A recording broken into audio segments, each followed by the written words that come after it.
If you have successfully become a master of a martial arts world, why would you return to the real world just to be a normal hunter? Jin Taekyung is a wise guy who stayed in the world of Murim to continue his glorious period and take care of his NPC friends. That's the contents of the chest, so first let's find out how he magically entered Murim. Jin Taekyung was walking on the street and his face was sweating profusely. Each step was filled with heavy steps up each step. Taekyung was panting while carrying a large virtual reality machine on his back. This thing is twice as big as him. After going up, Taekyung's face turned red and his whole body trembled and said, "I'm almost there.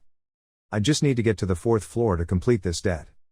After a while, he was able to bring this virtual reality machine back to his room, but as soon as he saw this old game console, his roommate immediately criticized him harshly. This thing was trash. Taekyung frowned, he didn't look at it the right way. But Jin Ho just raised his glasses slightly and said, "Taekyung, my brother, it seems you are mistaken about something. Trash is trash, no one digs up a pile of trash to see if it's really trash, you can just say it's trash." Taekyung felt a bit sad when he heard that, but, then sadly thought, "But I need money."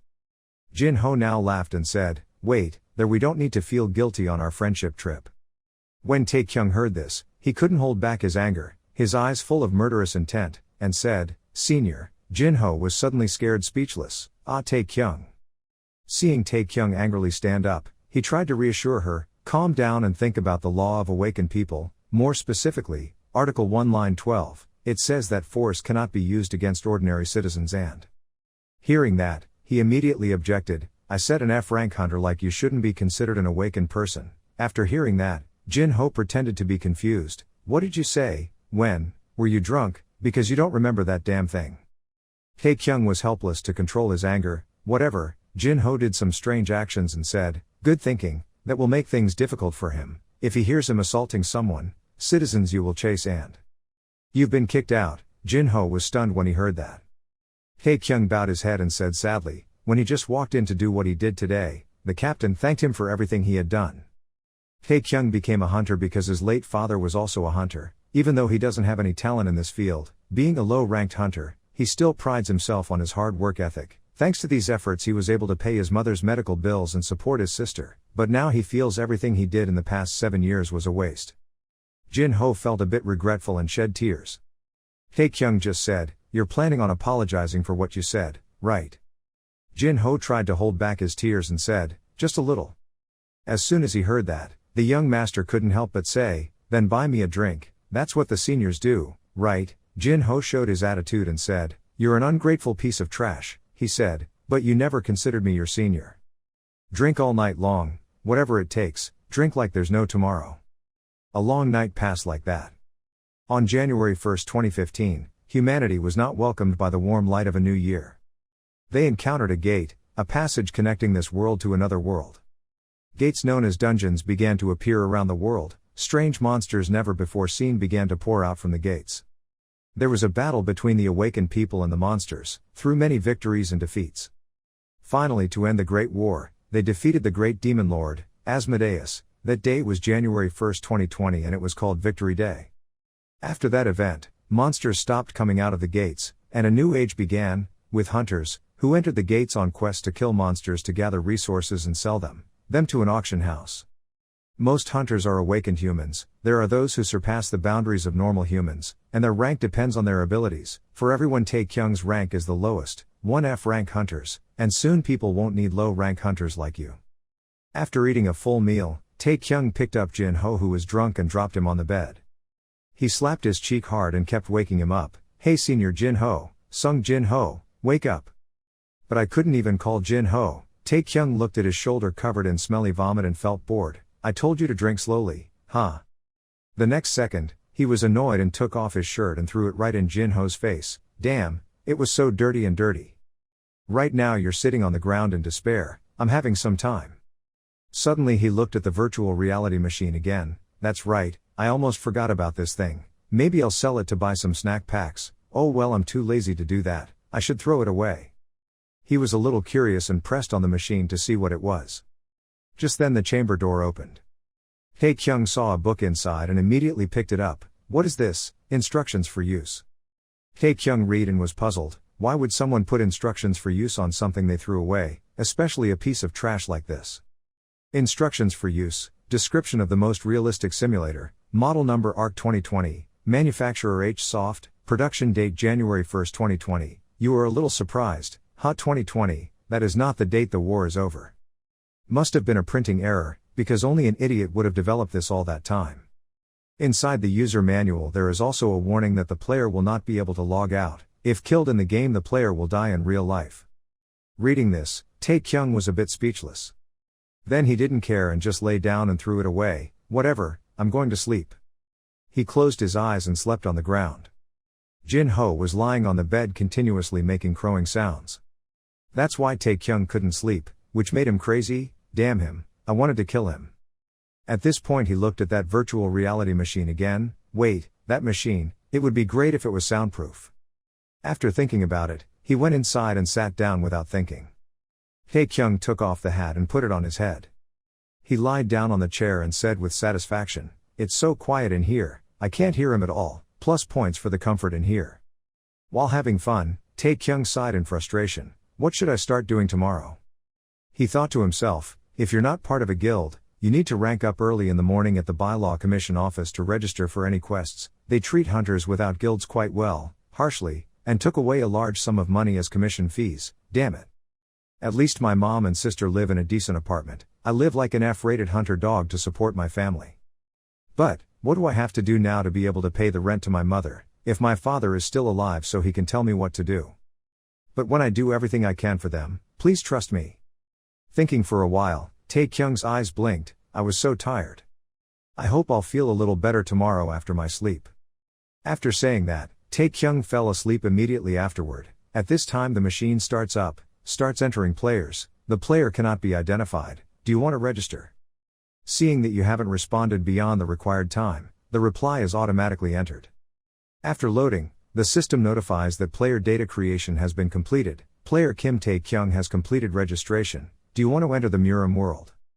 This time also exceeded the required time to answer. This machine immediately entered automatically. We will pray for your success. Good luck. Another scene opens. Outside the window the wind blows a bit of cold air inside. Tae-kyung had just entered this game. He was lying on the bed curled up and was awakened by the cold wind. It was so cold. Did someone open the window? Tae-kyung slowly opened his eyes. It was definitely this damn senior Jin-ho. But suddenly his eyes shrank. Tae-kyung was stunned when he saw a woman lying next to him. The two of them didn't even use a piece of cloth to cover themselves when they suddenly sat up. What the hell? He looked around in panic. The other girl was sleeping with her mouth moving. Tae-kyung was confused and bewildered. What the hell was going on? Where the hell am I? Am I with the bar hostess? I'm pretty sure I left right after drinking with Senior Jin-ho last night. Why am I here? Seeing that, he gently touched the girl and said sorry.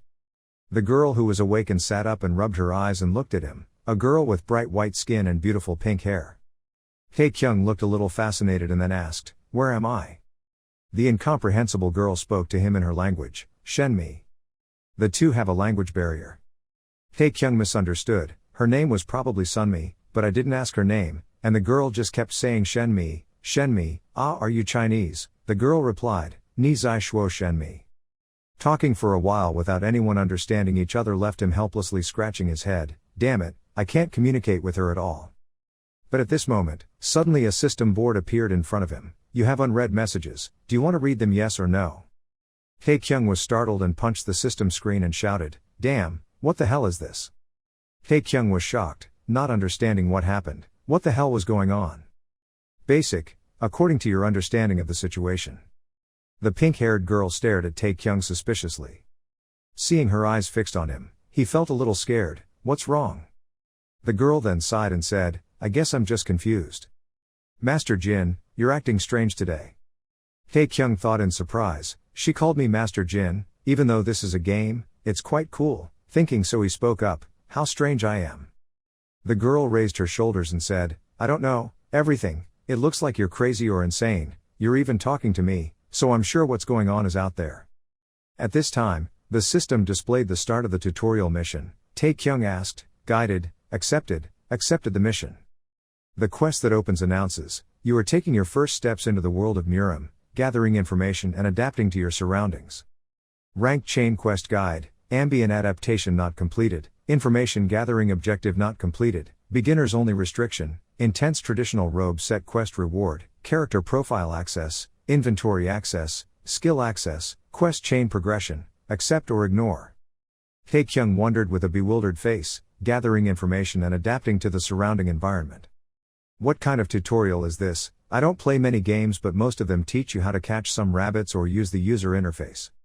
Anyway, I'm fine with it, I'll gather information first. Thinking about it, he started asking the girl what she knew about me.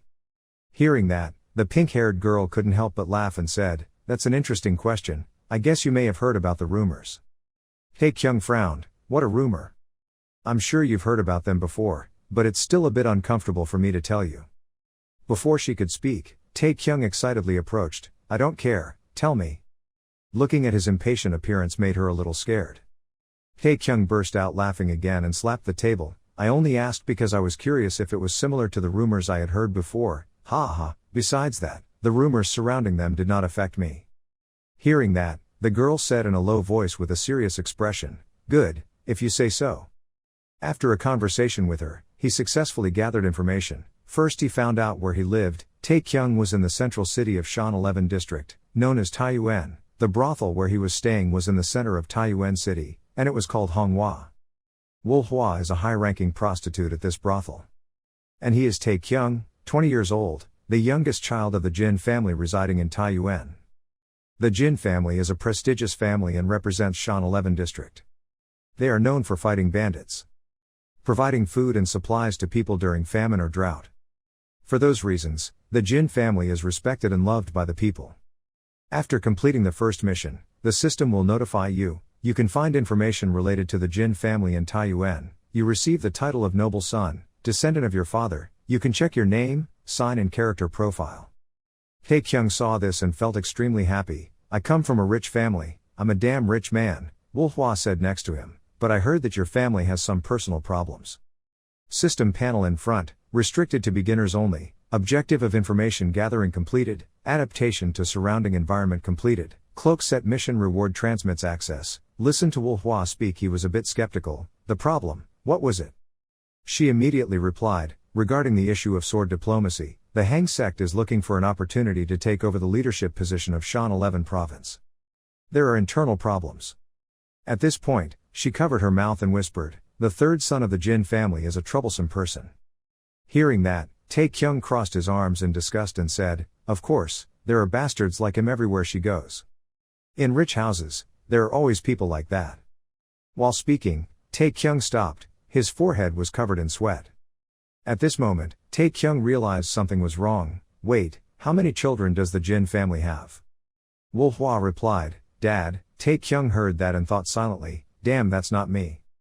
The system panel appears again at this time. You get the title of family shame. You can check your title in the character folder.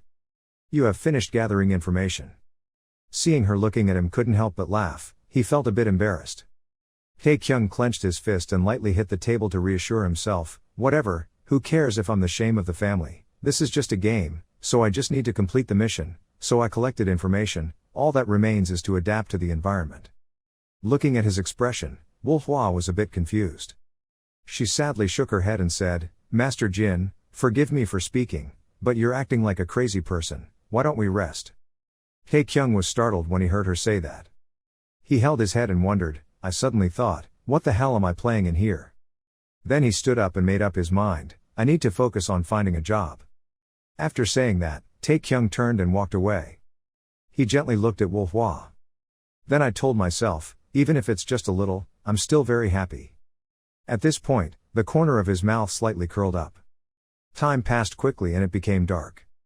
Follow the trail at the edge of the forest. A horse-drawn carriage is traveling on the road. The horse neighed a few times and then exhaled. An elderly man is driving a horse-drawn carriage. Taekyung is sitting inside the carriage. His expression looked a bit thoughtful. For the past 3 days, he had done everything stupid to log out, but the result was the same. So Taekyung is playing a virtual reality game called Murim, which is a martial arts game, but can't log out, and if you die in the game, you die in real life. At first, he sat around hoping someone from outside would come and save him. In the user manual, it states that the player cannot log out on his own, but if he meets certain game conditions, he can log out. After 3 miserable days, he found a solution. He needed to focus on doing as many quests as possible to level up. To do this, you have to find a place that is not dangerous, and can receive a lot of help from others, Tae-kyung thought, the corner of his mouth curled up in thought, and I accidentally knew of such a place. He mustered up the courage to take a breath and reassure himself, okay, if I stay calm and focused, I will be able to return to the outside world. Having said that, Tae-kyung shouted with determination, I can do it, come on. He then gave an order, opening the quest board. A task board appeared with the content, do you want to start the tutorial part 2, yes or no? At this moment Tae-kyung did not hesitate and immediately chose, yes. The tutorial mission part 2 opens, we have gathered basic information and grasped your current situation, however, the world of Murim is still a strange place to you, starting now, you will based on system strength, chain quest guide class, beginner restrictions, your status points goals in your unfinished character profile, your skill points in the skill table unfinished, equip an item in your inventory that is unfinished completion, trial part of the mission, skillful trading, chain progression. Tae-kyung smiled, this time the mission wasn't too difficult then said, open the character profile. The information panel immediately appeared, Jin Tae-kyung level 10, martial artist class 3, no reputation, title son of nobleman effect is being applied, family shame effect is being applied, in which strength, endurance, agility, intelligence, charm and aura all reach 10, usable points 100, status point distribution, title of noble son all stats plus 5, title plus 50, family shame title all but 5, reputation minus 50. Tae-kyung was disappointed, what the hell, am I the son of a famous family in Murim? I'm only level 10 and a third-class warrior, really? If you're disappointed, look at the words noble son and family shame otherwise you'll be even more desperate, I see, wow, I was expecting it. In a pile of negativity, young people still find a ray of positivity, but nonetheless, I'm happy when I can raise my index. Tae-kyung started calculating. I should raise my points very carefully, I will raise a point to enter the gas first, but as soon as I choose it, the system board warns me that you can only raise the gas through training yourself, using magic potions or objects, special product. Tae-kyung was bored and didn't bother to say, really, why didn't you tell me first, I'll give up for a while, I don't think I need intelligence and charm right now. His eyes now revealed a serious look, I need to focus on surviving, raise 40 points of strength, 30 points of durability and 40 points of agility. Do you accept the change, accept it or ignore it? Tae-kyung said without hesitation and accepted. Immediately his available points jumped from 0 to 100. At this moment, Tae-kyung also felt that his whole body had changed. Tae-kyung flew up around his body, emitting abundant aura, he was quite surprised, wait a minute on this. Tae-kyung took a deep breath. Then gently exhale. At this moment he felt his whole body filled with energy. This feeling, awakening was the same as he had awakened 7 years ago. Tae-kyung was a little confused, why did he wake up in this place? At this time, the system will notify you that you have been promoted to a rank 2 warrior, and you have completed the goal of distributing status points in your character profile. Tae-kyung thought to himself, focusing on the current situation first, opening the skill panel. The skill table appears in front of you, Jin Tae-kyung is level 10, the Jin family's martial arts practice is not available, the Jin family's martial arts and spear techniques are not available. The Jin family's footwork is not available, the physical strength is outside force 10, internal force 10, available points 100, distribute your skill points, you cannot use martial arts, because you have forgotten them all. At this point, Tae-kyung collapsed a bit. You were shaking in anger, are you kidding me? Tae-kyung sighed again to reassure himself, calm down, at this rate, I need to practice martial arts to teach me to calm down, so how should I score points? Internal forces include the structure of tendons, and they are important in maintaining strong internal forces. External physical forces include the structure of bones and muscles, and they are important in maintaining strong external forces. Strong. In his world, he was an F-rank hunter, his fighting style over the past 7 years was more suited to external forces. Using magic, and manipulating energy closer to internal force, they were something he couldn't do with skills. Tae-kyung thought to himself, so choosing things that he is familiar with will help him improve his ability to survive. After thinking about it, he decisively said, raising 60 points of external force, and 40 points of internal force. The system asked if he accepted or not and Tae-kyung without hesitation said, yes, I accept. As soon as he received Tae-kyung's acceptance, the system board rotated like a pinwheel. Very quickly Tae-kyung saw the change in his body, his hands began to show veins.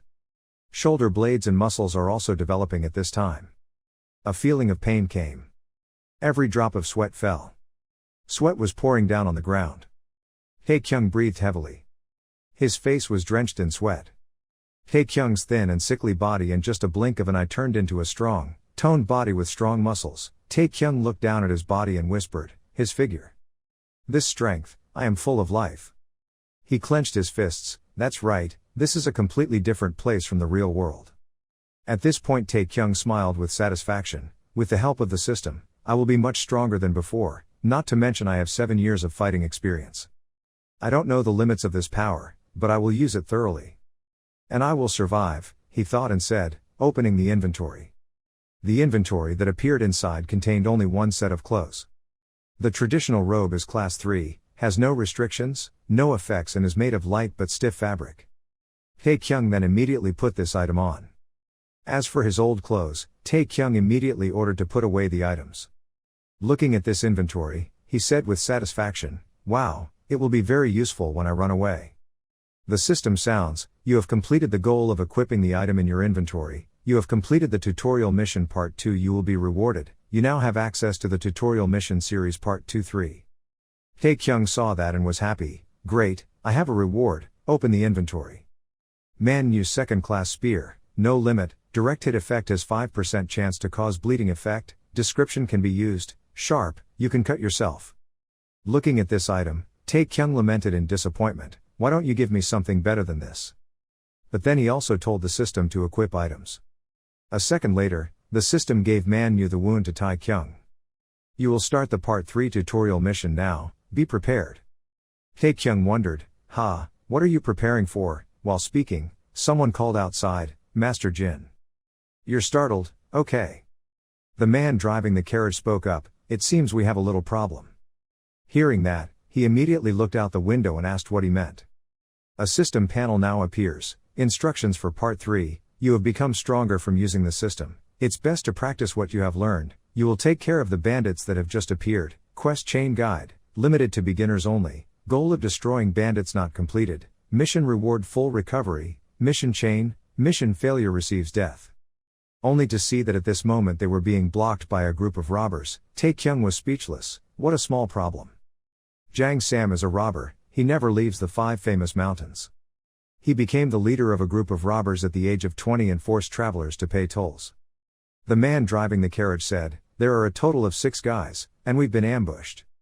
When Tae-kyung heard that, he was scared and hid in the carriage, thinking, are there 6 people? The man driving the carriage told him that robbers like them were quite common, but this was the first time he had seen them in this area. Tae-kyung wondered why. The man continued, outside the 5 great mountains, they would die if they attacked someone from a martial arts family. He said as he showed a smug look on his face, robbing the Jin family's territory, you guys are idiots, he thought to himself, well, maybe it's because they're NPCs. And the more he looked at the carriage driver Tae-kyung, the more he doubted life, why was this old man so tense, why could he still be calm in this situation?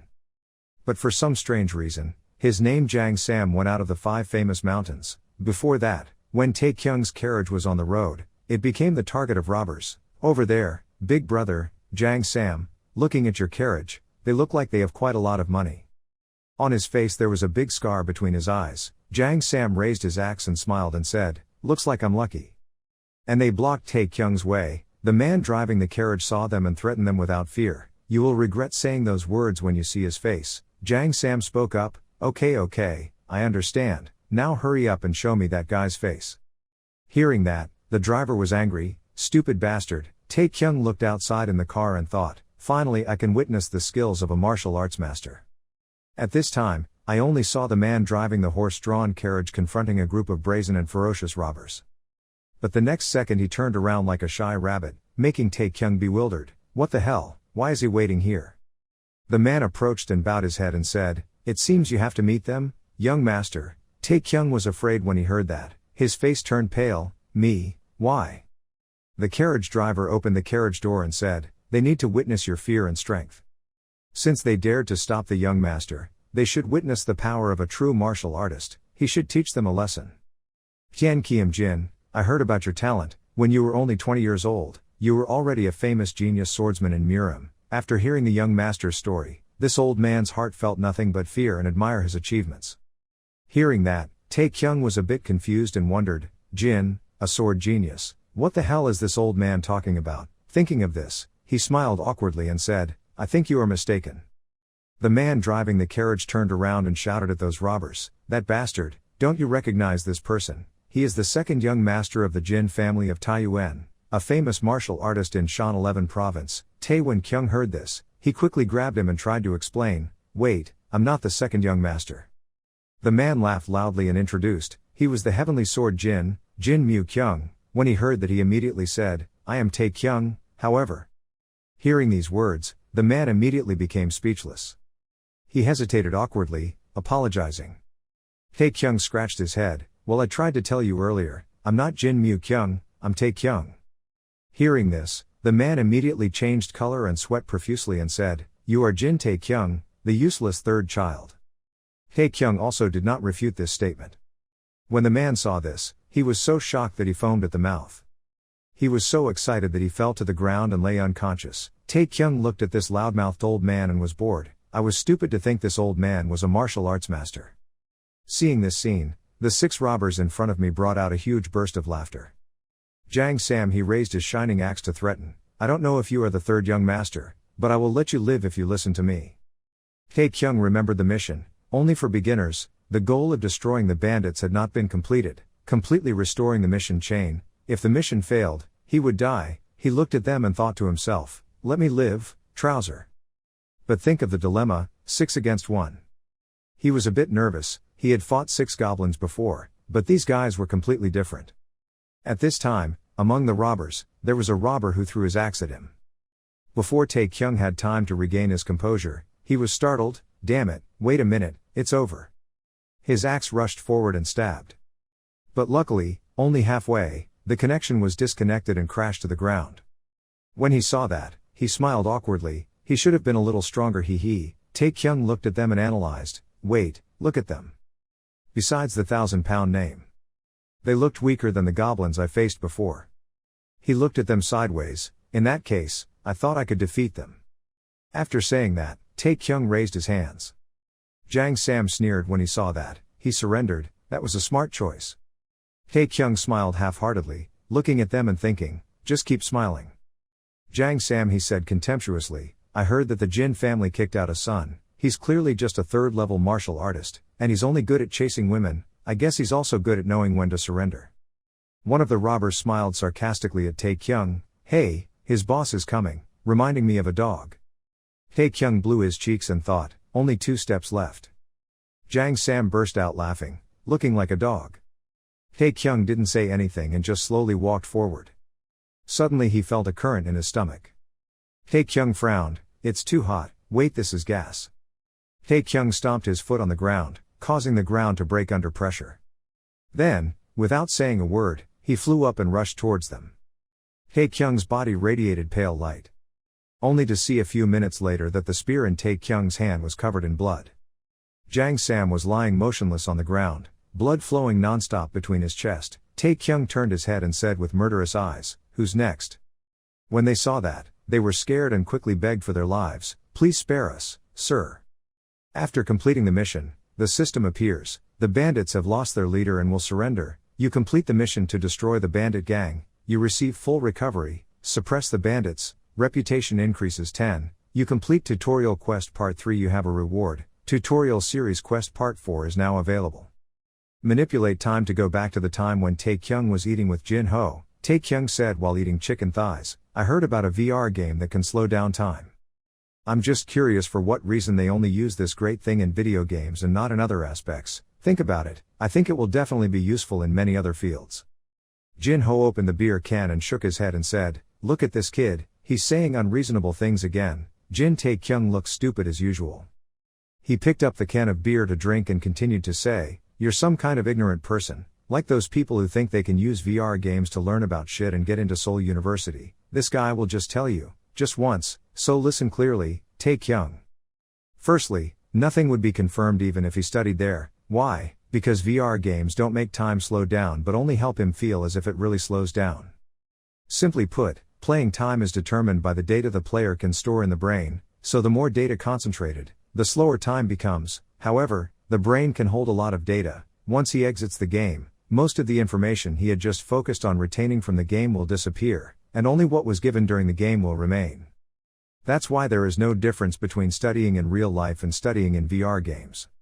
In addition, since then this method makes the brain quite stressful. Most VR games always put a lot of emphasis on information for the brain. The time difference is 1 hour in normal life is equal to 3 hours in the game. Hearing that, Tae-kyung, I'm a bit curious. If that's considered the standard, then there should be a bigger difference in time. Jin-ho yawned and said, if the technology is good, the difference will be higher, but the cost of creativity is too high. Just talking about a lot of equipment money is already difficult to afford, so most of them can't beat it. He was curious how expensive it was, but Jin-ho didn't care and said, I don't know, go to sleep. Go back and sleep in his room, that's annoying. The sound of horse-drawn carriages passing on the road. Back to the present time, Tae-kyung sat in the carriage after remembering the conversation with Jin-ho and mumbled to himself, in any case, he has to wake up, he said and ordered, open the skill menu. Immediately the information panel appeared. The character Jin Tae-kyung was level 11, cultivating the Jin family's cultivation techniques. The Jin family's martial arts techniques using spears and spears were not available. The stepping techniques were not available. Physical 70, passive 50, available points 10, point distribution. Because without practicing martial arts, you have forgotten all skills. You should read the skill description, it is very necessary for you. Seeing that, he felt a bit nervous and thought, I'm still shocked by this, everything is so real, what's wrong with scoring? Read the skill description first. Then he pressed the screen. The martial arts information panel appears. Martial arts, first class rank, restriction to learn from the Jin family's cultivation techniques, unknown stage, unknown effect, description of inheritance from the Jin family and Taiyuan can use materials to upgrade skills. Currently you cannot use this skill. Next is information about basic footwork techniques, first class rankings, limitations that need to be learned from the Jin family's cultivation techniques, unknown stages, unknown effects, description of inheritance from the family Jin and Taiyuan can use materials to upgrade skills. Currently you cannot use this skill. Tae-kyung thought to himself, I have never used this skill machine before. Cultivation techniques of the Jin family, maximum rank, occult level stage 2, limited to Jin family blood relatives in Taiyuan. Qi conditioning activation effect for accumulation and use. Model description allows at every stage, Qi to accumulate slowly. Looking at this, he was a little interested. The rank was at the maximum level. This technique was amazing. Suddenly, a notification sounded from the system.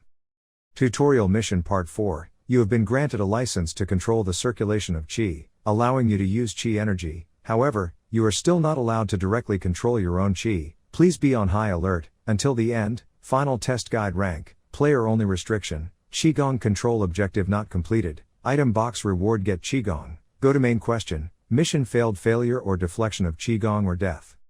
Seeing the new mission, Tae-kyung is a bit difficult to say, is he going to die again, are you kidding me?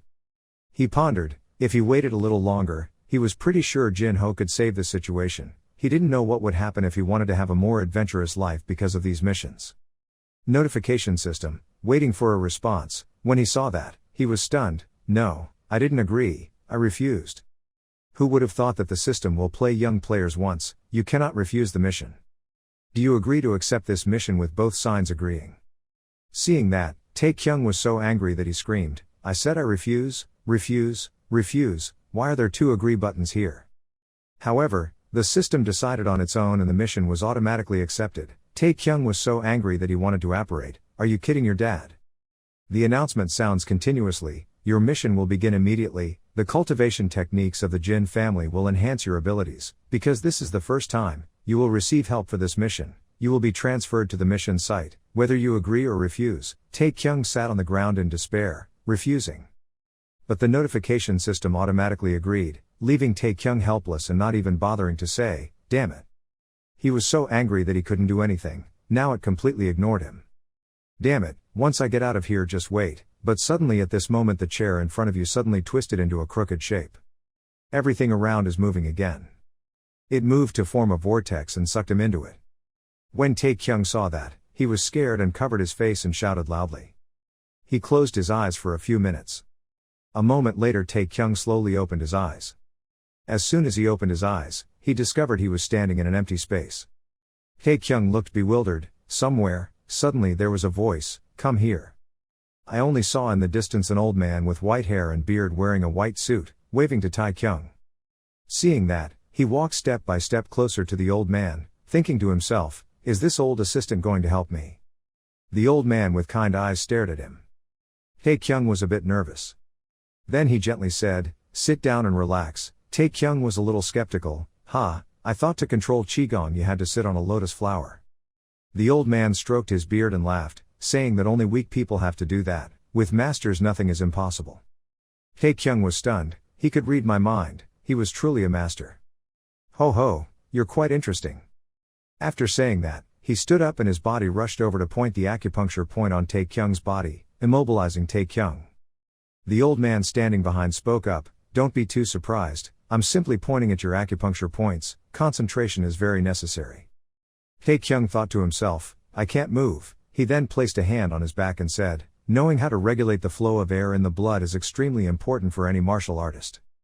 Not only does it help accumulate valid Qigong, it can help allow your mind, Qigong and soul to become more refined and brighter, and moreover help you reach the highest realm. Concentrate and allow your mind to be as clear as water, drawing out the flow of Qi within you." I will read the verses left behind from the cultivation techniques of the Jin family. The old man transmitted Qigong into Taekyung's body and began to mumble poetry. At this time, Taekyung's forehead was gradually gathering spiritual energy, sweat was flowing profusely on his forehead. He read something like that.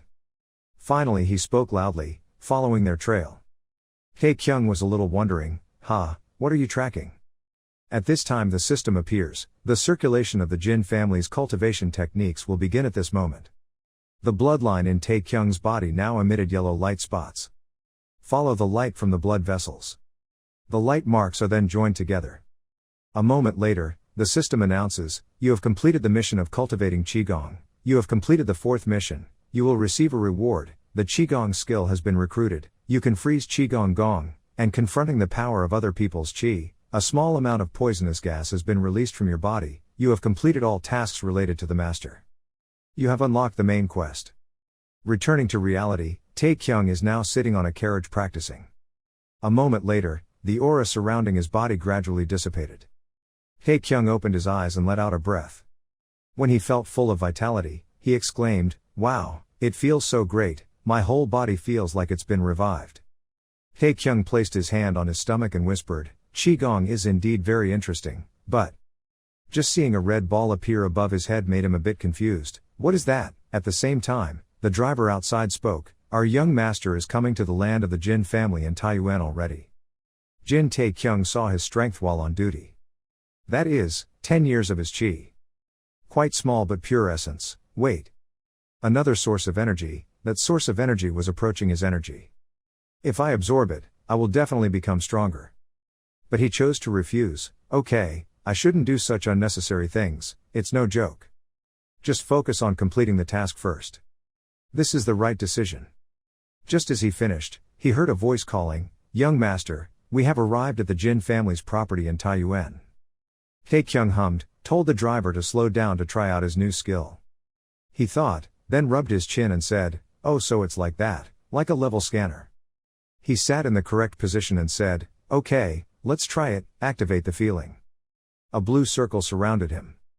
The system displays a notification, "You have activated aura because you are only in the early stages of mastery, you will only identify people under level 30 and within 30 meters. The carriage driver closest to him was scanned as level 4, Wang Ha Wei, you have identified the person through aura." He exclaimed, oh, delicious, this is useful." He smiled happily and thought, "It's been a long time since I found one that worked, so lucky." He opened the mission menu. He thought, if I wait until I can see outside, I'll kill the guy who developed this game. The car was stopped when it reached the door and stopped. The carriage also stopped in front of the door. The doorman clasped his hands and said, "I am Hyukmu Jin, captain of the Jin family's gatekeeping team. Please tell me your name and reason for coming here." The driver lifted his hat and smiled and said, "Hello, we come from Phi Hong Hoa." The gatekeeper heard this and immediately said, "Phi Hong Hoa, is that a notorious brothel?" He approached and asked, "Why did the person from Phi Hong Hoa come at this hour?" The driver hummed and said, "That's because He was in the carriage pretending to cough, ahem. You looked at him and thought, he knows who he is, right? The other guy looked at him for a moment, he thought, good, he knows. Then Tae-kyung pulled the car door in and said, okay, keep working, but Mu-jin stopped him from closing. He said sharply and went out. He was silent, then asked, what, me? He shouted, don't play dumb, I said it with a firm voice. He grimaced and thought, what the hell, what kind of attitude is this, don't you really know who you are?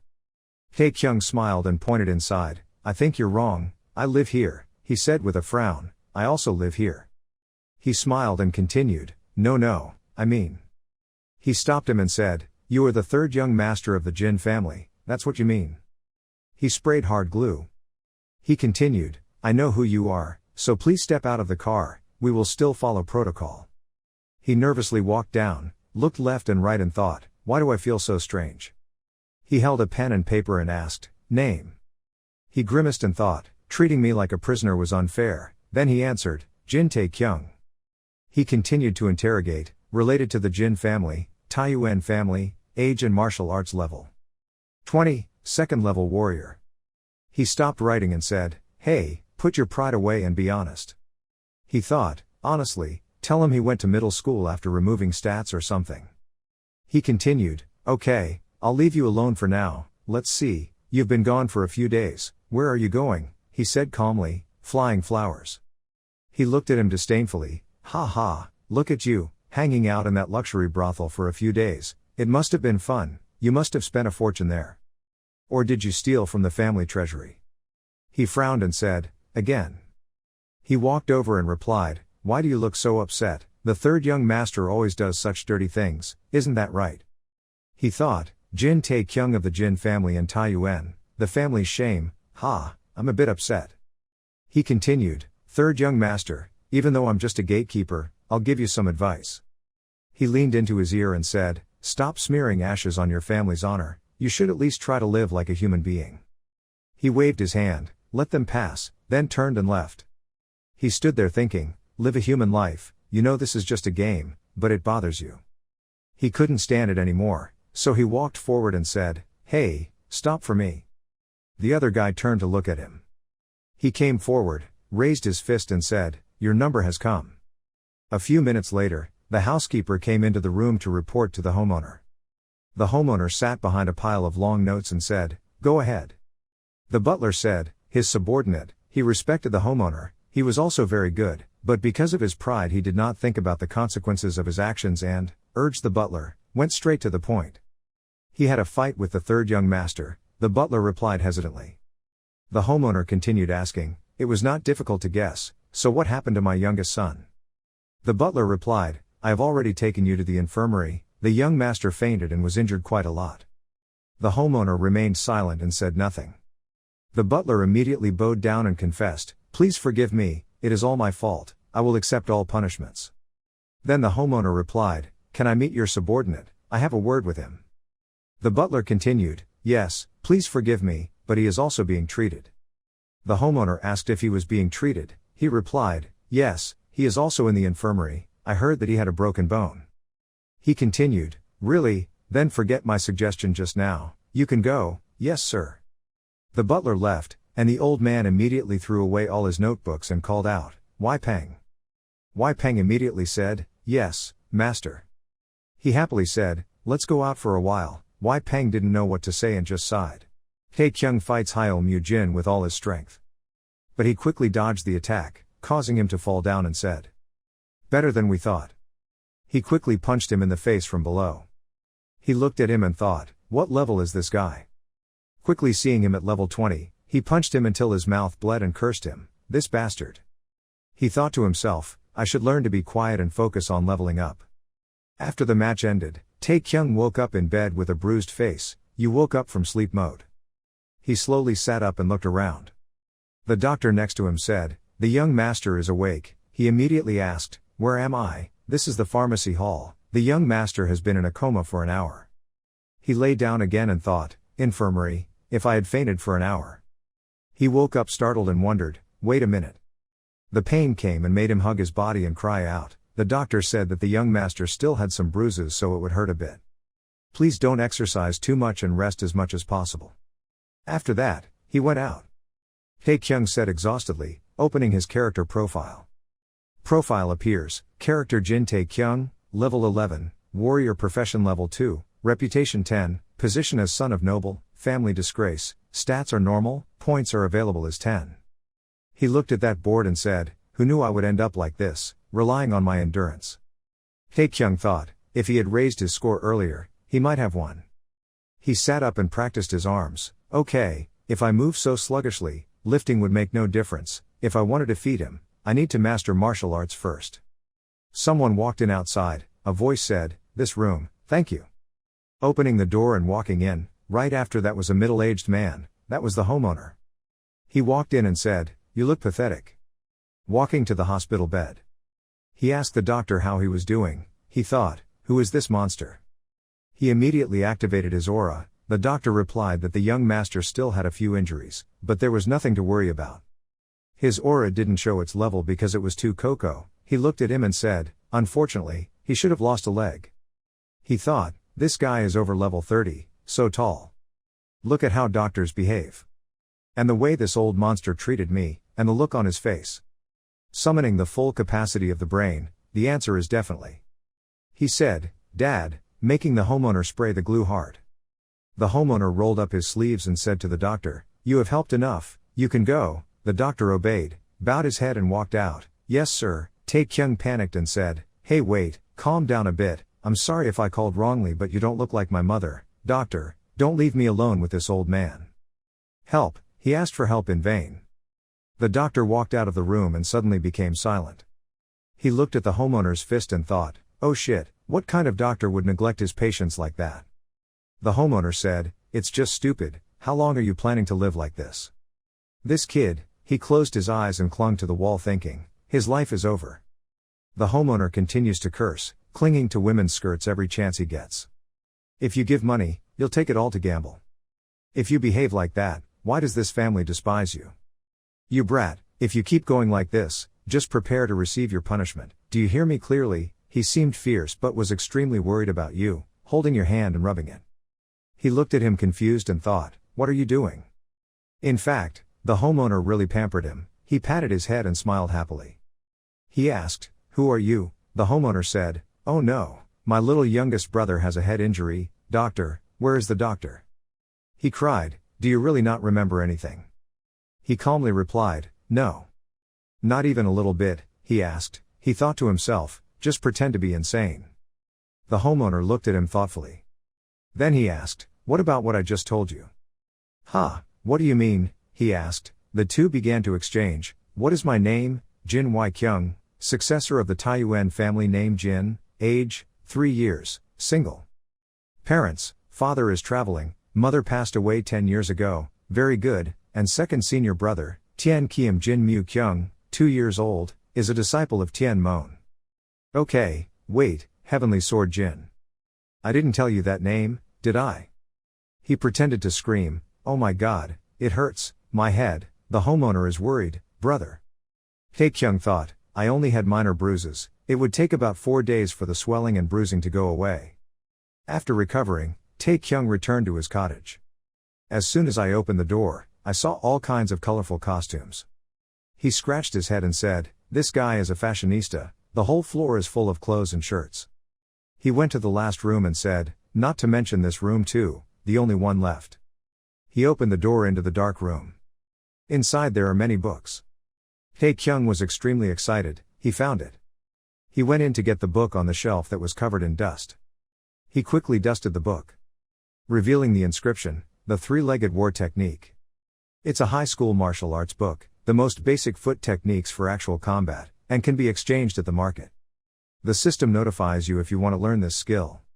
He smiled and said, of course the system has to help me learn. The game is easy, thank God, I agree. He read it and wondered, what does 3 out of 10 mean? Taekyung thought and then mentally calculated, slowly, the Jin family's cultivation techniques, foot techniques and spear techniques, let's see. He scratched his head and said, I can only learn a maximum of so many martial arts, if that's the case. Quickly and decisively, he threw the book away. Standing there arrogantly saying loudly, look at all these martial arts books, why bother wasting your effort to learn a few B-level ones? Let's study whatever is the best. He grabbed the red book on the shelf. That book is The Ultimate Martial Art of the Demon King. It's a sensitive novel with no rank or limit. It's recommended to read the illustrations carefully. After reading it, he had an extremely puzzled look on his face. The night has come late. As soon as the homeowner, Wai Kyung, finished working, he threw away his sharpened brush. He sat down and breathed a sigh of relief. Wai Peng next to him said, "You have worked hard." Quickly picked up the lantern. Leaving the study room, the two of them walked into the dark night. Wai Peng took the fur coat and put it on for the homeowner and said, "It's a bit cold." He said, "Thank you, if it weren't for you, I probably would have been bedridden." Wai Peng replied, "What else can I say? At this rate I will become a housewife." The homeowner waved his hand, "Don't mention it, the elders always urged me to get married." He thought about a girl then sighed. "Well, in the end, I still have to get married for the sake of my family." Wai Peng looked up at the sky and said, "Today's moon is so bright, we probably don't need lights, old man." The homeowner is paying attention to the side of Tae Kyung's cottage where the lights are still on. Wai Peng turned around and said, "Isn't that where the third young master lives?" The homeowner walked over and said, "You're right, it's late at night and he hasn't turned off the lights yet." The homeowner went to the small yard. Wai Peng stopped him. "Master, let's visit the young master another time. I'm sure he just pretended to lose his memory, maybe he got drunk like usual." The closer the two walked to the door, the more they heard loud breathing from inside. Wai Peng whispered, "It seems I underestimated the third young master, he dares to bring a woman into this house. Listen, everyone knows what he's doing, I'll bet you this month's salary." The homeowner looked inside and said, "Wai Peng, shut up and come take a look." He came to look and said, "I don't want to see his lewd scene, but since you said so, huh?" He was exercising, sweat covered his body. He holds a book in his hand. Feet are on tiptoe. You follow the instructions in the book, now you need to take 2 diagonal steps. Unfortunately, his leg twisted onto the floor, causing him to fall. Tae Kyung calls heaven and earth. Who created this strange martial art? The homeowner looked with sparkling eyes. Wai Peng. Wai Peng also replied, "Yes sir." He smiled and said, "You said it yourself, I'm not getting paid this month." After practicing, Tae Kyung sat breathing heavily. Why was it so difficult? But in return the system issued a series of notifications. "You have learned the Jin Clan foot technique, you will receive influence from this martial art, once you complete your goal of learning martial arts, you will be awarded the title of new student." He gulped down the water. When he regained his strength, he exclaimed, "It was too much." Tae Kyung put his hand on the stack of books and thought, "I can't believe that there are only so many books, not 18 plus books, half a room isn't enough." He picked up the 2 books and thought, "Well, I still have to thank him for these books." Those are 2 books on techniques for using spears from the Jin family and cultivation techniques from the Jin family. Tae Kyung continued counting, slowly, the Jin clan cultivation techniques, foot techniques and spear techniques, let's see. Looking at the book I scratched my head, I can only learn a maximum of so many martial arts. He picked up the pile of books and thought, but now the only thing I need is to focus on what I can do. Okay, no practice today. He walked away, but behind his pants he was still carrying the 18 plus book from before. Tae Kyung sat practicing exercises in the room. He slowly exhaled a stream of air. During that time, a servant discovered him. He came in from outside and brought in food. The young master woke up. He scratched his head and said, "Ah, I can't sleep." Tae Kyung looked at his hand and said, "Since my chi is circulating properly, my mind is more alert and I definitely don't get tired as easily as before." He put the things down on the table and said, "The young master's wound could get worse, so I hope the young master will rest." He held his stomach and thought, losing that wound would be better. Then he said, "I understand, then I can." The other servant said, "Oh, the young master can talk normally with me, there is no need to use honorifics." He replied, "Yes, you're right, then." In the training room, the servant took off his hat and wiped his face, saying it was too hot. Tae Kyung suddenly stopped. Then he said, "Okay, let's just address him as before." He smiled awkwardly and thought, "What a crazy game, the graphics are so realistic, I feel bad talking to older people without using honorifics." He replied, "As you wish, so what do you need, young master?" After that, the servant went to report to the homeowner. After hearing this, Wai Kyung said, "You've worked hard, you can leave." Just walked out of there. The homeowner immediately threw all the piles of yarn on the table and happily said, "Great news, I won't be working today." Wai Peng immediately grabbed the pile of notes he had just thrown out and said, "No way. He stopped me, old man, if outsiders find out, things will become complicated." The homeowner happily said, "My younger brother is trying his best to learn martial arts, how can I work now?" Wai Peng replied, "Do you know what is more important? It is a matter for the elders." The homeowner immediately changed his unpleasant attitude. He sat down and said, "Those old men are so annoying." Wai Peng clasped his hands and said, "Master, can I say this?" The master rubbed his forehead and said, "No, I refuse, I don't want to." Wai Peng said with his hands on his hips, "I will still say, this is the 5th time he has embezzled the family funds, I haven't even counted the other things he stole." The homeowner immediately cursed, "This bastard." Wai Peng continued, "If we followed the family rules, he would have been banished a long time ago, it is a miracle that he is still alive today." The homeowner asked, "Ha, why do you say that now?" Wai Peng replied, "I just tell the truth, if you ask anyone else in the family, they will answer the same, sir, you consider him your little brother, but to everyone else, he is hated." The homeowner glared at him and said, "Hey, do you have any grudge against my younger brother? What's with that tone?" Wai Peng patted his chest and said, "I'm just frustrated, old man, extremely frustrated, it's all thanks to the trouble Tam young master caused, but now you're gradually losing your position to the seniors." The homeowner silently sat and thought. Wai Peng continued, "Not only that, the elders always made sure the 3rd young master received money from his family, giving it to him to cause more trouble." The homeowner stood up angrily, banged the table and shouted, "Those old men were truly unforgivable." Then he walked to the window. Wai Peng said, "I'll just say that, you need to let him grow as a man." Then the atmosphere gradually sank into silence. The new homeowner speaks up, "This will be the last chance." Wai Peng stopped, "But, old man," he immediately shouted, "I already told you. He was just a child, lost his memory, but he became a completely different person." The homeowner turned and said, "You can see that he is very different." Wai Peng replied, "Yes, then." He thought, it was true that he was behaving very strangely, he even learned martial arts, very different from before. The homeowner looked outside the door. Suddenly he called, "Wai Peng, yes, old man." He smiled and said, "I have an idea, please issue an order in my name." The next day, Wai Peng did as he read the homeowner's orders, so that's it. Because he broke 14 family rules. 3rd young master, Jin Tae-kyung will be detained in the training cave for an unlimited time. Tae-kyung gave orders and just sighed. Wai Peng sent someone, "You tie up the prisoner." Tae-kyung laughed and trembled, "Ha ha ha." His face was strangely pensive. The servants came to take him away and he got angry and shouted, "What do you mean? I said I need a practice room, not a prison." "And what about the last sentence you said, unlimited time, are you crazy?" Wai Peng said, "Come on, Tam Chio, calm down and listen to me." "You shouted, I don't want to listen, no." He struggled and had no choice but to fall to the ground and say, "I don't care, I won't go, I can practice martial arts in the yard." Wai Peng called, "Tam Chio." He gritted his teeth and said, "That's enough, get up quickly." He looked at him and his face turned pale with fear. He looked and thought, this is telepathy, don't be wary and listen carefully to what I say. He sat up and thought, isn't telepathy only something martial arts masters can do? You can still hear it, you may not know it, because your memory is lost, but remember that you are being closely monitored, you will probably be punished even more severely than this. So the old man took it upon himself to solve the problem.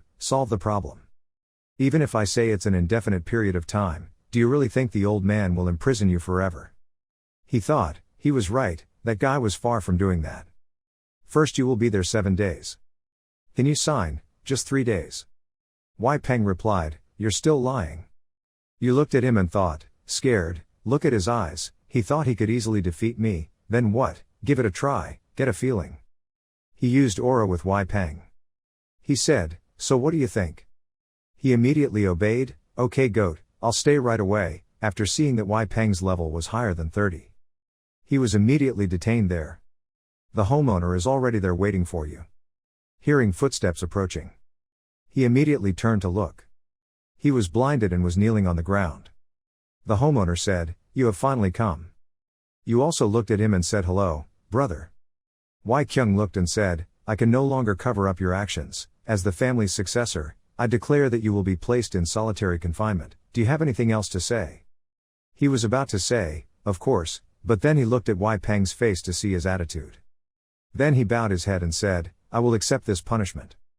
The homeowner looked at him.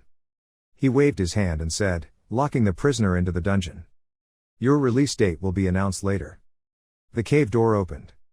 He was spread inside. Go past the homeowner. He immediately used telepathy. I have provided you with everything you need, I wish you luck. After hearing it, he was suddenly surprised. Then he understood and smiled. At the same time, the cave door slammed shut. Night came, at the homeowner's hospital. He asked Wei Peng, will he be okay? Wei Peng replied, I guarantee he is fine, please don't worry anymore. The homeowner replied, he hasn't fully recovered yet, he will be fine, right? Wei Peng said, you act like he is about to die. His wound can be healed just by licking it. The homeowner walked back and forth saying, no, that's not true, you don't know how fragile and weak my brother was when he was young. Wei Peng said incomprehensibly, weak, the rare drugs and medicinal herbs he used could fill an entire room. Have you forgotten what happened last year, the 100-year-old ginseng incident? The homeowner stopped him, okay, stop talking, Wei Peng said, ha, the chief physician was so angry that he felt like he was about to slit third young master's stomach and, that's enough, stop. The homeowner sat down and sighed, issues related to the third brother, both inside and outside the family, make me stressed to death. And especially the secret meeting of those people. Wei Peng replied, Hungshan sword sect. The homeowner asked, what do you think their intentions are? Wei Peng replied, I have sent a few people to scout. Wei Kyung said, provincial Shanxi, told them to be ready to deal with the Hang Mountain sword sect. In practice. The sound of gurgling water. Everything is complete for Tae Kyung's practice. He is also practicing extremely hard. Use spears to hit the target. System notification, the number to complete is 100 out of 100, you have learned the technique of using the Jin family spear, thanks to diligent practice, the stats for this skill have increased by 1. After reading it, he said, oh, I didn't know stats could be raised like this. He sat down on the ground and cried, ouch. Looking up into the sky. He said, I thought this place was supposed to be a damp underground prison. If I had known it was like this, I would have asked to stay longer. The inside of the cave is vast and spacious, and you are tiny inside. The system informs you that you are tired and hungry, please find food and rest to recover. His stomach was gurgling all this time. He said, I don't have much time, I wasted an hour to rest. Suddenly he thought, oh yeah, food medicine, I got some when I first got here. Summoning, food medicine. A pill immediately appeared in his hand. Food medicine is an edible medicine, ranked first level. Medicine is made from food and herbs. After absorption, not only restores energy in the body, it has other effects may be added.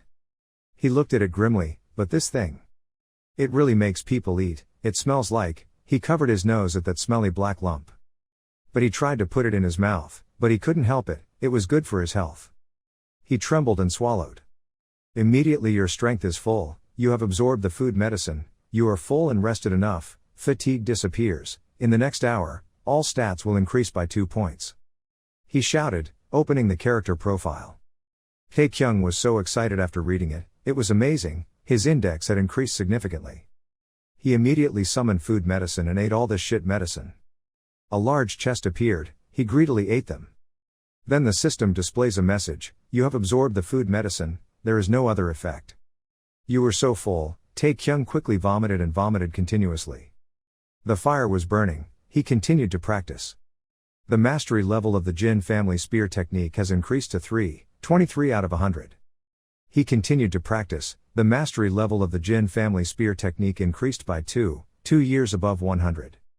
The mastery level of the Jin family spear technique had increased by 6 out of 100, continuously increasing because he practiced extremely hard. He used 3 attacks in one go, but he didn't gain any points, he failed, he had no mastery points. He grimaced angrily, are you kidding me? Tae Kyung struggled, why is it getting harder and harder as I progress? I'm so angry, I'm wasting another hour. He was breathing heavily, sweat-drenched, wondering what was wrong. Let's try again, slower, get into position to continue practicing. Start with dragon stab, black iron swing, spear return, god strike. And finally, cross heaven. The system appeared, he was happy, Okay, I'm last. But that was a foot technique. The mastery level of the Jin family's foot technique had increased by 2 out of 100. He was puzzled. Wait, my foot technique had increased, why is that so? Taekyung looked down.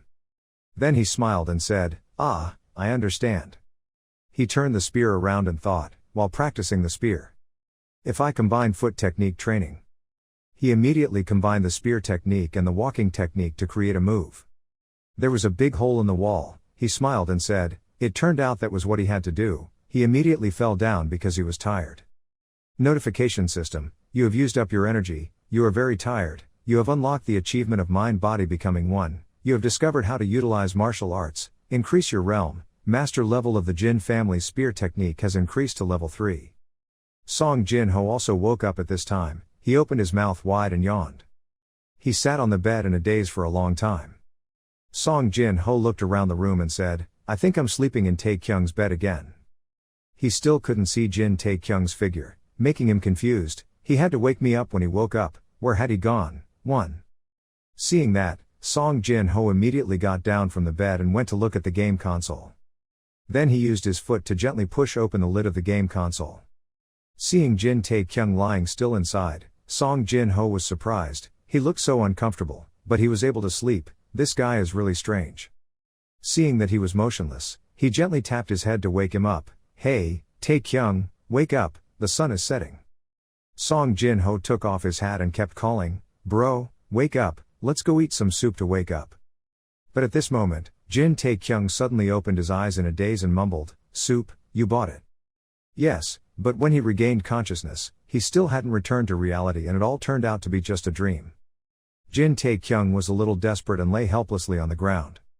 A moment later, he opened the system panel, looked at his profile and was surprised. Level 13, increased by 2 levels.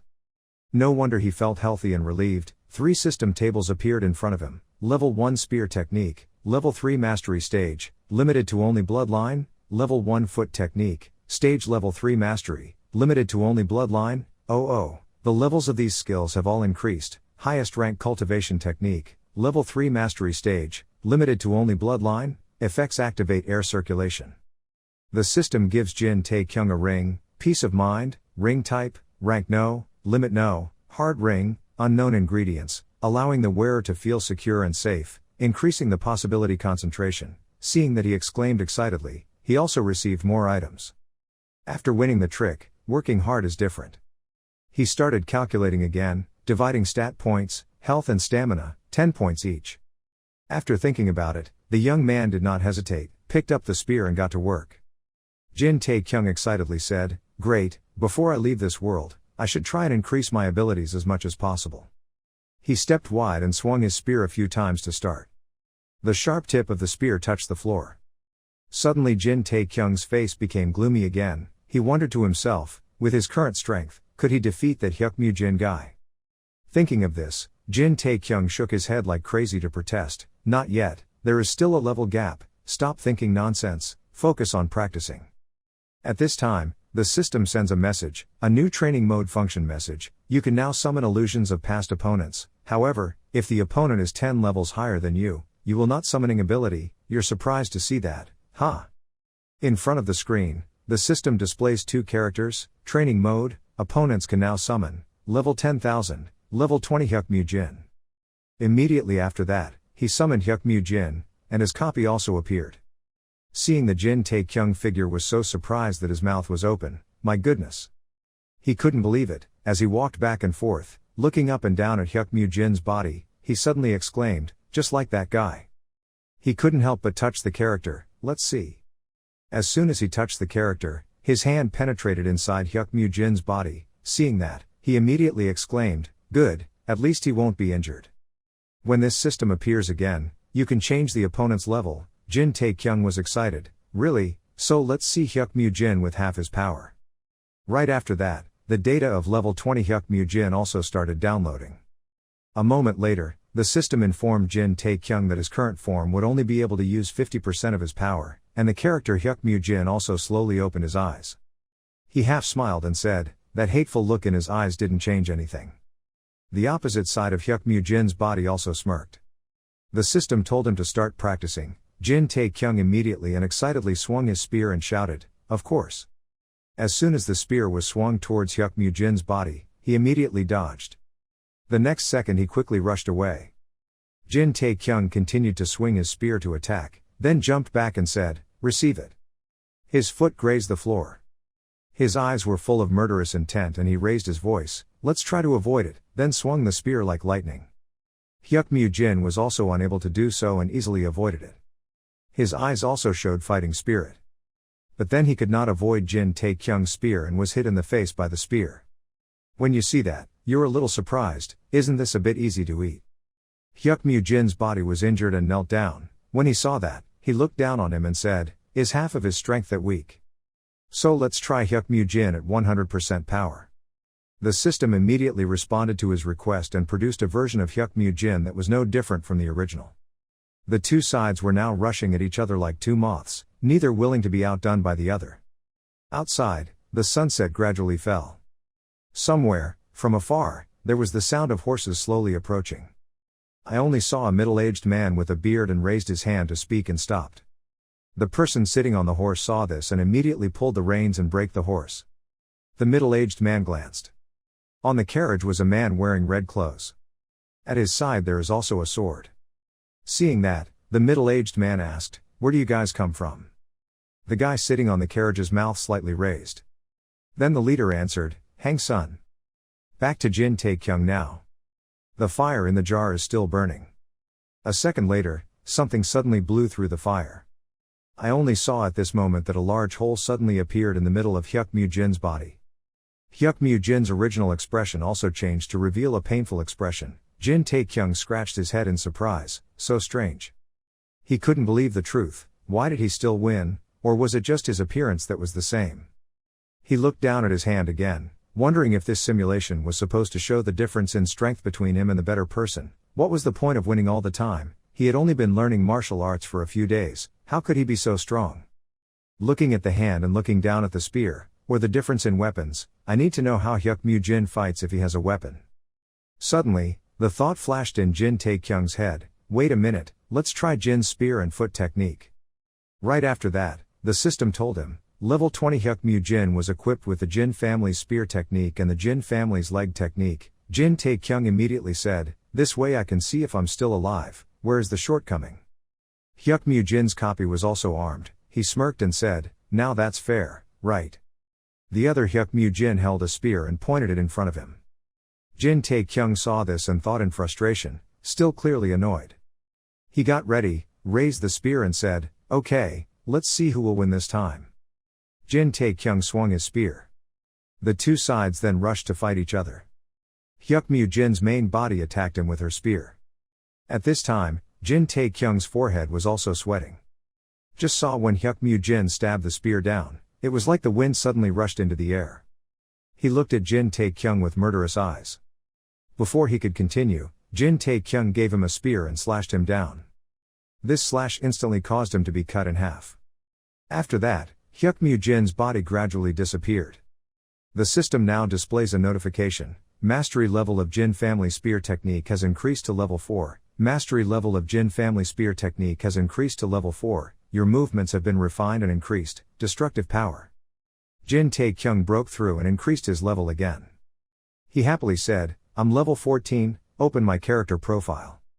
The character's information immediately appeared in front of him. Character profile level 14 Jin Tae-kyung, warrior profession level 2, reputation 10, titles, 3 active titles, health 51, agility 51, charisma 10, intelligence 61, stamina 10, vitality 10 years, current points 10, son of noble family, all stats plus 5, reputation plus 10, disgrace of all family stats minus 5, reputation minus 50, new student training speed plus 10%. When he saw that, he proudly said, he became visibly stronger after only 5 days, one more level would be good, increasing his agility by 10 points.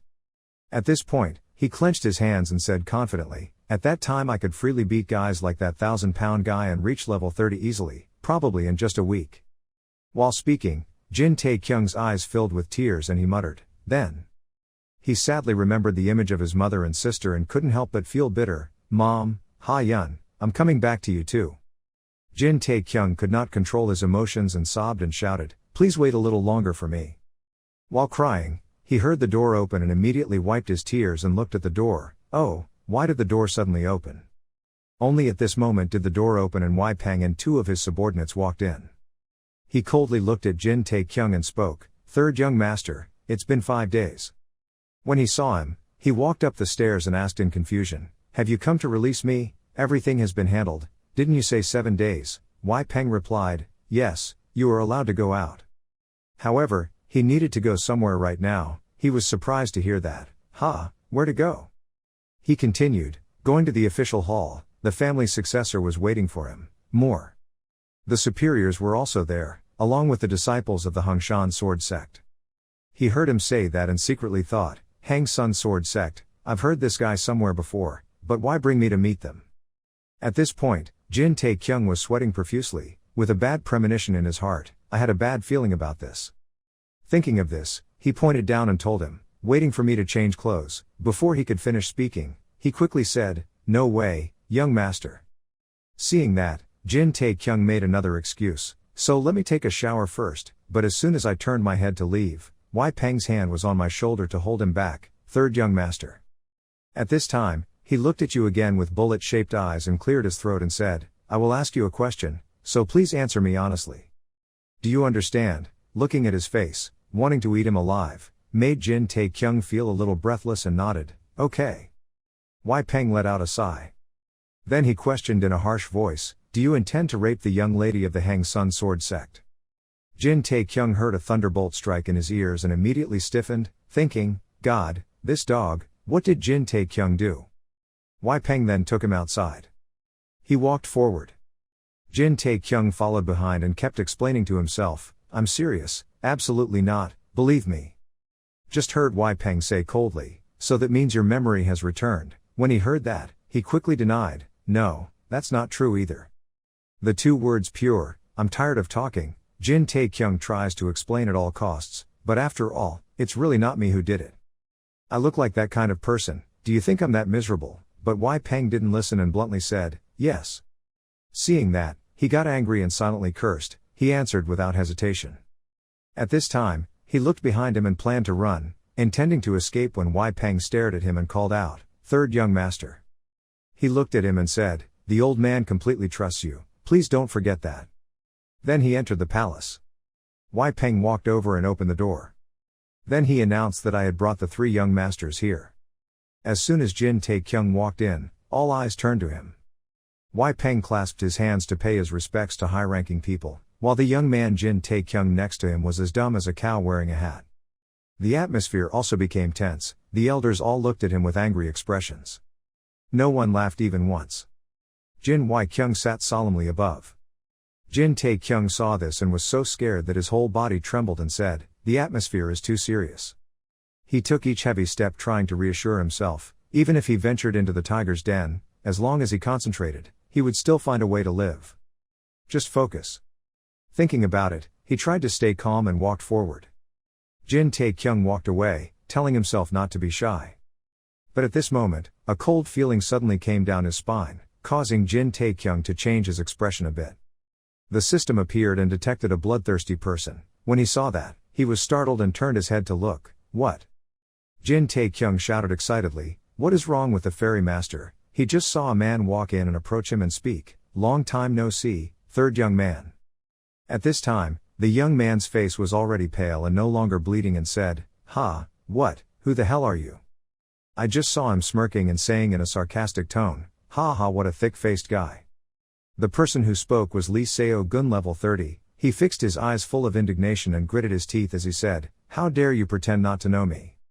Looking at his appearance, Jin Tae-kyung broke out in a cold sweat and thought, he ate shit. Everyone sitting around turned their eyes to the two of them. Jin Wai-kyung looked thoughtful. Jin Tae-kyung and young Lee Seo-gun looked at each other without saying anything. It was only a while later that he opened his mouth to continue speaking. "I heard you just returned, where have you been lately?" Jin Tae-kyung heard him ask that and scratched his head and stammered and said, "Crimson flowers." Lee Seo-gun frowned and continued asking, "So, what happened before then?" Facing his questioning, Jin Tae-kyung didn't know what to do but scratch his head. His mouth kept moving. Oh, On the outside it was awkward, on the inside he was constantly cursing, I just must be in a very shabby place, you bastard. Seeing his silent name, Lee Seo-gun, he curled his lips in disdain. Having gained momentum, he continued to speak loudly, so you don't remember anything? Let me remind you. That's right, you spent the night with one of the most expensive prostitutes. The night before you went to the Crimson Flower, you went to a mansion named Dawn Moon. When a few people around heard that, someone banged the table in frustration. Some people hugged their faces in dissatisfaction. Hearing him speak, you spoke up in confusion. The moon was shining. He was overwhelmed again and said, I hope you don't find excuses for your sins. Immediately after that, he took out a stack of papers and held them in front of him, saying, I have written statements on this stack of papers as proof of what you did at dawn. Looking at this stack of papers, young Jin Tae-kyung's face was pale and sweating profusely.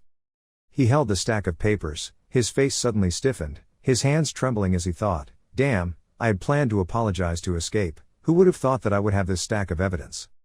He looked at everyone sitting around and pointed and said, wait, everyone has seen it all, right, hello, you guys need to see this. Lee Seo-gun saw that and his blood boiled, you. He threw the stack of papers straight in his face and shouted loudly, he's an ungrateful boy. Jin Wai-kyung's expression darkened. Jin Tae-kyung was humiliated by him in front of the crowd. At this moment, he couldn't keep calm and gritted his teeth, his face was so angry that his veins were showing. He angrily clenched his hands and looked at him angrily and said, hey, don't throw away your testimony like that. Just like that, both people were exchanging words and cursing loudly at each other. Jin Wai-kyung couldn't hold it in anymore and slammed it down and shouted, everyone calm down, you, young Master Lee. He frowned and said in a harsh voice, your threat just now, looking at it, I see it as a poor action. Faced with Wai-kyung's aura, Lee Seo-gun frowned and flinched slightly. Hearing those words, he clenched his hands angrily, incompetent. Lee Seo-gun said excitedly, do you really think I came here with a majority of support? I'm here because I'm the eldest son of the Hang Swordplay sect. My father, no, the patriarch has given me full authority. Hearing that, Wai-kyung said without any reaction, so, what do you want? Lee Seo-gun immediately reached out to Jin Tae-kyung and suggested, I said from the beginning, I want to have a battle with the third young master. Hearing that, he looked depressed. Jin Wai-kyung calmly poured tea and said, no, that's not what I want to ask, what is your main purpose? Lee Seo-gun was a bit confused by his question. Then he burst into laughter and said, then that's all there is to it. Immediately everyone aimed at the same thought, war. The atmosphere fell silent again. Jin Tae-kyung stared at Lee Seo-gun. He looked at the papers scattered on the ground, the contents were everywhere. I had seen Miss Hang of the Hang Swordplay sect in Dawn Moon. Seeing that Jin Tae-kyung was dumbfounded, this was like being convicted of rape. The other paper was written by Lee Yulu. I saw young Master Jin standing in front of Miss Hang's room. I heard a woman scream. The name of the cat in the Moonlight Building was Bai Long and many other accusations, other forced. Jin Tae-kyung huffed in annoyance. Seeing that, Lee Seo-gun slightly tilted her head to look at him. Wai-kyung eagerly exclaimed, wait Tae-kyung. I just saw you waving your hand and provoking Lee Seo-gun, get your fucking ass over here, let's solve this mess. Seeing that, he also smirked. It's still bright outside. At this moment, the two of them were standing on the stage under everyone's eyes. On one side are people of the Hang Sun sect. On the other side are people from the Jin family. Right now they are constantly whispering, it seems like the third young master has lost his mind, I know he will get into big trouble with that kind of life, TSK. Shh, he'll hear us, he thought with a tense expression, I know I said I would accept this match, but he's 16 levels higher than me. The name Lee Seo-gun held a sword in his hand, his whole body emitted a strong aura, his eyes sparkled with bloodlust. Jin Tae-kyung saw this and thought in horror, sweating, not to mention his strong murderous intent, too. Right now, your mind is confused and extremely unstable, how can you not die? The system panel sounds, you are hit with a trembling status effect. Suddenly there was a voice motivating Tae-kyung, Jr., take a deep breath and relax. Wai-kyung encouraged, don't worry, if I feel you are in danger, Big Brother will intervene, okay, if that bastard dares to touch you, I will beat him up. Do you hear me? So don't be nervous, take it easy, just be careful, you can do it. Tae-kyung, when you heard that, you looked up at him and felt a little relieved, well, I guess at least you won't get hurt, kill. Jin Tae-kyung returned to the main task, he held the spear tightly in his hand and told himself, but I should still focus on defense. On the other side, Lee Seo-gun spoke up, Lord Jin, let me ask you something before we begin. He smirked smugly and said, where did you get the confidence to accept this match? I thought you didn't know anything about martial arts and only knew how to run. Jin Tae-kyung spoke up a bit awkwardly, that's it. Then he fell into thought again. If I refuse the battle, I will be safe for the time being, but surely war with Mount Hang will break out, and I will become an enemy of both sides. So sooner or later I will become the target of an assassin and be killed. But if I accept the fight and take the beating, at least I can preserve my life, and another opportunity will appear by itself, because I have the power of the leveling system. Thinking so, he smirked back, I feel like I can at least defeat someone like you. After hearing this, he couldn't help but burst out laughing. He spoke loudly in the middle of the ring, so arrogant, I guess you still have pride. Jin Tae-kyung coldly asked and retorted, can I also ask something? Hearing that, Lee Seo-gun proudly said, sure, I will listen, because these could be your last words. Jin Tae-kyung's expression darkened and said, in this situation, you are the one who created it, right? When he was told that he had a black heart, he paused a bit. Lee Seo-gun had no words to justify but stammered, what? He was so angry that his face turned red and he said in shock, what nonsense are you talking about, you bastard? Looking at his agitated appearance, you thought to yourself, oh ha, it must be this dog, I know it is, something suspicious. He angrily raised his sword and gritted his teeth, hissing, I will behead you. Saying that, he aggressively rushed towards him. Jin Tae-kyung also immediately swung his spear to block his sword. Lee Seo-gun approached him, causing him to be pushed back with a yelp. He immediately swung his sword and slashed, shouting, die, you bastard. Faced with this situation, Jin Tae-kyung could only use his spear to try to block his attack. Lee Seo-gun swung his sword. Jin Tae-kyung silently exclaimed at his speed, he was too strong. His sword swung at him and he used his spear to block the attack. Without stopping for a moment, he continued to swing his sword, shouting loudly, now I will give you a chance to beg for forgiveness. Be grateful, I'll take one of your arms. Jin Tae-kyung tried his best to block the attack with his spear, but at this moment he suddenly realized something. He frowned, observing his every move and thinking, somehow, I feel like I can do it. Lee Seo-gun then shouted and rushed forward with his sword. As soon as he encountered him, Jin Tae-kyung immediately held the spear horizontally. His sword swung strongly down on the spear, causing no damage to Jin Tae-kyung. When he saw that, he angrily shouted, you, how dare you? But all he got in response was the proud smile of our male lead. He thought to himself again, that's interesting. Jin Tae-kyung looked at the spear with doubt, wondering how strong his attack was. Immediately after that, he took the spear and hit Lee Seo-gun in the face. Everyone in the stands was surprised by this situation, only Jin Wai-kyung was excited and happy. Lee Seo-gun was hit in the face by his spear and couldn't react in time. His mouth was bleeding. Lee Seo-gun gritted his teeth, not bad, he saw that and whispered in joy, his attack was successful. Lee Seo-gun pointed his sword at him again and proudly said, however, you only got there. Jin Tae-kyung let out a cry. Then he looked at him, now you're really screwed up. He was bewildered when he heard that, what?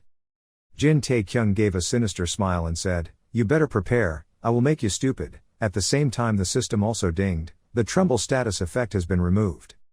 Lee Seo-gun internally monologued, as the eldest son of the Hang Mountain Sword Sect, I have always learned how to swing the sword. I was not a prodigy, but, thanks to my hard work and training, I reached the first rank at a very young age, I became the hope of my family, and luck began to follow me. The current problem with the Jin family in Taiyuan is a way for the Hang Mountain sect to increase its power in Shanxi province, since that bastard's reputation is already low. I know that no matter what the Jin family in Taiyuan does, this martial artist's reputation and influence will suffer a severe blow. Returning to reality, his face was now red, he exclaimed in horror, however, what the hell is going on? I only saw Jin Tae-kyung kick him to the ground, the sword in his hand also flew out. The blow he received was like breaking a rope and flying far away. Lee Seo-gun tried to sit up and picked up the sword from the ground. At this time, his face was bruised and blood was continuously flowing from his mouth. Lee Seo-gun angrily gritted his teeth and looked at him. Then he picked up his sword and rushed towards him. Jin Tae-kyung immediately lowered his head to avoid one of his swords. Then he took the opportunity to have an advantage and used his spear to hit his leg hard. Then used the tip of the spear to push him in the middle of his body. Lee Seo-gun was immediately beaten to death by him. Hang Sun's people were also restless at this time. They were angry and gritted their teeth. They simultaneously pulled out their swords. They stood up and kicked the tea table with one foot and said loudly, "The match would be void." Wei Peng pinched his face hard. He dumbfoundedly thought to himself, it wasn't a dream. Looking at the fierce fighting scene in front of Wei Peng, I couldn't believe my eyes. What was I witnessing? The Hongshan sword sex heir, Li Seo Gun, was being beaten to a pulp. And also by the third young master, who had only just become a third-class warrior. The more I looked at him, I still couldn't believe it. Yes, I saw him practicing day and night, but martial arts doesn't just grow stronger in a day or two. He was filled with confusion. So what the hell am I looking at? But at this moment a clanking sound was heard from the other side. I only saw the Hang Sun sex people shouting loudly, "The match was invalidated, stop fighting quickly." Wei Peng looked at them disrupting order and thought angrily, these crazy guys, how dare they? They kept rioting and shouting loudly, "The Jin family is definitely playing dirty, that's right, there's no way, the young master lost to a trash like him." But at this moment Wei Kyung's seat was nowhere to be seen. At this moment, I heard a whooshing sound.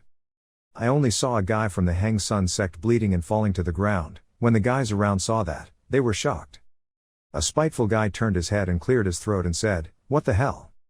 It turned out that Jin Wei Kyung had just killed the guy lying on the ground. His expression was murderous and he said, "What are you babbling about?" Another loud popping sound. Another guy slapped him until his front teeth were knocked out and he lay down right next to the guy just now. When the other guys saw his aura, they were so scared that they trembled and sweated profusely, not daring to say another word. Jin Wei Kyung angrily raised his voice and threatened, "You are the ones who issued the challenge, go back to your seats and be silent until the match ends." When he finished, he slowly walked back to his seat. When Wei Peng saw this, he worriedly spoke up, this was harmful. Before he could finish speaking, he immediately stopped him and told him not to speak. Looking down at Jin Tae-kyung's match, his face suddenly became happy again and excitedly said, "The most wonderful moment of my life is happening." Jin Tae-kyung's battle has been going on for several hours. At this time, his sword was knocked out by him into the grass under the arena. Li Seo Gun's hands are constantly shaking. His whole body was now covered in wounds. He held his injured arm in pain, breathing and saying, "How is this possible?" Jin Tae-kyung frowned impatiently as he looked at him and said, "Hurry up and surrender, you know you can't defeat me." When he saw that, he clenched his teeth angrily, this dog." He was now angry, red in the face, and used all his strength to put his strength into his hand and shouted loudly, "Closing your rotten mouth." He was startled and sobbed. He kicked the ground hard, causing pressure that caused the ring to break and then rushed forward again. Seeing that, he immediately used his spear to swing it at him. The tip of his spear was only 10 millimeters from his face. But Jin Wei Kyung suddenly thought again, he couldn't kill him. Even though he didn't want to, he had to turn the spear away. He was now in a crazy state and rushed forward. He clenched his fists and his whole body emitted a strong aura. Then Li Seo Gun waved his hand at him. Seeing that, he immediately used his spear to block it. He howled in horror, almost, but this time he swung his other hand. Just saw blood spurting out. He used his left hand to punch Jin Tae-kyung in the face, but luckily he was able to lean to the side so it only caused minor damage. Blood from his face splashed onto his face. He held his face and screamed in pain, "This bastard." Li Seo Gun couldn't believe it and wondered if he could avoid it. I used all my chi to attack. Jin Tae-kyung was so bitter that he swung a powerful punch at his face. He punched him in the face without letting him dodge. Jin Tae-kyung then finished with a powerful punch to his chest. He was in pain and blood spewed from his mouth. At this time, Li Seo Gun also knelt to the ground. He knelt down in front of him. Jin Wei Kyung and Wei Peng were surprised to see that. Several elders of the Jin family were also frightened by this scene that their eyes were wide open. Hang Sun's people were surprised and could not believe their eyes. For a long time, Li Seo Gun still knelt on the ground without any strength to resist. At this time, the system continuously notifies you that you have completed the challenge, you receive the title of victory, your chi sense has increased to master level 3, you can now identify the subject within 50 levels, the technique of cultivating Jin family training increases to mastery level 4, you receive a large amount of XP and reputation, new rewards, thanks to excellent performance, you get additional rewards, level up. The match is over, return to the palace. The painting of Jin Tae-kyung winning gloriously under the bow of the Hang Sun sect was placed on the table. Wei Peng looked at the picture with a confused face. What was this? Wei Kyung replied leisurely, I drew yesterday's match. He said proudly, focusing on Lee Seo-gun, who was completely defeated, and my domineering Tae Kyung, who won. The scene painted the limitless blue sky, thereby symbolizing the future, the return of the young hero. Why, okay, I'm really good at drawing, right? Wei Peng saw this and shouted loudly in anger. There's a lot of work waiting for you and you said you spent all day just drawing this picture of me, right? Have you lost your mind? He calmly took out another picture and said, oh, that's why I drew one more step. I was planning on showing it to you, but my eyes are so sharp. He didn't care about him and said cheerfully, that picture depicted the scene after the match, focusing on the hero who was not satisfied with the fight. He begged to return to practice. The scene was filled with admiration from everyone around. Wei Peng sighed and said in a low voice, I have to admit, I was also surprised. The third young master seemed to have completely changed. When he heard that, he immediately pointed his finger at him and spoke, right, I'm just as surprised as you. Wei Kyung was happy. Who would have thought this day would come? My younger brother would finally become a celestial eagle. Wei Peng, don't you hear that? That's the sound of Tae Kyung's powerful wings flapping. But at this moment, Wei Peng suddenly saw something. Jin Wei Kyung also turned around and saw. A messenger pigeon flew to his hand. He was a little surprised. It was a messenger pigeon. Then Jin Wei Kyung immediately opened the letter. Reading the letter in his hand, his expression suddenly changed and he exclaimed, there was trouble. Jin Tae Kyung from a small dot. Then slowly his body appeared larger and larger, the arm behind him was also swinging up a line. At the same time, he let out a long scream, his hand forming a fist and moving forward. A large hand zoomed forward. A pair of eyes opened wide, showing unconcealed fear. The whole room echoed with the sound of his heavy breathing. He couldn't control his breathing for a long time. Young Master Lee Seo-gun jumped up worriedly, his whole body was full of scratches. Outside the carriage was still running steadily. Inside, Lee Seo-gun clenched his teeth and hissed in anger. His whole body bent down, it kept shaking. He thought, I have lost my honor like him. Then he immediately slammed his fist into the next door and angrily said, fuck you. Outside, a man with a scarred face turned to look. Lee Seo-gun breathed heavily and thought to himself, I will kill him like heaven, I will personally finish him. Jin Tae Kyung, outside said, young master, are you awake? Lee Seo-gun was not angry at all. He turned around to question, where the hell are you guys going? Stop loitering around and continue walking. The person outside replied, yes master. Suddenly he touched the needle on his head and said in confusion, what the hell is this? Then a cold voice rang out, just keep going. Well, that was the same idea. Hearing that, Lee Seo-gun stopped for a moment. The guy turned his head and said, who the hell are you? Said the mysterious person. However, he wore a black cloak, revealing only his dark red eyes, and said, allowing you to return to Hang Mountain has brought us to a different position. Suddenly, the poison in his body had taken effect, blue rays began to spread, blood flowed from his mouth, and he was also foaming at the mouth. The words were stuck in his throat. Why? The mysterious person approached and pulled out the needle from Lee Seo-gun's head and said, why don't we do this instead? You can stop at Bok Sun first, then you can go back to Hang Mountain. A needle was pulled out of his head, along with a few drops of blood, while the person with a bandage around his head kept shaking. His whole body was covered in strange blue veins. He was reaching out his trembling hand towards the cloaked man, asking for help, help me. But it hadn't been more than a minute when the hand that was standing in midair suddenly stopped. Immediately after that, his hand and his whole body dropped down, his eyes turned white with no longer irises. The young master's whole body lay sprawled on the bed, no longer moving, when a low laugh rang out from next to him. A dark voice came out, farewell to young Master Lee, ha ha ha. The scene changes to this side, the fire in the jar is still burning brightly. Jin Tae Kyung is shirtless, next to him is a spear, he is sitting practicing, his whole body is emitting a pale yellow light. He was reminiscing about his fight scenes with that person earlier, he seemed very thoughtful.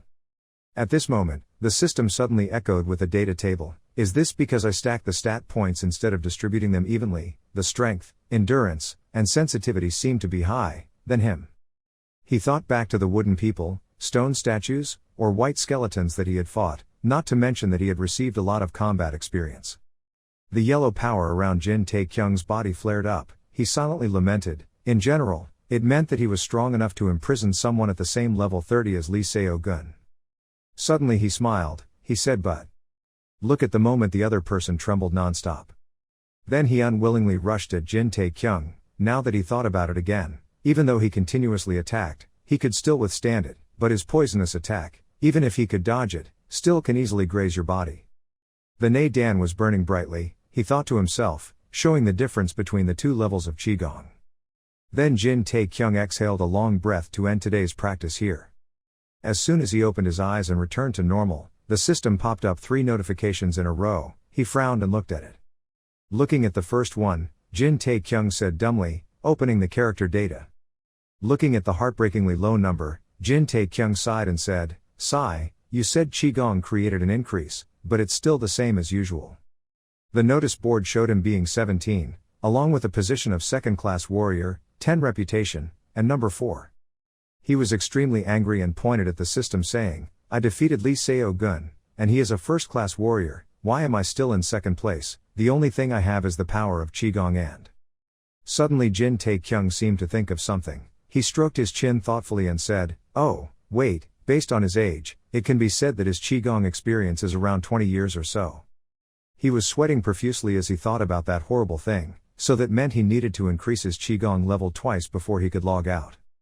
A clicking sound rang out. Jin Tae-kyung shouted unhappily, "Ah, damn, the Qi was properly circulated and still nothing happened." He lay on the ground, sighing and lamenting.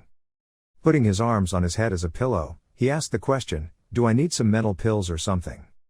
So he remembered Jin Wai-kyung's exaggerated bearded face, always proud, and praised his younger brother, thinking to himself, "I bet if I asked my brother for a love pill, he would definitely be rejected."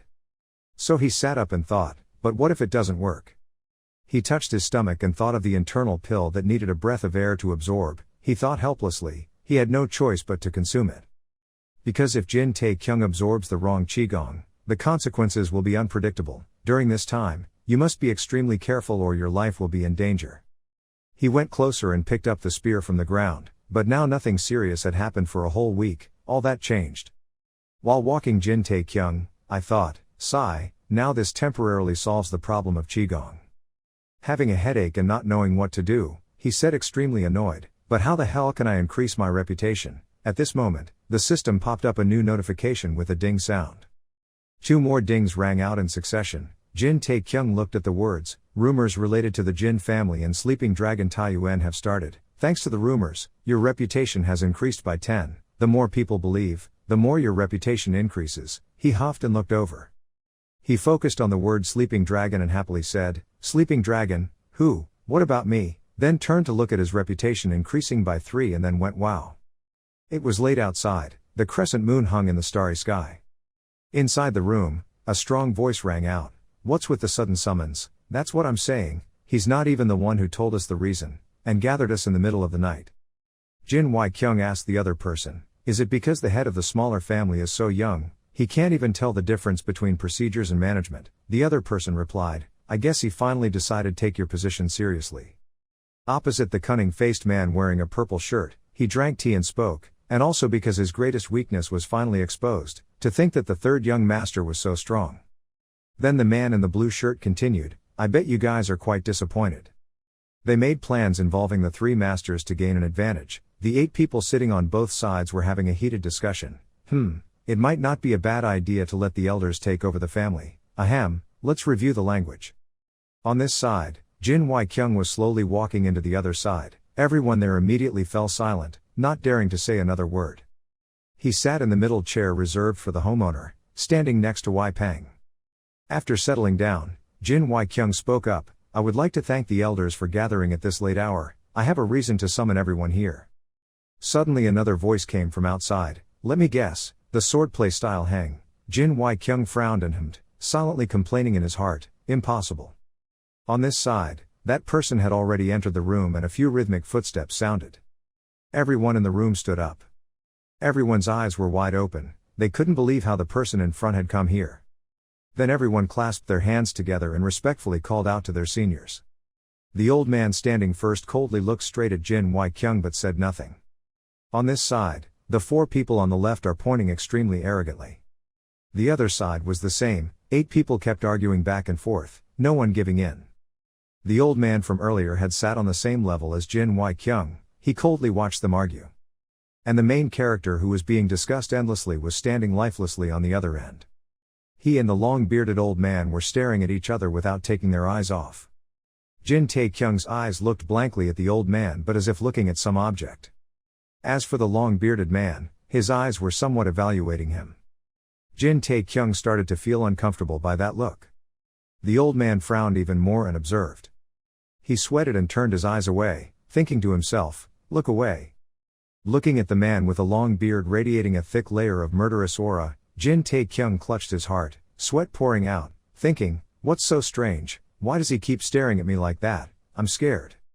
Then in his head Jin Y-kyung's voice rang out, he announced, he was the great elder, he became serious again. Jin Y-kyung still acted as if nothing happened, he calmly told Jin Tae-kyung, "Maybe you have forgotten, but the great elder is your grandfather, the oldest person in our family, make sure that he paid his respects to him." He looked at Jin Y-kyung and nodded as if thinking to himself, "Will I meet my grandfather before meeting my father?" And Jin Y-kyung continued. "With what's about to happen, don't panic and remember to answer as honestly as possible, okay?" His eyes gave him a confirmation. Jin Tae-kyung nodded, he thought to himself, "What's going on, why does everyone seem so tense?" Receiving the answer he wanted, Jin Y-kyung immediately smiled slightly. Then he spoke, "Please pay attention." Jin Y-kyung stood up straight and said, "Since they have arrived, let's start the interrogation." Jin Tae-kyung stood with his hands clasped in front and his head bowed in response to the greeting, "Third young master, Jin Tae-kyung."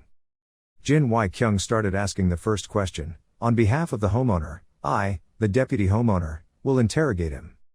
Jin Y-kyung said, "Are you?" He looked straight at Jin Tae-kyung and said, "Poisoning Lee Seo-gun of the Hang Swordplay sect." At first, Jin Tae-kyung was startled when he heard this sentence, now he blushed and said, What the hell happened again?" Everyone in the room started discussing, "I'm pretty sure, but I still have nothing to do with this poisonous corpse of Lee Seo-gun." The fat man asked, "Do you have any valid evidence, the evidence you?" Looked at him in confusion. The fat man tentatively said, "Yes, do you have evidence to prove that you did not touch anything in this incident?" Jin Tae-kyung bowed his head and took a deep breath, then he really didn't understand why he was being suspected. Jin Tae-kyung looked at the fat man with a black face and said, "Why am I the only one who has to prove it? Are you all supposed to be innocent or something?" The fat man trembled angrily and said, "What, you guys?" Everyone said, "Listen, third young master, that's enough of these meaningless sentences," and Jin Tae-kyung still spoke calmly, "You all said the same words, meaningless." Suddenly the senior spoke up, "I have a few questions to ask you." He glanced at Jin Y-kyung and asked, "How did this start?" Hearing that, Jin Tae-kyung looked at him. The person glanced at everyone and said, "It originated from the third young master himself." Everyone looked at each other, "The person who tarnished our family's reputation." Glancing from one person to the other, Jin Y-kyung said, "Third young master." To the last person he asked, "In the end, whoever caused trouble with the homeowner must fight."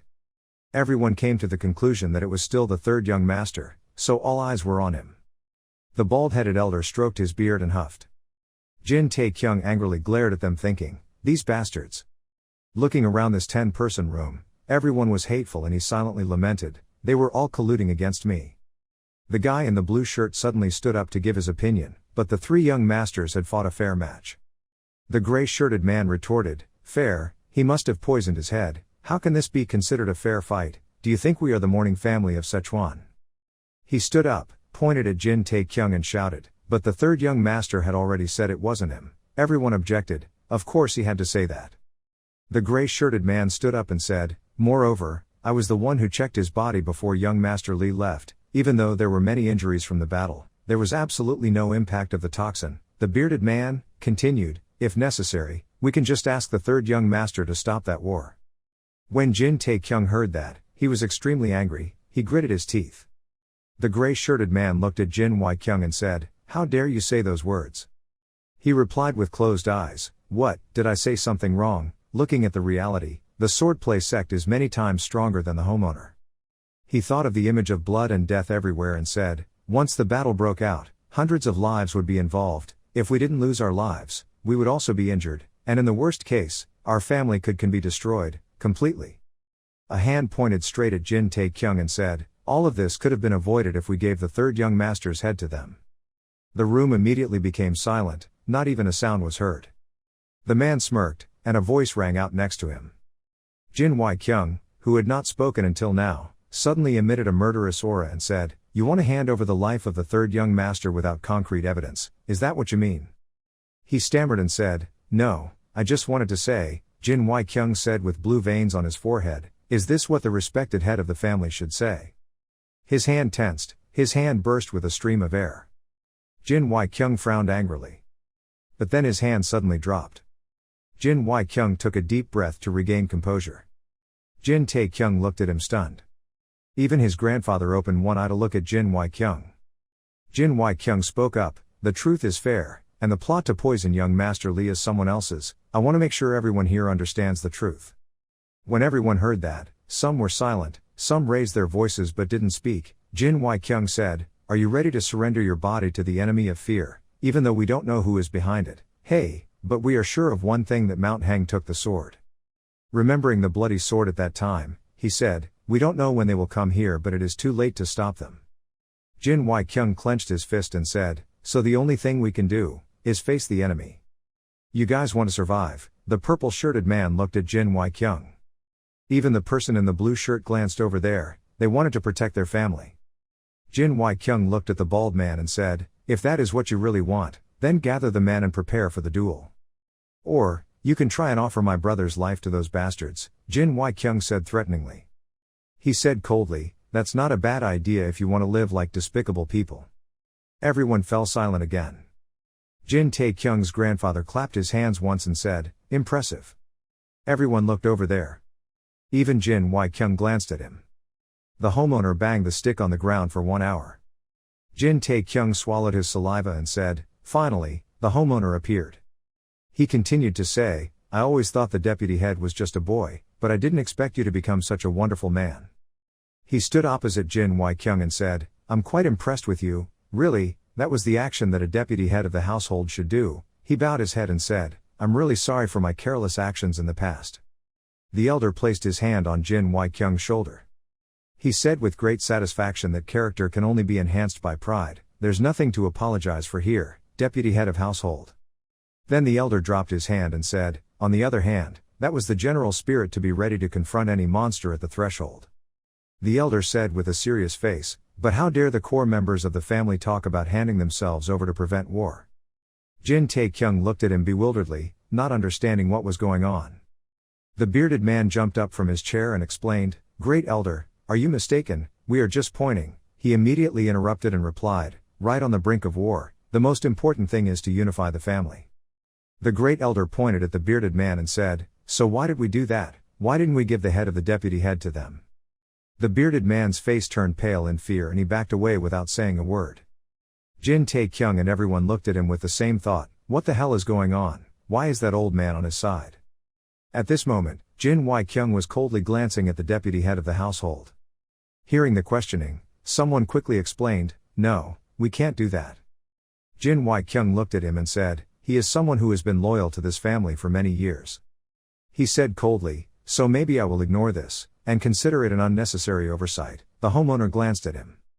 Suddenly he stroked his beard and tilted his head up to say, "You say it was just an accident. The deputy minister is more generous than me, oh ho ho."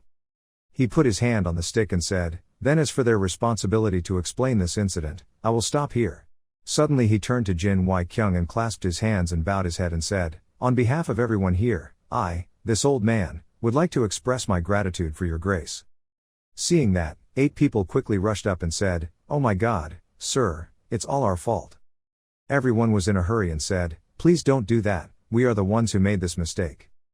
Jin Tae-kyung looked dejectedly at the group of people arguing back and forth and said, "If you do that, how can we hold our heads up and live with this humiliation, old man?"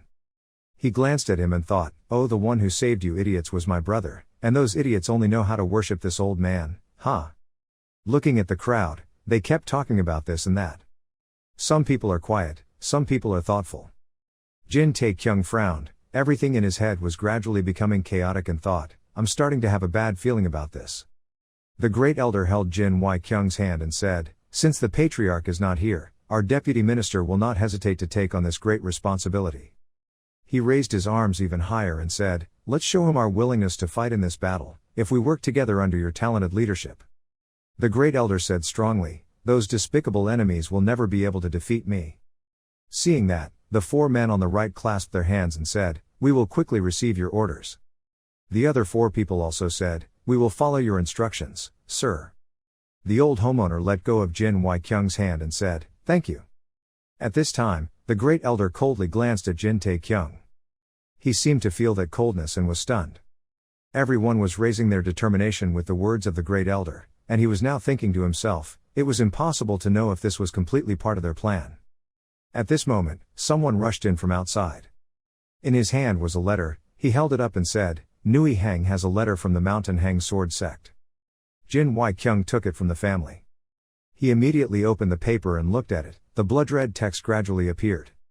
On the paper appeared the words, from my sworn enemy, they cannot live under the same sky, and will do all they can to destroy the other. Jin Wai-kyung crushed the paper in his hand clenched so tightly that it trembled.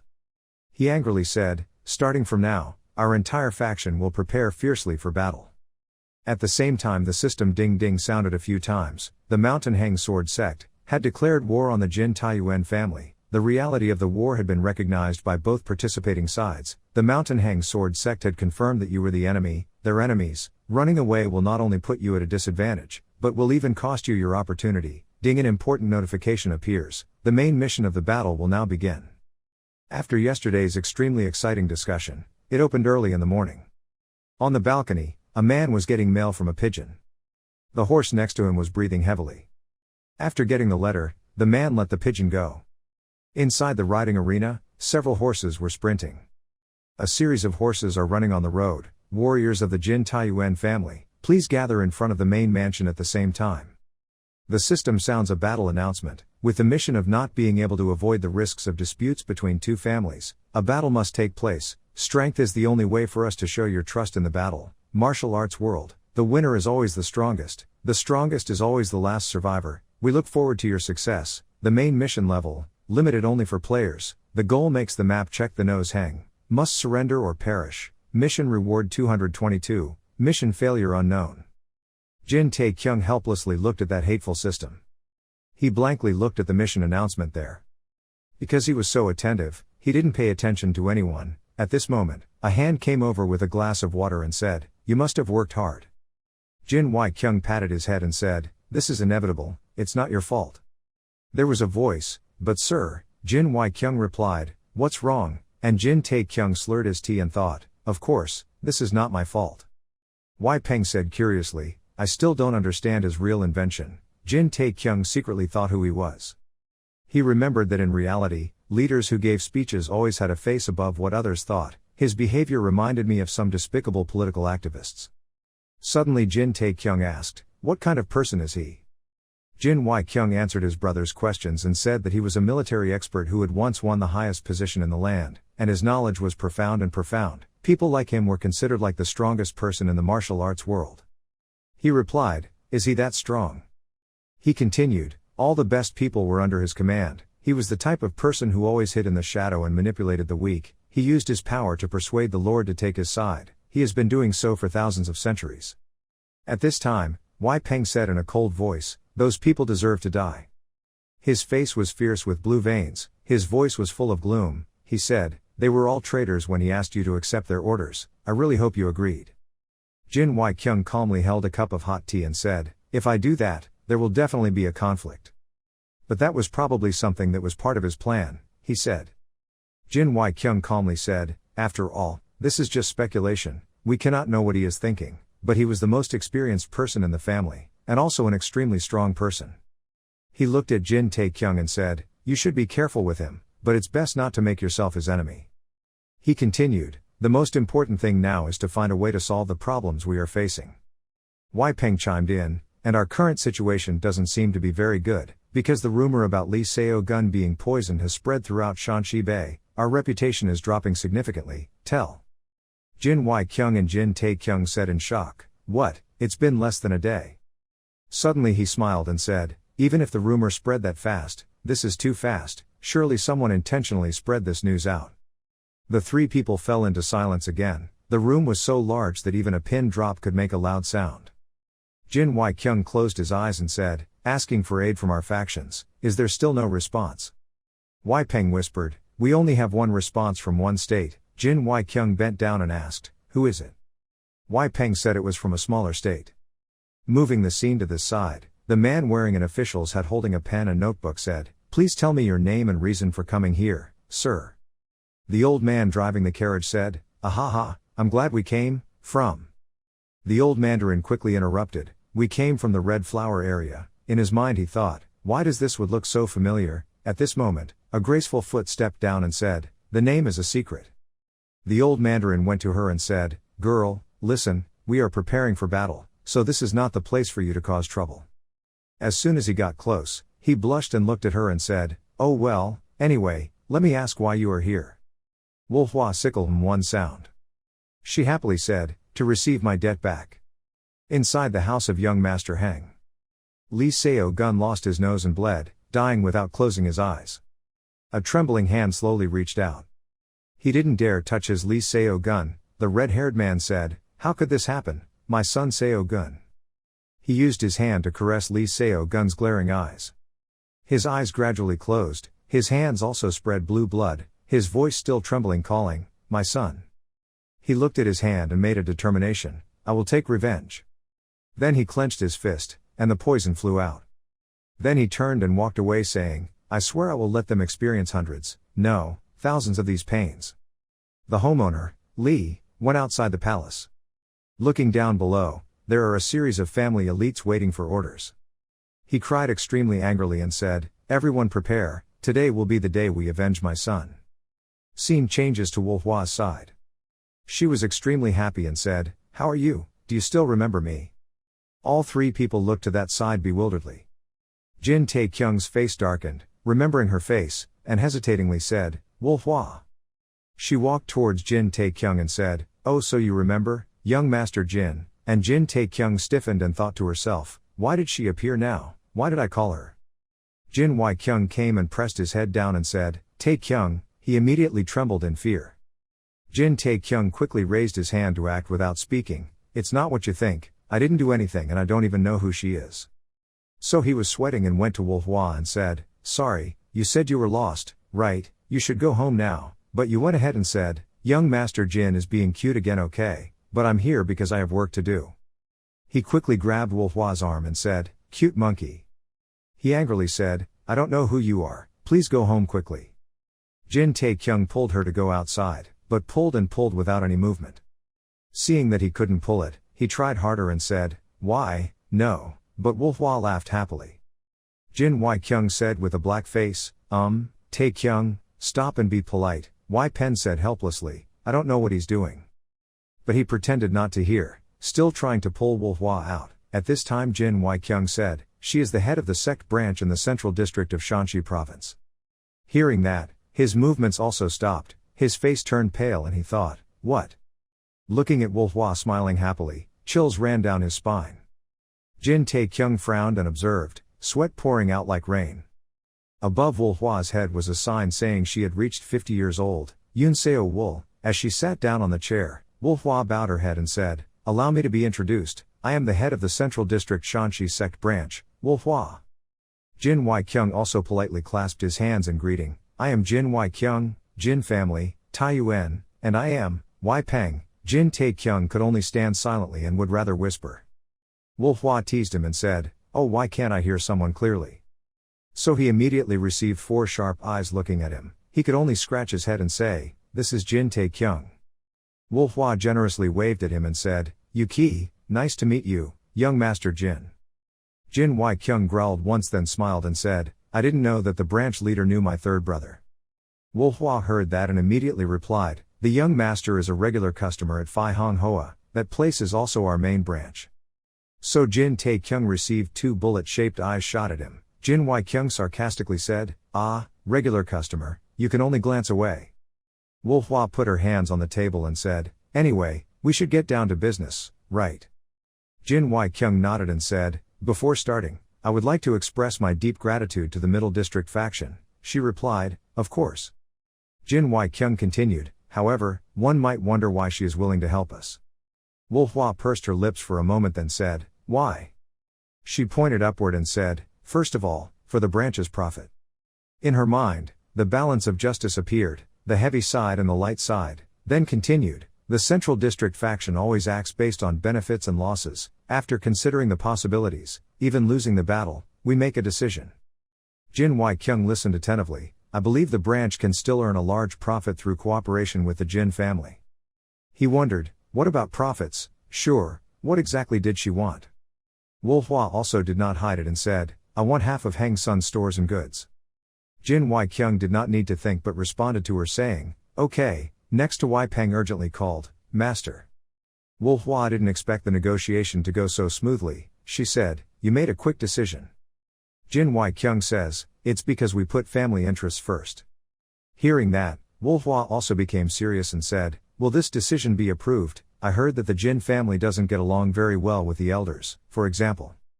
Jin Wai-kyung had guessed it a long time ago. He calmly replied, "It's unlikely that you know the Central District sect very well, but you don't need to worry about that." Continue her request. Standing next to Jin Tae-kyung thought with a dark face, silently, "I didn't accidentally say that to her." Wolhua says, "Then, the second thing." She blushed and said, "Simply because I like young Master Jin very much."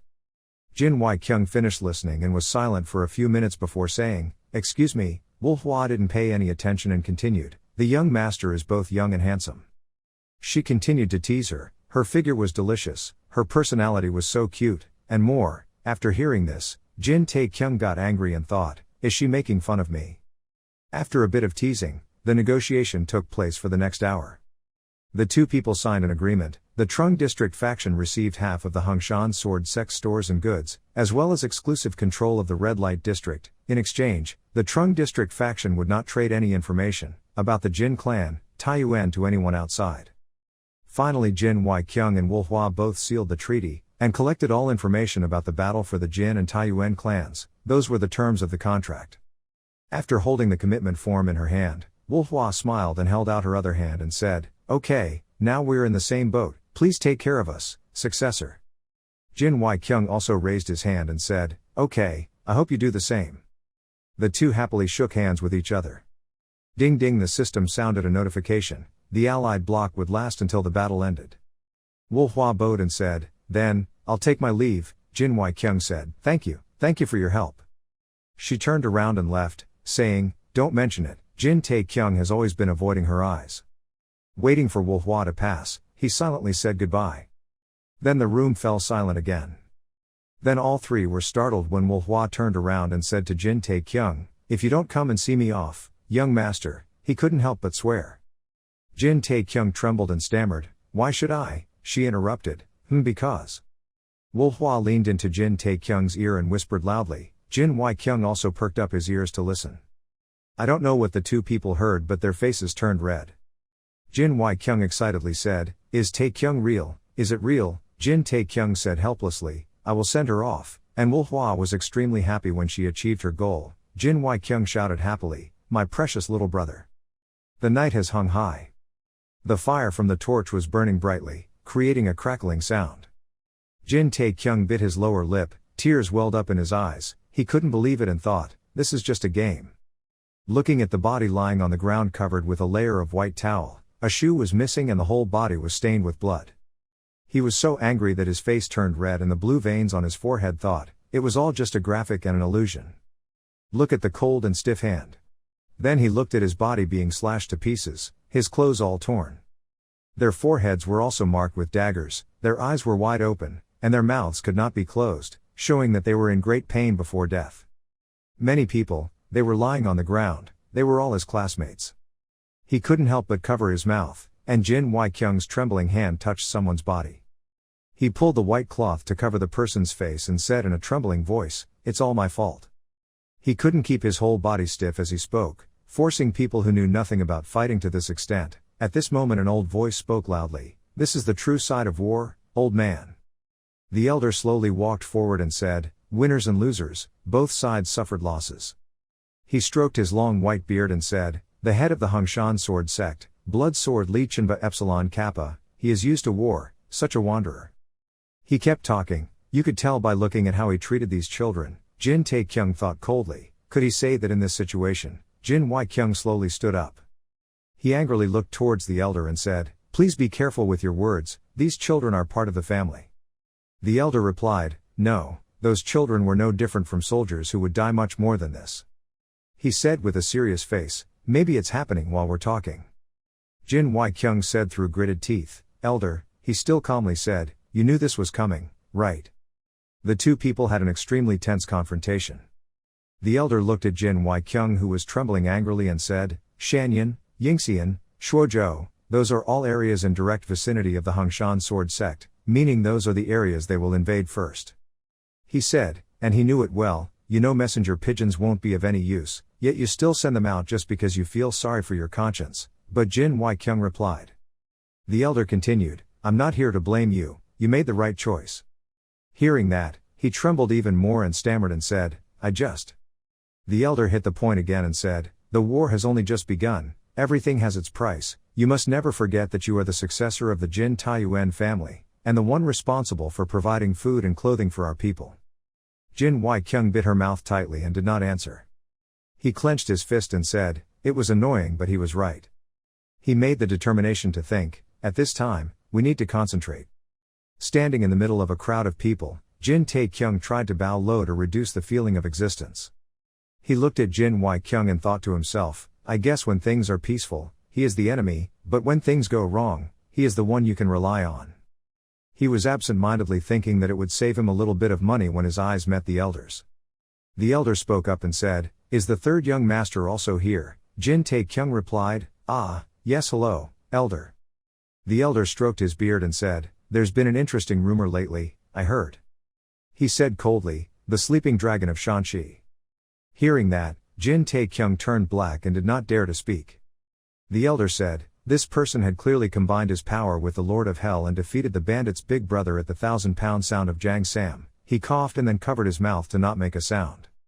Seeing that, the elder asked with concern, "Are you cold?" Jin Tae-kyung hugged his body and replied on the surface, "No, it's not, I feel a bit cold," but inside he was screaming, terrified to hear the old man's mouth. This old man felt so cold. The elder immediately replied, "How can you fight with that weak body?" Hearing that, he just smiled. But suddenly thinking again, he narrowed his eyes and said, "What did you say?" The elder suddenly said coldly, "If that rumor is true, then I believe there needs to be someone from the main house to join the front lines of the upcoming battle." Jin Tae-kyung's feet suddenly cracked, he lost his balance and felt a bit confused. The elder stood looking at him falling into the lava and said, "What do you think, successor?" He tried to struggle to crawl up. In his mind he thought, "No, tell him I can't, please." Jin Wai-kyung stared at that place without taking any action. Jin Tae-kyung's hand trembled as she tried to hold on to the small corner of the wall. Jin Wai-kyung suddenly spoke up and said, "I also think so, it would be better if someone contributed." 1 second later Jin Tae-kyung's screams echoed. The system pops out a notification, "A new mission has begun." The next morning the sky was clear blue as usual. Jin Wai-kyung stood in front of the clan's army. He thought, "The elder wants to send me to the battlefield under the direct direction of the commanders." But with Jin Wai-kyung's strong opposition, "I'm fortunately put in another position, I won't allow it." Jin Tae-kyung was assigned to be the captain of the reconnaissance guard team. The outcome of the failure was too ambiguous. "I felt bad." The mission given by the system was, "You were chosen to be the team captain, guarding reconnaissance. Starting now, you will have to command the soldiers under your command and complete missions by achieving victories in battle." Repeat mission rank, Jin Tae-kyung limit, goal of accumulating 100 victories. Currently now your score is 0. Looking at the bodies of his fellow students lying inside, he thought to himself, "But I'm part of the reconnaissance team, it probably won't be too dangerous. I know this is just a game, but I can't erase the image. The bodies of those children came out of my mind." Jin Tae-kyung closed his eyes and thought, "Since when do NPCs feel real? Am I too involved in this game? Okay, there are 5 people assigned under me." Looking at the 3 people under him standing there looking at him, he commented, "I don't know if it was a temporary transfer from another department or what, but they looked quite worried." The 4th person at Le Pretend 13, Han Yop clasped his hands excitedly and said, "It is my honor to meet you, young master. Please take care of me, Captain, the sleeping dragon of Shanxi." Jin Tae-kyung thought, and there's this overly enthusiastic brat. The 5th person pretended to be 22 Yun Mu Jin. He said, "We meet again, third young master." He emphasized the 3 words third young master, which made you extremely uncomfortable. And finally, "This annoying bastard." Jin Tae-kyung held the spear in one hand, the other hand on his hip, silently complaining, "Oh my luck." He paused for a moment before saying, "I have been assigned to be the captain of the reconnaissance guard team. I am Jin Tae-kyung, hello everyone." Scene changed to the far observatory. Jin Wai-kyung was standing up there looking towards Jin Tae-kyung's reconnaissance team. At this time, Wai Peng spoke up to remind them that they were leaving at noon and would probably arrive in 2 days, hemmed in 1 hour. Jin Wai-kyung stroked his beard and said, "Ah, are you talking about Tae-kyung? He was put in the Jin family's reconnaissance team." He waved his hand and said, "When will you stop treating him like a child? He has become a man, I'm sure he'll be fine." Wai Peng replied, "It's hard to believe what he's seeing." Suddenly Jin Wai-kyung saw something in the sky. He pointed in that direction and said, "Hey, look there. Up there is a bird flying here." The pigeon flew slowly closer to the observatory where he stood. Jin Wai-kyung said, "It seemed like there was new news from the Central District faction." After blurting out a pile of letters, in which it was written, "Led by Fighting 1, Killing 1 Joe Pill, 40 soldiers appeared in Zhengyang." Jin Wai-kyung looked at the letter and said, "They have already arrived at Zhenjiang. Even if they are Special Forces soldiers, it is difficult to calculate that they have crossed 100 li in just a few days." An image of a map appeared in his mind and he thought to himself, if they get past Hongshui, they will reach Taiyuan later. As if remembering the man's crazy image, he said, there were still a few people who had not returned to the main house, and with the appearance of the person known to be cruel and brutal, fight one, kill another Joe Pill, know if they are being chased by him. So he immediately issued an order, Wai Peng, quickly mobilized 50 people and advanced to Zhenjiang. We need additional support, Wai Peng said a bit confusingly, wait, old man. His eyes looked at Jin Wai-kyung's worried face. Jin Wai-kyung trembled and couldn't say enough of Jin Tae-kyung's name. He turned pale and asked with a trembling voice, where was Tae-kyung sent to? Wai Peng replied, Zhenjiang sir. After listening, the air seemed to freeze, leaving only the sound of Jin Wai-kyung's low breathing. On the main road, Jin Tae-kyung and his subordinates were moving non-stop. Dust and dirt on both sides of the road were flying. After walking for a long time, Jin Tae-kyung suddenly raised his voice and shouted, reaching my position, any. Waiting for everyone to gather in one place, Jin Tae-kyung immediately spoke and spread out. The 5 subordinates heard the order and immediately followed. Right after that, Jin Tae-kyung spoke again, gathered, lined up. Hearing the order, 5 people quickly lined up in a long line. The sound of footsteps echoed endlessly. Jin Tae-kyung once again shouted the words formation. 5 people quickly lined up. They ran while breathing heavily, with high concentration. Jin Tae-kyung stood in one place and commanded a group of people to array and practice. Looking at them, he immediately raised his hand to stroke his chin and thought to himself, oh, it hasn't taken too long since I taught them to get better.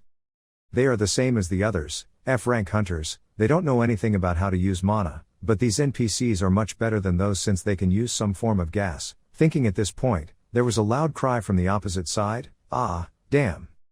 Jin Tae-kyung came out of his thoughts. He raised his head to look and saw a shield thrown on the ground, followed by a very angry voice, I can't do this anymore.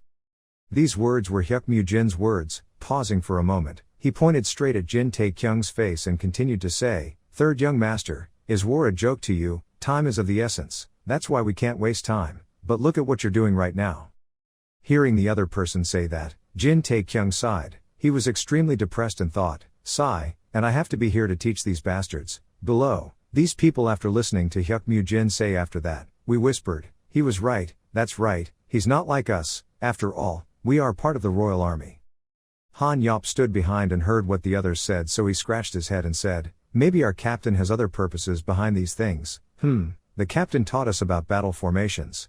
When Mu Jin heard that, he curled his mouth in disgust and said, what kind of person is he? He said, then pointed his finger at Jin Tae-kyung, loudly blaming him. He was the third young master, the one who ignored his own training and pursued women from a very young age. He didn't know anything. Everything about war and tactics is the same. Instead of devoting himself to learning about these things, he went around and caused accidents, which was all that mattered to him. Hyuk Mu Jin spoke for a long time. His face was drenched in sweat as if very angry. He turned his head to look at Jin Tae-kyung and scolded. The person who caused the war to break out was the third young master. Jin Tae-kyung didn't get angry after hearing all these words. He nonchalantly approached Hyuk Mu Jin, pressed his face close to his face and said faintly, I hope you should realize what you consider to be the actions you take right now is considered rebellious. Hearing the other person say that, Hyuk Jin paused slightly and huffed. Very quickly he regained his composure. He raised his hand and pointed straight at Jin Tae-kyung's face, continuing to question, what if those were acts of rebellion? What the hell are you planning to do? Listen Jin Tae-kyung closed his eyes slightly. He slowly said, let's see. Having said this, Jin Tae-kyung suddenly stopped. He opened his eyes and looked straight at Hyuk Jin, then curled his mouth and continued, when we are in war, I will exercise my authority as captain of this team and solve this problem by giving you 3 slaps on the cheek. As soon as these words came out, Hyuk Jin was extremely shocked and exclaimed, what are you? As soon as the words ended, Jin Tae-kyung's hand swung up and slapped Hyuk Jin straight in the face, causing him to stagger and almost fall. Jin Tae-kyung said coldly, the first slap. Hyuk Jin completely couldn't believe that Jin Tae-kyung dared to hit him. He held his cheek, gritted his teeth and exclaimed, who do you think you are? Before he could finish his words, a loud chirp rang out. Jin Tae-kyung said leisurely, second slap. Hyuk Jin was extremely angry at this point. His cheeks were red and swollen. He rolled his eyes and cursed damn. His hand behind him prepared to fight back against Jin Tae-kyung. Hyuk Jin is quite fast but cannot attack Jin Tae-kyung. He turned around, quickly avoiding the opponent's powerful attack. Right after that, Jin Tae-kyung raised his hand and said coldly, the third slap. The remaining 4 people stood far away observing the situation. When they heard this, they broke out in sweat and were extremely scared. A crisp cracking sound was quickly heard from their hand. Hyuk Jin was completely helpless at this point and fell down at Jin Tae-kyung's feet. Jin Tae-kyung stood still and leisurely brushed his hands. Then he raised his head, as if nothing had happened and said, break time is over, prepare to move. As soon as these words ended, Jin Tae-kyung suddenly felt a bit of coldness on the tip of his nose. He raised his head and looked up at the sky, looking at the tiny particles falling and silently thinking, it's snowing. White snow filled the sky. A sharp blade was raised high. The falling snowflakes were instantly split in half. Immediately afterwards, fresh blood sprayed out all over the ground, wetting the entire area. A man with blood all over his face fell to the ground, his white eyes wide open. In another forest, a group of tall, muscular people holding swords were surrounding a group of civilians. They were constantly trembling and looking extremely scared. A child knelt on the ground towards the dead man's body. Just now, I was in pain and called out 2 times, Dad. A woman quickly rushed forward to hug the baby. She turned to the leader and begged, Great Lord, please let the children go. The leader heard that and curled his mouth and said, I'm sorry, but unfortunately, I'm not a great lord. This voice carried murderous intent, making the woman extremely frightened. She clasped her hands tightly around the baby, crying out with tears in her eyes, however, you are also a human being, how did you leave? So far, their children have done nothing wrong.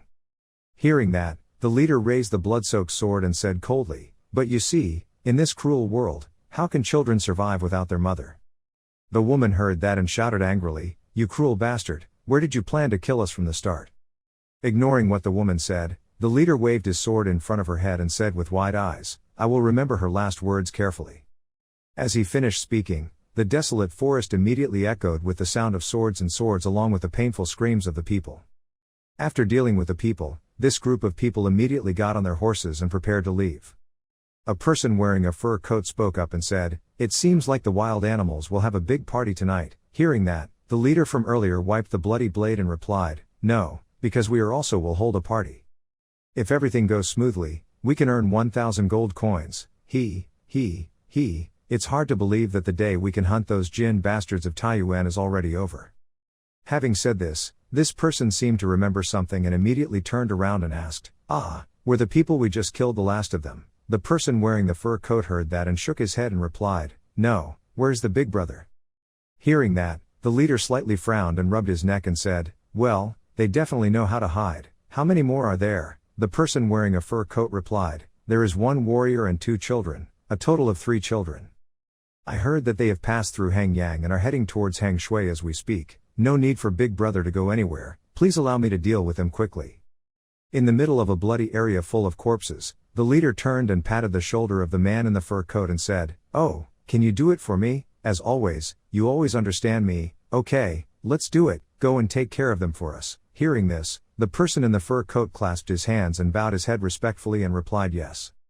In the deserted tent, Hyuk Jin sat in a corner scared. His face was now swollen. The following person was now sitting huddled together in the tent.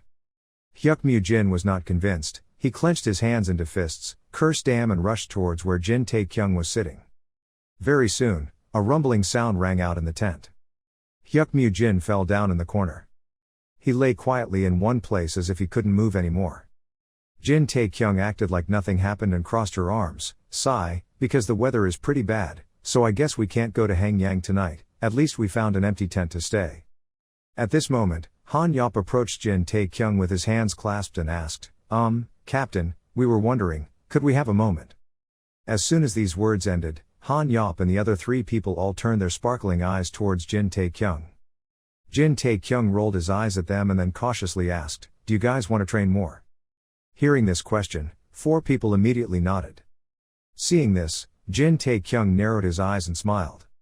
Immediately after that he immediately shouted, you bastard, take your weapon and go out.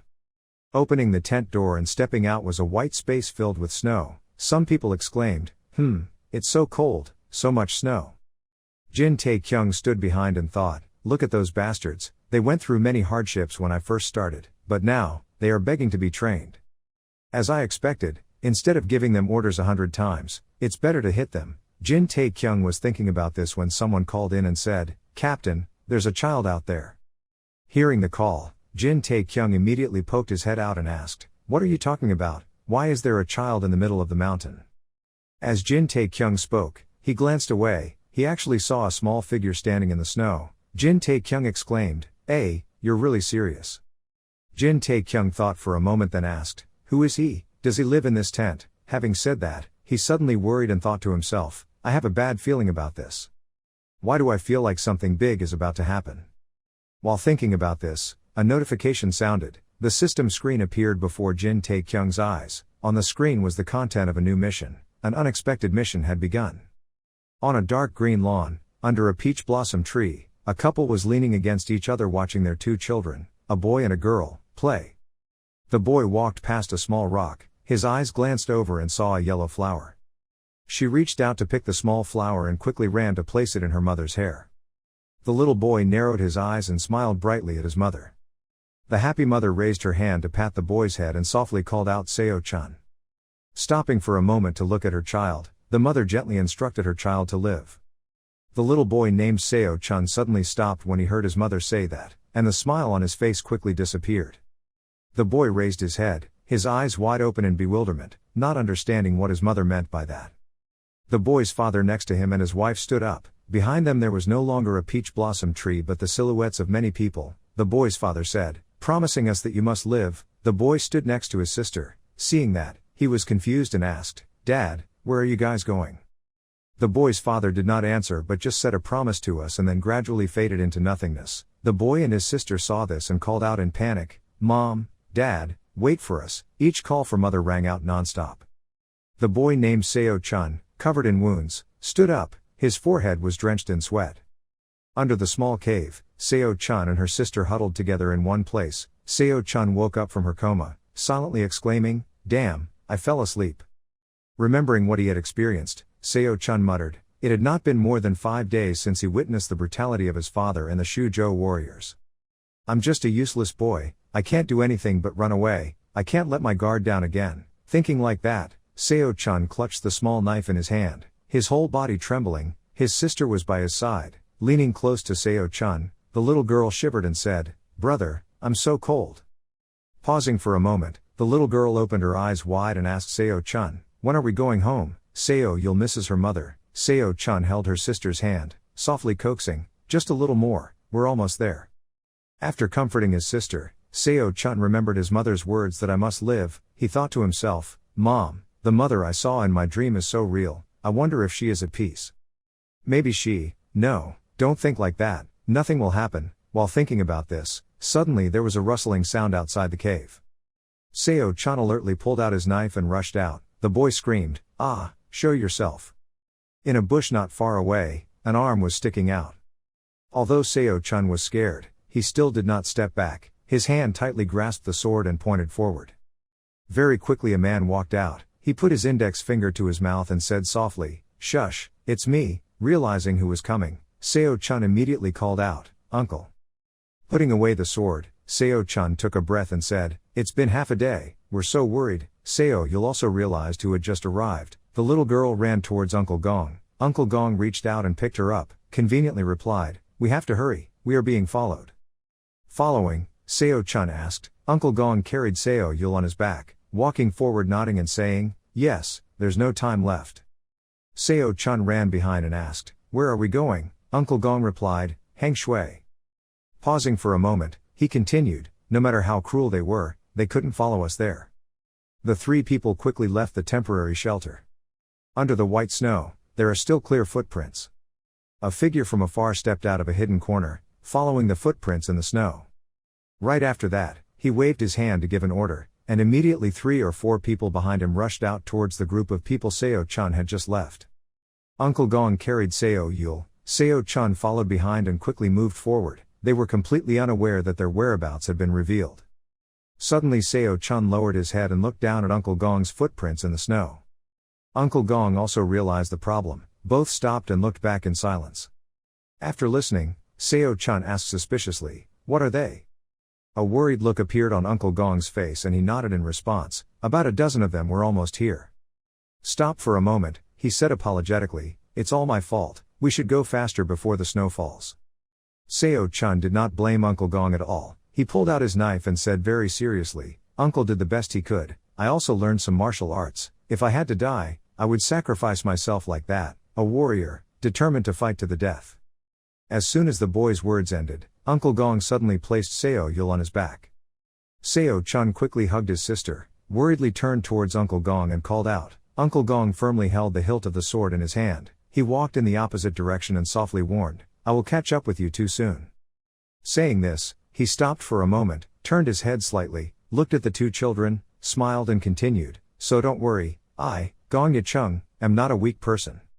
Hearing him say that, Seo-chan immediately cried out in worry, but even still, the boy had not finished his sentence when he was interrupted by Gong Yicheng. He urged the 2 children to go quickly. As soon as these words ended, the enemy was also chasing in the distance. They shouted viciously, "There they are, corner them."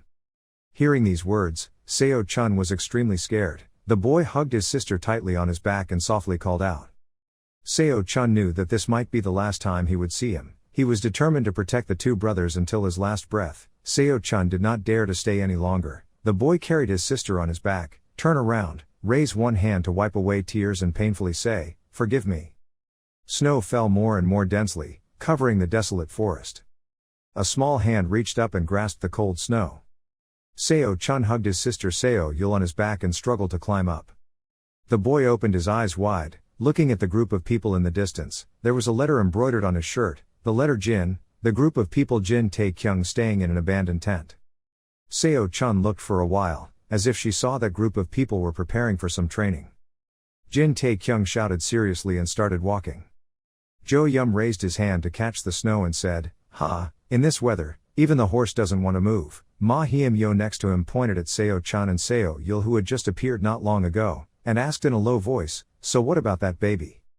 Jin Tae-kyung thought for a moment and then said, "Then leave the horse and do it yourself." Jo Yum and Ma Hiem-yo didn't pay much attention to Jin Tae-kyung's words. The 2 of them still whispered to each other in low voices, "It's better to leave tomorrow morning, that baby is following us." Seeing that no one took his words seriously, Jin Tae-kyung trembled angrily and shouted, "Ah, damn, I said go, get up your lazy ass and call Hyuk Mu Jin, wake up quickly." Jo Yum and Ma Hiem-yo was startled by the shouting. The 2 quickly turned their heads and shouted in unison, "Why did he have to get so angry?" Seeing them like that, Jin Tae-kyung gritted his teeth and thought to himself, "What are you guys still confused about? Something bad is about to happen." Jin Tae-kyung looked towards the group of subordinates under his command who were comforting Seo-chan. He gently scolded whenever he felt this anxious feeling. While thinking about this, the sound of the system rang out. Jin Tae-kyung muttered angrily, a sound that must always be heard, and in the distance, a group of people chasing Seo-chan had already arrived. The leader held a knife in his hand. He observed the situation in front of him and then huffed loudly. Jin Tae-kyung didn't pay much attention to his surroundings. He looked at the unforeseen mission notice board in front of him, gritted his teeth and cursed silently. "Ah, I knew right away, I was sure this damn thing would appear again." The content of the new quest is as follows. The mission of the survivors of the Shuzhou region. You, a member of the Jin family of Taiyuan, have encountered the rest of the survivors of the Shuozhou region. The mission is to defeat the brutal and corrupt warriors of the Hang swordplay style and rescue the survivors. Items, unforeseen missions, limited, only for Jin Taekyung. Target, rescue living people. Fever, unfinished. Reward, chain quest, failed, unknown. In the distance, the leader of the pursuing group raised his mouth and shouted. It was the brash boy of Jin's family. Hearing that, Jin Taekyung reacted very quickly and immediately gave orders, dispersed and entered the battle formation. The 4 subordinates under their command immediately grasped their weapons in their hands and began to form a formation. Seo Chun hugged Seo Yul tightly and retreated behind them. The leader of the pursuing group saw the opponent's stance and sneered and said, "Ha ha ha, this battle is good, it's just a few brats, let's kill them all." Jin Taekyung stood in the middle of the formation, his eyebrows furrowed and silently counted, 1, 2, 3, 4, 5, 6, 10 in all, 10 against 5 stars, how could he compete? Ah, this is so frustrating, these bastards don't know anything about martial arts or have any fighting experience, they're all new recruits, not to mention, Hyukmu Jin was still defeated. Sorry, but if things don't go well, I'll leave you guys behind and run, Judge Qigong. At this time, Ma Hyemyo was a little worried and turned around to ask, "What should I do, group leader?" Before Jin Taekyung could answer, from the opposite side, the other group of people loudly rushed forward. When everyone saw that, they held their weapons tightly in their hands, stepped back and shouted, "They're coming, group leader." Right in the moment of danger, Jin Taekyung stepped forward and gave an order, breaking the attack formation and switching to the defense formation. Hearing that, everyone was puzzled and asked again, what do you mean?" Not seeing Jin Taekyung answer, someone couldn't see and called out softly to the group leader. Jin Taekyung didn't turn around but said in a cold voice, "Don't make me have to repeat myself, you guys just need to focus on destroying the attack, it's just their work." As soon as he finished speaking, Jin Taekyung immediately held his spear and rushed forward. He used Qigong judgment to see the level of his opponents, they were all only level 20 or below. Seeing that, Jin Taekyung covered his mouth and tried not to laugh, thinking, and that's because they're all low level, there are a few guys, you come here and accept them all. A person named level 13 Byun Donggyo quickly couldn't bear it anymore and spat out a large mouthful of blood. When Jin Taekyung's subordinates saw this, they were all extremely surprised, their eyes wide open. Jin Taekyung's sharp spear blade was as fast as the wind, passing through the enemies, sending blood flying everywhere. Seo Chun turned his sister's face away to prevent her from looking at him. A look of surprise appeared on his face. Following Jin Taekyung's every move, the group of pursuers quickly became covered in injuries, leaving no one intact. At the same time, the system's point addition notification rang endlessly in Jin Taekyung's ears. He was extremely happy, clutching his spear in his hand, preparing to attack the second round.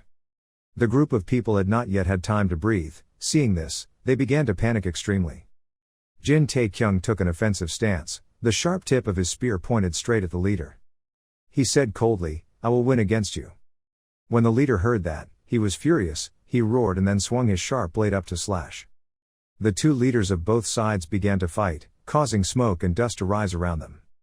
The group of people on Jin Taekyung and Seo Chun's side saw this scene and all stared with wide eyes. Very soon, the fight stopped, and in front of the leader of the group pursuing Seo Chun was a giant bloody hole. Before falling down and out of breath, he struggled with the last bit of his strength and threatened Jin Taekyung, "My eldest brother will definitely find you." Saying this, he fell face down on the dense snow, falling right at Jin Taekyung's feet. A golden stream of power radiated around him. Jin Taekyung immediately opened his mouth to absorb all this power. When he finished, he held his stomach in satisfaction and exclaimed, "Ah, my stomach is full." Ahead was a dark space, with small calls echoing around. Gong Yicheng gently opened his eyes. "What catches your eye?" is Seo Chun's young face. The boy and his sister saw that Gong Yicheng was awake and happily called out to Gong Yicheng. His body was covered with wounds, and he was hugged tightly by two children. Outside, the snow continued to fall non-stop. After regaining some strength, Gong Yicheng sat up, clasped his hands and said, "I don't know how to repay this kindness, I really appreciate your help." Hearing the other person say that, Jin Taekyung quickly waved his hand and said, "No need to be so polite, I'm just doing what I should do." After saying that, he thought to himself, "I'm still planning to finish the damn mission, there." Gong Yicheng bowed his head slightly and said softly, "Not only are you really good at martial arts, you are even extremely humble." Gong Yicheng, have received an extremely valuable lesson. Hearing you say that, Jin Taekyung laughed in response. Ha ha, I was just lucky, what happened? Hearing this question, the three people Gong Yi together with Seo Chun and Seo Yul all sadly bowed their heads. Gong Yicheng recalled the past events and said sadly, about 5 days ago, when the messenger bird sent a notice about the war, the Shuozhou area was already surrounded by them. There were about 100 soldiers hired by the Mountain Hang Sword sect to massacre our villagers and madly burn all our houses. Thanks to the village chief and loyal soldiers, we were able to hold them off, so we were able to get the women and children to escape through a secret passage. Having said this, Gong Yicheng stopped, he clenched his fists to suppress his pain, then suppressed his anger and continued, however, after finding that shelter, they hunted us down. After saying that, Gong Yicheng fell silent. Hearing that, Jin Taekyung immediately asked, how many people were there? Gong Yicheng thought for a moment and replied, I'm not sure, but according to what I heard from a person sent to monitor them, including Jopal, there are about 30 of them. 30 guys, Jin Taekyung exclaimed, eyes widening. Gong Yicheng nodded and replied, that's right, so we have to escape quickly. He hadn't finished his sentence yet. Jin Taekyung stood up and interrupted eloquently, then let's wait until those damn people to the end here. When Gong Yicheng heard this, he looked at Jin Tae in confusion. White snow covered the forest, the group led by Wei Peng was galloping forward on horseback. The horses' hooves quickly bounced up and down, causing the white snow on the ground to splash. The group of people did not stop for a moment but quickly rushed away. Jopal, if there is an opponent he cares about, he always asks a question before brutally killing them. Remembering this, Wei Peng gritted his teeth and thought, I can't let that monster meet him, I need to quickly find the third young master. After thinking about it, Wei Peng immediately whipped his horse and loudly urged him to run faster. The group rushed away in the wind and snow. Wei Peng thought, if I fail, I will not be able to face my lord. Under the thick snow, a body was lying there. The wound on this body was caused by a spear tip. Jopal furrowed his eyebrows and thought, they were all killed in an attack. Especially in the final attack, Hyuk-san Du's chest was punctured cleanly. Who did this? A martial arts master from the Jin family in Taiyuan, or maybe a mysterious character. But there won't be any problems in that case, the hunt will be fun. Thinking so, Jopal immediately bent down to examine Hyuk-san Du's body with a large hole in his chest. A moment later, one of his subordinates came forward to report, I wanted to report a problem to my senior brother. Hearing that, Jopal immediately told him to tell me.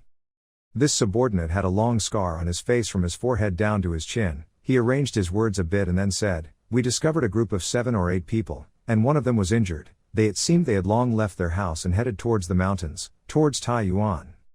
Hearing this information, Jopal nodded with satisfaction and said, good, continue watching. As soon as these words ended, a cold voice suddenly rang out behind Jopal, have you forgotten what the homeowner said? Ordered no. When Jopal heard this, he suddenly stopped in alertness. Behind Jopal, a group of people wearing hats and purple robes appeared who didn't know when. He looked at this group of people and then acted like nothing happened, opened his arms and laughed, admitting, oh right, I forgot, it's all about what the homeowner says.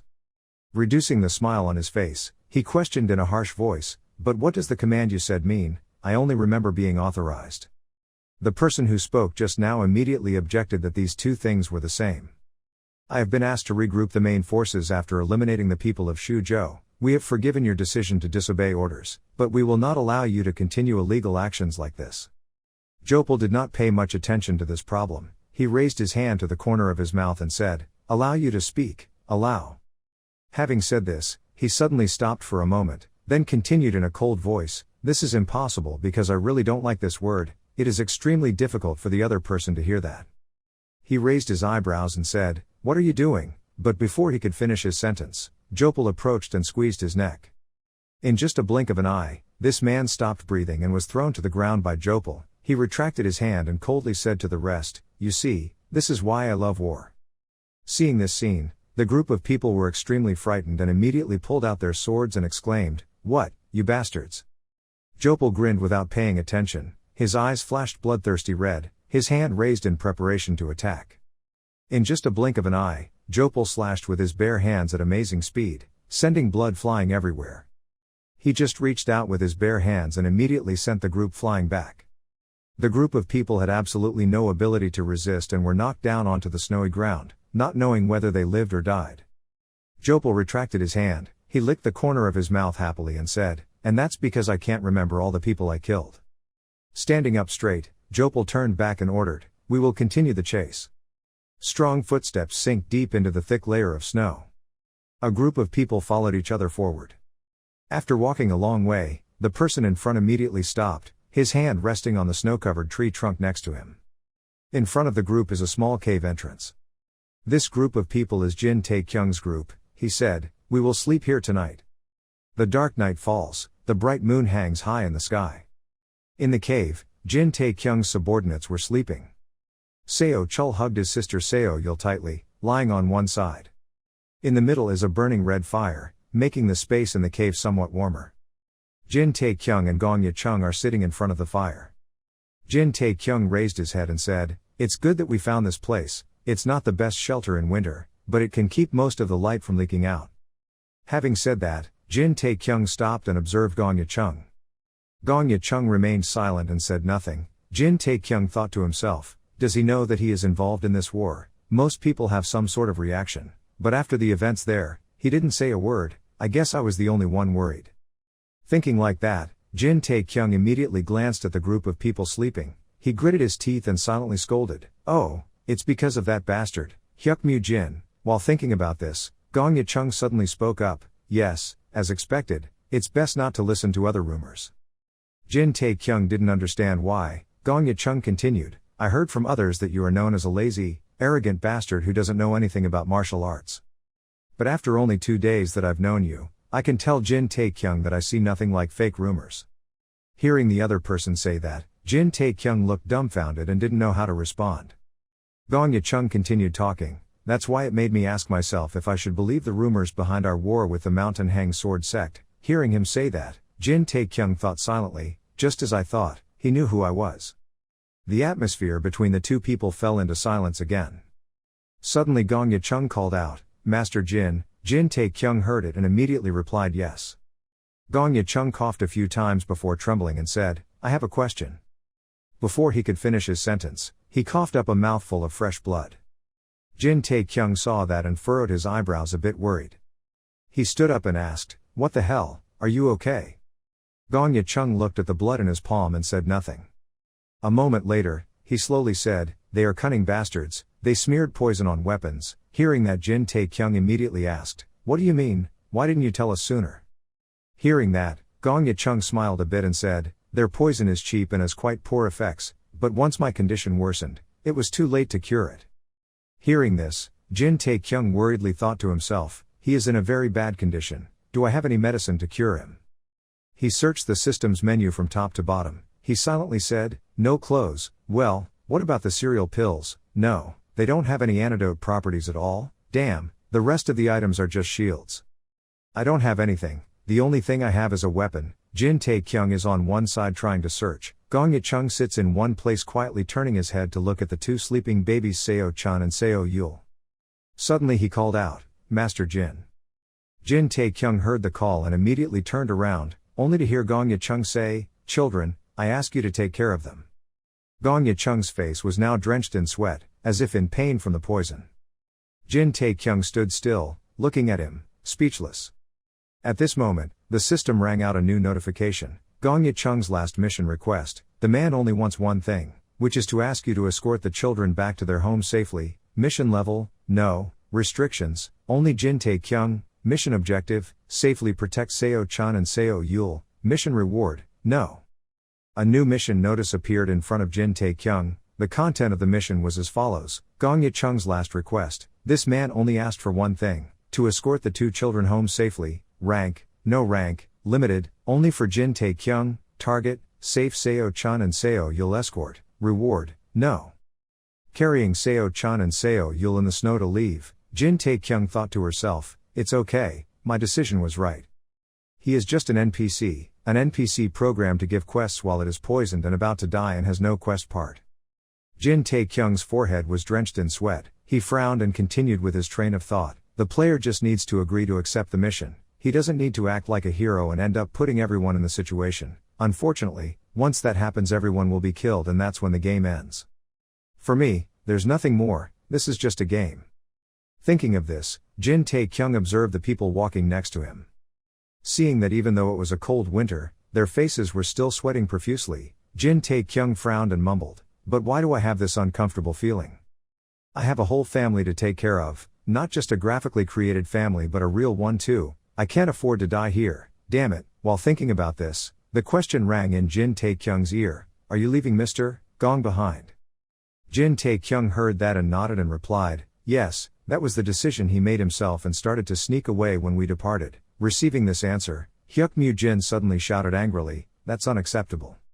Seeing him scream so loudly, Jin Tae-kyung angrily turned his head and waved his hands and shouted, "Keep your mouth down, this idiot." Hyuk Jin was afraid of being slapped, so he cowered and asked in a low voice, "But why is he do that again?" Jin Tae-kyung exhaled and replied, "He is in a bad state, in the end he will only harm our group." Hearing that, Han Yop immediately spoke up, "But even so, we can't leave him like that." Jin Tae-kyung put his hands on his hips and said leisurely, "Okay, so what do you guys think? Are you planning on carrying him?" Han Yop nodded and said, "Okay, I'll pay him." Hearing what the other person said, Jin Tae-kyung suppressed his anger and breathed out a sigh, then lamented, "Why are these guys like that?" Jin Tae-kyung looked at the two of them, cleared his throat and said, "Are you guys willing to carry an adult in this weather? It'll only last for a while and you'll be exhausted. If that happens, if so, you two will also drag the others down to help and the journey will slow down. Eventually I will have to slow everyone down and the enemy will quickly chase us. We are facing off against many mercenaries led by martial arts masters who have reached the pinnacle of martial arts, so if we have to face each other, do you think we are capable of surviving if all are you all exhausted?" Seo Yul raised her head and said, "Are you stronger than my father?" Hearing the little girl ask that, Jin Tae-kyung immediately asked again, "How is my father?" Seo Yul nodded and said, "Well, my brother said so. He said he was very strong, but my father was also super strong, and because of that," without letting her finish her sentence, Jin Tae-kyung burst out laughing, "Ha ha, looks like Seo Yul misses his father." Hearing that, the little girl immediately turned her head away and pouted, saying, "Seo Yul wanted to see Dad, but Dad didn't want to see Seo Yul. My brother told me to leave us and go out with Mom." The girl's unintentional words made Jin Tae-kyung suddenly stop. He remembered his deceased father in the real world along with his mother and sister. Jin Tae-kyung pursed his lips sadly and said, "Ah, I understand." After saying that, he glanced at Seo Chun who was sweating profusely walking behind. Jin Tae-kyung thought to himself, "It's good if the boy needs someone to carry him. But that boy is truly a stubborn child." Jin Tae-kyung's footsteps sank deeply into the snow. The layer of snow was very thick, making his steps somewhat slow. Jin Tae-kyung suddenly stopped, opened his mouth to complain, "Ah, so annoyed. This damn game." Seo Yul on Jin Tae-kyung's back suddenly opened her eyes wide. The little girl reeled for a moment and then was held in Jo Yum's arms. A strong breeze blew past everyone. Seo Chun realized the problem and turned around to ask, "Where are you going?" The people around were also frightened by the situation that had just happened. Hyuk Jin with his cheeks still swollen stood still in one place, his eyebrows furrowed tightly together. I only saw Han Yop passing by them at a very fast speed and returning to the road he had just passed, leaving a row of dense footprints on the snow. Time passed, and the snow continued to fall non-stop. Soon Han Yop returned. He also carried a man on his back, who was Gong Yachung. Everyone who saw this scene was shocked and extremely surprised. Jin Tae-kyung frowned and asked, "Han Yop, you?" Han Yop was breathing heavily and called out to the commander. Seeing this scene, Jin Tae-kyung cried out like crazy, "Damn it, I really don't understand." After that he tried to suppress the anger in his heart, gritted his teeth and said, "Take my hand." Han Yop heard that and hurriedly appreciate, "Thank you." The moon was now hanging high in the sky. In a dark study room without candles, a man was sitting in a chair. A cold voice rang out, "Why is this happening?" The man sitting on the chair lifted his cup of tea and took a sip and said, quite clearly, "What is your outcome?" At this time, another person appeared in the study room, the same person with the cold voice just now. This person continued to say, "Jopal is a troublemaker who is aggressively doing his own thing, but it doesn't matter." The man sitting on the chair heard that and immediately put down his teacup and said, "Jopal with one word and one move, you know quite a bit about yourself." Hearing that, the other person immediately replied, "That stupid young master is currently being punished by the government. This guy is following us. This was not in our plan, but it has proven that everything will be better than we thought."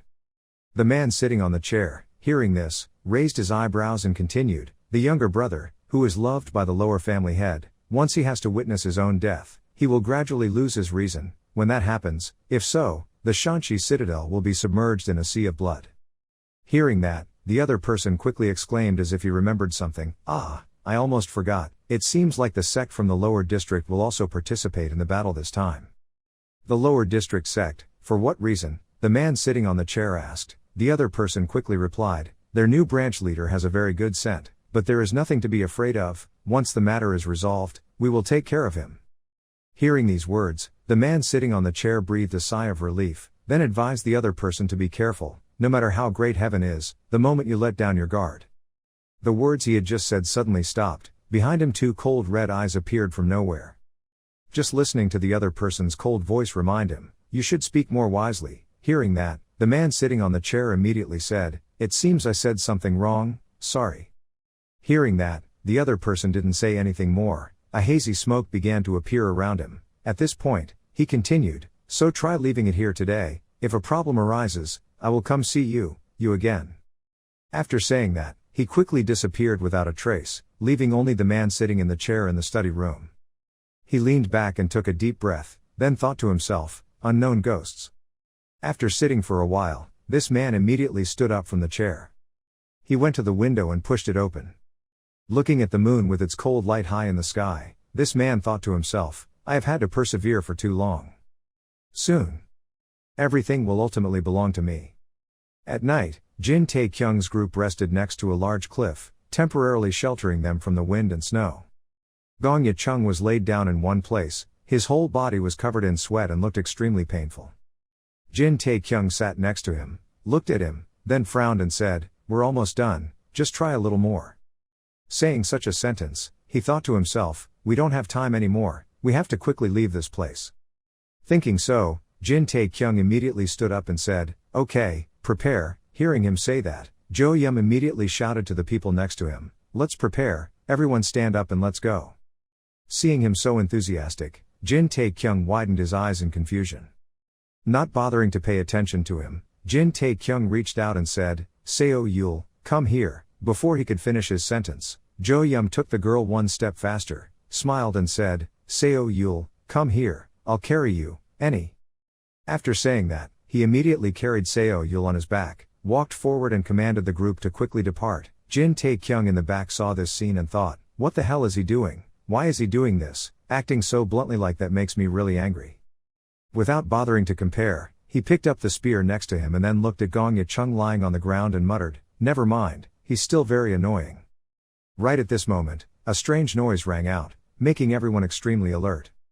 In the distance, in the dark trees, rustling sounds rang out. Someone called out to the captain. Jin Tae-kyung quickly made a shush gesture to that person. In the dark night, 2 blue eyes appeared from nowhere. Each growling sound sounded very scary. Jin Tae-kyung gritted his teeth and thought, "Have they gotten here already?" Those eyes became brighter and brighter day by day. They looked straight at where Jin Tae-kyung was standing. Jin Tae-kyung's forehead was soon drenched in sweat. Those eyes grew closer and closer, gradually revealing the appearance of a giant wolf. Following it were countless other wolf eyes quietly moving towards the group. Seeing this scene, someone cried out in fear. It was a pack of wolves. Jin Tae-kyung breathed a sigh of relief. "I thought it was them." Having said that, he immediately stood up straight, energetically brandishing the spear in his hand and said, "I'm scared. Even if they were led by a martial arts master, they still wouldn't be able to catch up with us, so fast. My senses have deteriorated because I haven't fought in a while." Sigh. "Everyone prepare to fight, we can't let these 2 kids get hurt." Having said that, Jin Tae-kyung raised his mouth and shouted, hoping they would give him some experience, "Let's do it quickly and finish it, okay?"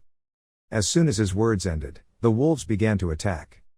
Jin Tae-kyung opened his eyes. He started to take a defensive stance and then came here after 2 hours. The wolves continued to rush forward.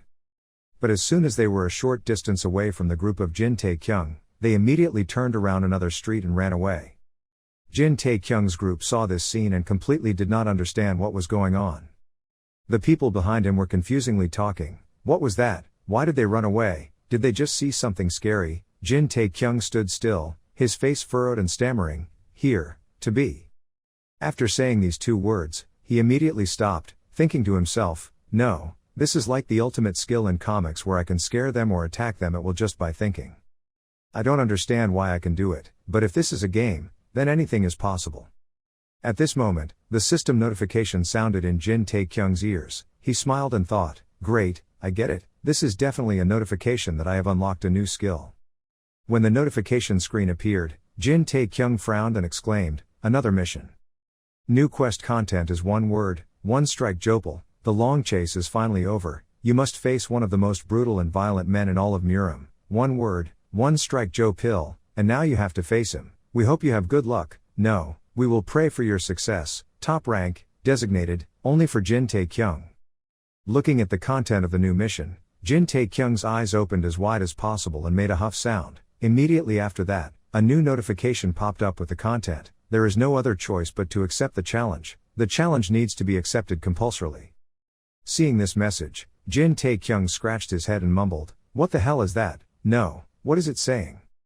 While talking about this, Jin Taekyung suddenly felt a pair of eyes closely observing her from behind. He cautiously turned his head to look back. I saw in the distance a figure holding a sword slowly approaching. Waiting for the other person to step closer, Jin Taekyung trembled and said softly, Jopal. The person who just arrived was Jopal, one word, one blow. Hearing that call, Jopal curled his lips and nodded in response, finally meeting each other.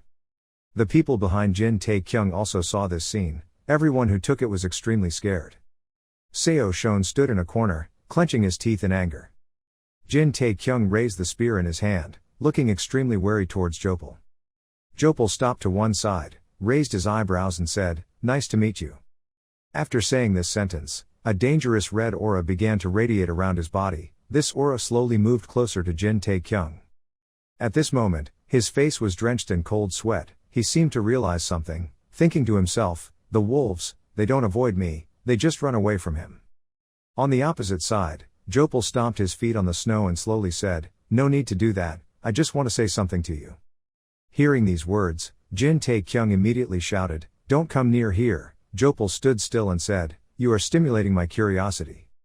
Jin Taekyung realized the danger in the other person's words. He started to take a defensive stance and then said seriously, stop your unreasonable words, I know you are trying to buy time for them to attack. Hearing him say that, Jopal immediately blinked. Then he smirked and asked, wasting time, what about me, do you think I would do that like a weak person? What? Jin Taekyung raised his eyebrows and asked. Jopal pointed in one direction and replied leisurely, don't worry, it took them quite a while to get here. But by then, everything will be over. Hearing the other person say that, Jin Taekyung scolded in disgust, what a psychotic bastard, he didn't even realize that he could lose. While scolding silently, Jopal on the other side immediately called out, hey, young man, I don't have a grudge against you, in fact I seem to like you, if you can answer my questions, I'll let you go. Ha, will you let me go? Jin Taekyung asked suspiciously. Jopal nodded and replied, of course, you will be free. Really? Jin Taekyung asked incredulously once more. Jopal opened his hand to make an oath gesture and replied, I bet my life, is that enough for you? Seeing that the other person was so honest, Jin Taekyung finally nodded and said, okay, let's talk. Jopal heard that and replied cheerfully, good, it seems you can still use your head. Two people, one asked and one answered for a moment, waiting until Jin Taekyung finished answering the last question. Jopal immediately opened his mouth and laughed happily. Seeing this scene, Jin Taekyung looked at the other person with an extremely hateful expression. Jopal didn't pay much attention and continued, what an absurd but funny story. He stopped for a moment after saying this, raised his hand to stroke his chin as if thinking about something, then continued, the third son of the Jin family, the so-called troublemaker, had achieved that realm without need someone to teach at that age, ha ha. Jin Taekyung raised his eyebrows and shouted, I only answer the truth. Hearing this, Jopal curled his mouth and looked deeply into the other person's eyes. Right after that, he laughed again and said, ha ha, okay, I like to talk, I will keep my promise. Hearing him say that, Jin Taekyung thought to himself, is he serious about keeping his word? After laughing in disgust, Jopal propped his sword against the snow. He raised his head and said to Jin Taekyung, if I wanted to kill you, I would have done it at the beginning, but now I have time to talk. Talking to you makes me want to follow you even more, especially now. At this time, Jin Taekyung asked in confusion. Jopal nodded, he held out a hand and said, I think you will know when you return, okay, you can go, hopefully next time we meet you can entertain me. Hearing these words, Jin Tae-kyung pinned his feet under the thick layer of snow. He thought to himself, there is a saying that you can survive even in a tiger's den if you put your mind to it. But who would have thought that Jopal's strange personality would become an escape for them all? Before he says anything, we need to quickly get out of here, Jin Tae-kyung thought, then turned and signaled to the people behind, okay, let's go. The group quickly got up and left. Jopal, standing to one side, suddenly called out, hey, boy. Jin Tae-kyung heard that and stopped a bit. I heard Jopal speak again, not too quickly or too slowly. I think you misunderstood something here. The one allowed to leave here is you, only you. Jopal looked at Jin Tae-kyung and said coldly, just leave those trashes alone. Aren't you going to pay me for 2 days of chasing you? Hearing these words, Jin Tae-kyung frowned and asked again, what? Everyone who was preparing to leave also stopped in fear. Seo Chun carried Seo Yul on his shoulders, looking at Jopal with hatred. Han Yop carrying Gong Ya-chung was also extremely alert. The image of his mother and younger sister appeared in Jin Tae-kyung's head. At this moment, Jopal stuck out his tongue and flicked his sword, then curled his mouth and said, are you going to deny this? I'm very disappointed. Jin Tae-kyung stood silently in one place, not knowing what he was thinking. A moment later, he turned around and scolded angrily, so stay there and be disappointed, you son of a bitch. Jopal was not angry but burst out laughing a few times. He said, then let me try it. After saying that, Jopal's whole body suddenly rushed towards where Jin Tae-kyung was standing. He waved his hand, the sharp blade flashing in the dark forest. Jin Tae-kyung reacted very quickly, immediately raising his spear to block an attack from his opponent. But Jopal's strength was too great, he was soon sent flying back a long distance. The whole person fell towards the group of people behind him. Seeing that, everyone was extremely worried and quickly asked, leader, are you okay? Jin Tae-kyung clutched the spear in his hand, gritted his teeth, and softly scolded 2 damn words. He looked at his almost broken spear and widened his eyes in exclamation. Even though he blocked his attack, he still suffered such terrible losses. On the opposite side, Jopal put his sword back on his shoulder, smirked and said, I'm quite sad, is this all you have? Jin Tae-kyung was extremely angry. He stood up with his spear, thinking to himself, if I hadn't leveled up before, maybe I could have blocked that attack now. Even when I was still working as a hunter, I have never received such a strong blow. Damn it, I chose the wrong opponent, I might really die here. Jopal carefully observed Jin Tae-kyung's expression for a moment. Then he suddenly let out a breath, frowned and asked, are you scared? Jin Tae-kyung was heartbroken by what he said, his whole body trembled slightly and he rolled his eyes in response. What did you say? Why should I? Before he could finish his sentence, Jopal interrupted, with such a weak heart, how can you live forever in this violent Murim world? TSK, I must help you increase your strength. Hearing these words, Jin Tae-kyung cautiously asked, what? Jopal said coldly, anger will always overcome fear. As soon as these words finished, he waved his hand, sending out 3 or 4 waves of power that rushed straight towards Jin Tae-kyung. Jin Tae-kyung quickly turned his spear to defend, but a beam of power passed through the barrier he created, hitting straight towards the person behind him.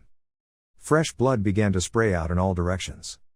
Jin Tae-kyung was caught off guard. He couldn't remember this person's name, so he quickly turned around and called, hey, Hyung.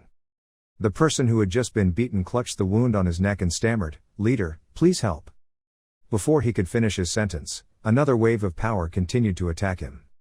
This person could not bear it anymore and immediately fell straight to the ground. Jopal stood on the opposite side, raised his eyebrows and said, I chose the guy who looks the weakest in the group, he is the junior you take seriously. Not hearing Jin Tae-kyung's answer, Jopal continued to ask, hey, are you listening to me, brat? Jin Tae-kyung didn't bother to pay attention to him, he stood still, his face gloomy. Think, what is his name? His name. There's no reason for me to remember the names of some NPCs. Then why am I trying to find it now? Thinking like that, Jin Tae-kyung quickly summoned a seed pill. He stuffed the pill into his mouth and quickly chewed and swallowed, feeling extremely uncomfortable and muttering, why should I waste time being angry? As soon as the medicine was swallowed, the system notification rang in Jin Tae-kyung's ears, you have used an extraordinary medicine, within 1 hour, all your stats will increase by 2. Joe Pill stood opposite and smirked and said, see, what did I say? As soon as he finished these words, Jin Tae-kyung's spear rushed forward to attack. Jopal dodged left and right to avoid Jin Tae-kyung's attack. Suddenly, a sharp spear rushed towards his head. Joe Pil reacted very quickly, immediately swinging his sword to knock away Jin Taekyung's spear. Jin Taekyung quickly turned around and took a defensive stance. Jopal looked at him and then silently assessed that his skills had actually reached this level when he was only in his early 20s. He must have had a natural talent for intuition as well as fighting instincts. Thinking about this, Jin Taekyung continued to attack in the second phase. The sharp spear tip that he sent out approached Jopal. He thought, the Jin family and Tai Win, I found a pretty interesting bastard. As expected, Hyuk Sandu, who didn't have any basic foundation, was killed without a yawn. Jopal was deep in thought until Jin Taekyung's spear rushed in front of him. A rumbling sound rang out. Jin Taekyung retracted his spear and stepped back. He knelt down on one knee in a defensive stance, thinking in his heart, "Mom, surely he can no longer maintain his reason, or has he suddenly gone crazy?" His actions were even more comprehensive and powerful than before. But why can't I find his loophole? What should I do? While thinking about this, Jin Taekyung suddenly opened his eyes wide. Just seeing Jopal holding a sword rushing towards him, he thought, "Stop, don't come near me anymore, get out of here." As soon as this thought ended, Jin Taekyung was sent flying back by Jopal. Seeing the other person continue to approach, Jin Taekyung lightly scolded, "I told you not to come here, this pig-brained guy." At this time, on the opposite side, Ma Hiem Yo and Han Yop slowly walked up. The two of them gently signaled, "Don't worry, leader, we will cover you." Being in this situation, Jin Taekyung remembered the title of victory. In a one-on-one battle, all the stats related to the battle would be increased by 10. Without crying, he thought to himself, "My victory title will disappear, you bastard, I can barely keep the effects from this title." Jopal was now very close. Jin Taekyung tried to raise the tip of his spear to distance himself from the opponent. He silently scolded, "Mother, there is no other way, we need to restrain his aggression as much as possible," before his title disappeared. At this moment, Jopal swung his sword up and down. The sound of weapons colliding with each other was extremely terrifying. Jin Taekyung raised his spear and concentrated his strength to support. His whole body began to tremble. Behind him, Ma Hiem Yo and Han Yop also jumped up to attack. The swords of the two of them were only a small distance away from Joe Pil's back. At this moment, Jopal seemed to realize something. He turned his head and looked back, his eyes glowing dangerously red. Jopal waved his hand, eyes blazing, and shouted loudly, "This annoying guy." He turned around, immediately brushing away two people, Han Yop and Ma Hiem Yo. Jopal's hand seemed to turn into hard steel, cutting the swords of the other two people. Looking at this scene, both Han Yop and Ma Hiem Yo widened their eyes in horror and exclaimed, "What the hell, with just two hands, no way." Jopal was still angry, his hand spread out, a stream of power erupted in the middle of his palm. His other hand held the sword and slashed hard at Jin Taekyung. This was a new beginning. Jopal skillfully used his two hands to attack front and back. Jin Taekyung stepped back a little, he spoke softly, "The knife pierced the heavens." Following his words, the sharp spear blade quickly rushed towards Jopal's head. Jopal sensed the danger behind him, he was not afraid but grinned. Immediately after that, Jopal turned around, his body moved slightly, carrying a sharp blade that slashed Jin Taekyung's waist, blood suddenly splashing out. In front, two people, Han Yop and Ma Hiem Yo, were also knocked to the ground by Jopal. Jin Taekyung leaned against the tip of his spear on the cold snow, one arm wrapped around the wound on his waist. He turned slightly to look at Jopal's towering back, thinking in horror, what the hell just happened? With that posture, how could he block his attack? Luckily, I was able to lean in time and avoid that fatal blow. While thinking about this, Jopal suddenly appeared in front of Jin Taekyung. He raised his sword and started to attack him. Jin Taekyung's shoulders, waist and knees were slashed by the sharp blade one after another. Suddenly, fresh blood gushed out from his body, leaving no part of his body intact. Taking the sword back, Jopal smirked and said, still refusing to put the sword down. Jin Taekyung looked at his injured body, bowed his head slightly and cursed softly. Jopal took all of the other person's expression into his eyes. He raised his eyebrows and slowly said, "I will truly praise you." Hearing these words, Jin Taekyung suspiciously raised his head and looked towards where Jopal was standing. I only saw a red flame flare up in his hand. He smiled dangerously and curled his mouth to say the last half of the sentence, "If you can endure this." Jin Taekyung's eyes opened wide, his black pupils reflected the image of that bright fire. In the blink of an eye, the forest suddenly shook violently, a large stretch of snow appeared, mixed with some fresh blood. Tree trunks in the forest were also covered in blood. Jin Tae-kyung is currently collapsed under a large tree. His face was covered in dust, and the corner of his mouth was still dripping with blood. Next to where he was sitting, the cold snow also turned blood red. Jin Tae-kyung's body was not lightly burned, his clothes were completely torn by Jopal's blow. He thought in fear, "It's so hot, what is this? I can't seem to muster the strength, again." Jopal quickly appeared in the distance. He followed the figure of Jin Tae-kyung with his head bowed under the tree. Sensing danger, Jin Tae-kyung grabbed the spear next to him and propped it on the ground, then gathered his strength to stand up. He thought he needed to continue standing up. Seeing this scene, Jopal frowned and said, "You can still stand up even if you are hit by the fifth deep blow of the divine fire palm." After saying that, Jopal's left hand began to flicker with fire again. He continued contemptuously, giving up that possibility. Jin Tae-kyung didn't bother to pay attention to his opponent's words. He raised his spear and pointed the sharp tip straight at his face. Jopal did not react. He stood still, not knowing what he was thinking. A moment later, Jopal raised his left hand, his hand tightly grasping the sharp tip of the spear. Jopal smirked and said contemptuously, "You really don't know when to give up. With this condition, you can't defeat me." Jopal grabbed Jin Tae-kyung's spear with a very strong force. He trembled a bit, but the counselor calmly scolded him and yelled, "Get out." But before he could do anything, Jopal moved his hand and completely took away Jin Tae-kyung's spear. Seeing this unfavorable situation happening, Jin Tae-kyung tried to calm down. In his heart he began to calculate. He had shortened the distance between the two sides, and this was my last chance. I needed to gather as much energy as possible and attack his critical point. If I can do it, then the outcome of this battle will change. Having just calculated up to this point, the plan had not yet been implemented when Jin Tae-kyung immediately received a blow from Jopal. This unexpected blow made him unable to react in time and immediately spit out a large mouthful of blood. Falling to the ground, Jin Tae-kyung couldn't believe it and said softly, "What the hell, what is this?" Jopal stood from above looking down at the snow below his feet, couldn't help but burst out laughing a few times and then said, "Where did this idiot come from? Don't you realize what will happen when you try to reincarnate the energy that was sealed by the divine fire palm? The energy you are trying to reincarnate in will have nowhere to go, so you will fall into an energy gap or possibly die. You should be grateful for this level of injury." "No, wait," Jopal said this and suddenly stopped.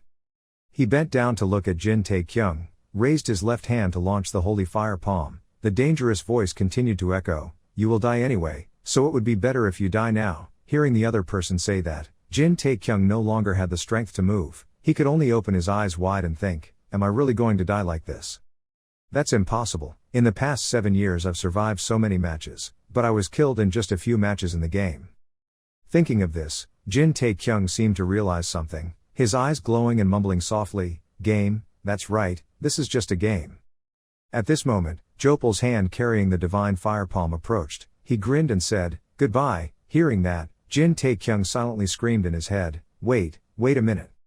Right at the critical moment, two people, Han Yop and Ma Hiem Yo, came from afar. They raised their weapons high and shouted loudly, "This damn bastard, get away from our leader." Hearing these words, Jopal immediately withdrew his hand. He turned his head to look at the two people who had just arrived, smiled evilly and said, "I have changed my mind. I need to destroy this group first." Hearing this, Jin Tae-kyung was helpless, silently scolding a fool. Jopal thought he heard wrong, so he leaned closer, frowned and asked, "What did you just say?" Jin Tae-kyung didn't pay much attention, just moved his lips and muttered a few meaningless words. "The whole game, I was." Jopal didn't understand what he wanted to say. He shouted angrily, "What are you talking about? Can't you speak any more?" Jin Tae-kyung slightly curled his hand and tightly grasped the snow below. He continued to whisper a few times, words, "Fight as one." As soon as he finished speaking, Jin Tae-kyung raised his head. His face was full of confidence and vitality. He quickly said a complete sentence, "I fought like an idiot the whole battle." Finished saying this sentence, Jin Tae-kyung immediately opened his hand to pick up the dagger hidden in the thick layer of snow. Jopal was a little frightened and furrowed his eyebrows. Right after that, the dagger that Jin Tae-kyung had just pulled out stabbed him in the leg. Being suddenly attacked, Jopal immediately received a blow to the leg and immediately fell to the ground. Jin Tae-kyung's face was now drenched in sweat, the corner of his mouth was still bleeding, his cold eyes looked warily towards Jopal. A moment later, Jin Tae-kyung immediately used the dagger equipped to continuously attack the opponent's legs. Fresh blood quickly followed each of his stabbing and slashing movements and sprayed out like a stream. Jopal ate in pain, so he was extremely angry but still did not fall into a weak position. He immediately reached out and grabbed Jin Taekyung's dagger holding arm, gritted his teeth and said, "Damn evil thing." After saying that, he immediately snatched Jin Taekyung's dagger and rolled his eyes and continued, "You're hiding a weapon." As he finished speaking, Jopal immediately put his palm into his hand and sent Jin Taekyung flying into the distance. The blow caused him to smash his wounded body against the tree trunk, immediately collapsing and spitting out fresh blood. Jopal held the bloody dagger in his hand. He looked at Jin Taekyung, angrily scolded, "Damn it, I didn't think I would fall for this kind of trick, it's pathetic." Jin Taekyung sat under the tree silently without saying a word, but anger flared up in his heart. Suddenly Jopal's eyes became colder. He lifted his feet and walked towards where Jin Taekyung was sitting. Jin Taekyung's hand was still shaking from Jopal's recent blow. At this time, he had approached him. His hands were in a defensive stance, creating a sacred fire palm. He coldly said, "You are a persistent bastard, please send my greetings to the king of the underworld." Just as they were about to take action, two people, Han Yop and Ma Hiem Yo, chased them. When they saw this scene, they quickly shouted loudly for team leader. Seeing someone coming to disturb him, Jopal quickly made up his mind. The divine fire palm in his hand flared up and aimed at Jin Taekyung. He shouted loudly, "Die!" Jin Taekyung did not feel scared at all. He opened his eyes wide and smiled. The divine fire palm hit Jin Taekyung straight in the chest. This force was so strong that it caused the ancient tree behind him to break. Blood soaked the white snow. Jopal is still focusing his strength on attacking Jin Taekyung. Jin Taekyung was in extreme pain and spat out a large mouthful of blood. Suddenly Jopal's hands trembled a bit. He cried out in horror. Jopal looked down at the pool of blood at his feet and stammered, "You, what the hell have you done?" The two people Han Yop and Ma Hiem Yo in the back were also surprised and exclaimed, "What is that? It can't be, it's not." Before the two of them could finish their sentence, Jopal in front was trembling. His face was red as if he had been poisoned. His mouth trembled and he said, "I'm sure you're empty-handed." Hearing the other person say that, Jin Taekyung curled his lips and replied, "I've been waiting for you to take your vital energy to the highest peak. Blockage and backflow of vital energy, which is deflection. Isn't that right? You're a horrible scumbag." Jin Taekyung smirked, looking at the sharp blade stuck in Jopal's stomach. There was a rumble in the cold forest. Jopal shouted angrily, "No way." After saying that, he immediately put strength in his hands, gritted his teeth and asked, "How could a simple boy do this to me?" Saying this, Jopal spat out a mouthful of fresh blood. He collapsed onto the white snow, coughing. Jopal couldn't believe it and said, "Damn it, I refuse to accept this." Jin Taekyung sat in one place and saw this scene. He let out a breath and thought, "It's finally over. He won't be able to attack me while in that state, right?" Jopal on the opposite side is still unable to accept the truth. He hung his head and mumbled, "This is impossible. How could it happen?" After a moment, he gathered his strength to stand up. Seeing that, Jin Taekyung was a little scared and looked at the two people Han Yop and Ma Hiem Yo. He thought to himself, "I don't have much strength anymore, but what are these two people doing? Hurry up and come help me." Jopal had already stood up straight. A thick black aura was pouring out around his body. He gritted his teeth and said, "I am Jopal. I am the 19th successor of the god of victory of fire. One word, one strike Jopal, it means I will never lose to someone like you." Having said this sentence, Jopal clenched his fists and raised his head to scream loudly. The scream caused the dirt, rocks and snow under his feet to rise up. Seeing this scene, Jin Taekyung covered his eyes with his hands, frowned and thought, "What is happening now? Hasn't he fallen into the gap of vital energy?" At this time Jopal's hair color is changing. From black hair gradually lightens. Just a moment later, the hair on his head turned white as snow. Seeing that, Jin Taekyung thought in horror, "No, wait, what is this? He can't hold it anymore, he's burning, own vitality. Jopal, did he really have to go filming drunk just to kill me? I've exhausted all my vital energy, ever since my left arm was broken, I can't block his attack anymore. I guess I have no other choice and just use it." At this moment, a system notification appeared in front of Jin Taekyung, "Mission failed, vital energy effect difference or death." Seeing this notification, Jin Taekyung silently contemplated, "The end, by Jopal or terminated by a significant energy difference. This is the only thing I can do right now. I will consume it all." Said and done, Jin Taekyung started burning her own energy. Fresh blood rushed out from the corner of his lips. A moment later, Jin Taekyung's whole body was lifted high, a source of golden energy shining on his body. Seeing this scene, Jin Tae-kyung frowned and thought, I am filled with this power. While thinking about this, on the opposite side, Jopal suddenly called out to Jin Tae-kyung. His 2 hands were divine fire palms. He quickly rushed in front of him, gritted his teeth and said, Damn you, die. A loud rumble rang out in the dark space.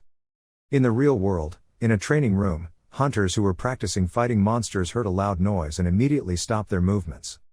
On the ground, countless pieces of debris appeared. The coach saw this and asked in confusion, What happened? Who did it? Me, someone responded loudly. Hearing this, the coach frowned slightly and said, Jin Tae-kyung, 20 years old, birthplace in Gyeonggi-do area, rank F, are you sure you did it? Jin Tae-kyung sat with sweat all over his face. One on the ground nodded and replied, Yes, what do you think? What do I think? Ha ha, the coach asked back. Without waiting for Jin Tae-kyung to answer, he continued, In my 15 years here, at this training facility, this is the first time I have seen this. The power of this attack is equivalent to at least 1 D rank hunter. Hearing that, Jin Tae-kyung quickly reached for his bag. He frowned and exclaimed, Ah, damn, I already know. I'll go now, coach. I know they gave me wrong ranking. Before I could finish my sentence, the coach interrupted and said, But I know, this won't cut it. Ha, what, why? Jin Tae-kyung turned around in confusion and asked. The coach said, Yes, your skills are deeply impressive and it's not something that a top-class hunter F can easily be done. However, your body is not the same. Outside your body and mana are that of an F-rank hunter. Look at yourself now, you use that skill once and it's done. Hearing that, Jin Tae-kyung worriedly asked, Do I really have no other choice? The coach nodded and replied, Yes, you will need to make sure that you have a strong foundation in simple skills, possessing the excellent technique and exceptional fighting feeling. In any case, if you want to live long, I suggest you don't use that skill much, well, except in special cases. Special cases, for example when? Jin Tae-kyung asked curiously.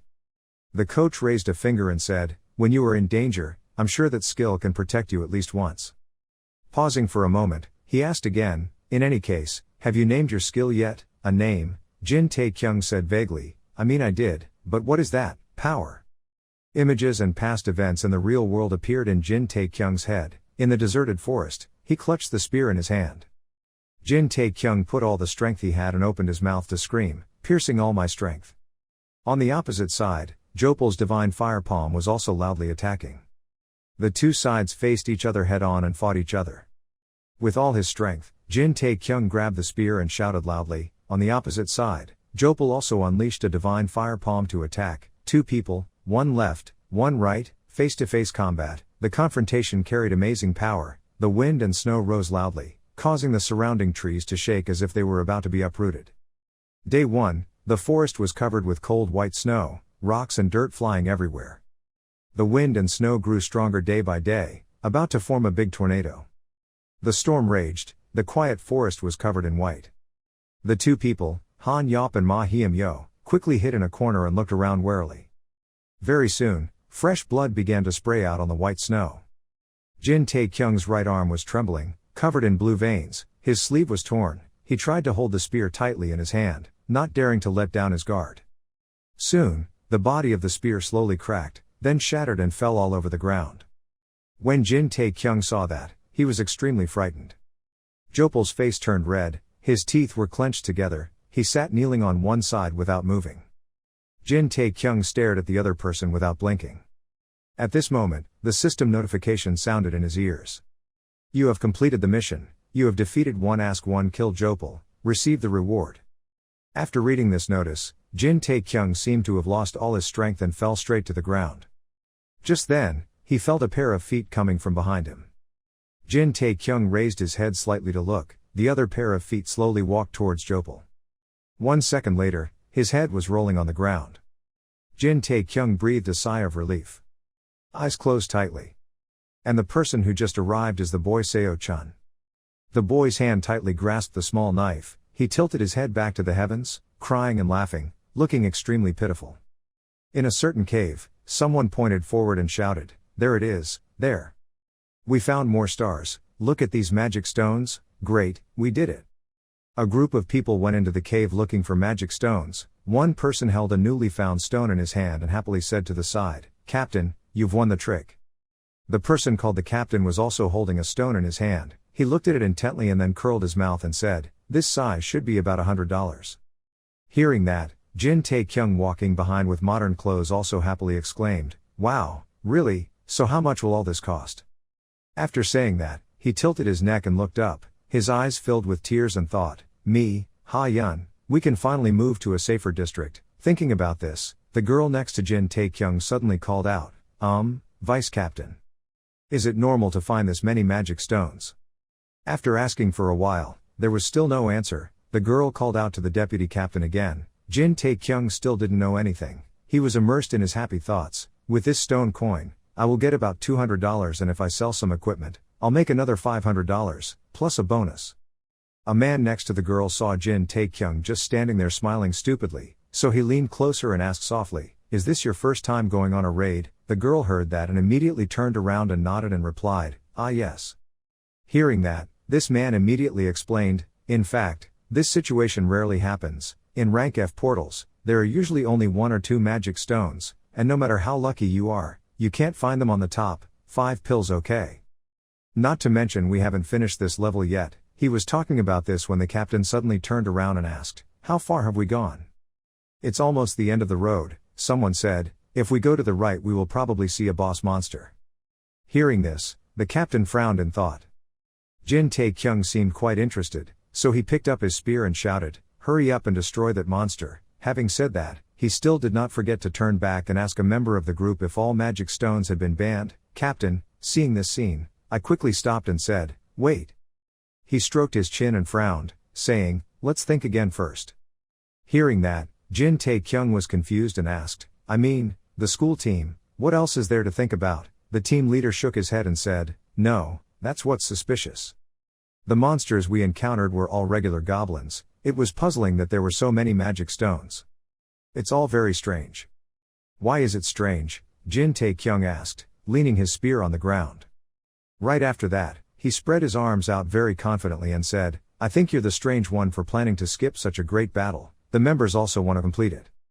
The captain heard that and said, "I understand how you feel, but we have earned enough rocks. Feel satisfied and get out of here quickly." Heard him say that, Jin Tae-kyung and the rest all shook their heads in protest. Jin Tae-kyung clenched his fist and raised it high and shouted loudly, "The majority beats the minority, okay no." Seeing the group of people so determined, he sighed and said helplessly, "Okay, but remember to be fully equipped." Receiving the captain's approval, Jin Tae-kyung and everyone were happy. Their sparkling eyes obediently answered yes. But just a moment later, after going deep inside, Jin Tae-kyung really regretted it. His face turned pale, his eyes opened wide with fear. Each killing spree echoed loudly in the cave. Many members of the group died and were injured. In front of Jin Tae-kyung right now is a giant monster. He clenched his teeth to try to keep himself calm before this terrifying scene. The giant monster with blood-red eyes stared at Jin Tae-kyung without blinking. The captain was knocked down and lay face down in a corner, trying to call Jin Tae-kyung's name to warn him.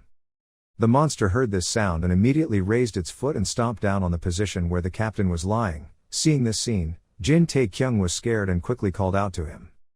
The captain's body lay flat under the monster's claws, fresh blood spurting from his mouth dyed the land red. He mustered the last bit of strength to remind Jin Tae-kyung to quickly run away. Jin Tae-kyung cried in pain, his whole body trembling and said, You Chun-soo. There seemed to be no survivors here. The ground was full of flesh and blood and human body parts. Jin Tae-kyung screamed loudly and jumped up from the bed. The nightmare from the past in the real world made him tremble in fear, temporarily not knowing where he was. The sound of a book closing was heard softly. Wei Peng stood up and said worriedly, You are finally awake. Outside the upstairs floor is covered by a mist. Jin Tae-kyung asked, How long have I been sleeping? Wei Peng quickly said, You have been unconscious for 5 days. Because your condition is so critical, the doctor said you cannot endure it beyond tomorrow.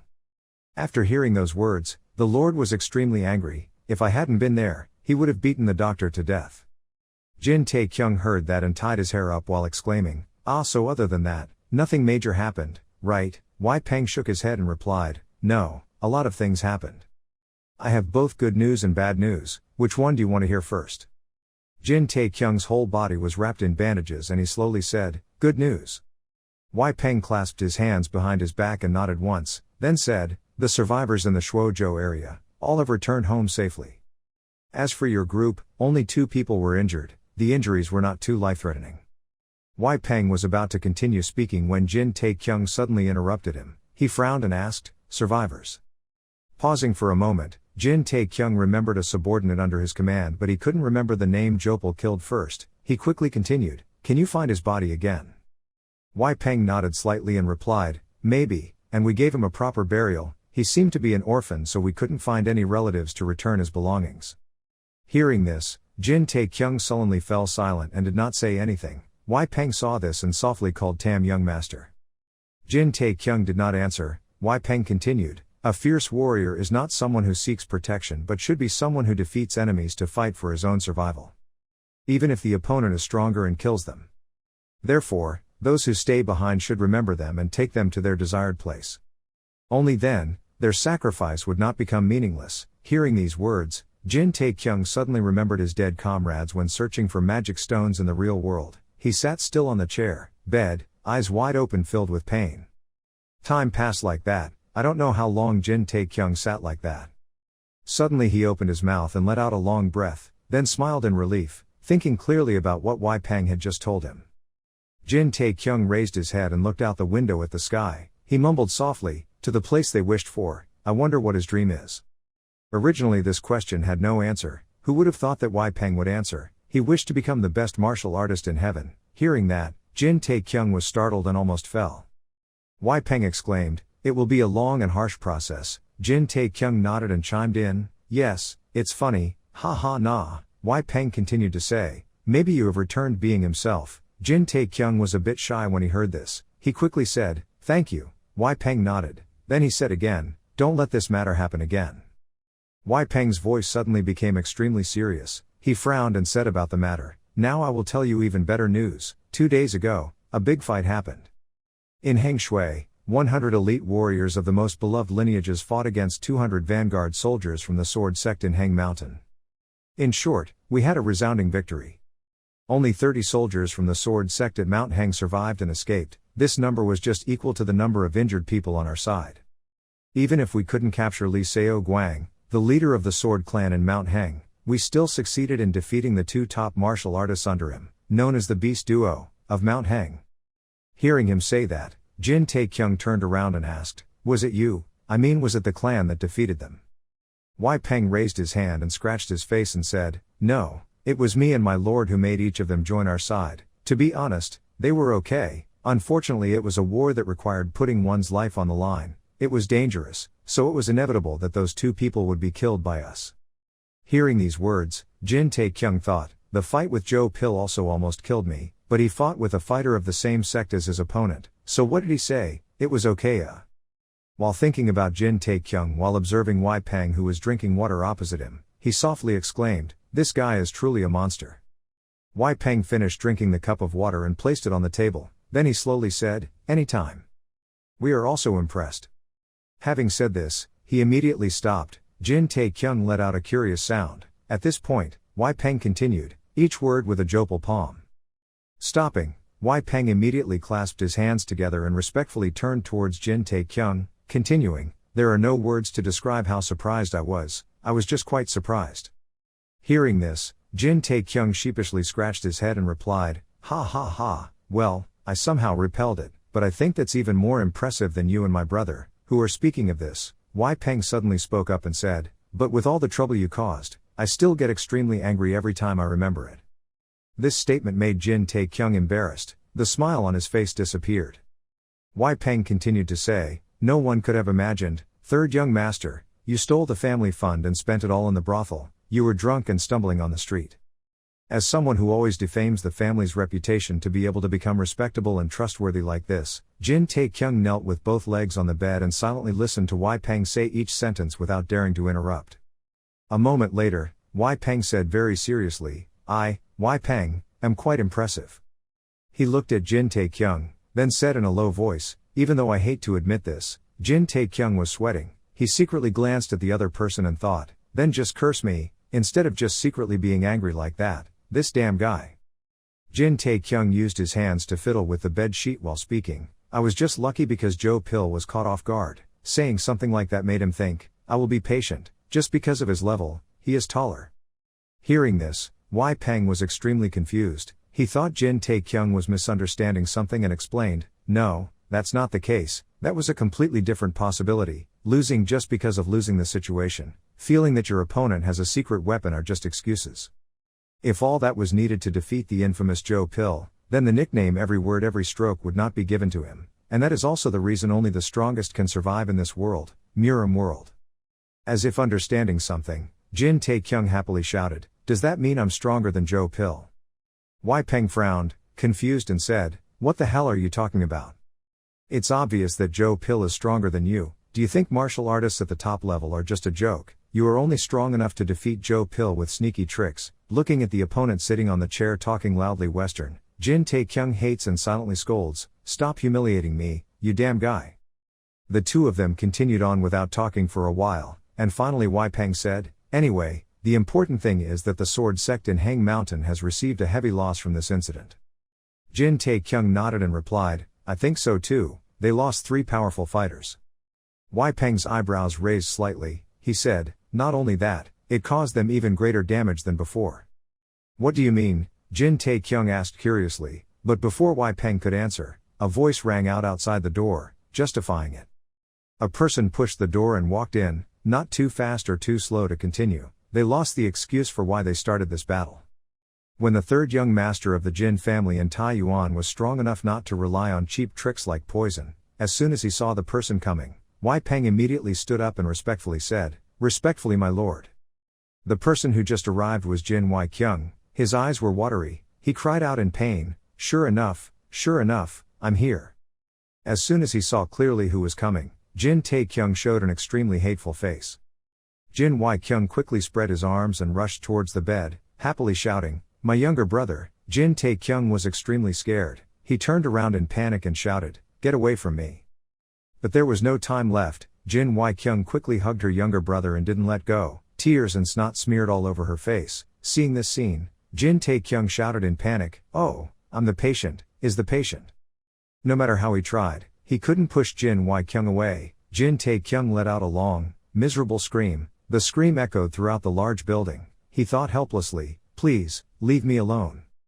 Night fell. At the edge of the forest were several tents of the sword sect in Hang Mountain. Inside a tent, a painful sound rang out, and after the blow, a person fell straight to the ground. Li Seo Guang angrily roared, "Even if you are my son, you will be punished for causing this failure. Get out of my sight." The person who had just been beaten immediately stood up, bowed his head, clasped his hands and said, "Yes, father." Still not calmed down, Li Seo Guang shouted loudly, "Everyone listen carefully. Just because of this battle, I lost 200 soldiers and 2 elite martial artists, the beast duo of Mount Heng. This failure happened because I was overconfident and lost my vigilance." Layers of blood-soaked bandages were removed from Jin Taekyung's body. Seeing the medicine and seeing his wound, he opened his eyes wide in surprise and exclaimed, "Oh my God, this is really new. During the 10 years I've worked at the infirmary, this is the first time I've witnessed something strange like this." Jin Taekyung didn't say anything. He opened his hand and looked at it, then thought to himself, "Even though I've leveled up, I still haven't fully recovered." It's good, if you fully recover, it will be difficult to avoid everyone's suspicions. While thinking about this, the doctor standing opposite suddenly pointed and rolled his eyes and continued, "Even if the effects of 100-year-old ginseng are considered super product, but this recovery is too fast." 100-year-old ginseng, Jin Taekyung mumbled, 100-year-old ginseng. What does that have to do with me, this old man? Seeing Jin Taekyung somber and not saying anything, the doctor quickly covered his mouth and exclaimed, "Ah, I forgot you lost your memory." He slightly lowered his head and said in a low voice, "The story was that, nearly a year ago, there was a time when the medicine warehouse was completely wiped out." Hearing this, Jin Taekyung thought, "Ah, the bastard who did that was me." At this time, the doctor continued, "The head physician was very angry. Even if he had money, finding 100-year-old ginseng was not an easy task. But you used a heart medicine that can instantly increase your energy by 20 years. Hearing the doctor say that, Jin Taekyung thought in horror, "Increased your energy by 20 years. Remembering a scene that happened in the snowy forest, he muttered, "So that was it." Not daring to think any more, Jin Taekyung held his head and tilted his neck to groan, "Ah, my precious 100-year-old ginseng, I can't believe I ate it without realizing how precious it was. Ah, I'm so mad, I don't even know how precious it is, but it's the only thing I can do in that situation. Seeing Jin Tae-kyung struggling on the bed like he was possessed, the doctor was a little scared and trembling, looked at him trembling. A moment later he announced, "You're almost completely recovered, so there shouldn't be any more problems, I'm going to." Jin Tae-kyung still didn't pay attention to him. He screamed in frustration, "Heart, what a waste, what a waste." Waiting for the doctor to leave, Jin Tae-kyung immediately checked his stats on the system. From start to finish, his eyes suddenly glowed in surprise. Jin Tae-kyung couldn't believe it and exclaimed, "I increased 30 levels at once. Not only did I increase quite a bit in reputation but also in energy. So I really defeated that high-level fighter Joe Pill, I'm truly excellent." Suddenly, Jin Tae-kyung felt sad again. He rubbed his nose and sighed softly, remembering the time when only robbers scared him. He has really grown up, Jin Tae-kyung. "And also, I have a new skill, a punch." The content of the one punch skill is as follows: Ultimate rank, Field, Mastery 2, Limit, only applies to Jin Tae-kyung. Effect, absorbs stamina and energy to create a strong punch. Strong, the stronger the attack, the more exhausted you will be. You can adjust the amount of stamina and energy absorbed. Reading through the content on the notice board, Jin Tae-kyung thought to himself, "It's only called a punch but it's quite similar to the skill that penetrates my mind. But the important thing is, in the real world I'm an F-level hunter, so using this skill used to be my limit, but now I'm in the body of a level 30 warrior and I can use this skill more, once, right?"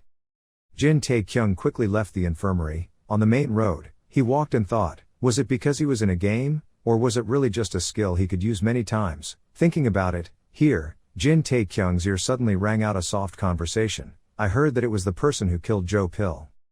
He raised his head slightly, only to see people on the street looking at him and whispering loudly.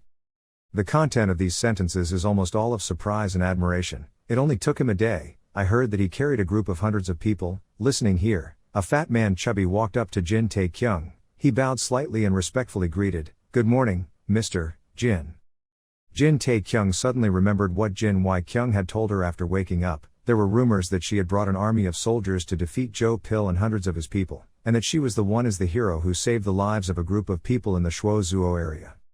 Remembering these words, Jin Tae-kyung felt a bit shy. He scratched his head and greeted the people around him. In his heart he thought, "I completely forgot about that. The rumors spread faster than I thought. Yes, it's quite embarrassing.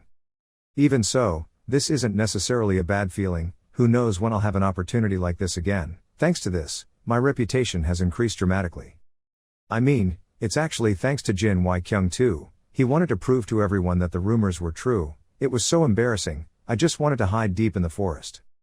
Looking at the people coming to ask questions about him, Jin Tae-kyung felt extremely relieved. He breathed out a long breath, for the first time seeing that life here was quite interesting.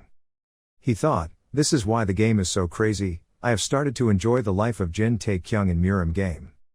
Going a little further, Jin Tae-kyung suddenly stopped. His face grimaced. He softly muttered, "It's time to leave this place."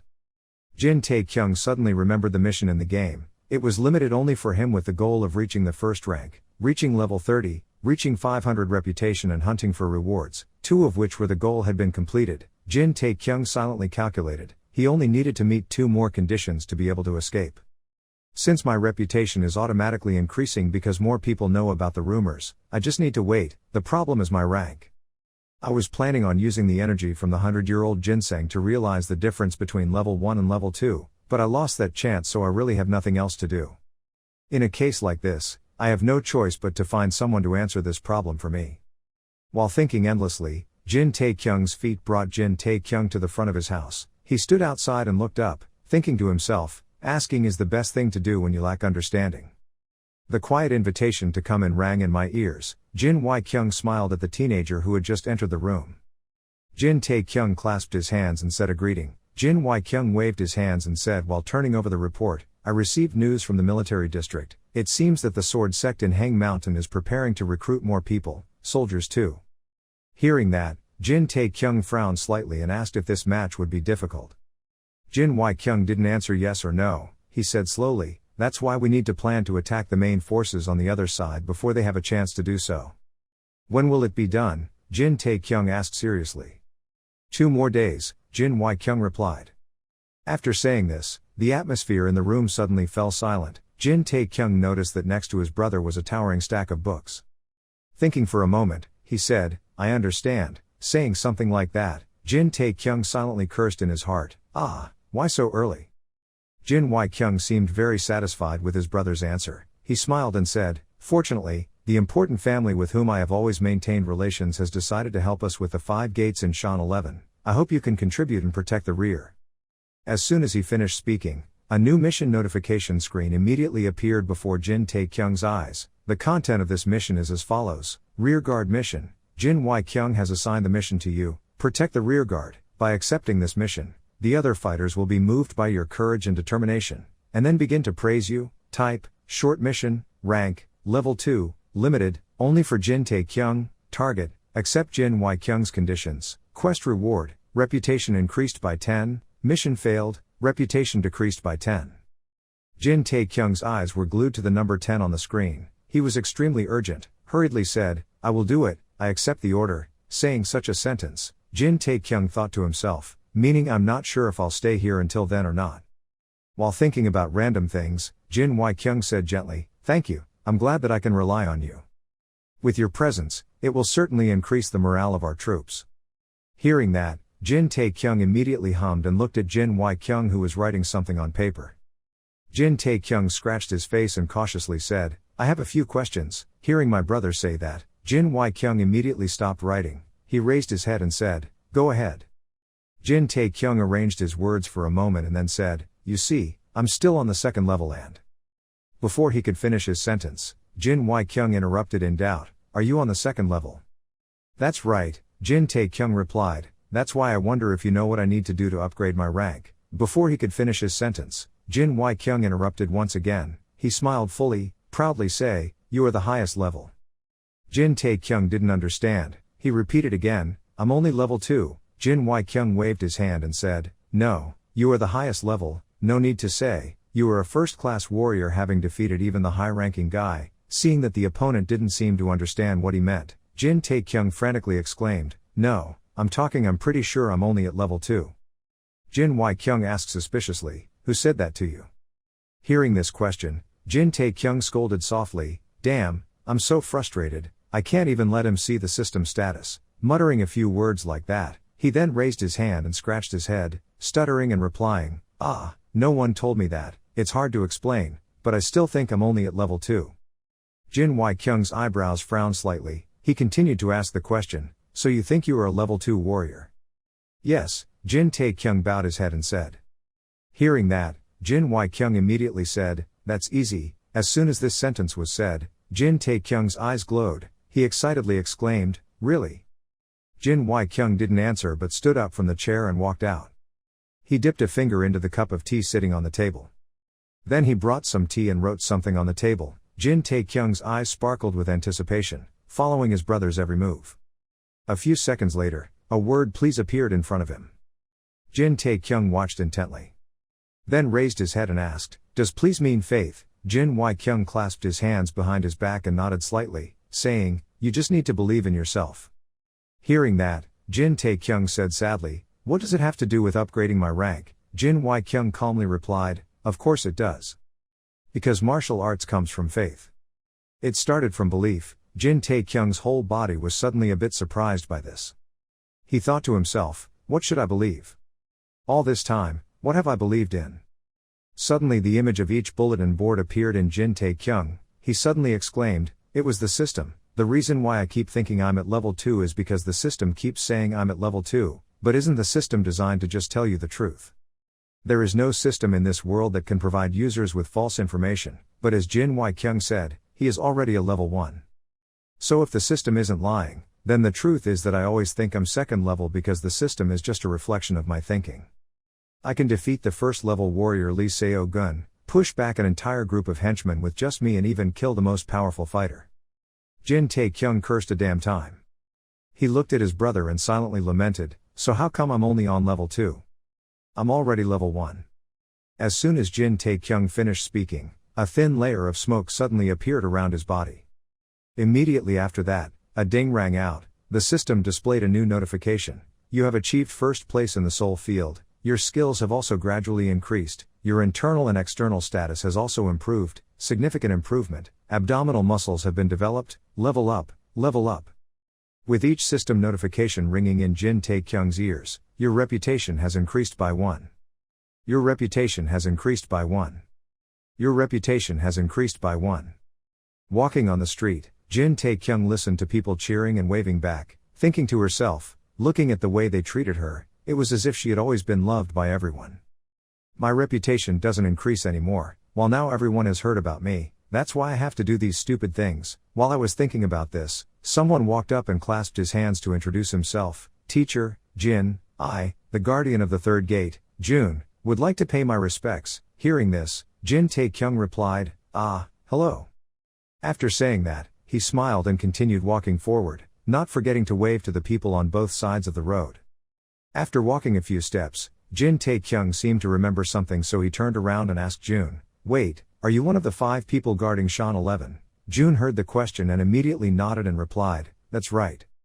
Jin Tae-kyung smiled brightly, he grabbed June's hands and narrowed his eyes and said, wow, thank you for supporting us to this extent. June heard that and quickly shook his head and said, please don't bother, Wing, the third gate is very honored to participate in the glorious mission of Jin Tae-yuan's family. Hearing the other side say that, Jin Tae-kyung thought, thank you for raising my reputation for me and fighting on my behalf, Gift Ta. Thinking so, Jin Tae-kyung immediately clasped his hands and said, ha ha, the person who guards the Jade Emperor's empire is here, maybe I should say goodbye. And, before he could finish his sentence, June interrupted, if it's you, that's okay, would you like to enjoy some tea with us? Jin Tae-kyung shook his head, he pointed to the same hall and said, sorry, I have something to do right now. Inside the medical shop, moans and groans rang out incessantly. Someone groaned and said, I'm about to die. The patient lying next to him heard that and said, it's a miracle you didn't die right from the start. The person who said this was Han Yop. Next to him was Ma Hiem-yo, injured and groaning. Ma Hiem-yo nodded and said, you're right. When I close my eyes, I remember the moment when Joe Pill used his best palm technique. He was a monster, how could he unleash such power? Han Yop lay on the hospital bed thinking for a while and then slowly said, because he is a top martial arts master. Ma Hiem-yo turned around in confusion and asked, hey, are you serious? Han Yop lay still and absent-mindedly replied, what do you mean, the fact that I love my tail so much? No, that's not what I mean, Ma Hiem-yo said. Han Yop sadly said, I always knew that I was incompetent, I just didn't want to accept that truth. Ma Hiem-yo silently bowed her head without saying anything. Han Yop stopped for an hour and then stopped. As if thinking about something, a second later he suddenly said excitedly, from now on, I will try to become stronger like Joe Pill, no, stronger than Joe Pill. Hearing the other person say that, Ma Hiem-yo couldn't believe it and exclaimed, you. Han Yop nodded and now clenched his hands together, determined to say, when I started thinking like that, I felt much happier. I realized that if I became a top martial arts master, I can become extremely strong, that's why I always tell myself that. People may laugh at me, but if I put all my efforts into achieving my goal, I will surely succeed. Hearing these words, Ma Hiem-yo sat next to me, absent-mindedly thinking, even he changed his mind, change. As if receiving strength from the person next to her, Ma Hiem-yo also clenched her fist and raised it, seriously saying, no, I will be the one to achieve it first. After saying this, the two turned to look at each other and smiled, their eyes revealing great determination. Who would have thought that a moment later, the sound of arguing rang out in the room, there is no way, I am sure that I will be stronger than you, I don't think so, I may be the one who surpasses you. They are busy arguing, not paying attention, the door suddenly opened a crack. After arguing for a few words, these two people seemed to have found common ground and shouted in unison, we should focus on overcoming Joe Pill. Hearing this sentence, a soft sigh sounded outside the door, then the door closed, slowly close. Jin Tae-kyung stood outside, breathing heavily, listening to each burst of laughter echoing inside. He was both helpless and embarrassed as he whispered, I always wondered what they were talking about, but these damn guys are painting their own dreams, that sounds really embarrassing. Leaning against the wall and looking into the distance, Jin Tae-kyung thought to himself, I planned to say goodbye before the war broke out, but things needed timing, I didn't want to bother them right now. Forget it, there's no reason for me to talk to them, maybe I should be satisfied with just seeing their faces. While deep in thought, Seo Yul approached from nowhere, she opened her eyes wide and looked at Jin Tae-kyung then said, Mr. Hero. In another hospital room, as soon as Jin Tae-kyung walked in, Gong Ye-chung and Seo Chun smiled and greeted. Jin Tae-kyung was pulled over by Seo Yul, He laughed and asked, "Ha ha, how are you feeling?" Gong Yicheng smiled brightly then replied, "I actually have completely recovered because of the treatment, for a long period of time. However, I hear that the Great War will break out soon, hopefully the preparations are complete." Hearing these words, Jin Taekyung was momentarily stunned. He thought to himself, aren't the main forces the only ones who know about this? If someone like Yicheng, who spent all his time in the infirmary also knew about this, then would everyone in Taiyuan's Jin family also know? Would this operation be okay? What if a spy from the Hang Sword sect knew? At this moment, the system rang a new notification. The content of the notification was as follows: someone has heard rumors about you, your reputation has increased by 1. After reading this notification, Jin Taekyung thought to himself, whatever, it's not important because it has nothing to do with me. Not seeing Jin Taekyung answer, Gong Yicheng suddenly called out, "Teacher Jin." Jin Taekyung woke up from his thoughts. He nodded slightly and replied, "Well, everything is progressing very smoothly." Hearing that, Gong Yicheng immediately said, "Because it was a battle that decided the family's fate, I'm sure the young master was quite worried. Anyway, I'm very happy that I was able to find the things you left behind." Hearing that, Jin Taekyung was extremely confused. He asked suspiciously, "Did I forget something? I don't think it was me." Before he could finish his sentence, Seo Chun brought a yellow bag in front of Jin Taekyung. Gong Yicheng explained, "Because he was unconscious, these were the things he couldn't take back. It was best to return them. What doesn't belong to me? Please open it when you have a chance, if possible, avoid suspicious eyes," Gong Yicheng gently reminded. Hearing that, Jin Taekyung thought to himself, "What is this? Is it something important?" After asking a bit, Jin Taekyung took his bag and went back home. Entering his room, he quickly opened the bag. When he saw what was inside, he was extremely surprised and exclaimed, "Damn, this is so crazy." After saying this sentence, new notifications continuously appeared in front of Jin Taekyung. This was the notification of a new item belonging to the Sacred Fire category, a martial arts scroll type, transcendent level with restrictions only for the possessor of the Sacred Flame, one of the secret teachings belonging to the Flame Burning Clan, moves using the power of fire and heat. This item has the effect of being able to learn the Sacred Flame. The next item Jin Taekyung received belongs to the Burning Flame Pill category. This is a magic pill, has the ultimate rank. This item has no restrictions. This is the secret magic pill of the Burning Flame family. It has the effect that when used, it will increase energy by 30 years. The accompanying side effect is that if the powerful fire of the magic medicine cannot be controlled, the user will have to endure a violent death. The third item belongs to the category of anonymous swords. This knife has no ranks or limitations. It is a very sharp blade forged from steel tempered for 10,000 years. After absorbing human blood for many years, the knife this has changed itself. To draw out the true potential of the knife, it is necessary to be in a special condition. Currently it is unclear what this knife's effect is. Looking at the 3 sparkling items in front of him, Jin Taekyung exclaimed, "Ha, if you were going to give me these wonderful items, you should have done it right from the beginning of the game. It's quite obvious that you're trying to make me play this game a little longer." He was a little annoyed and turned around, not looking at these 3 items anymore, but crossed his arms and frowned tightly, saying, "No, don't try to seduce me." After saying that, Jin Taekyung glanced back slightly. He thought regretfully, "But these items are so wonderful. What if I use the magic pill and learn how to use the sacred fire? Can I summon fire from my hands like Joe Pill? I'll be so cool." Jin Taekyung silently imagined. At first it was very good, but the next moment he imagined himself being burned fiercely. He blackened his face and exclaimed, "I can't put out the fire." This situation was too awkward. Jin Taekyung sat on the chair and covered her ears with her hands, thinking to herself, "Safety is the number 1 priority. Never forget that. The moment I go off the road, I will be caught, kill."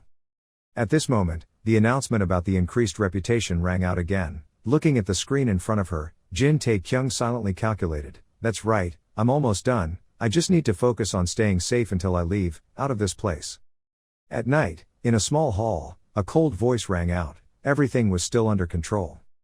The great elder of the Jin family heard the question and immediately replied, "To be sure, I have even completed the establishment of my forces." Upon receiving this answer, the person wearing a black robe standing behind reminded again, "Don't let your guard down. If we let that smart homeowner sniff out our plans, things will become complicated."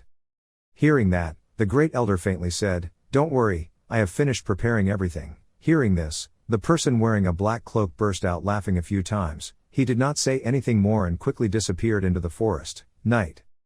At this time, there was only the great elder left here. He raised his head and looked at the bright moon in the sky, thinking in his heart, The day the two great families of Shan 11 collide, everything will end and the era will end, new will begin. I will become the head of the Jin family in Taiyuan and I will unite Shan 11 and become its ruler. The next morning, war flags flew all over the big streets and small alleys. The sound of war drums resounded with full force at the training ground. Jin Tae-kyung suddenly felt a bit worried. He opened his eyes wide and looked at the information screen in front of him. The content on it read, Limit, only for Jin Tae-kyung, Goal, Reach Level 1, Completed, Reach Level 30, Completed, Reached 500 Reputation, currently at 475 out of 500, Quest Reward, Logged Out. Jin Tae-kyung clenched his teeth with determination. At this moment, a notice with the content that everyone in the Jin family in Taiyuan had heard about your rumor appeared before Jin Tae-kyung's eyes. His face contorted and looked extremely uncomfortable. He silently cursed damn. Standing in the middle of a large training ground, surrounded by a powerful army lined up strictly, Jin Tae-kyung thought to himself, at this level, I really have to participate in the war. The large training ground at this time had an extremely solemn atmosphere. A person slowly walked out from the high platform. The elders stood in a row, silently saying nothing. The person who just stepped out was Jin Wai-kyung. He stood straight, looking at the soldiers in front of him. All the soldiers here looked a little scared and a little guilty. Jin Wai-kyung said slowly, I will be honest. The enemy outnumbers us in terms of soldiers and master-level martial artists. However, they are not much different from a many-headed wolf. Their force is a collection of thugs, mercenaries hungry for gold and robbers specializing in stealing from others. These bastards don't have any dignity or honor left inside. Hearing Jin Wai-kyung's speech, the great elder furrowed his eyebrows in thought. Jin Tae-kyung on one side also hated and cursed in his head, not understanding what his brother was talking nonsense about.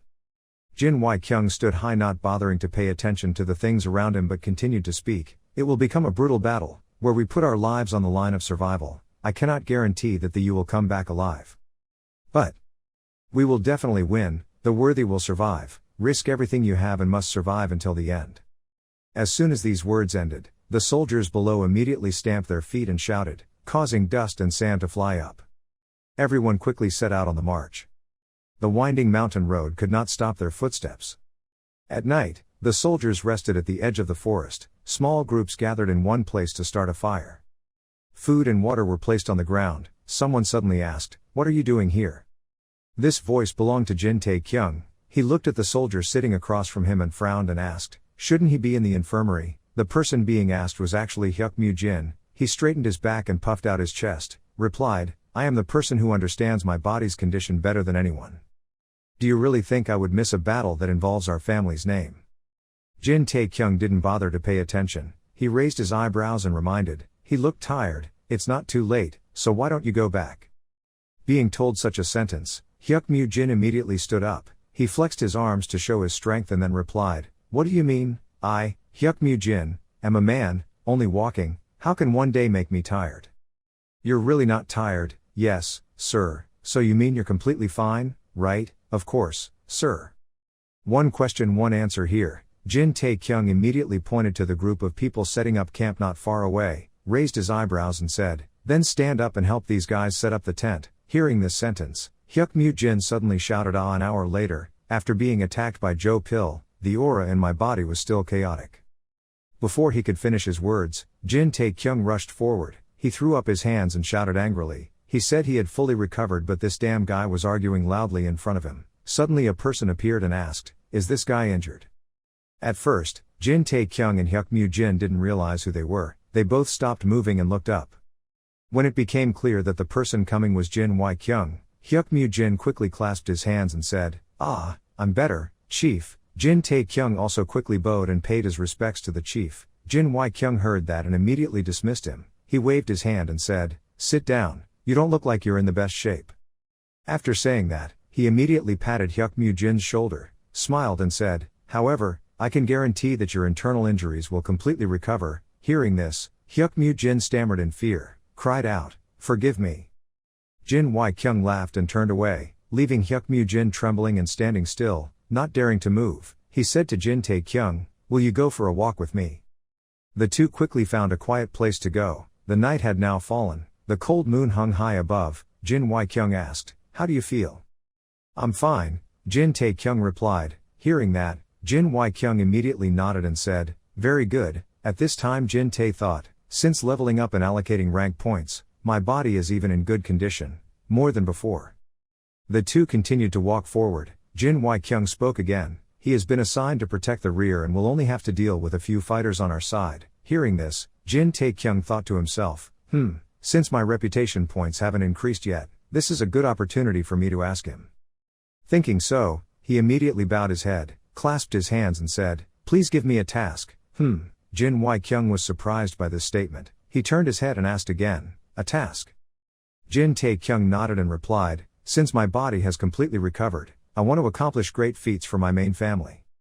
These words came out of his younger brother's mouth, making Jin Wai-kyung a bit surprised and unable to believe it. His eyes filled with tears and he asked emotionally, "Is that what you've been thinking about all this time?" Jin Tae-kyung nodded and said, "Just leave it to me."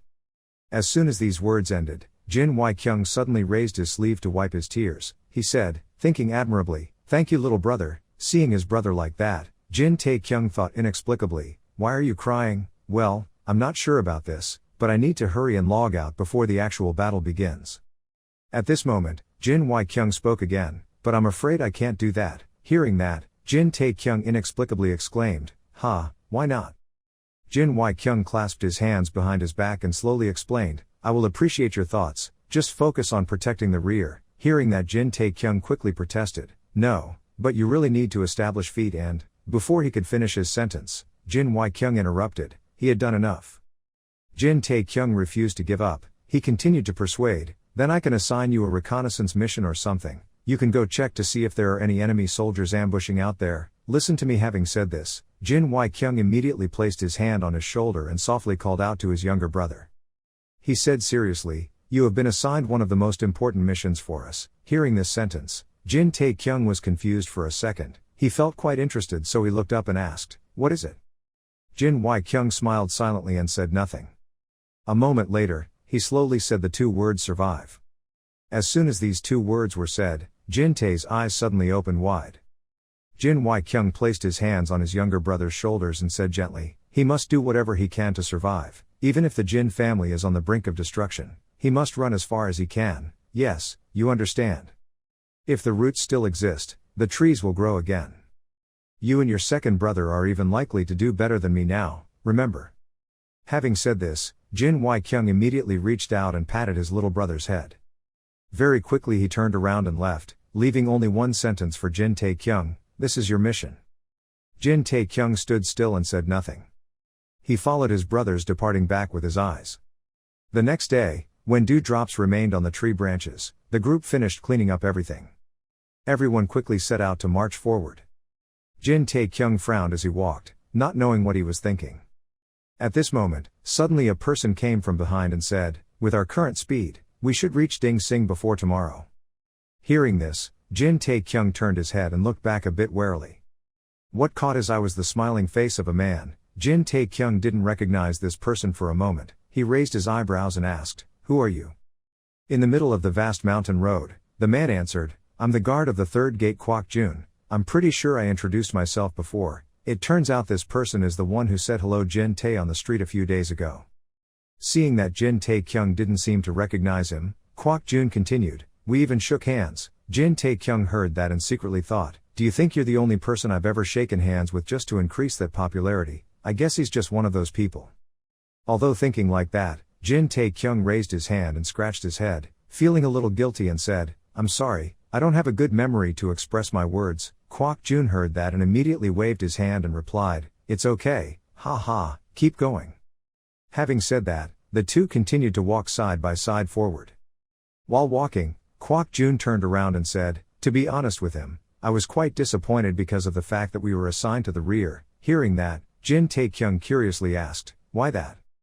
Kwak Jun exclaimed, "Well, it not only reduces our chances of landing a big job but it also reduces our chances of witnessing the flower of the Great Lord's blade." Sword flower. Jin Tae-kyung slightly frowned and silently repeated this name in his head. Kwak Jun continued, "Even though the head of the smaller family and a respectable person like him was participating in this battle, the existence of the blade flower was known throughout the main lands." Hearing this, Jin Tae-kyung seemed to realize something and thought, "He's talking about the leader. Isn't that old guy really great?" The person Kwok Jun was approaching was none other than the Great Elder, he exclaimed with some admiration. He was a superhero that was born during the period of the Great War between Orthodox and Unorthodox, and he known as an honorable warrior and tolerant of any injustice. When he was young, the number of martial arts masters that the flower blade had killed numbered in the hundreds. Silently walking to the side listening to the other person talk, the image of the Great Elder immediately appeared in his mind. Jin Tae-kyung thought to himself, wow, the last time I saw him, I got some damn vibes from him, but maybe that's because it was the first time I saw him.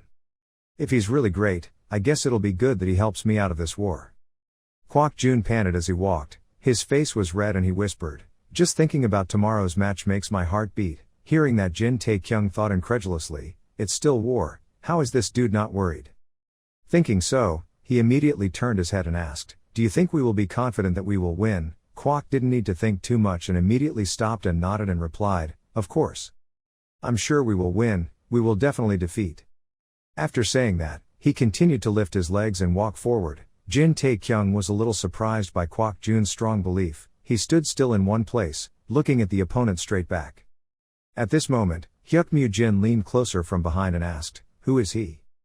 Jin Tae-kyung shook his head, speaking slowly, just a guy who was too optimistic about everything. On the second night of March, the army arrived at Hangshul. Jin Wai-kyung has called all the commanders for a meeting. He is serious that due to the food supplies leading to our enemies, there are 4 routes that they can take to get to Ding Sing. He concluded that they could only go one way, and decided that they would all station themselves at that place, Spring Canyon No. 8. The entrance to this canyon is very narrow and shaped like a bottle, with lots of deep canyon steps, so it's a good place to set up an ambush. Not to mention, with the help of the county sect under Wulhua, the army was able to identify hundreds of archers in front of the cliff edge. And at dawn, 300 warriors of the Jin clan of Taiwan and 150 support warriors of the faction, a total of 450 forces made the way to the canyon. After the meeting ended, Jin Tae-kyung walked slowly through the forest. He stopped on a high cliff and stood there silently for an unknown amount of time. Jin Tae-kyung said softly, a little worried, even though that was the last time I saw him, I never told him a complete goodbye. Saying this sentence, Jin Tae-kyung immediately sat down. I don't know how long he had been sitting, when suddenly there was a commotion behind him. Someone shouted softly, there he is. Do you think he was here all night? No one answered this question. The group of newcomers slowly walked to where Jin Tae-kyung was sitting and called out to the general in a low voice. There were 3 people in their group. They kept calling but Jin Tae-kyung didn't answer. The 3 people immediately came forward to see what was going on. As soon as they turned around, they all screamed in horror, wow, my god, yeah. I only saw Jin Tae-kyung's face dark and looking extremely haggard. The leader of this group was Hyuk Mu Jin. He exclaimed, what happened to your face? You didn't sleep all night? Oh, you scared me so much. Jin Tae-kyung did not react. In front of him was the system notice board. Looking at the number 497 out of 500 in front of him, Jin Tae-kyung couldn't believe it and muttered, I'm about to return home. I can finally go home. Seeing the other person's dazed appearance, Hyuk Mu Jin said in fear, wow, he's still talking to himself. Do you think he's finally gone crazy? Suddenly, Hyuk Mu Jin's eyes noticed the box next to Jin Tae-kyung. He pointed and asked, what is that? I have never seen this thing before. Jin Tae-kyung heard that and turned his head to look, following the direction of Hyuk Mu Jin's hand, then weakly said, that's it. He stopped for a moment to catch his breath before continuing to speak at length. It was a martial arts scroll and a spiritual medicine pill. A martial arts scroll taught martial arts at a superior level, and if you consume the spiritual medicine pill, it will increase your power. Your internal energy is increased by 30 years. But it seems like you will burn to death if you take the pill and you're not mentally ready. Do you want to eat it? Hearing that, Hyuk Mu Jin felt a little disgusted and immediately said, I would love to learn your superior level martial arts, and filled your face with those spiritual pills. I was the stupid one to ask what it was. Seeing the other person refuse, Jin Tae-kyung quickly said, but I'm serious, you're too much, that's because I don't need these things. Hyuk Mu Jin didn't care. He pulled the other 2 as he left. He said, yes, of course, you are the sleeping dragon of the mountains. We were stupid for caring about you. Glancing at these people leaving, Jin Tae-kyung thought for a moment and then snorted and said, under normal circumstances I would slap him in the face again, but I feel so great since I became the army chief of them. Now that I think about it, a lot of things happened. All of this started after I woke up in the Red Flower brothel. I guess the war has begun now. At this moment, a strange noise rang out from behind. and Jin Tae-kyung turned his head slightly in caution. The three people led by Hyuk Mu-jin stopped in place before taking a few steps. On the opposite side, Kwak Jun smirked and said, "Let's start moving." Behind him was a small army lined up, all of them staring at the words Jin Tae-kyung. He thought inexplicably, what are these guys talking about? Looking at the strange clothes on this group of people, Jin Tae-kyung frowned and muttered, "I don't remember seeing them wearing such clothes before," but standing in front of him, Hyuk Mu-jin propped up her hands and asked, "Move." After asking, he immediately pointed a finger at the ground, slightly dissatisfied and loudly said, "Oh, the guard of the third gate, I think you are wrong, but our mission is to be here with the third young master, the leader of the group, to protect the rear troops." Hearing these words from Hyuk Mu-jin, Jin Tae-kyung's heart skipped a beat. He thought to himself, did the third gate guard accept the wrong mission? It can't be like that, I can feel it, bad about this issue. Kwak Jun also seemed to be thinking. He raised his hand to stroke his chin, opened his mouth to mutter, "Is that so? Yes, that's contradictory. It seems like the mission I accepted is different from yours." "How?" Jin Tae-kyung raised his hand to push away the three people standing in front of him and asked. Kwak Jun didn't answer but stared at Jin Tae-kyung. Jin Tae-kyung also sent a cold look back at the other person. The two of them locked eyes for a while. Jin Tae-kyung's hand tightened around the spear handle. A moment later, Kwak Jun grinned. Immediately after that, he raised his arms and excitedly shouted, "You're really smart. If that's the case, I guess I'll have no other choice but to tell you what that person asked me to do." As soon as these words ended, Kwak Jun's pupils suddenly turned black. He looked towards Jin Tae-kyung, shouted in a loud voice, "Kill them all and gather the main forces." As he finished speaking, a rumble rang out. Jin Tae-kyung's group and Kwak Jun's group simultaneously raised their weapons in a defensive stance. Kwak Jun stood in one place, revealing an evil look in his eyes. Jin Tae-kyung's group had 4 people, much less in number than the enemy. Jin Tae-kyung gritted his teeth and cursed 3 damn words. Next to him, Hyuk Mu-jin also roared angrily, "You dare to betray the main family, you will have the death you desire." Hearing these words, Kwak Jun was not afraid but curled his lips and replied, "Betrayal, death wish, it seems like you are wrong. I have never betrayed anyone, nor will I be killed, here, not from people like you, at least." These words made Hyuk Mu-jin angrily scold your mother. He was about to rush forward but Jin Tae-kyung raised his hand to block him and ordered him to step back. Hyuk Mu-jin asked confusedly, "The group leader. Why are you talking to them so seriously? They are the third gate guards, they are nothing more than the second-rate weaklings in the faction. We just need to defeat them and," without even finishing the sentence, Jin Tae-kyung shook his head and interrupted. He frowned and said no. Jin Tae-kyung used his ability to see that Kwak Jun was at level 40, he said very seriously, "They are not a bunch of weaklings." Pausing for a moment, Jin Tae-kyung looked at the people behind Kwak Jun. They were all level 30 or higher. Jin Tae-kyung didn't say a word but just muttered, "They were all first-class warriors." At this point he was a bit scared. His sweaty face scolded softly, "Damn it, I spent 4 days with them and didn't realize that fact. I was too focused on getting out. Right now, those people are frantically attacking him." A series of slashes flew towards Jin Tae-kyung, who was gritting his teeth to block each blow. The other guy laughed extremely savagely and said, "I wonder how much longer you can withstand our attacks." At the same time, a ray of light stabbed straight into his helicopter, causing him to be pushed back. In an urgent situation, Jin Tae-kyung was attacked by a guy on his side, so he had to move forward to avoid the attack. Next, another guy took the opportunity to swing his sword down, and he ducked to avoid it.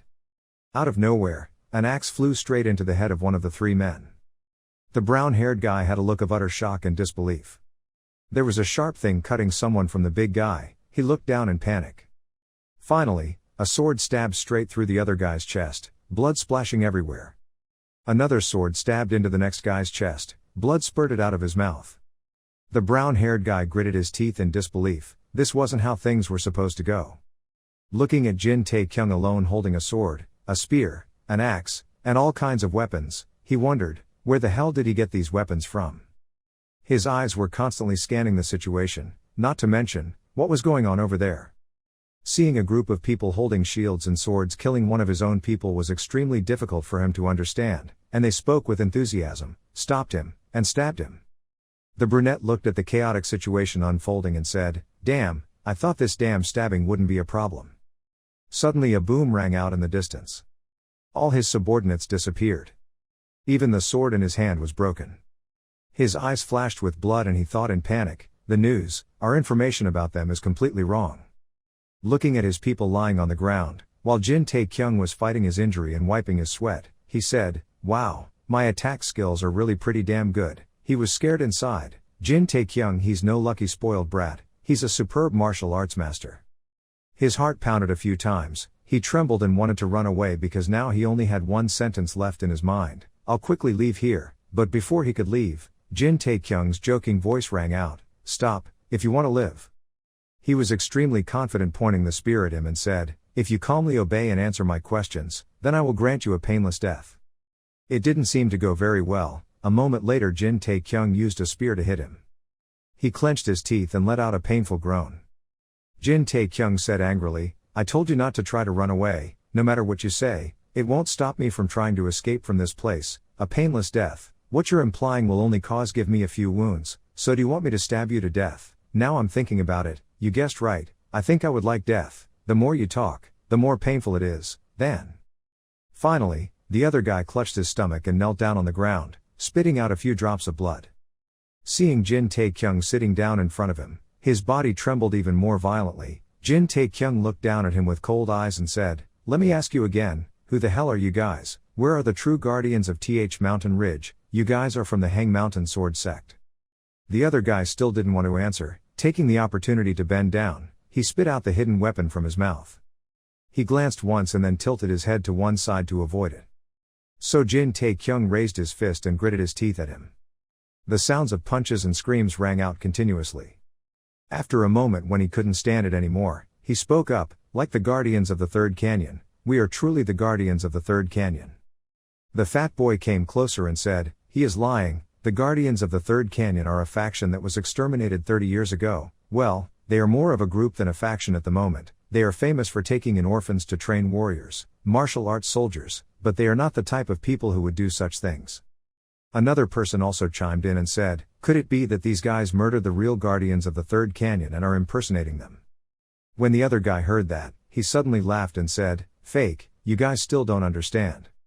He frowned, revealing a cruel smile and said, "The Guardians of the Third Canyon were created for the sole purpose of serving him. This is a big plan that he has been preparing for 30 years, ka ha ha."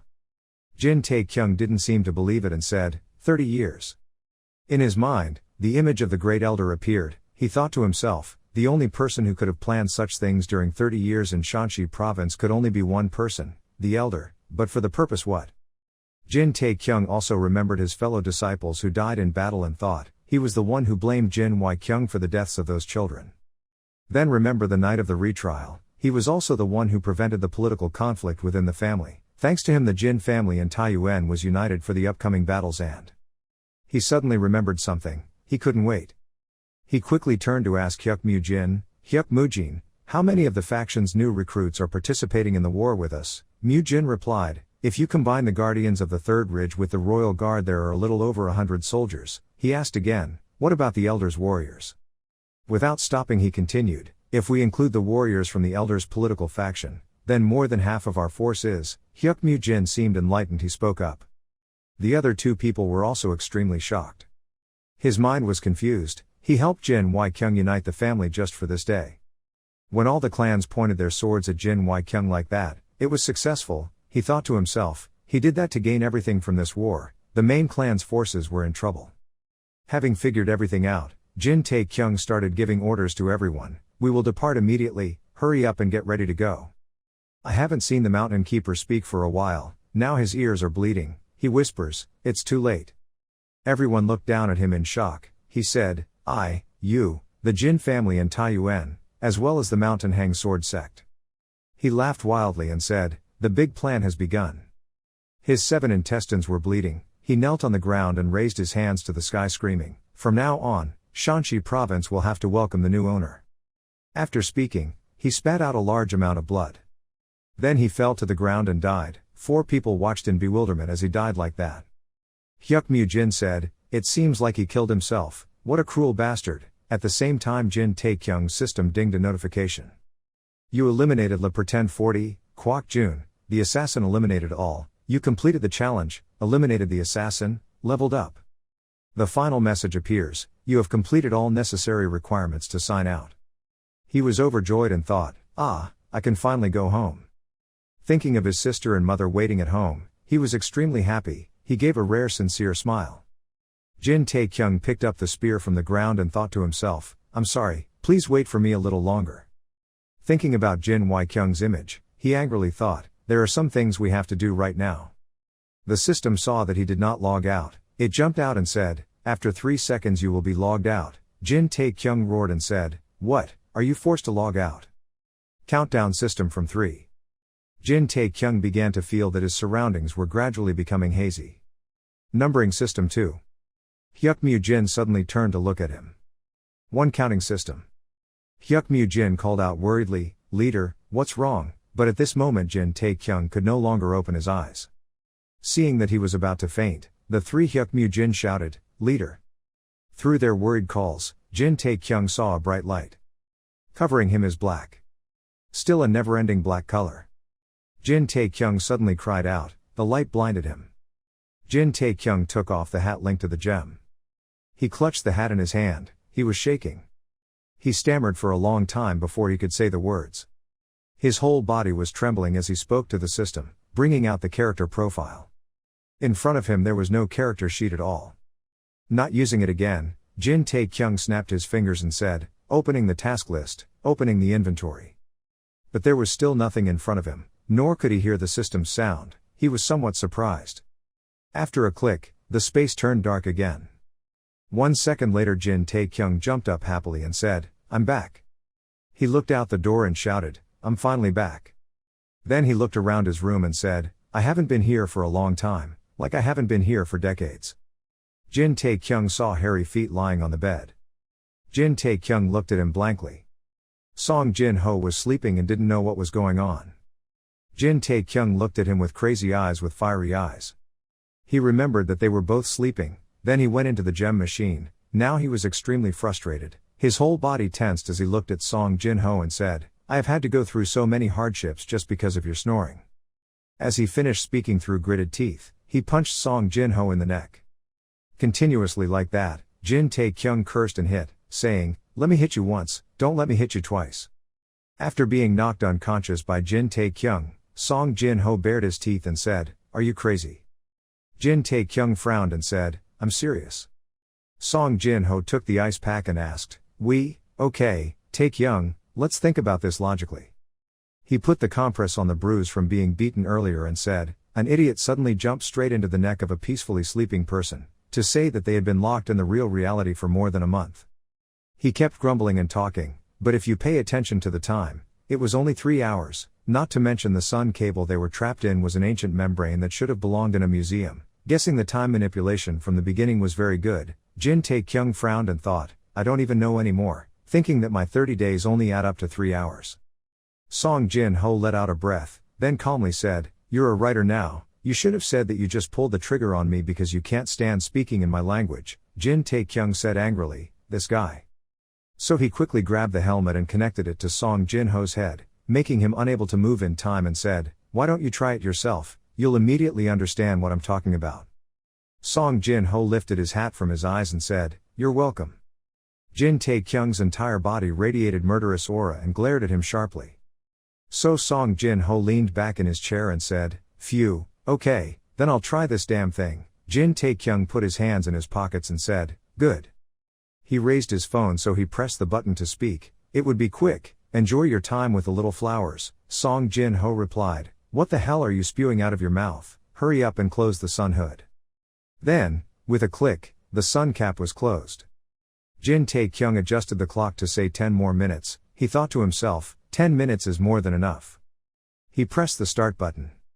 Then the whole room fell silent. Jin Tae-kyung stared at the sun cap.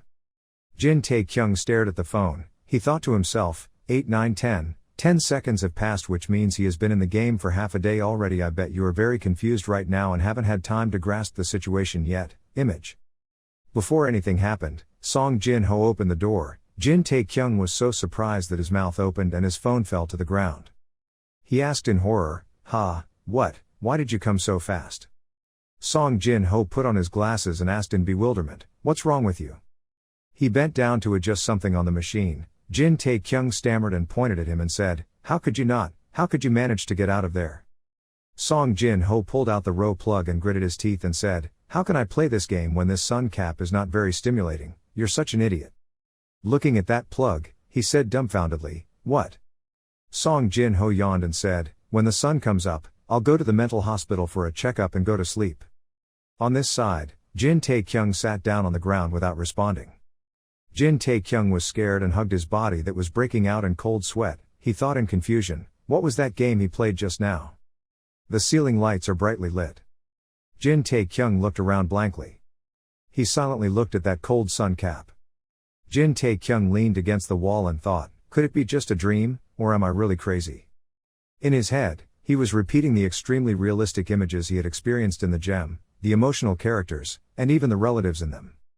He thought, no way, I still remember everything very clearly, it's not an illusion. Suddenly he realized something said, maybe it was flying. Jin Tae-kyung remembered that before entering the gem, he had read the instruction manual. Now he excitedly said, yes, the instruction manual. So Jin Tae-kyung crawled around the room looking for the instruction book, thinking, where is that book? After a while, he brought out a wrinkled book and said, I found it. Jin Tae-kyung flipped around for a while. He looked at the book and said, I had read the first page. The next page was a red table of contents. He said, I've read this too. Flipping to the next page, his eyes widened in shock. What is this? He said incomprehensibly. Reading the content in the book, he said, binding on the player. Jin Tae-kyung frowned and said, so I can only use it when I die. I really can't help but notice it. The emphasized black text caught his attention. It's time for me to do something.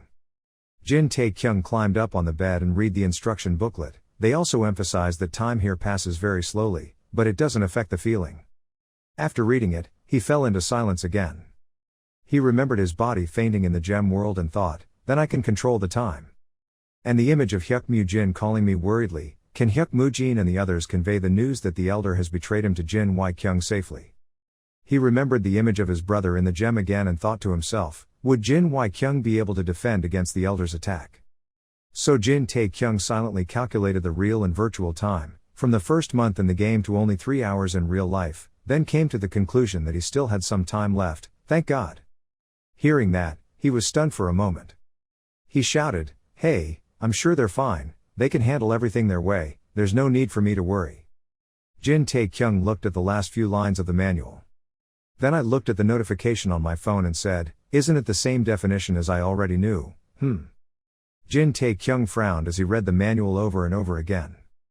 Jin Tae-kyung dejectedly flopped down on the bed and said, damn, what do they mean by synchronizing the character and player together? The room fell silent again. He spoke to the system again, opening the personal information. But the room fell silent again.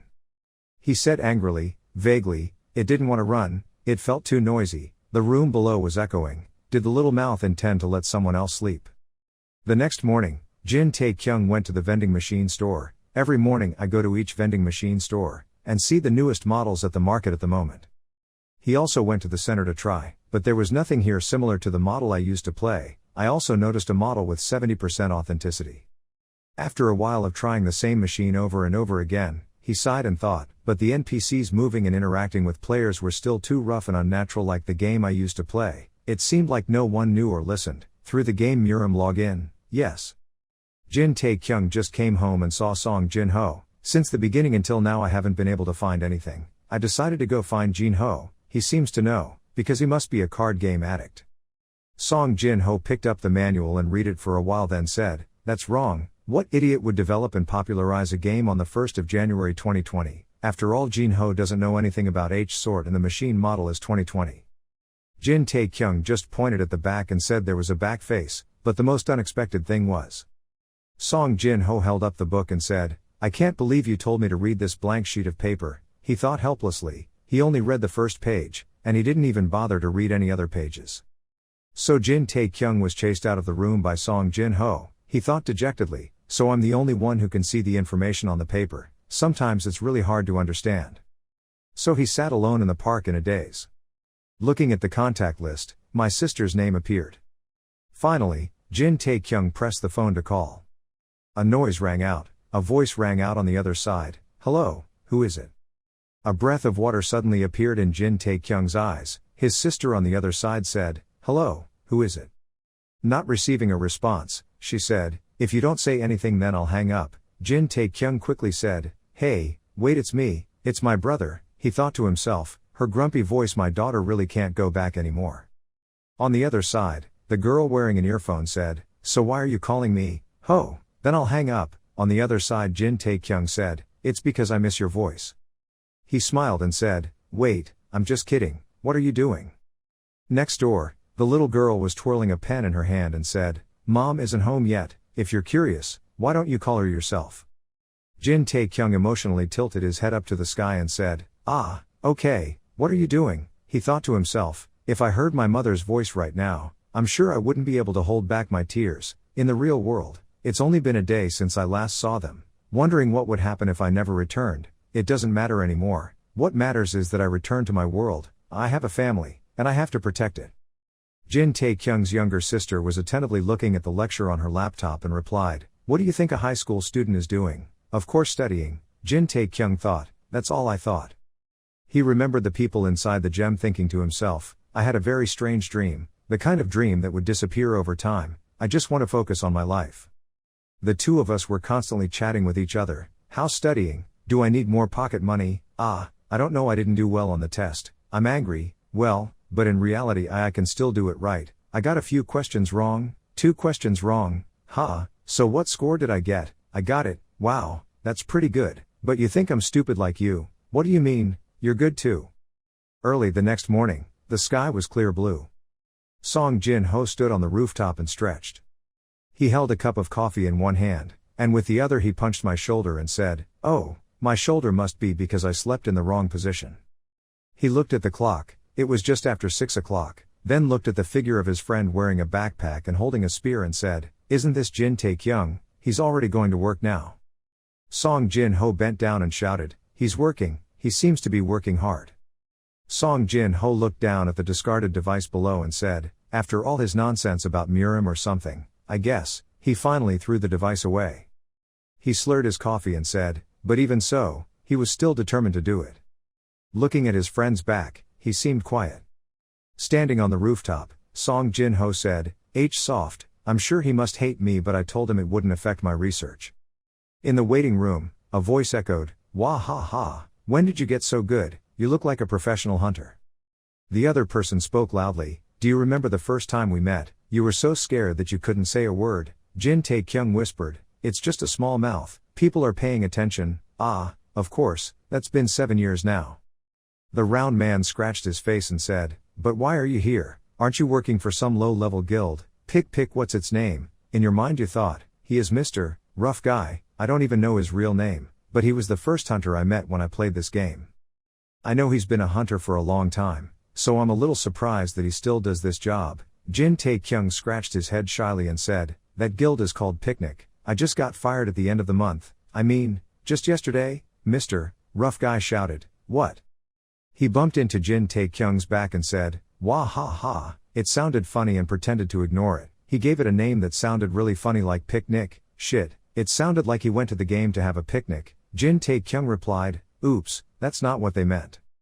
The two people chatted excitedly. He asked, well, I guess you come here often. He replied, because this place is known for jobs with high ratings, not to mention, the barley tea here is also quite delicious. Jin Tae-kyung asked again, oh, for F-rank hunters like us. At that moment the announcement rang out, E-rank hunters, this is Hak Jun, please come to the main lobby. Seeing Mr. Rough Guy standing up, Jin Tae-kyung asked, as usual, E-rank hunters will have priority. Hyung Nim, where are you going? The rush rang again. F-rank hunter, please come to the main hall. Mr. Rough Guy wearing a big briefcase said a sentence in English. I'll be heading out first. Ha ha ha, see you next time. F-rank hunters, please visit the main lobby. Jin Tae-kyung opened his eyes and cursed, shit. Jin Tae-kyung exploded in his mind, thinking, his name is Hyuk Jun. Wait, when did he become a rank hunter? Isn't he married already? He must have been plowing his ass the whole time too, but it's not easy to get to rank E.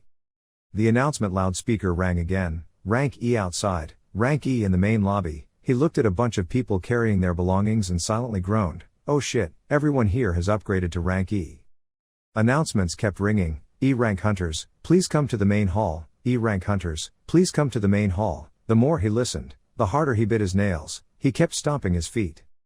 At this moment the announcement rang out, F-rank hunter, Jin Tae-kyung, please come to the main hall. He was happy, his name is here. Scene changed to the main lobby. Jin Tae-kyung, wearing a backpack, stood alone, bewildered, looking around. Suddenly a voice, Jin Tae-kyung, rang out. He turned his head and said, "Oh yes." A handsome man wearing a jacket held a piece of paper and put it in front of him and said, "I come from the peaceful country, please read and sign here." After taking Jin Tae-kyung to the gathering place, the other person introduced, "Everyone, say hello, this is the younger brother I talked about all the time." He also said, "Hello everyone, I'm Jin Tae-kyung." The person sitting on the left in the front row raised his hand and said, "Hello." The brother opposite also said, "He's very handsome, looks like he surpasses the others." The driver replied, hoping to help. Im Hyuk-jun laughed and said, "These guys are all high-rank hunters, we've known each other for 10 years. Im Hyuk-jun continued, "It's been a long time has passed so quickly," and Jin Tae-kyung thought dumbly, "I'm confident that my experience is not that of a newbie." Looking at Im Hyuk-jun's plump appearance, he mentally assessed, "But these guys are definitely real professionals, never mind, what's wrong with him today? Every time I see this guy, I've never seen him normally, where?" The bearded uncle turned down to look at him and said, "I heard you came because that guy introduced you, you must be quite good." He quickly replied, "Ha, what introduction? The car is on the road, the happy atmosphere is pouring out of the car, don't just spew it out like that." The brown-haired guy punched Im Hyuk-jun until he had a swollen head and said, "I'm going to risk my life, if this is the case, it will take you a lifetime to get married, so just say it out loud and quickly so there's no need to hide it." This made Jin Tae-kyung remember the time at the airport when the manager said, "Rank E gate, your basic salary will be 30, and the adjusted salary will be 8 divided by 2, the Peace Association will take 20% of that." He thought to himself, so that's why the salary is so good. The manager said, "Jin Tae-kyung will be our porter," the porter shouted. He sighed and thought, no wonder I realized that there was no association that paid that much just to be a coolie carrying things, so he sighed. Im Hyuk-jun held his head and glanced at Jin Tae-kyung. Suddenly he said with emotion, "Thank you guys for worrying about me."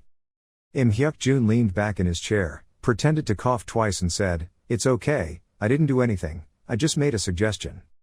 Then the driver uncle said, "The person who makes the final decision is Captain Choi." But team leader Choi did not respond. Jin Tae-kyung smiled and said, "Then I will try my best." Captain Choi coldly said, "With that, we will carry out our plan." The car slowly went on the red trail. Captain Choi said, "We are here." The teleportation gate gradually appeared, one of the remnants left after the great disaster. But monsters of all kinds appear easily. About 30 years ago, the invading army of the Demon King, Asmodeus, invaded through these doors. But it quickly became a source of income for hunters and a place to collect high-energy materials such as magic stones. Within the portal, anything that is not enchanted with magic cannot be used and will quickly deteriorate and become useless. Therefore, hunters must use equipment forged with magic stones, so as income increases, expenses also increase. "Look at you," Im Hyuk-jun exclaimed. He looked at the armor on his shoulder, and his hand said, "How old is your equipment?" He looked all over his body and said, "I don't know anymore, I've been using them since the beginning, so, about 7 years. 7 years," everyone replied. Im Hyuk-jun now also put on his armor and said, "Oh my god, even if you try to save money, isn't this a bit too much? You're willing to risk your life for that little money?" Jin Tae-kyung smiled and replied, "Then I have no other choice, hee hee." Im Hyuk-jun said, "Well, my position doesn't require fighting, I'll be fine, but be careful." Remembering the image of Jin Y-kyung, he nodded and replied, "I know." At this moment, Captain Choi spoke up, "Is everyone ready?" Captain Choi came wearing armor and said, "So let's immediately set out." Seeing that fancy armor, Jin Tae-kyung shouted, "Oh mom and dad, that's the Red Dragon battle set." As soon as he finished speaking, team leader Choi looked at him. And all 4 other people also looked at him with evaluating eyes. The 5 people kept staring at him, making Jin Tae-kyung a little scared. He thought to himself, "Oh, why does the atmosphere suddenly feel strange?" So he was a bit confused, scratched his head and said, I'm sorry, because I've only seen a few genuine catalogs, I'm a bit surprised, I hope you guys will understand if I said something wrong." Before I could finish my sentence, Captain Choi spoke up and said, "It's okay, but you should know that this armor is made from 5 different types of magic, along with some B rank. Hearing this, he stiffened again, even more confused than before. Captain Choi raised 5 fingers and said seriously, "Let me emphasize again, 5 different types of magic, and B rank kick, I understand," he replied. Captain Choi began to dance around with the armor saying, "The red dragon is famous for its mystery. It has an extremely special flashy look, it's mainly for dressing up, it doesn't bring much benefit." In the end he came up with a sentence, "But it's beautiful and I like it." At this time the teleportation gate opened. Captain Choi stepped forward and said, "Let's go." The gatekeeper guided them inside. Jin Tae-kyung was a little nervous for the first time. He came closer and whispered to him. Hyuk-jun said, "Does he have a problem?" He replied, "Captain Choi, ha, because he is so obsessed with equipment, it's like an addiction. Who cares about the equipment, I like his very much." He also added another sentence, "There were rumors that he spent all his fortune on equipment, and hugged them to sleep every night." Jin Tae-kyung heard this and thought in fear, "This guy is really weird, it looks so normal." After walking for a while, I still only saw 2 people. Jin Tae-kyung turned down to look and said, "Where are the other members of the association?" Im Hyuk-jun replied, "Peace Association, did you forget to tell me?" He laughed as if this was a small matter. In fact, the association had just been established, there were no ghosts yet. If you include the captain, the association has 3 members, which are us. Ha. Jin Tae-kyung said in shock, "What?" He panicked and said, "Slow down brother, so what you mean is that I intend to enter the rank E gate with only 3 points. Im Hyuk-jun looked at him and said, "I know, but don't worry too much." He just pointed at the man wearing a yellow hat and said, "That guy is a rank C hunter," and Captain Choi was signing the list. Hearing about rank C, Jin Tae-kyung immediately became speechless. He lagged behind thinking, "I should have realized when I saw his tools. If I remember correctly, 1 C rank hunter is as strong as 10 E rank hunters combined." Everyone was going inside the teleportation gate, he thought, so there shouldn't be any need to shout anymore. Everyone's silhouettes gradually disappeared. You were the last person to enter it. Entering is a dark cave. At the same time, a ball of light illuminates everything around. Captain Choi and everyone seemed to be familiar with this scene. And Jin Tae-kyung was a little surprised and thought, "Wow, that's quite expensive." 6 people went deep into the cave. Next to the walls, there was a clicking sound. A bunch of monsters are hiding there. Seeing light, they paid attention. Jin Tae-kyung stood still. The monsters were frantically baring their teeth and screaming to attack. Captain Choi coldly ordered, "Get into position." Everyone listened and quickly took out their bows and arrows, and Captain Choi gave the order to shoot arrows. An arrow pierced the belly of a monster. Then consecutively, arrows shot through the monsters' bodies and heads, making them scream in pain. After defeating all the monsters in the first round, the arrow crashed into a sharp shield, causing the arrow to shoot out. Inside came a wave of monsters, the leading one holding a sword and screaming. The brown-haired guy saw the monsters and said, "It seems their shield is here, what should we do?" Captain Choi replied, "Archers, fall back to the defensive line, move forward." So everyone immediately raised their shields to prepare to fight. The monsters immediately rushed towards this side. Im Hyuk-jun picked up his shield and rushed up to knock down a monster. Then the round-headed brother took a mace and smashed the monster's head. So the 2 of you, Im Hyuk-jun and the round-headed guy, went crazy killing the monsters. "Take this, you bastards." Captain Choi pulled out his sword and said, "I will take care of the rest." A blade flashed past, sending the heads of 2 monsters flying. Then he rushed forward, cutting the monsters in half. Captain Choi alone rushed into the crowd of monsters to kill them. On the other side, Jin Tae-kyung watched everyone fight. He thought, so that was the power of a C-level hunter. Looking at Captain Choi's strong fight, he said, "He is a great warrior, but..." His eyes firmly thought to himself, if this were in the Murim world, his skills would be those of a first-rate warrior. He glanced to the side, "If it were me, I would, He saw a monster trembling and trying to run away. Everyone said, as expected of Leader Choi, "It seems like we didn't do much, but you and the monster kept looking at each other." He curled his mouth and thought, "I should have it, should I try it?" So Jin Tae-kyung pointed his spear and emitted murderous aura at the monster. Who knows, maybe it will work here too. He let out a breath to prepare for battle. The monster cowered in fear and sobbed. He grasped the spear tightly, intending to unleash a single move. But before he could make any moves, the captain's sword swung open the monster's head. Jin Tae-kyung was stunned for a few seconds. After dealing with all the monsters, Captain Choi spoke up, Tae-kyung, please start collecting our loot.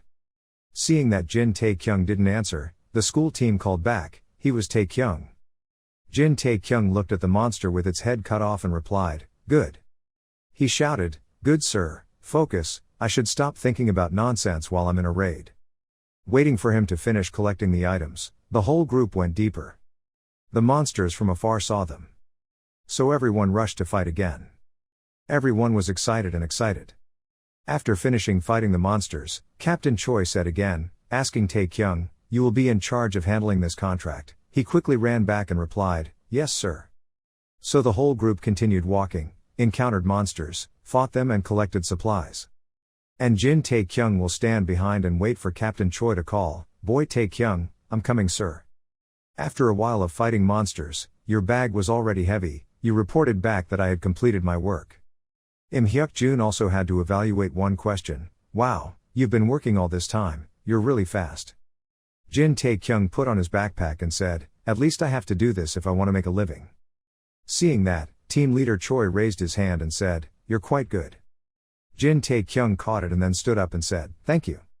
Ahead is a scene where everyone is discussing, anyway, quickly solve this problem to save, let's go to dinner, Im Hyuk-jun said, I hope the fighting school team and Tae-kyung can join us. Team leader Choi replied, I already had dinner at a sushi restaurant. Someone replied, oh I want to eat sushi too. Hearing that, Jin Tae-kyung thought to himself, I can't believe that they can talk about dinner when we are in the boss's territory, that must be the reason they are allowed to eat, considered an expert party. Im Hyuk-jun frowned and said, okay, let's go in. Captain Choi also became serious and said, everyone, take Tae-kyung's position and step back. Everyone became serious. The gate creaked slowly open. It was dark inside, and from the outside looking in, people could vaguely see a shadow of a person. A monster is standing on a high platform, holding a weapon and speaking in non-human languages. Jin Tae-kyung observed and thought to himself, a magic caster. The round-headed guy said, it should have been a boss, everyone was shocked. Below is a monster lying on the floor, its whole body emitting a black color. Someone saw goosebumps and said the floor was littered with the corpses of that goblin. Their entire bodies were still emitting a ring of black gas. A huge spherical lump gathered from black gas said, what the hell? Suddenly red and black murderous auras flew everywhere in everyone's direction. They flew slowly to the gate and everyone still didn't understand what was happening. At the same time, the door slammed shut and everyone was shocked. The round-headed brother and the wire-bearded brother said in panic, at the entrance, he intends to lock us up. Suddenly Im Hyuk-jun shouted, get out of the way, then he held his shield and tried to rush into the door, causing skin damage. As soon as I rushed in, the door didn't move at all. But it caused Im Hyuk-jun's shield to crack and he was pushed a meter away. He angrily said, damn, what is that monster? On the other side, the monster boot turned to look at everyone. At this moment the voice of Captain Choi said, a hobgoblin priest. He frowned and said, it was a sea-level hidden monster. The round head and beard said in shock, a hidden monster. Both the brown-haired guy and Im Hyuk-jun also heard lightning strike their ears, and it was also a star. As for Jin Tae-kyung, after listening to the captain's story, he gasped, his face turned red and thought, damn, why is there a C-rank monster in my rank attack? The captain turned down to look and said, yes. Looking at the black evil energy that was about to gradually form a human, it was still making strange sounds. Gradually its feet appeared. After a while of absorbing enough evil energy, the monster's feet appeared more clearly. Looking at its huge shape, Captain Choi said, another hobgoblin warrior is also a sea-level hidden monster. Everyone was stunned, only a few words appeared in everyone's minds, it's gone. The team leader saw that everyone's morale was low and spoke up, but we're not dead yet. He pulled out his sword and said solemnly, if I can kill the priest first, I still have a chance to survive. The crowd behind me was extremely excited. He glanced behind him and said, but to do that. As for the warrior leader, he was roaring and approaching. Captain Choi said, you guys have to temporarily hold off that goblin. Hearing that, everyone fell into dead silence. Captain Choi turned his head around and said, just need to prolong the time for 5 minutes. Im Hyuk-jun raised his hand to stop him and said, wait, do you have any other way at the Choi Hall? Without bothering to answer the question, team leader Choi rushed towards the bat and unleashed the move, letting the wind accelerate. Everyone screamed madly, "This bastard!"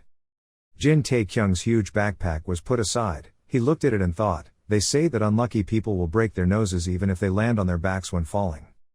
He was sweating profusely and nervously thinking, "I can't believe that with a salary of $300, I met a mid-range boss monster, not just one, but two."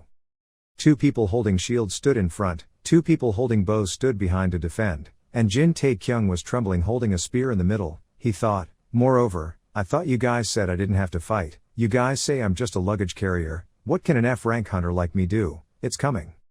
Im Hyuk-jun pointed at the warrior chief and said, "Archer, don't save mana, shoot all your firepower." Seeing a series of arrows flying towards him, the warrior leader immediately swung his sword to send it flying. Im Hyuk-jun ordered everyone, extended the distance and continued shooting. The red-eyed goblin growled menacingly.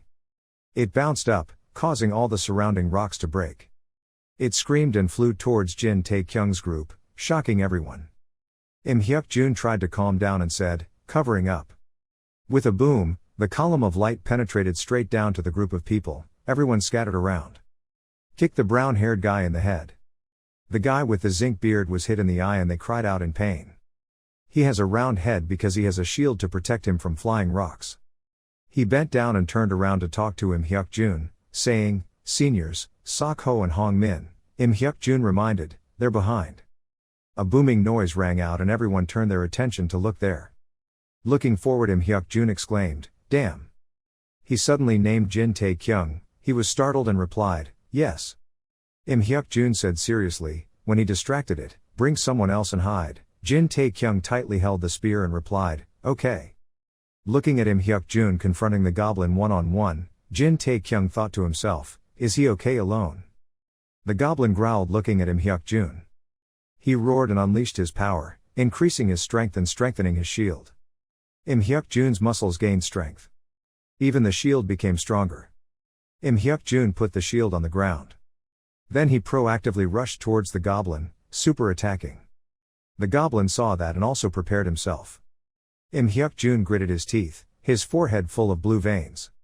The goblin moved with each hand holding a mace and kicked Im Hyuk-jun's body, causing the shield to crumble.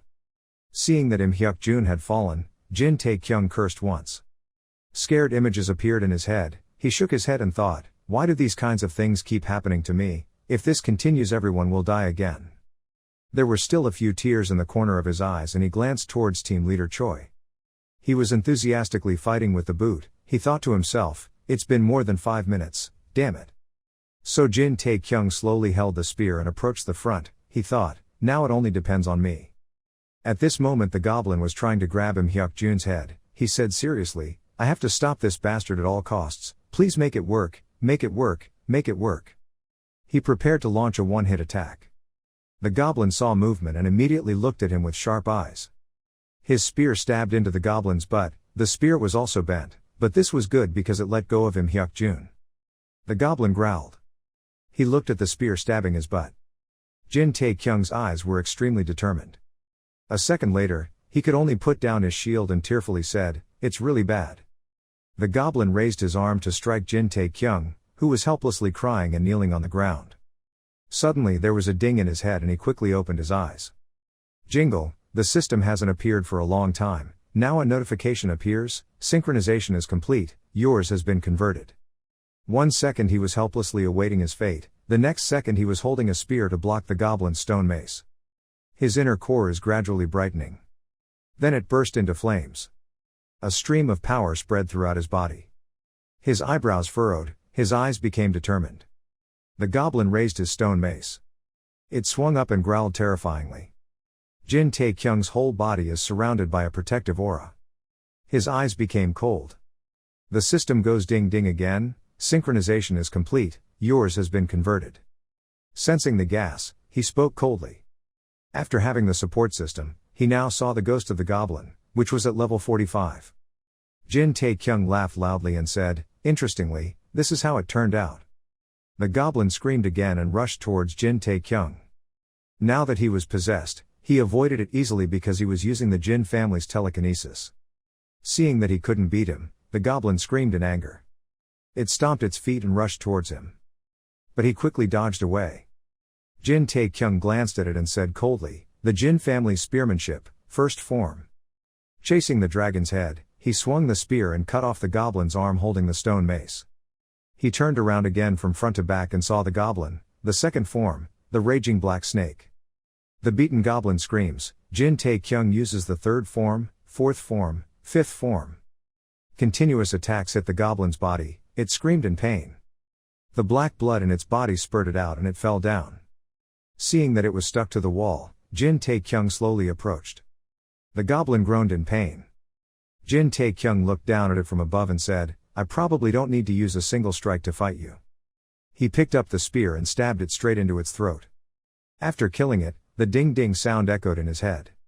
He looked at the notification then stroked his chin thinking, "I forgot about the system notification sound, but thanks to this system I was able to defeat that monster." Suddenly a call from Jin Tae-kyung rang out.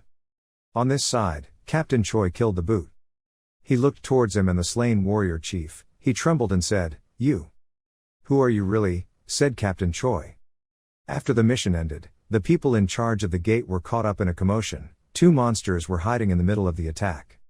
Only 4 junior hunters were injured, but fortunately they were not in a critical condition. After being carried out, the 4 brothers said one question to me, "Who the hell is in charge of the gates? Hey, quickly find someone to treat the injury, give me more medicine, I've already called an ambulance."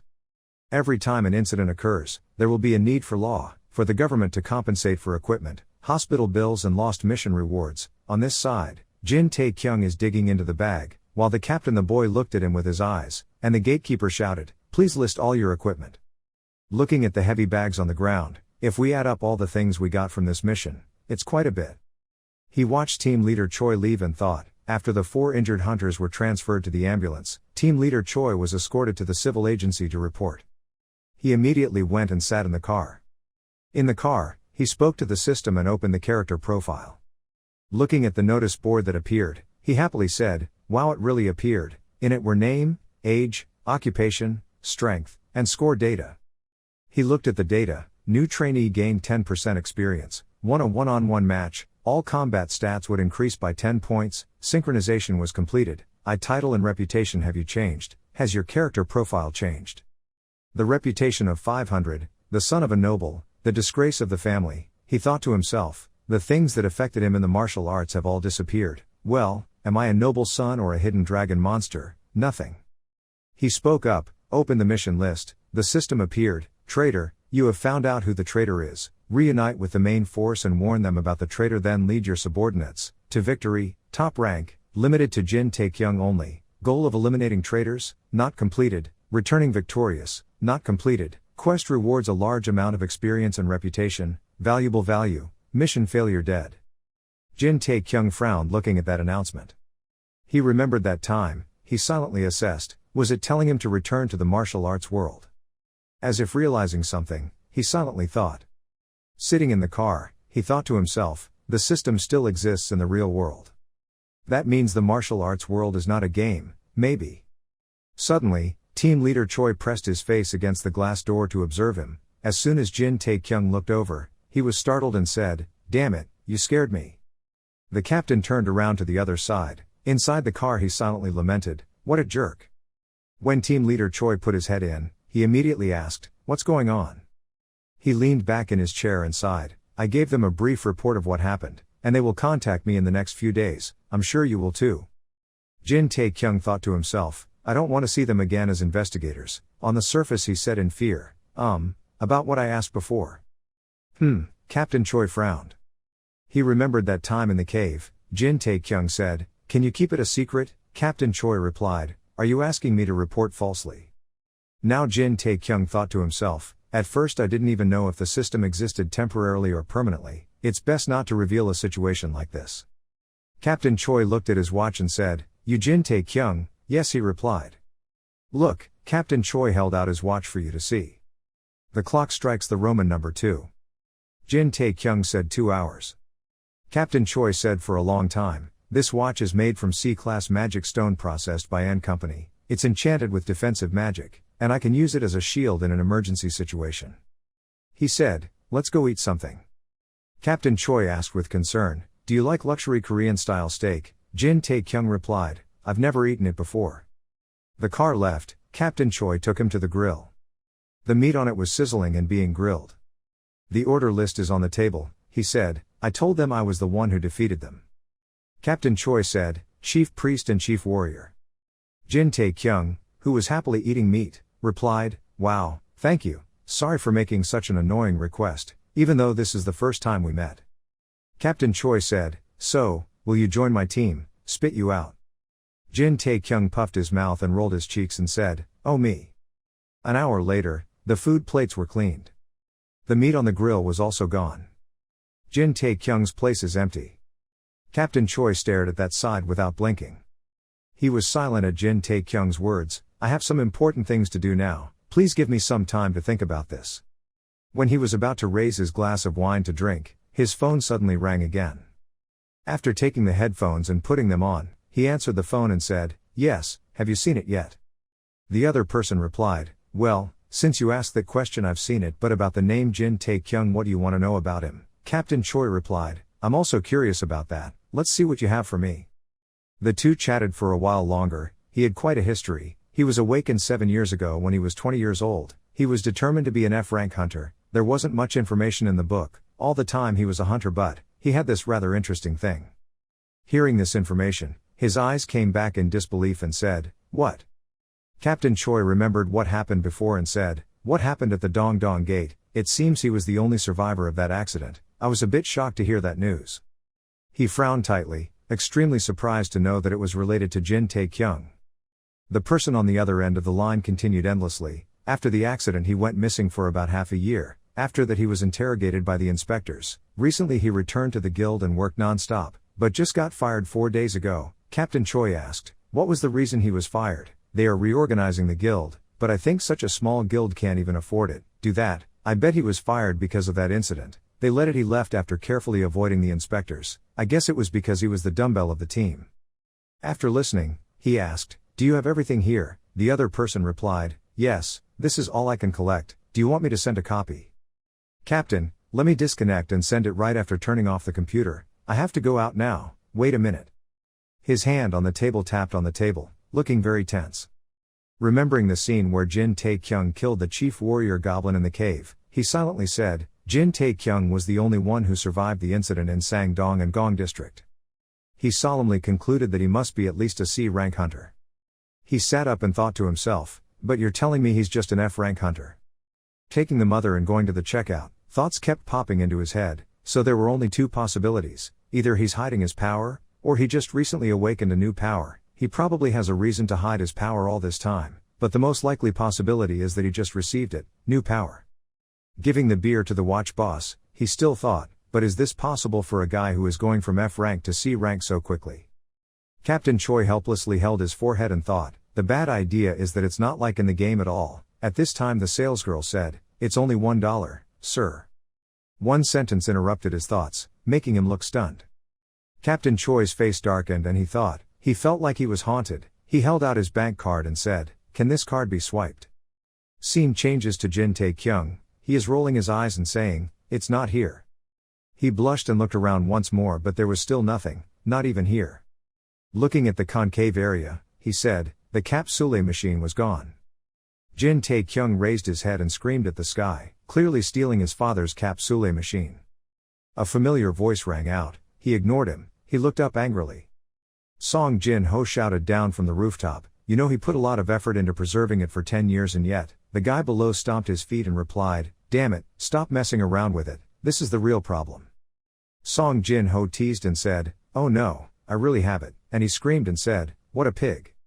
Song Jin-ho just pointed at himself and said, that capsule machine, I'm the one who picked it up.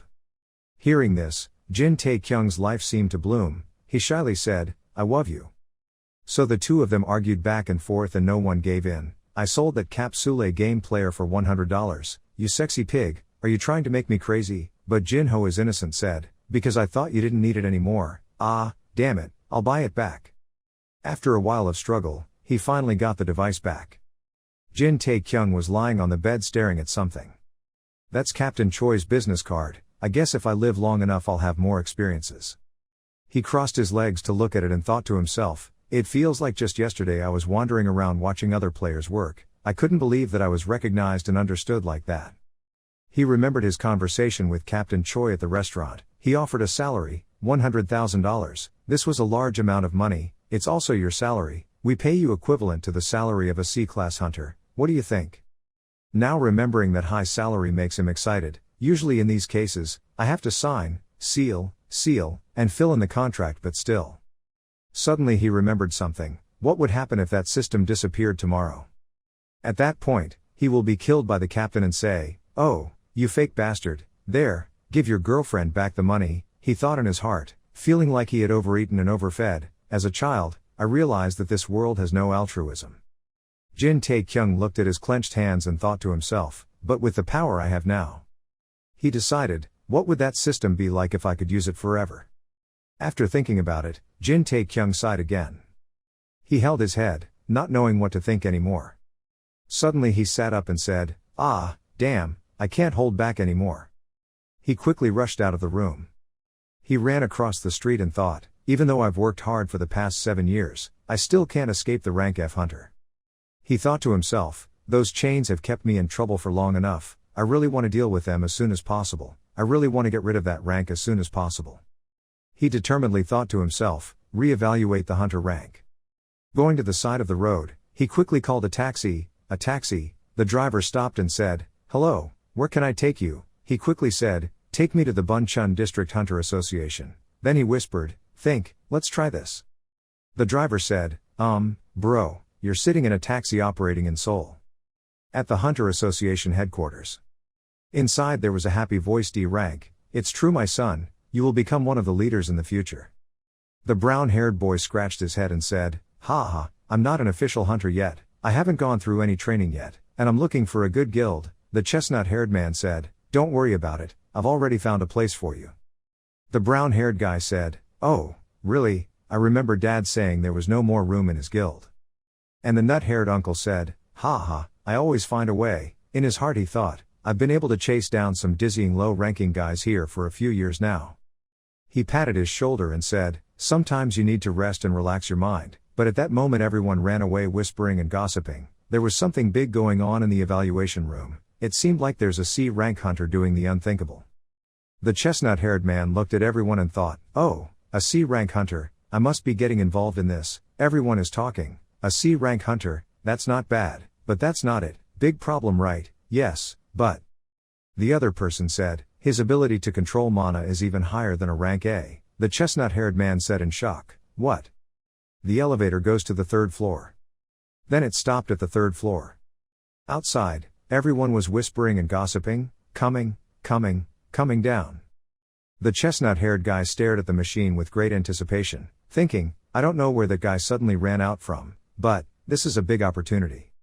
He looked around at everyone and thought, this time the names of the big guilds that often jerk off in the middle, it seems like they haven't appeared yet. Looking at the elevator down to the 2nd floor, he thought to himself, the guild leader also said that he must recruit no matter how much money it costs. He cannot miss this opportunity. He must scream twice as hard as the others unconditionally, Sue. He was about to pull out his business card. His eyes were determined. A newcomer could be seduced right away. If this was successful, the position of vice president would be his. The elevator stopped on the 1st floor. Everyone wanted to get in. The chestnut head said, "Hey, stop pushing." The elevator door opens. The guy with the chestnut head bent his body 90 degrees, then held out his business card with both hands and said, "Hello, I'm the head of the Kim Sang-sik section of the Banquet Association." He shouted loudly, "Our banquet guild is a famous guild of Buchun." Jin Tae-kyung's voice rang out, "This is the first time I heard that the banquet guild is a famous guild." After listening, he slowly raised his head and said, "What?" His eyes were unbelievable. "Boy." Jin Tae-kyung smirked at him. He said coldly, "Long time no see Kim Sang-sik." Kim Sang-sik trembled in fear. Kim Sang-sik's previous superior's name. He is one of 3 D-level hunters in the Wild Band Guild but only tries to save his life when entering the gate of weak with the strong and strong with the weak, a typical petty ward. When he had the position of chief, he looked down on the F-rank hunters and especially hated me the most among them. 2 years ago, when the incident happened, he pretended to comfort me in front of me, and behind him, he actively spoke ill of me and him. It's the guy who incited the guild leader to cut me off a few days ago, and it's also this guy who announced that I was fired. He said with shaking hands, why are you there? Jin Tae-kyung smirked, that's right, why am I here? Kim Sang-sik still wanted to say, then maybe we are the undefeated guild, the one who is promoted, but you waved your hand and said, everyone step back a bit, isn't this place mine alone? Everyone, the person who keeps talking, the awakened person, please come to our group, we are the Sang-dong group, we promise to treat you the best. Jin Tae-kyung was surrounded by everyone, awakened people, please return to our group, and Kim Sang-sik sat down on the ground. He sullenly bent down to look at Jin Tae-kyung being surrounded by everyone. And he was happily thinking to himself, it felt like 10 years had passed so quickly. A girl soared up in front of him and said, awakened person, we are the Soulmates Guild, if you want anything we will give it to you unconditionally. He took her business card and said, yes, I will contact you later, I'm a bit busy right now, really, we'll wait, everyone said, please contact the association, us too. Jin Tae-kyung thought to himself, of course he lied, and everyone behind him kept saying, he must contact us. After leaving the building, he approached the trash can. Then he dumped all the business cards into the trash. After he finished throwing it away, he wiped his hands and said, even if he was a C-level to mid-level hunter, he wouldn't be this active, I'm really a special case, right? A few low chuckles came out of his mouth, but this was just the beginning. He gritted his teeth and said, as long as the system exists, I will continue to grow. At this time, someone called his name, Tae-kyung. Kim Sang-sik sprinted and said, Jin Tae-kyung, hey look back. Kim Sang-sik breathed heavily and said, Tae-kyung, wait a minute, Jin Tae-kyung asked, what is that? In his mind he thought, since when did this damn guy call me brother Tae-kyung? Kim Sang-sik sweat dropped looking at him and thought to himself, if I made you unhappy before then I'm sorry for everything.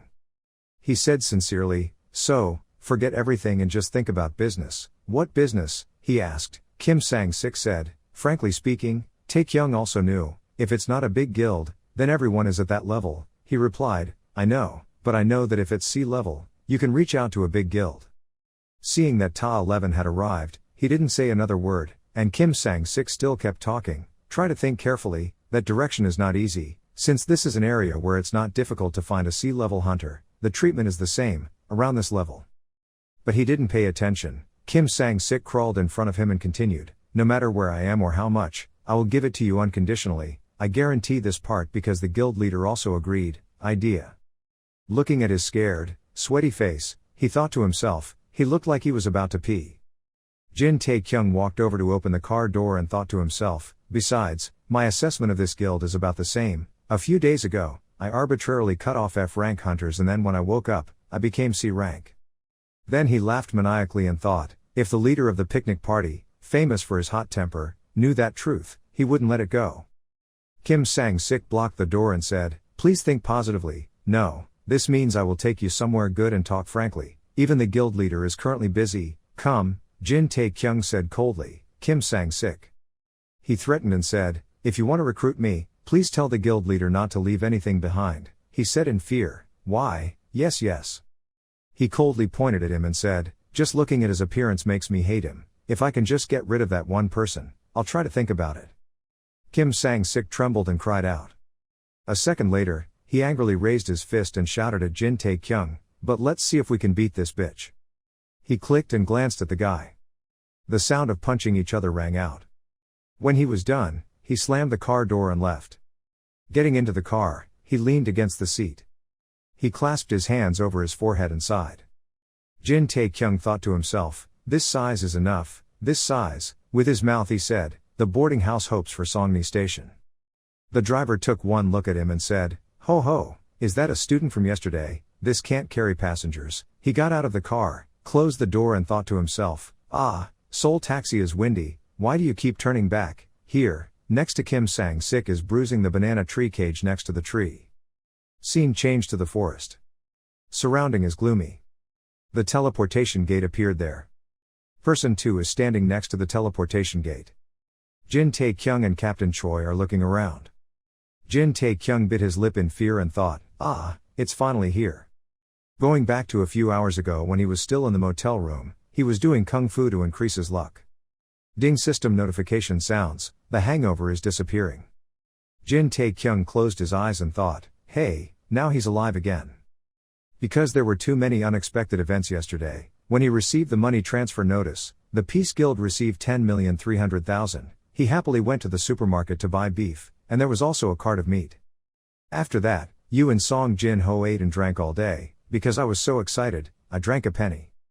The system sounds a notification that the operation has been completed and a small amount of food has been emitted.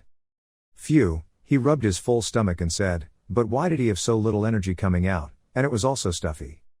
He looked at his hand then frowned and said, it's a lot different from when he was in Murim, because of environmental pollution. At that moment the phone on his desk rang. You gasped for 1 hour. The person with the brand name texted, do you have time? After thinking for a while, he was finally at the coffee shop. Jin Tae-kyung and Captain Choi sat facing each other. He scratched his face a little shyly and said, I'm sorry I heard what you said, but it's a bit awkward for me to join the group now. Captain Choi put his hand in his pocket and said, there's no other way. He pushed the letter in front of him and said, this is the second request. He seemed very surprised.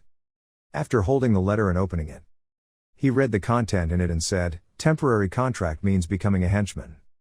Captain Choi said seriously, compared to the official contract, it was less but it had the same conditions as the B-class hunter contract. Looking at the information, he did not answer, then Captain Choi continued, adding that Jin Tae-kyung could decide the contract term. He said seriously, you probably won't refuse this. He silently thought, if conditions were like this. He said, but, making Captain Choi look at him. Jin Tae-kyung asked, why did you do this to me? Captain Choi did not hide it and replied, because I believe in myself. Why? He was surprised. He said, I believe in my hunch and my eye for people, so I definitely want to get hold of you, Jin Tae-kyung. Jin Tae-kyung fell into contemplation. Captain Choi smiled and said, so do you want to sign the contract? He nodded in response. Captain Choi raised his hand and said, well, write down the deadline you want there. Jin Tae-kyung quickly took a pen to write down and replied, yes. He thought to himself, 7 days a week is enough to see if the system is maintained or not. After finishing writing, he gave the form to him and said, then, thanks to you, I should be the one to say that, Captain Choi replied. He stood up and thought to himself, finally taking the first step as a C-rank hunter. With his mouth, he said, then can I go to work from tomorrow too, Captain, are you okay? So he was a bit confused. Captain Choi pointed at the watch and said, from now on. Moving to the present, he looked at the surroundings and thought, this is a Class D gate. Captain Choi said, it's very wide, isn't it? He immediately replied, yes, it's very wide. He adjusted his gloves and said, this size is average, from level B gate you have to hire a private instructor. He took out the map and looked at it while saying, fortunately this place has a map received when franchising, so there's no need to worry about getting lost. Jin Tae-kyung replied, that's lucky. He scratched his head and said, but what is the matter of being transferred? Captain Choi didn't look at him and said, as the name suggests, it means this gate is mine. Captain Choi pointed in one direction and said, that direction, I exactly have a monopoly on this gate, and Jin Tae-kyung thought to himself, I have a monopoly on this gate. He thought about the guardians of the teleportation gates. In Korea, the gates were national assets. The Ma Young-suk stone had become an important source of energy since the Great Transformation. The gates are nothing more than an inexhaustible diamond mine. He was both shocked and about to faint, thinking, but that's personal property. How come I knew he was a son of a wealthy family but I didn't expect it to be this big? Captain Choi walked forward and said, let's start. Looking at his halo, Jin Tae-kyung covered his eyes and said, this halo, Captain Choi, you are after all. A lizard is crawling past. Then he was startled when Captain Choi passed by. Captain Choi said, the monsters appearing at this gate are floodplain lizards. They live divided into many populations under one tribe. A small population may soon appear near the entrance gate. He said, there are about 20 of them, so let's quickly clean up and move. Looking at his brother's strong back, he thought to himself, no matter how rich he is, isn't he looking at the D-level gate too easily? Wetland lizards aren't that easy to eat, even though I've never seen them before, see directly but. He said solemnly, confident in his own truth. Remember that time when you heard it, you panicked and said, just the two of us going. He looked at Captain Choi and said, then I'll be absent. He replied, I know what Jin Tae-kyung is thinking. But Captain Choi said coldly, but I just want to say one thing. He said, I am also a hunter who has been awakened. The words shocked Jin Tae-kyung. He turned around and said, "Wake up, why did I think you were sea level?" Captain Choi frowned and said, "Level C is the level given in the first measurement and..." "A burst of aura," he said, "reawakening was later, then." He looked at Captain Choi and wondered, now at least level B, or even more. He thought to himself, because it was too harsh at that time, I followed him, but, finally, to see what level he was now that he was so confident, suddenly Team Leader Choi said, "Oh, more." Suddenly, two words appeared in his mind, a premonition, at the same time as Captain Choi said, "Most lizards in flooded areas use spears." The sword stuck close to his leg, but luckily he avoided it in time. He shouted and asked, "What is this?" Captain Choi looked at the sword and said, "If you don't know, be careful with throwing spears." On the cliffs, a strange foot stepped forward. A series of monsters from the 40s appeared. They roared in anger because someone trespassed on their territory. Jin Tae-kyung looked and said, "Appeared." A series of arrows flew towards the two people. Kwang kwang, Jin Tae-kyung held spears to send them flying. Then a monster rushed towards him. It let out a long kive sound, while the two Jin Tae-kyung stood motionless looking at it. He glanced at Captain Choi and said, "Rushing in alone without fear." He replied, "That is the characteristic of lizards, they are reckless, and like to fight head-on." "Aha," he replied, and in his mind he was thinking, "Should I step back a bit?" The monster was rushing towards Captain Choi when it suddenly turned towards Jin Tae-kyung. He quickly dodged to the left. He jumped 2 steps away, then looked at the monster and said, "What's wrong? What's wrong with this guy? Why is he rushing towards me?" Captain Choi stood aside and seriously explained, "It was because of the equipment." He quickly said, "Equipment, equipment." So he looked down at his armor. The system displayed the information: Lizard Massacrer's Javelin, weapon type, top rank, no limit, when the attack was successful, triggering the appearance, present at a high rate, Lizard Hunter's leather set, defensive gear category, top rank, limited to none, crafted from lizard skin, when equipped with all sets, activates fin armor. Now he helplessly thought, fuck, look at the name, if I were a lizard, I would also be angry, no wonder I was the only one being targeted, while the monster was madly rushing towards him. He bent down to avoid the weapon, which even skewered its body. He thought to himself, if that's the case then I'm the only one being continuously attacked. Oh no, wait. The guy fell down and the monster angrily asked Captain Choi, "Is this your purpose?" He replied, "What?" Looking at the monsters rushing towards him, he angrily said, "You let me wear this and drag me into your joke, is this a strategy?" Captain Choi raised one finger and said, "First." When he was in the equipment room, he let him choose his own clothes, and that equipment was chosen by Jin Tae-kyung himself.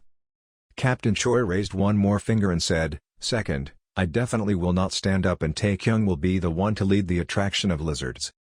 He said, "Don't get me wrong," he thought to himself, "what the hell are you talking about? It's out of your mouth, that's why."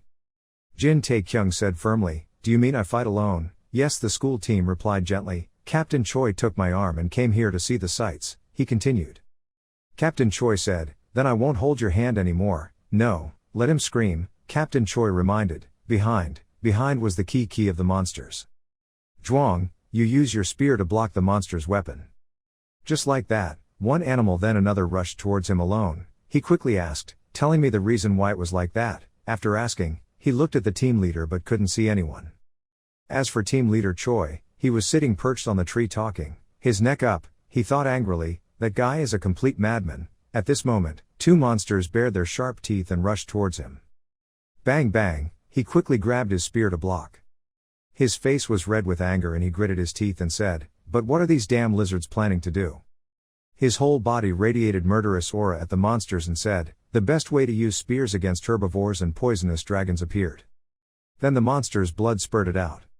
The ding-ding system rang again, equal to the effectiveness of the lizard hunter's leather set, increasing the damage to that monster by 10%, equal to the effectiveness of the lizard hunter's leather set, increasing the damage to the monster by 20%. That is, all the lizards of the current gate are your enemies, they will never stop until they get their revenge. The monster's eyes opened wide and stared at him, even making a cry. Then its eyes gradually closed. Then it fell to the ground, a hole in its stomach. After killing them all, he gasped for breath, and the system rang out a notification that the flooded area Lizard 40 had been destroyed. Seeing the captain's feet approaching him made him angry. Jin Tae-kyung pointed at him and said, "What are you doing just now?" At the same time Captain Choi bent down and said sorry. Hearing that sentence, Jin Tae-kyung suddenly froze. Captain Choi still bowed his head and said, I must confirm your strength. He said, I have to know how Tae-kyung moves and how much he can face, and how far he can go together. Jin Tae-kyung propped his wound on the ground and said, that's why I let the monsters overwhelm me and left alone. Captain Choi said seriously, I think if it was Tae-kyung's ability, it would be enough to handle that level. He said, I didn't expect it to end without any injuries at all, you sounded like death. So he blushed and pointed at Captain Choi and said, what would have happened if I had said it first? If I weren't this strong, wouldn't I be dead? I go. He pretended to cough and said, so that's the result. Captain Choi took something out of his pocket and said, I still don't know, that's why I said, yes, he replied. He popped the stopper off the other jar. Boom, the red air flew high, making him startled. The red gas spread everywhere, one scattered everywhere. Captain Choi looked at the red gas and said, it's pheromones. Jin Tae-kyung sniffed and said, pheromones, perfume. Captain Choi said, similarly, it is extracted from female lizards. Jin Tae-kyung glanced at him. He came closer and said, then. Immediately after that, a long howl rang out, making two people look over there. Captain Choi said, the effect is very powerful. Jin Tae-kyung hated it and then angrily thought to himself, this dog. A group of monsters rushed out from the forest like a flood. Captain Choi put his hands on his hips and said, can you? While Jin Tae-kyung picked up his spear and said, if I can't, will you help me? Looking at the monsters rushing out like crazy, he angrily said, no. In the distance, a giant snake appeared. The system rang, the great boss monster Lizard 52 appeared, using the battlefield cheer skill. Jin Tae-kyung was so scared that he was sweating, then behind him Captain Choi whispered, retreating is also considered a way. His ears twitched a few times.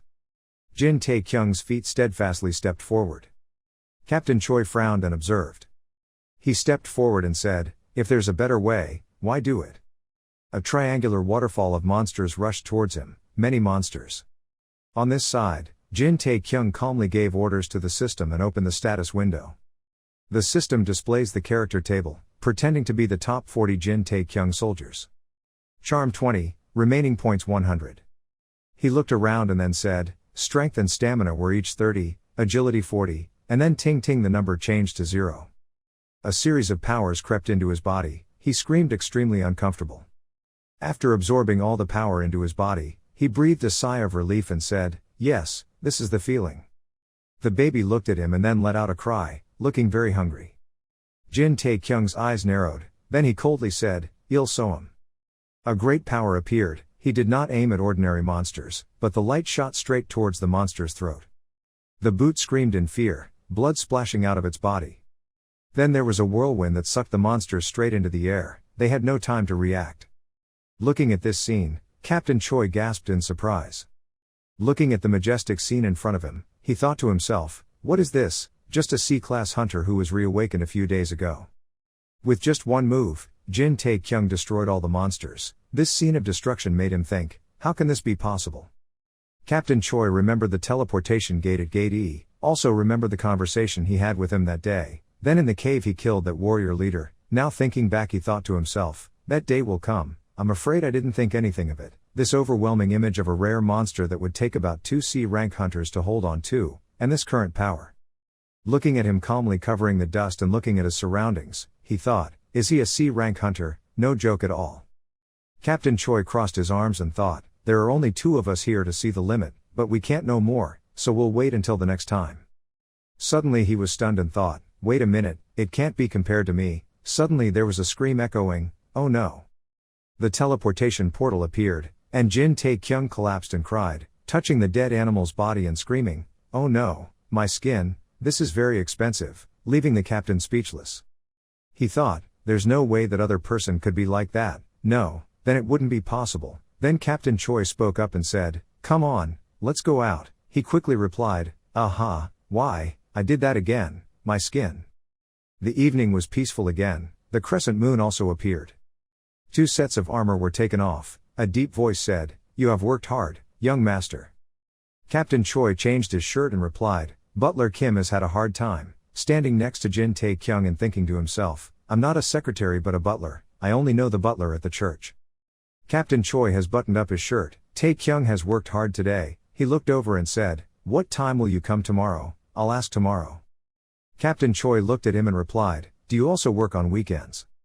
He asked dumbly, "Isn't that a matter of course?" Hearing that, the captain was struck by lightning, looking at him with eyes of disbelief.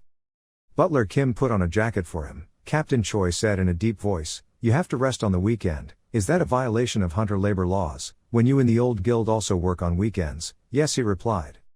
He sighed and said calmly, a small and medium-sized guild was steadily entrenched. Everyone received an extra allowance because they were afraid of leaving notes, so they gave it in cash and the hunters also liked it. "On weekends, the gates don't disappear," Captain Choi replied contemptuously. "Now you as a C-class hunter, do you need to live so hard continuously?" He opened and closed his eyes and said, "Well," in his head he thought to himself, "he doesn't know when the system will disappear, so it's because of the feeling of insecurity. This person really is." He scratched and then shyly said, "There is no special reason why you have to row when the water comes." Captain Choi opened the car door and replied, "If you do something like that, you will collapse, so think about your family." Hearing those two words, he suddenly stopped and thought, "Family, thinking about it, I only call occasionally. It's been a long time since I've been home, 2 months, oh no, the time I've had Murim has been almost 3 months, okay." Captain Choi just pointed at him and said, "After all, our guild complies with labor laws, the contract is the same, don't think about going to the Human Resources office, just rest this weekend, go because that is a violation of the contract." He replied, "Yes, I know." Looking at the team leader, he silently thought, but this team leader, when everyone rests, must also rest. If he forces himself to rest to this extent, he is also a good person, right? He remembered when he was in the teleportation gate, he had to fight those scary monsters alone. He thought to himself, no, what the hell is good about someone who can rotate the gate 3 times a day? Now looking at the person standing in front of him, he shuddered and thought, thinking of himself working hard all day alone, oh who? And Butler Kim bowed his head slightly and said, "I'm ready, sir, death." He crossed his arms and sighed and thought, even though he said he was resting on the weekend, next week he still told him to try his best to work hard without wasting his energy, that Butler must be having a hard time, when being exploited like this by this aristocrat. It was already 10 o'clock at night and still hadn't had a day off from work. Looking at the two people's responses, "Ah, is that what I said? Take him away," the butler replied, "I already brought him." Butler Kim pulled out a briefcase and gave it to him and said, "Please accept it, Hunter." "Yes." As soon as he held it, his hand felt heavy. Jin Tae-kyung opened his eyes in surprise and said, "This is impossible." Team leader Choi glanced at him and calmly said, "That's the salary." So he immediately held the suitcase of money in his arms and said, "I received it on Sunday." "How much?" Captain Choi climbed into the car and said, "I prepared a little more than the contract. What's inside? It's payment time so you can check it out. I'll go first." Butler Kim bowed politely and said, "See you next time, Hunter." Jin Tae-kyung watched Captain Choi's car leave. He lowered his head to look at the suitcase and fell silent. He suspiciously looked around to see if anyone was there. After returning home, he gently put down his suitcase of money. Then Jin Tae-kyung gently rotated the password that Captain Choi said. A glimmer of light slowly came out from inside the suitcase. After opening it all, he looked at it in shock and then gasped. He couldn't help but step back and look at the pile of money in the suitcase and shouted, "How much is all this?" He happily counted, 1, 2, 3, then looked at the paper inside. He quickly raised it to read, "That's right, the payment slip." Jin Tae-kyung looked back at the suitcase and said, "The payment slip said 30 million won. What is that? But it looks like a lot more." Then he slid down the payment slip, stared at it and said, 270 million won. He gasped in surprise. Jin Tae-kyung remembered Captain Choi's carefree words, "I was prepared a little more than the contract." He was extremely shocked. Now in his heart, Captain Choi is a saint. His eyes sparkled and he held a pile of money in his heart, thinking, what a wonderful person. I will dedicate my whole body to your guild." A moment later he appeared at house number 1201. Tan Fook entered the password to enter the house. A beep sounded. Then Jin Tae-kyung slowly opened the door. 2 women, one young and one older, went out. His mother happily called, "Son." Jin Tae-kyung was very stunned when he heard those 2 sounds. He immediately smiled with an extremely happy face and replied, "I'm home, mother." After entering the house and talking for a while, the whole family echoed with happy laughter. His mother and sister looked at the money he brought home and were both happy and shocked. Then Jin Tae-kyung pulled out a Class C card to show off. His sister's eyes sparkled, her body trembled with joy. So she immediately dragged her mother to the shopping center to buy a bunch of things, and of course the person holding those things was Jin Tae-kyung, who was out of breath. Then the next day he took his mother and sister to eat at a luxury restaurant. His mother's makeup was both elegant and beautiful. Then the scene changes to a dark color. The sounds echoed endlessly. Outside, the sound of calling for his brother rang out continuously. His brother and sister screamed, startling him awake. Ting the system to notify that sleep mode has ended. Panting, he gasped for air, his face pale. His sister took one look and said, "Did you have a nightmare? Why did it just end when you fell asleep?" Jin Tae-kyung sat up and thought to himself, "Nightmare, well it turned out to be a dream, but what did I just dream about?" His sister said in disgust, "Look at the sweat." His whole body was covered in sweat. He held his head and thought, I don't remember anymore, but why is my body like that? He sighed and thought, normally the system automatically adjusts the status for him when he sleeps. This is the first time this has happened to me. His sister put her hands on her hips and said, "Have something bad happened to you lately?" He looked up and said, Nothing. His sister said, "If there is any problem, just say it, don't suffer alone because your mother will worry." He teasingly said, "Yes ma'am," she replied angrily, "I'm not joking." Jin Tae-kyung smiled and said, "Hey, now that my life goal is complete, what's there to worry about? Well, there's one more thing left, how can I spend all the money later?" He said, "I really don't have anything special, so you should study hard." His sister said in disgust, "Well, you're arrogant," he replied, boastful, "then I'll give you all my money, okay?" So the boy turned around and left and said, "I'm doing well enough so there's no need to worry." Suddenly she stopped and said, "Really, but, Oppa, he replied. The girl gently asked, "Who is Jin Tae-kyung?" As soon as he heard this name, he suddenly froze. The girl looked at him confused.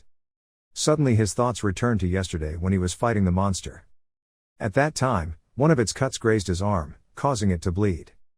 With that arm he quickly raised his spear to fight back. He turned around and skewered the monster straight, causing it to break. The system ding announced that the lizard clan leader, 55, had been processed.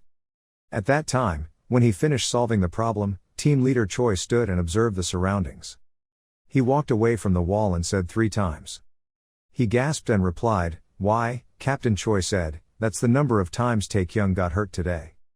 He looked at the wound on his hand and said, "It's okay, just use a low-level potion." Captain Choi said, "It's okay."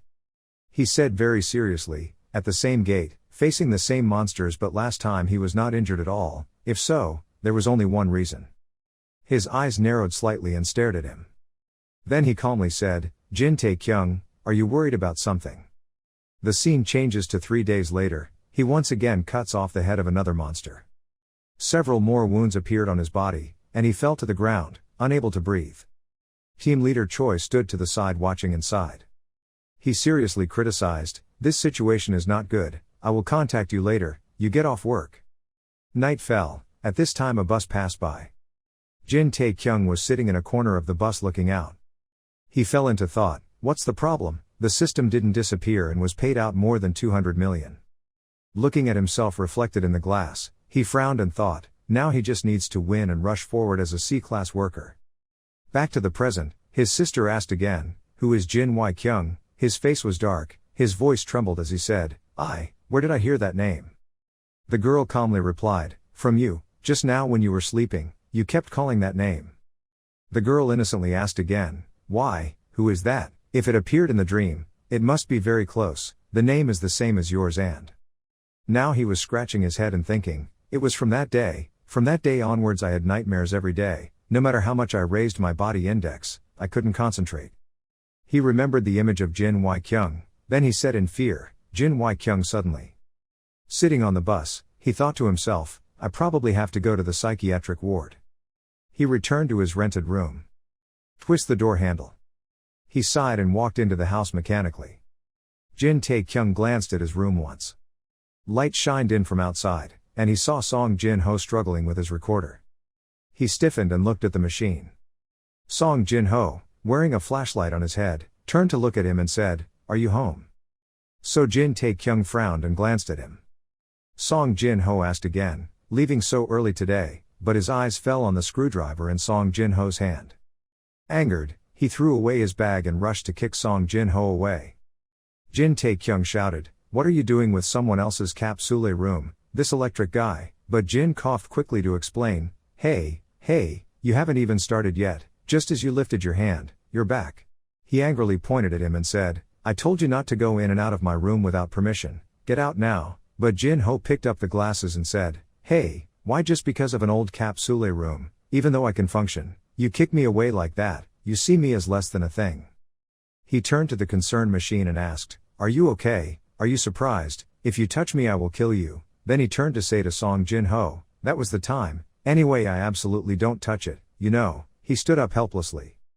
Having been beaten and cursed at, Song Jin-ho stood up angrily and said, "You know how tired I am lately because I have to deal with people's complaints because you make noise in public places, and yet you still do that to me." He replied, "What does that have to do with this? Go out." But Song Jin-ho didn't stop and asked, "Besides, Jin Wai-kyung, who is that Jin Wai-kyung?" Hearing this name, he was startled and his whole body stiffened and he couldn't move. He made a goofy face and whispered, "Who is that? Ha, could it be a girl? Oh, you were startled just now, weren't you? Recently you've been making money so you're trying to date? Pretty pink." A few words this made his veins twitch in anger. "Get out," he shouted. Suddenly, something flashed through. Suddenly, the gloomy sky gradually appeared. Below was an army standing. The sound of drums rang out again, and the soldiers had solemn faces. The image became grainy and no longer clear. A voice shouted. The warriors heard the screams and quickly rushed up. On the other side, the soldiers also rushed forward. The two sides, one blue and one red, rushed at each other, no one willing to give way. He thought worriedly, the battle has begun. Suddenly the image becomes blurred and can no longer be seen. On top of the mountain, the Jin family is standing. Jin Wai-kyung stared down. Behind him is the great elder. I wonder what else he wants to think about. I don't know what he said, but you couldn't hear him clearly at all. Ha, he suddenly opened his eyes and woke up. He breathed heavily and said, "More," then thought to himself, "It's gradually becoming clearer." He was scared about the dream, then shouted, "Ah, I don't want to know any more." He looked up at the ceiling and said, "Whether it's Murim or some other reality, those things, more than 2,000 people in the Murim world fighting each other have nothing to do with me." Then he looked at the old sun cable machine and said, "There are monsters as strong as Joe Pill, or maybe stronger than him, so should I come to die, I've had enough of living in the Murim world for this month, where I really am, life is here." Then he sighed and said, "Anyway, Jin Tae-kyung originally couldn't do anything." Jin Tae-kyung hugged his knees sadly and thought, the general's betrayal will be transmitted by Hyuk Mujin and, then let them fend for themselves in Murim. Remembering the 4 people on my team at that time, they kept calling, "Captain, Captain." Then the people he helped save also appeared in his mind, even Wai Peng also said, "We trust the third young master." And the last person is Jin Wai-kyung, he always told you, you must survive, little brother. He sadly remembered those people and cursed once, damn it. Then the phone next to him rang. Above you are called Branded Chung. At a luxury villa area. Team leader Choi flipped through the pages of the report. Rustling sounds echoed in the quiet space. Then he frowned and observed a bit. After reading Jin Tae-kyung's report on everything, he said, "Butler, what do you think?" Butler Kim respectfully replied, "Clean, he is not an illegally awakened person, nor did he intentionally approach the young master in a planned way." He turned his eyes to the report and said, "Then so is all of this a coincidence?" Captain Choi said, "Butler, do you know what the rate of reawakening is?" Butler Kim replied, "As far as I know, it's about 1%. He pondered and then seriously said, "In 100 people there is only one person. That's the person who overcomes the low odds and becomes a hunter among 100 normal people. So what are the odds of an F-level hunter awakening to a C-level hunter?" After hearing what the butler said, Captain Choi replied, "Can a C-level hunter alone handle a gate of the same level?" The butler said, "If it's alone, then it's not possible. A level B hunter might," he said again, "but Jin Tae-kyung might." He remembered the scene when he fought with the monster and said, D-level gate 5 times, C-level gate 15 times, a total of 20 plus attack. He just pointed to the document about Jin Tae-kyung, "I have seen it with my own eyes, you don't even have to act." The butler replied, "Then I'll investigate again, Captain Choi said seriously, "There's no need. If you keep scratching you will get pimples. I think just being by your side and constantly monitoring will be enough." The butler smiled kindly and replied that the young master was finally planning to recruit him into the guild. Captain Choi raised his eyebrows and said, "That's the thing to do. If there's anything suspicious, we'll secretly find out later, otherwise." Looking at Jin Tae-kyung's silly figure looking solemnly around, he said, "By all means, we must make him one of our people." A mountain of money appeared in his head and he thought to himself, 500 million deposit. The fixed salary is 50 million won a month and the payout ratio is 70%. 4 basic types of insurance include an office apartment combined with a hotel measuring 130 square meters and an optional car. He read the contract with his mouth open and thought, "This is crazy, the conditions are even better than last time. At this point, I can do everything, receive a huge salary and have a high social status, become a son, an older brother who makes my family proud and is the object of everyone's envy." Instead of disdain and contempt, he kept reading the contract over and over again and thinking, "This is my dream." During my 7 years as a hunter, suddenly the voice calling him Jin Tae-kyung rang out.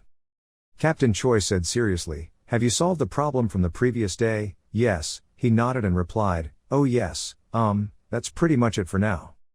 Captain Choi said, "So now there is no problem anymore?"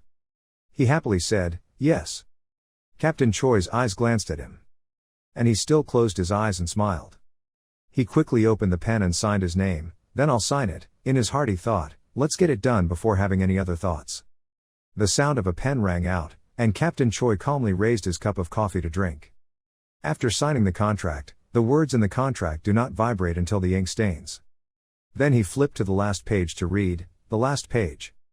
At this moment, Jin Tae-kyung frowned seriously and thought, "If I sign this, I can live and enjoy all of that." He slowly put down the pen and thought to himself, goodbye to his dirty life. With a snap, he put the pen down and signed very decisively, then thought, goodbye damn Murim world.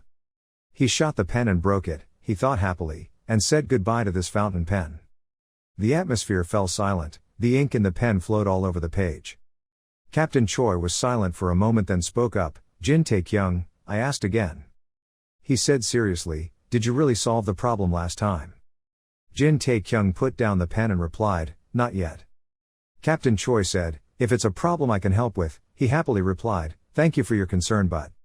He used his hand to wipe away the ink that was splashed on his face earlier and said, I have to deal with it alone.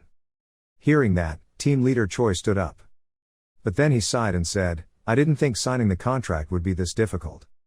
Captain Choi stroked his hair and said with a bitter smile, I didn't expect that I had been rejected 3 times, when would I ask for the 4th time? Jin Tae-kyung said seriously, tomorrow at this time, at this location. Captain Choi froze and said, tomorrow, just one day. He said seriously, I don't like jokes like that. He also replied seriously, I wasn't joking. In his heart he thought, you don't know how long a day is. So he lifted his chair, stood up and said, see you tomorrow. He determinedly thought, I will definitely come back alive. Jin Tae-kyung looked at him and said, and, Captain Choi looked at him. Jin Tae-kyung just pointed at himself and said, maybe the conditions in the contract will increase tomorrow. After speaking, he firmly left, and team leader Choi looked at him with puzzled eyes. The scene changes to a snowy mountain area, the wind whistles in the air. In the forest, there are several figures running quickly, and one person is carrying another person on his back. Their feet rushed along the winding forest road. The 2 people in front were breathing heavily but still did not stop.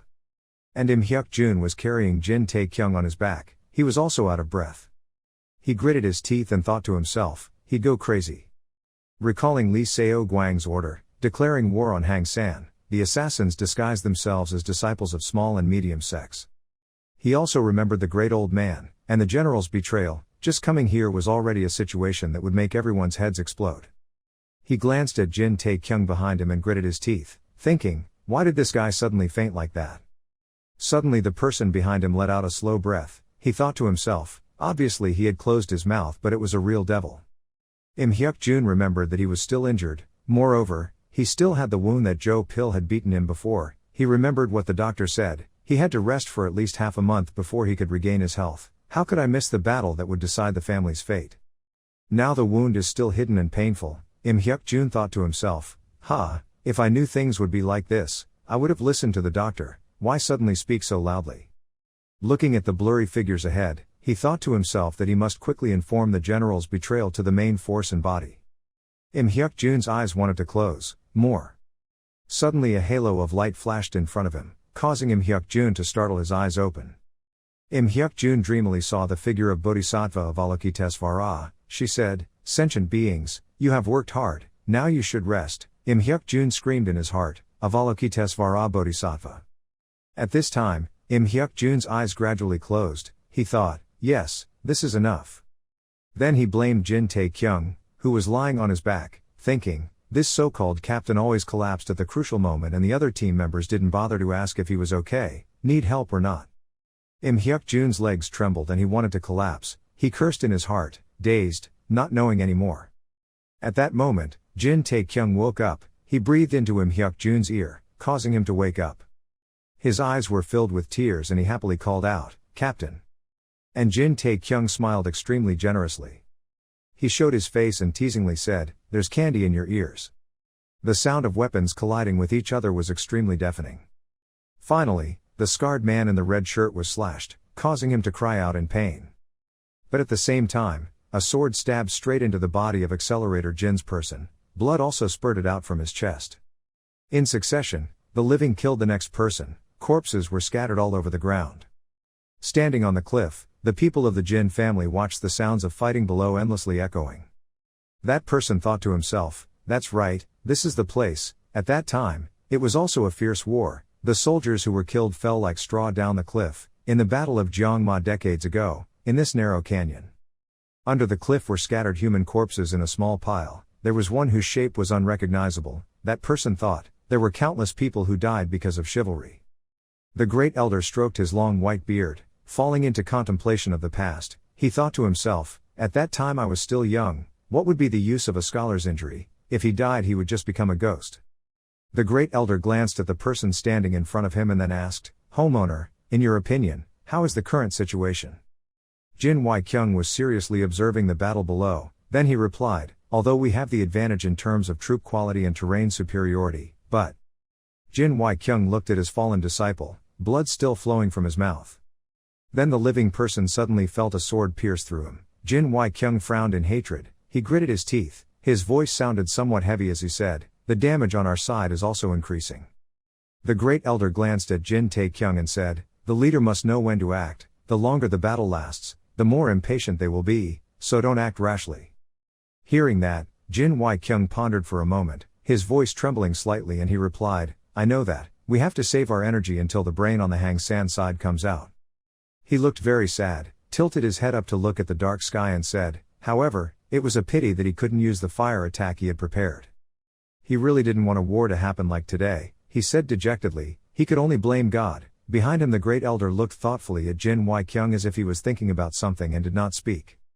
He frowned and stared at Jin Wai-kyung's back and thought to himself, in his family he is the one who is trusted and has the best martial arts skills, and above all, he is a talented young man with majesty, and the judgment capacity required of a leader.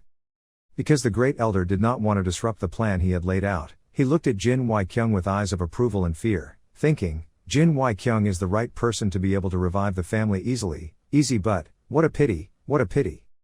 The great elder stroked his beard and looked up at the snowy sky, then spoke softly so that no one could hear clearly. Now, the sound of fighting continued below, and Jin Wai-kyung was serious. "Look below." The great elder pondered in his heart, "I can only blame God." The scene changes to the side of the mountain where Jin Tae-kyung's group stopped. The other three people were both happy and worried, asking about him. The captain woke up. "Ah, are you okay now? Aren't you? Are you dead? What happened to the team?" Three people each have a question and no one gives in. As for Jin Tae-kyung, he smiled and raised his hand to greet everyone. "Long time no see, how are you?" Three people. Im Hyuk-jun looked at him with unbelievable eyes and said, "Ha, it's been a long time, is something wrong with your head?" So Jin Tae-kyung quickly put down his hand and smiled helplessly, thinking, "Ha ha, what a reaction, forecast." He waved his hand and asked Im Hyuk-jun very calmly, "That's all for greetings, how long have I been unconscious?" But no one paid attention to his question. They were discussing with each other. Just now he said some strange words, "Candy in hand, what candy?" So Im Hyuk-jun sat down on the ground. His face showed a tired expression that he couldn't hide and replied, "I'm so tired, probably more than 1 hour or less than 2 hours." After listening, he pondered in his heart, so is about 1.5 hours. Recalling his previous experience, he stroked his chin and seriously thought, 1 month in Murim is 3 hours in real life, this time I was in reality for about 2 weeks. He also remembered what the system announced before, once there is a player, leave the connection with that player until death, massive time manipulation to maximize playing time. Once logged out, you will notice that time will pass slower in game and vice versa. The system synchronizes characters and people, the game will automatically synchronize with the character in the gem. And finally he comes to the conclusion that, in general, it matches. Jin Tae-kyung opened his eyes and leaned on his hands to ask a few more questions in his mind. So, am I breathing? The person standing on the left asked in panic. Why are you suddenly asking that? He said urgently. There is no time, answer quickly, Im Hyuk-jun said as he breathed. You were breathing so you could wake up, otherwise you would have died. Jin Tae-kyung turned black and thought to himself that when he logged in or out, the other party would fall into a coma. Then he was extremely scared when he discovered a secret that meant that if he logged out, if you're fighting or being assassinated, you won't have a body to return to. So Jin Tae-kyung became serious and asked again, and the main force, the person on the right, responded to him, we are moving there now, but it will take at least another 2 hours. 2 hours, he fell into contemplation because this time was too long. During that time many things would happen that no one could predict. At this moment Im Hyuk-jun spoke up, interrupting his train of thought and said, Captain, please forgive me for saying these words but. He slowly said, maybe we have to think of the worst case scenario. So the rest of us fell into contemplation and a silent space appeared. In the worst case scenario, in his mind, the image of Jin Tae-kyung lying sacrificed on the ground appeared in his mind. Jin Tae-kyung remembers, according to Kwak Jun's words before he died, before that time he said with blood all over his body and mouth, from the beginning the 3 gates were built according to that person's wishes. Can you guess? Having a great plan in 30 years is not a big deal. Jin Tae-kyung thought about what happened until today, then he thought to himself, this betrayal was completely planned a long time ago, but in that plan there was a mistake. He was seriously thinking to himself, it was him who survived. Jin Tae-kyung remembered what Kwak Jun had said, now let's slowly start, he was thinking, and Kwak Jun showed his true face for the first time and said so, even though we lost some time to interrogate Kwak Jun but. He looked again at the sad faces of the other 3 people. Jin Tae-kyung spoke up and said reassuringly, it's not too late, so don't think about the worst case scenario. Jin Tae-kyung clenched his hands very firmly and told the other 3 people that I will definitely change that result at any cost. Captain, the 3 people looked at him with sparkling eyes. Jin Tae-kyung's eyes were equally sparkling. He stared at Mu-jin and said, so Mu-jin. He respectfully replied, yes, Captain. His eyes suddenly became serious and he stood up immediately. Mu-jin's sweat dropped and replied, I'm tired to death. Jin Tae-kyung raised his fist to threaten Mu-jin, not forgetting to say a threatening sentence, do you want to be beaten to death?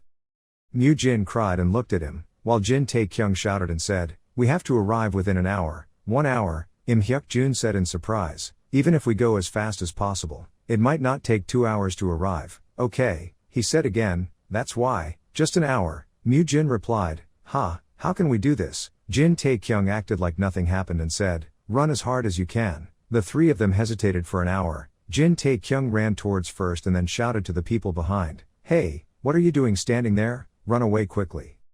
Scene changes to a cliff where a fight is taking place.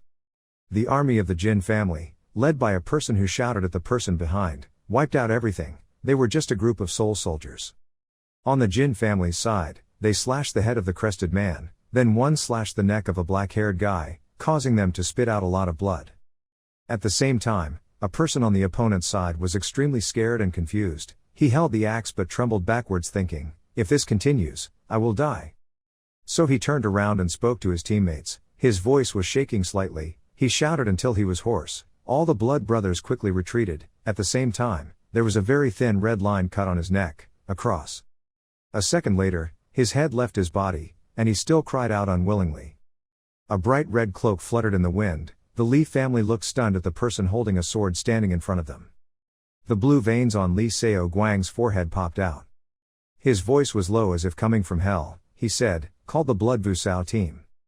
After he said this name, the group of people holding weapons trembled as the naked eye could see clearly. Lee Seo Guang pointed the sharp knife at the crowd and coldly said, go back, if you don't want to see the real blood and rain. Hearing that, a group of people did not dare to leave. They turned around and rushed back to fight again, even though they knew their lives could be lost. And Li Seo Guang is very angry right now. He gritted his teeth and thought to himself, these unemployed people and code thieves can only take the lead, useless people. A vein appeared on his forehead, then he frowned and silently assessed, perhaps I was too hasty. When he was in his son's corpse room, he was extremely angry. Now that he thought about it, he thought to himself, the anger over losing my son and the desire for revenge have clouded my ability to judge. Li Seo Guang stood hesitantly in one place. He thought to himself, ignored the advice of his subordinates and found the fastest route, then walked alone into this narrow canyon. Li Seo Guang's hands holding the sword were filled with veins and murderous aura all around. He lifted his foot. Then he stomped down hard, the ground and rocks below crumbling under his feet. Below Li Seo Guang is an entire elite army. His strategist speaks up, the monarch is leading, all attack and wipe out the Tae-1 army. Outside, the sky had turned dark, the snow had fallen more densely, and suddenly there were loud roars below. On the top of the mountain, the great elder huffed for an hour and then looked down to see what was happening. Below one are armored generals rushing in like lightning to kill the people of the Jin family. Then the gray-haired man also held a sword and rushed towards the Jin family, who died like a straw. Then there was another man with long hair, he also madly killed everyone who passed through his hands and fell. In the distance is Li Seo Guang, he is telling all his warriors, there is no need to compromise with them.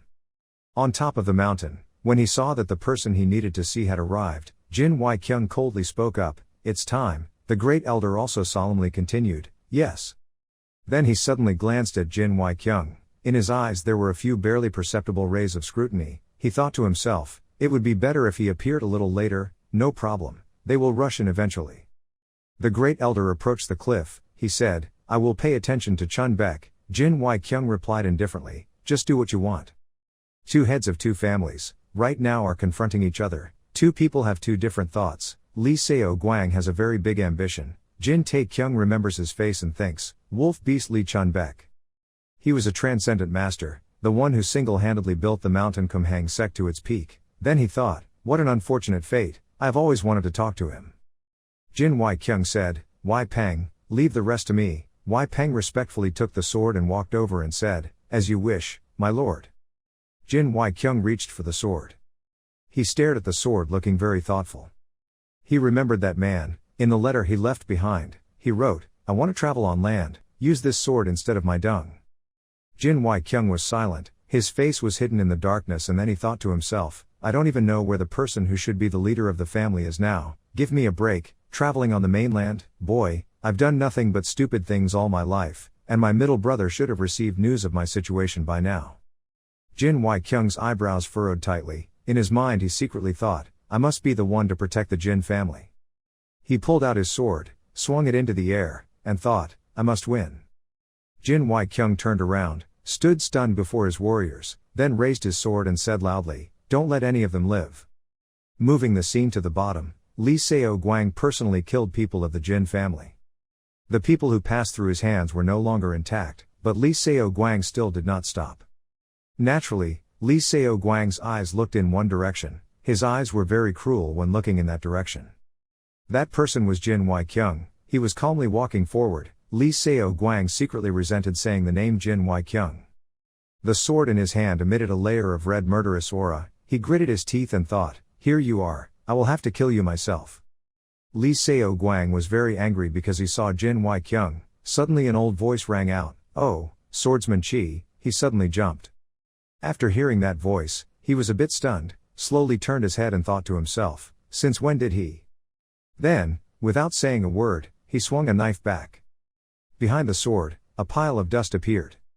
The sword was also emitting a huge murderous aura. But the sword could not pierce the great elder's body because he had moved to a quite far place. Li Seo Guang coldly looked at the great elder and blurted out, sword illusion. The great elder looked at him and spoke, I haven't heard that name for a long time, are you a wolf? Looking at the great elder leisurely stroking his beard, Li Seo Guang replied, is that why you are here? In his heart he was thinking, even though I was wary of Jin Wai-kyung, but no, unexpectedly, he appeared behind me, but there was no movement, he must have reached zombie level. Seeing that he didn't answer, Li Seo Guang spoke up again, becoming the strongest person in Sun Tae doesn't seem like a bad idea. The great elder replied, I'm afraid it's impossible for you. Hearing that, Li Seo Guang coldly said, if you don't try, how will you know? The great elder said, "That's what weak people say, they don't understand that the result will not change anything." Li Seo Guang swung his sword once and then he raised his eyebrows and said, his words were sharp. In the hands of the great elder, he did not know when a sword appeared, he said, "I think if it is only useful, I say it is sharp." He frowned and said, "I should let you attack first." Hearing that sarcastic sentence, Li Seo Guang's whole face turned red and was extremely angry. He did not hesitate any longer and rushed into battle with the great elder. He raised his eyebrows and hummed. With a whooshing sound, his sword slashed towards the great elder, and the great elder used his sword to block the attack. 1 second ago, the great elder was still visible in front. 1 second later he was behind Li Seo Guang, he thought, behind him. The great elder swung the sword at him. Li Seo Guang turned around to block the sword. Because it was so sudden, Li Seo Guang's hand holding the knife trembled. The great elder continuously slashed at Li Seo Guang. And Li Seo Guang had to retreat backwards because of the great elder's attacks. The soil and rocks below them were thrown into the air. Rocks flew towards the group of people fighting, making them startled and looked over there. A series of flying rocks and rocks hit people around, some people even dropped their swords in their hands. In the middle were Li Seo Guang and the great elder fighting fiercely. Everyone was running around saying, "Get out of here, we will get caught up in this war." Looking at the two people fighting with no one giving way, everyone said, "This is a battle between masters of swordsmanship." With a whoosh sound, the sharp sword flew forward. Somehow it hit Li Seo Guang's arm. He shook his bleeding arm, changed the sword to his left hand. He thought to himself, "Damn, my right hand is injured." At this moment, the great elder swung his sword and flew in. Li Seo Guang raised his sword with his left hand to block the attack. A curse rang out in his mouth, "Damn it." Suddenly a loud explosion rang out. Li Seo Guang's arm holding the sword was twisted back. He cried out in pain. Then his shoulders suddenly tensed. His waist shot out jets of blood. Even his shoulder was spurting blood. A sword slashed straight towards Li Seo Guang's chest. He gritted his teeth and endured the pain. Because he was seriously injured, he immediately spat out a bunch of real blood. His face turned pale, his white eyes filled with pain. Because he was seriously injured, he immediately spat out a bunch of real blood. His face turned pale, his white eyes filled with pain. A group of people fighting had to stop and look. They were all extremely stunned and couldn't believe their eyes. They even stopped fighting and didn't continue. After a moment of silence, a voice of discussion rang out. The Hangzhen sword master lost. The people from the Li family said in confusion, "Master, Master," and the people from the Jin family shouted with joy, "The general won." Li Seo Guang, his whole trembling body, knelt down on the ground, spitting out fresh blood from his mouth. Seeing that the situation was not very good, Li Seo Guang said with a trembling voice, "What do you want? Say it." But the great elder did not react at all. He was waiting for something else. Seeing that there was no answer, Li Seo Guang hugged his painful chest, his voice unable to hide the fear, and said, "I will give you this life. I will order my subordinates and disband the sect for 10 years, or even it's been 100 years, so the mountain sword gate." Before he could finish speaking, the voice of the great elder interrupted and said, "No." The great elder coldly glanced at Li Seo Guang, who was kneeling on the ground, and said, "The only thing I want is for every mountain sword gate to be destroyed, not even a blade of grass left behind." Hearing that, Li Seo Guang screamed in pain. "Why?" The great elder still coldly replied, "Don't ask like that. If the winner is, the sect that will be destroyed will be my sect." His eyes were bloodshot, his face was still covered in red blood. He screamed at the great elder, "Wasn't the one who did it first was your Hin family?" Thinking of his son, I said painfully, "That child, you killed my son." The great elder raised his head to look, then stroked his beard and said, "Ah, Li So Gun, that's right, it was because of that boy." Suddenly the great elder's voice became cold and even low. Li Seo Guang went down to meet the king of hell and asked him. Li Seo Guang's eyes turned red when he heard the great elder's words. Who was the one who killed Li So Gun? "What do you mean?" Li Seo Guang screamed in pain. At this moment the great elder swung his sword. He thought to himself, "I will end this war, with this, and while everyone was still asleep on the battlefield win." His face became distorted and extremely scary. He was extremely happy, thinking, "It will be time for a new war to break out." Li Seo Guang closed his eyes tightly, waiting for the sword to stab down on him. But the sword was broken and fell to the ground. Next to it was a stick that flew into the corner of the wall. "That bastard!" A familiar voice rang out. The great elder frowned and turned to look at the person who was screaming at himself. Above a cliff, Jin Tae-kyung's silhouette appeared in his sight. He was still in the position of throwing the stick this way. Jin Tae-kyung looked at the Great Elder, then took a breath and shouted, "It's me, you damn old man." The Great Elder looked at him in shock and thought, "Jin Tae-kyung, how did you survive?" On this side, Jin Tae-kyung took another deep breath. After taking a breath, he shouted, "General, you are a traitor." The crowd stopped the battle and started to turn to look at him. The Great Elder frowned, not expecting him to know this. The snow was whistling in the sky above, and the quiet space made the wind whistle even more fiercely. Moving to below, someone was observing him and said in wonder, that person looks too much like the third young master." Someone discovered the point of the previous sentence, "Is the general a traitor?" The three people who were all injured looked at Jin Tae-kyung with strange eyes. They said, "What the hell are you talking about? What is this? Is there an internal conflict? Are you drunk? Is the third young master falling back into old ways?" Standing on one side observing the battle, the fat man heard the conversation and spoke sarcastically, "That crazy guy," and the bearded man angrily said, "Do you know who that is?" At this time, Wei Peng had just finished killing a member of the Li family. He turned around in surprise and said, "Standing still is crazy." In another corner, drops of blood on the sword fell drop by drop on the ground. Jin Wai-kyung doubted in his heart and said, "Is the general a traitor?" Jin Wai-kyung killed the general and Li Seo Guang's advisor, then he turned back to observe Jin Tae-kyung's side. Even though the youngest brother still didn't understand life, he couldn't dive from the rear, wait all the way to tell these jokes. He seemed to be thinking about Jin Tae-kyung's words just now. He silently thought, thinking back, this war was strange from the beginning. Jin Wai-kyung thought back to the events that had happened recently. First Lee So-gun was killed, starting with Lee So-gun who was still recovering and died from poisoning. Then the rumor spread quickly. Although we know that the general's success today is thanks to that good cooperative attitude.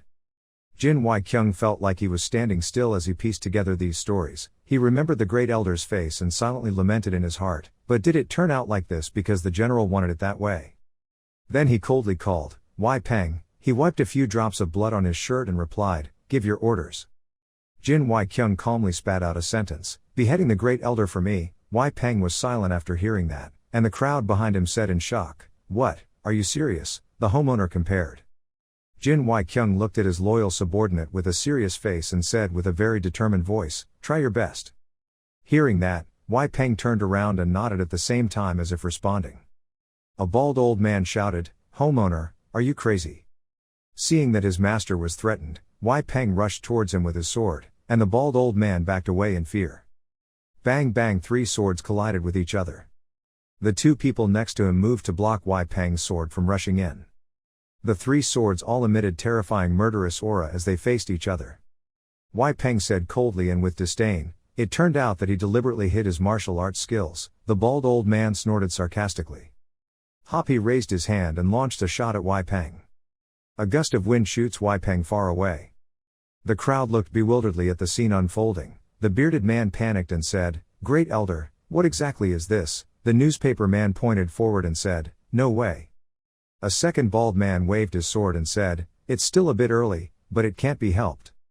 Jin Wai-kyung quickly ordered Wei Peng to speak, stopping him. Suddenly, a loud explosion rang out, followed by fireworks shooting straight into the sky. On this side, after seeing that sacred thread splash, the people of the Jin family who were resting and drinking water said in surprise, "Hey, what is that?" At that moment, a sword pierced straight through the chest of the person holding the water bottle. That person died immediately, and the other person did not expect his comrade to kill his own people like that. What's wrong with you?" The other guy took off the blue shirt he was wearing. He also threw away the hair tie. He said, "You have no place to hide, you will die from that wound." A bunch of people wearing blue clan clothes tore off the entire shirt and instead became another army, the Palace Demon Gate and the Three-Path Gate and even the Blue Path Gate. Jin Wai-kyung watched his people die in front of him. He was thinking, this is it, this is not something that can be prepared overnight.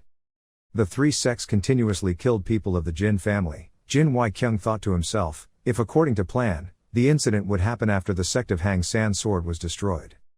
The scene changed to the Great Elder's side. He said in a low voice, everything was going according to plan. Suddenly a trembling voice rang out, "It turned out, it was you." Li Seo Guang said every word, "I swear I will tear your bones and flesh until you die." The Great Elder slowly bent down and replied, still having the strength to speak. Li Seo Guang was so angry that his face turned red and he said, "If you can't do it alive, then even if you die, I will have to kill you." But before he could finish speaking, several hidden weapons were shot straight at him. He opened his eyes wide and collapsed to the ground. The great elder looked at him coldly and then said in a pathetic voice, "You have other things to do."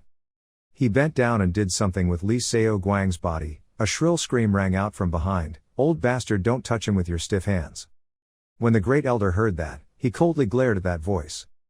Jin Tae-kyung shouted as he ran quickly through there. Mu Jin and the people behind couldn't run in time and shouted, "Captain, can you run a little slower?" But his feet did not stop and continued to run towards the great elder. As he ran, he furrowed his eyebrows and thought, "Damn, it's so far away that I can't see exactly." Looking at the chaotic scene before his eyes, people pushing and pushing back and forth, he couldn't see clearly what the great elder was doing. Li Seo Guang, he thought to himself, but with that huge figure and sword, it was Jin Wai-kyung. Jin Tae-kyung's head was sweating. He gritted his teeth and thought, he's already been defeated. Is that old man that strong? Looking at his fellow students lying on the ground, he worriedly thought about how he could save them. As soon as he finished thinking, he ran quickly across the ground and conveniently grabbed the spear stuck in the ground. Jin Tae-kyung took a deep breath, then raised the spear. He thought to himself, I don't know, but I have continuously grown in reality in Murim. It probably won't be easy. Out of his mouth he screamed, "Big, take your hands off."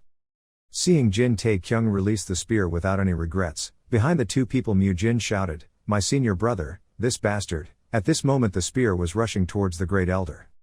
He did not move but glanced at the spear rushing towards him. Then the great elder slowly raised his sword, and a strong murderous aura emitted from the sword's body. Then suddenly he turned around and used his sword to split the spear that was coming towards him. Jin Tae-kyung saw that one of his moves had broken the spear and wanted to hold his breath, not even daring to breathe. The three people on Mu Jin's side also stopped. All three faces were pale as if there was no blood left at all. Jin Tae-kyung was running as fast as he could when he suddenly braked, causing the ground below to sink into a long hole. Looking at the red light radiating from the great elder's sword, Jin Tae-kyung thought to himself, this is it. In fact, mana crystals can be extracted when you become at least a level a hunter. The only difference is in name between mana and power. In terms of monkey intelligence, they are the same. On this side, the great elder turned around and was about to walk towards Jin Tae-kyung. The four people on his side kept moving forward, their bodies trembling slightly. The three people Mu Jin panicked and whispered to Jin Tae-kyung, "The captain just now was like a sword. Are you sure he betrayed the leader? Otherwise we can resolve it by negotiation." Hey, he stood in front, sweating, thinking, damn, it's too much for me. He clenched his teeth, his face looked serious. He silently speculated in his heart, why run away? No way, if that was the case then I wouldn't have come back here. I've gone too far and there's only one road left. After thinking for a while, Jin Tae-kyung bent down and picked up the spear lying on the ground and said, "You guys stand here and wait for orders." Mu Jin heard that and asked in confusion and panic, "Yes, you intend to fight alone? Why, are you crazy? Let's go together." Mu Jin wondered and said, "Don't we have to have meat shields like us to have a chance of winning?" Jin Tae-kyung turned back and replied. He raised his eyebrows at the other three people and then smiled and said, "Are you guys going to die? I'll go take a look and then come back, so just wait." So Jin Tae-kyung alone held the spear and walked towards the great elder. Behind him was still Lee Wen-baek kneeling face down and fainting on the ground. On this side, Jin Tae-kyung sighed, then took a deep breath and thought to himself, if you can make the most of the length of the spear to maintain distance and fight, then let's try it. The great elder was silent and wanted to say something, but in the end he still didn't say a word. He also took a few steps forward. Even Jin Tae-kyung's footsteps did not stop at all. Angry, Jin Tae-kyung swung his spear towards the great elder. Suddenly the system jumped out and ding-ting for a few times and then said, the winner's title and effects were applied. Strength was temporarily increased, agility was temporarily increased, and physical strength was temporarily increased.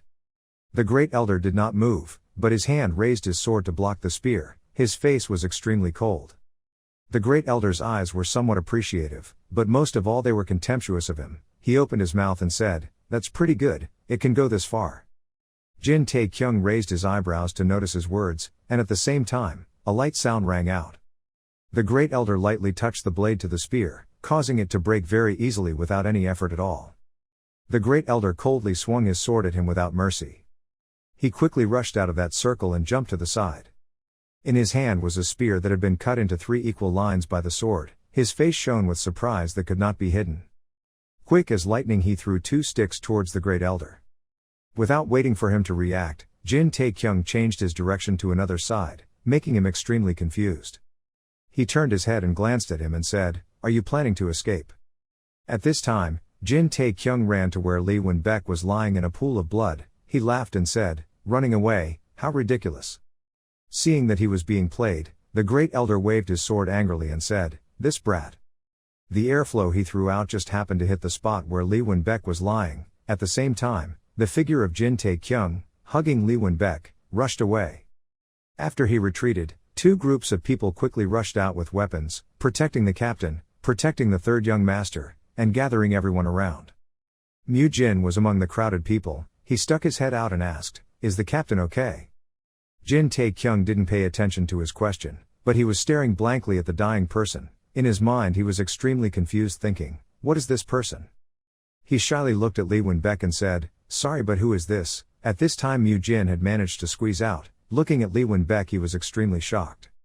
Mu Jin pointed the sword at him and shouted in surprise, "Lee Chun-baek." Of course he knew, that blood sword Lee Han-baek, and Jin Taekyung still asked blankly, "Do you know this person, blood sword?" After hearing this name, he threw the Lee Won-baek bag on the ground and stuck his body against the wall. Mu Jin said, "The head of the Hang San family, that's the blood sword Lee Won-baek." Looking at the person covered in blood all over his body, it was difficult to even breathe. Jin Taekyung was afraid, hugged his body and gritted his teeth, thinking, he was the one who started the war and the one I was going to capture. He was going to take all the credit, a sword to save such a worthless guy. Jin Taekyung took a deep breath and thought to himself, but luckily it wasn't Jin Wai-kyung. On the other side Mu Jin was observing the situation and reporting back to you, "So where is homeowner So?" He regained his composure and said, "I don't know," but before he could finish his sentence, he noticed that the great elder on the other side had killed all his people. Jin Taekyung said seriously, "That is not the current problem." After killing all those people, his feet were still stepping on the body of one person. Now his whole body was emitting an amazing murderous aura. His voice was low. He looked at Jin Taekyung with sharp eyes and said, "Yes, is a disrespectful person." The scene changes to this side where Wai Pang is holding a sword and rushing forward. The person blocking the attack was the fat man with white hair. In Wai Pang's next post, another fat guy appeared wanting to sneak attack him. A sharp swishing sound swung up and cut through the Wai Pang. The ends of Wai Pang's hair were cut off, making him frown and glance at him. After seeing his subordinates being secretly attacked, Jin Wai-kyung was on fire and was about to rush up and say, "These guys." Let's take a look at the figure of a skinny bald old man pointing his sword at Jin Wai-kyung and saying, "Where are you going in such a hurry?" Jin Wai-kyung frowned once. His blue mana-coated sword pointed straight at that old man. That bald man also swung his sword to fight back. He said softly, "Yes." Suddenly a powerful explosion rang out. The 2 swords collided, causing Jin Wai-kyung to retreat backwards. Even the bald old man was also pushed back a distance. 2 people stood at opposite ends staring at each other. The surrounding air became stagnant. Jin Wai-kyung let out a breath and thought to himself, what is the old man behind his strength? The bald old man raised his slightly red hand and thought to himself, he didn't expect the homeowner to be this strong. A cut suddenly appeared on Jin Wai-kyung's arm, causing blood to spurt out. A small cut wound also appeared on his face, and he cried out. Jin Wai-kyung slowly raised his sword. He silently lamented in his heart that he had used too much energy to fight against the fierce mountain swords. Looking at the bald old man fiercely rushing towards him, Jin Wai-kyung prepared to raise his sword to block the attack. He thought to himself, this seems to be difficult. Not knowing when, another sword rushed between the 2 people. The bald man glanced at that person coldly. He swung a cold sword towards that sword. On the other side, the sword was broken. The other person's blood also flowed out like a waterfall. Jin Wai-kyung was extremely shocked when he saw that person.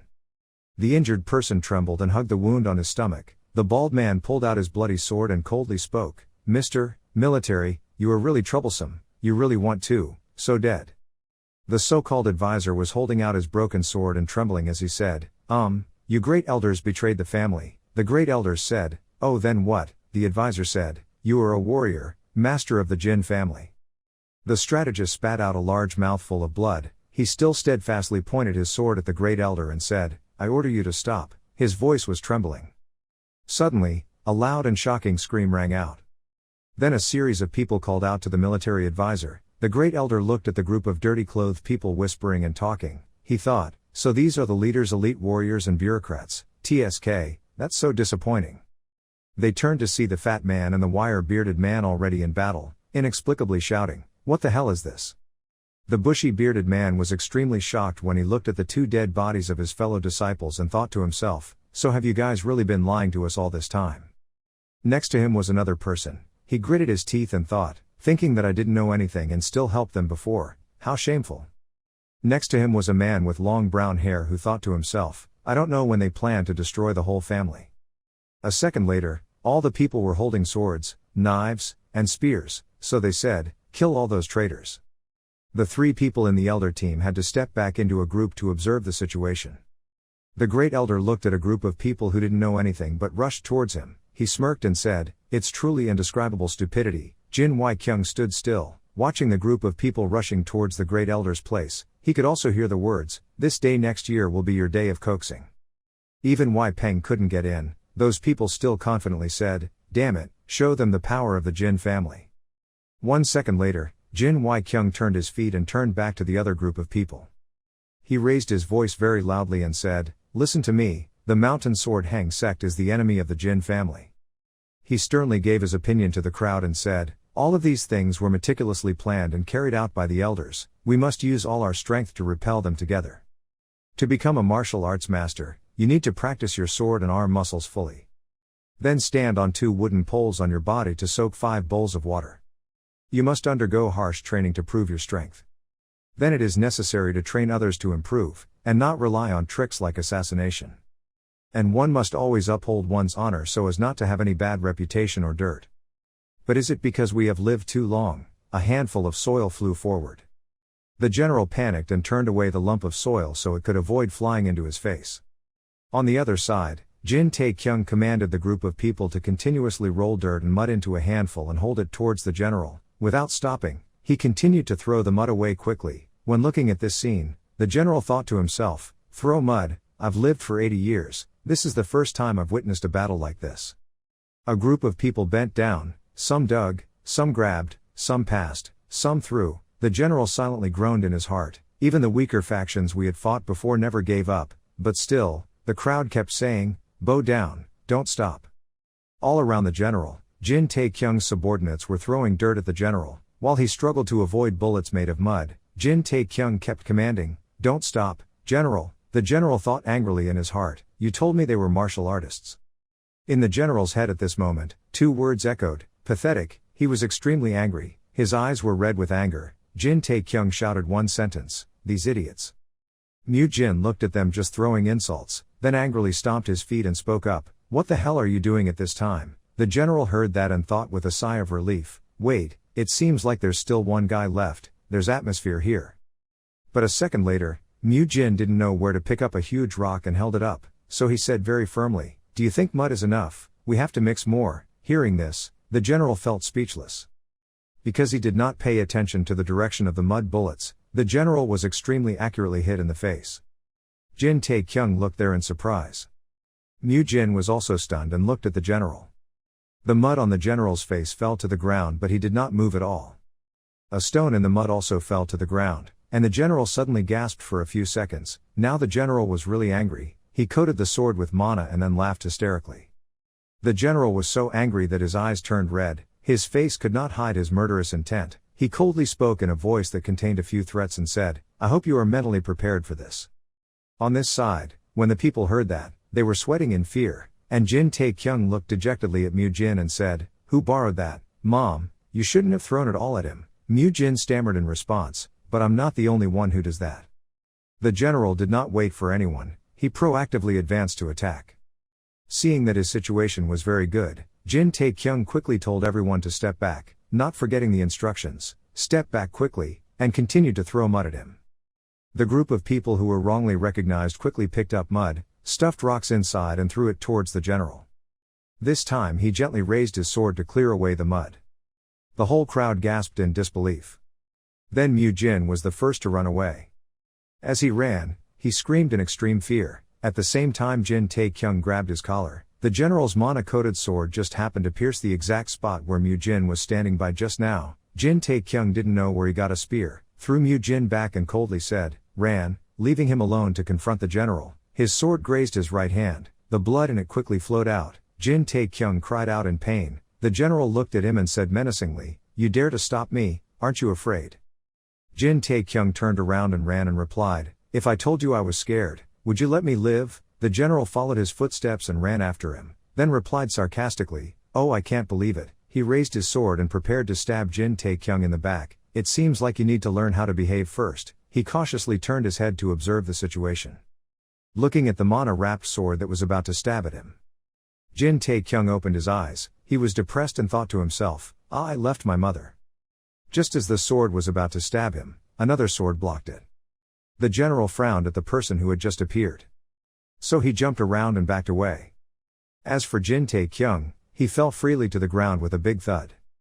Jin Kyung pointed his sword at the general and said, "Behaving impolitely is normal for a young teenager." He stood in front of Jin Taekyung to protect him. He looked at the general and coldly said, "Why do you want to kill my younger brother?" The general looked at the two brothers Jin Kyung silently without responding. On this side, Jin Taekyung is sitting up on his hands. He looked at Jin Kyung and smiled, thinking, "I know he's still alive." Jin Kyung saw that he had nothing to worry about. He winked to reassure him and then happily said, "What do you think? Your older brother is very cool, right?" Jin Taekyung smiled back. He was secretly happy in his heart and thought, "Aha ha, he hasn't changed at all." After Jin Kyung appeared, the people of the Jin clan happily howled loudly throughout the sky. Jin Kyung and Jin Taekyung stood in front, while the clan members lined up holding weapons behind them, preparing to fight. Dai Tu glanced around at the crowd and said in a cold voice, "If you could have come here." Jin Kyung didn't even bother to give him face. He also coldly said, "I have already killed both the second elder and the third elder. With the first elder it will take a bit of time." The general heard it and tilted his head slightly to look at the gloomy sky without a single ray of sunlight. He said, "They keep saying they want to die like warriors. I'm glad they got their wish, already." Jin Kyung's face still has a mark, blood is still slightly flowing. He said, "They will only be remembered as traitors, not as warriors." Neither is he. The general frowned, his eyes fierce and said, History is written by the winner of the battle." The general raised his mana-wrapped sword. He said somewhat angrily, "Then let's decide the battle today." Jin Kyung immediately shouted to everyone, "Destroy the traitor." Hearing the order of his master, the general was immediately surrounded on all four sides by a crowd of people, accompanied by loud, clear screams. Jin Taekyung raised his hands and clasped them together, happily thinking, "It's finally over." He looked at the extremely strong people in the family pointing their weapons at the general. He happily thought to himself, even if he was an elder, he could not win against Jin Kyung and the sword masters. But when they got close, a bright light appeared. Jin Taekyung was confused and very confused. Then rays of light pierced the throats, eyes and necks of some warriors. Before they could resist, they were killed. Those beams of light passed straight through their bodies. Jin Kyung and a number of people responded promptly and used swords to block those streaks of light. A beam of light passed straight through the spear, causing it to shatter. Jin Taekyung looked dejectedly at his half-broken spear. He was speechless. Suddenly Jin Taekyung saw a bloody stone lying on the ground. He was thinking of a plan. Why? Jin Taekyung turned his attention to the general's hand, which still had a few crushed rocks. He wondered, is it okay for him to shoot rocks like bullets? Jin Kyung told the crowd, "He used magic bullets, keep your distance." As soon as he finished speaking, the general disappeared before his eyes. Suddenly he saw that his subordinates had been killed by the general. Jin Kyung was extremely frightened. Then he gritted his teeth and looked at the general. Immediately after that he rushed towards him and said, "Elder."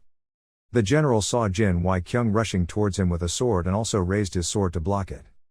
At the same time, he took a stone and prepared to shoot it at Jin Kyung. He said, "It's really disorganized, but it seems like you guys have gone too far."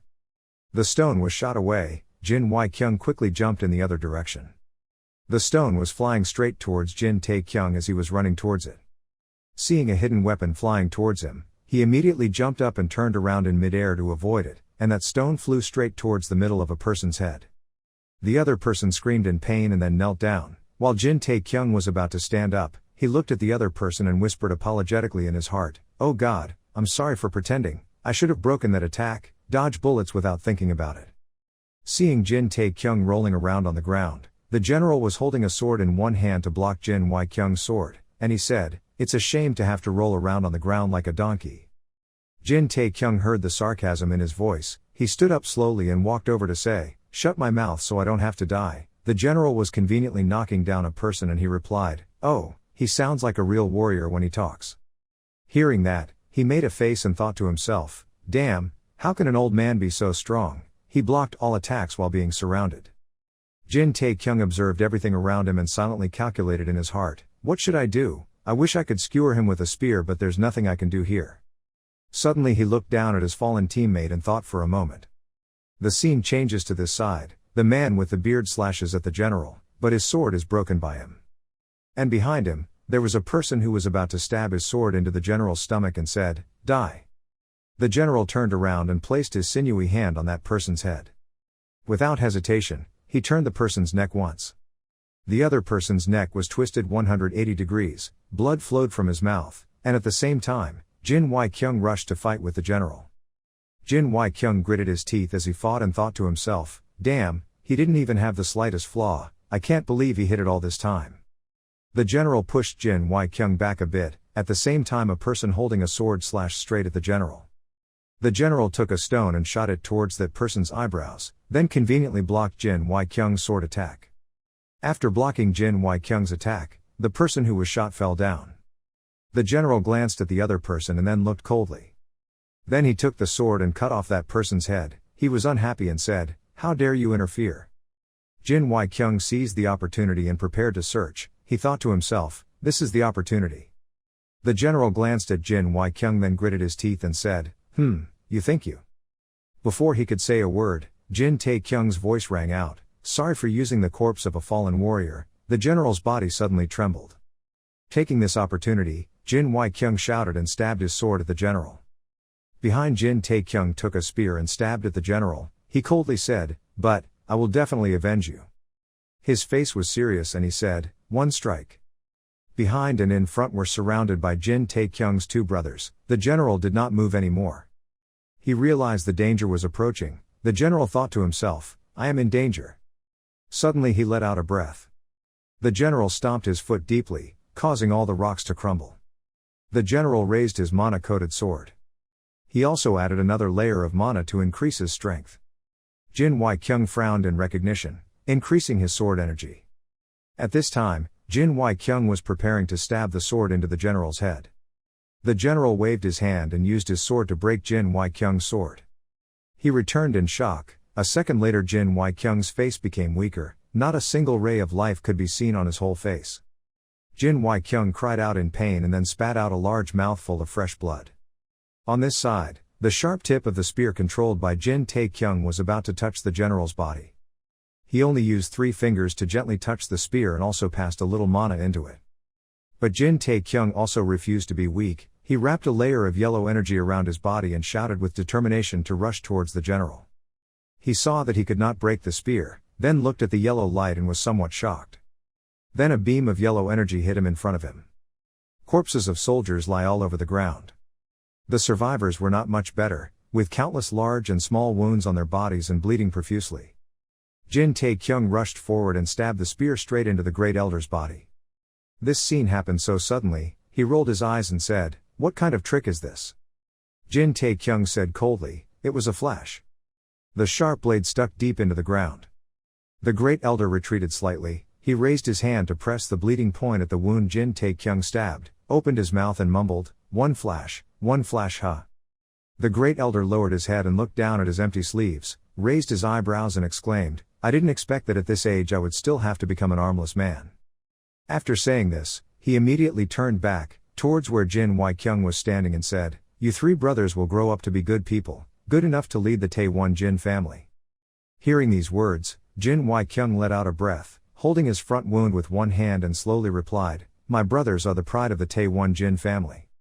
Standing on one side, Jin Tae-kyung felt that it wasn't quite right. He frowned and thought, why did he suddenly speak so nicely? Having cut his hand, his mind was also shaken. While thinking about this, the great elder spoke again, "However, what blood and blood cannot divide is power." Until then, Brothers, will you still be able to be so proud? Hearing this, both Jin Wai-kyung and Jin Tae-kyung furrowed their eyebrows. The soldiers next to him also turned to glance at Jin Tae-kyung and then whispered. Jin Tae-kyung heard these discussions and turned his head slightly to look at them. In his heart he thought, homeowner, I never thought I would become the homeowner, these guys. On the other side, Jin Wai-kyung, who had been silent for a while, suddenly let out a breath and said, so what? The great elder asked confusedly, what do you say?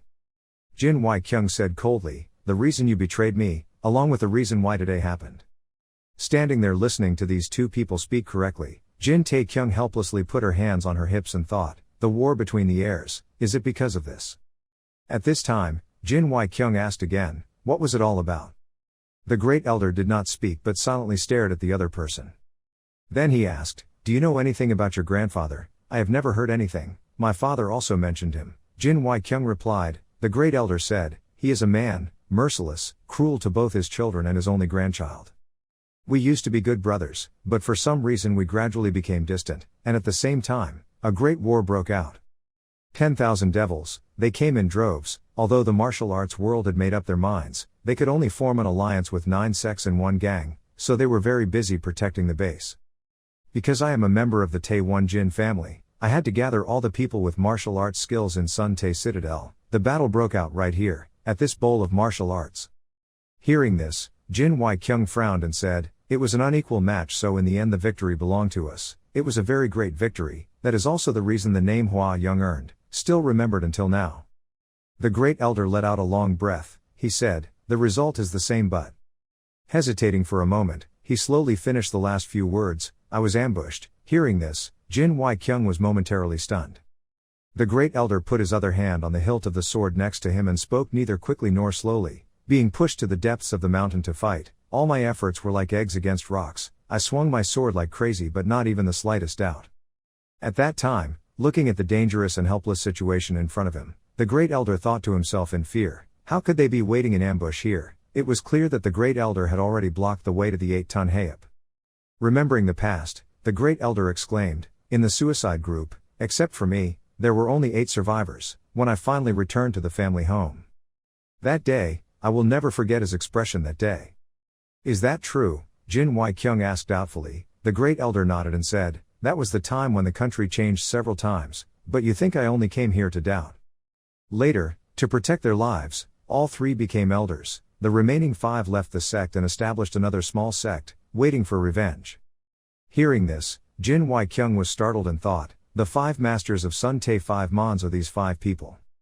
Thinking of this, the great elder seemed angry again. He clenched his fist and gritted his teeth as he said, in reality, we have had to wait for a long time, before we could finish the sentence. Jin Tae's cold voice spoke. Kyung rang out, interrupting him, he was babbling really long. Hearing this, everyone widened their eyes and looked towards Jin Tae-kyung. The great elder suppressed his anger and said, what?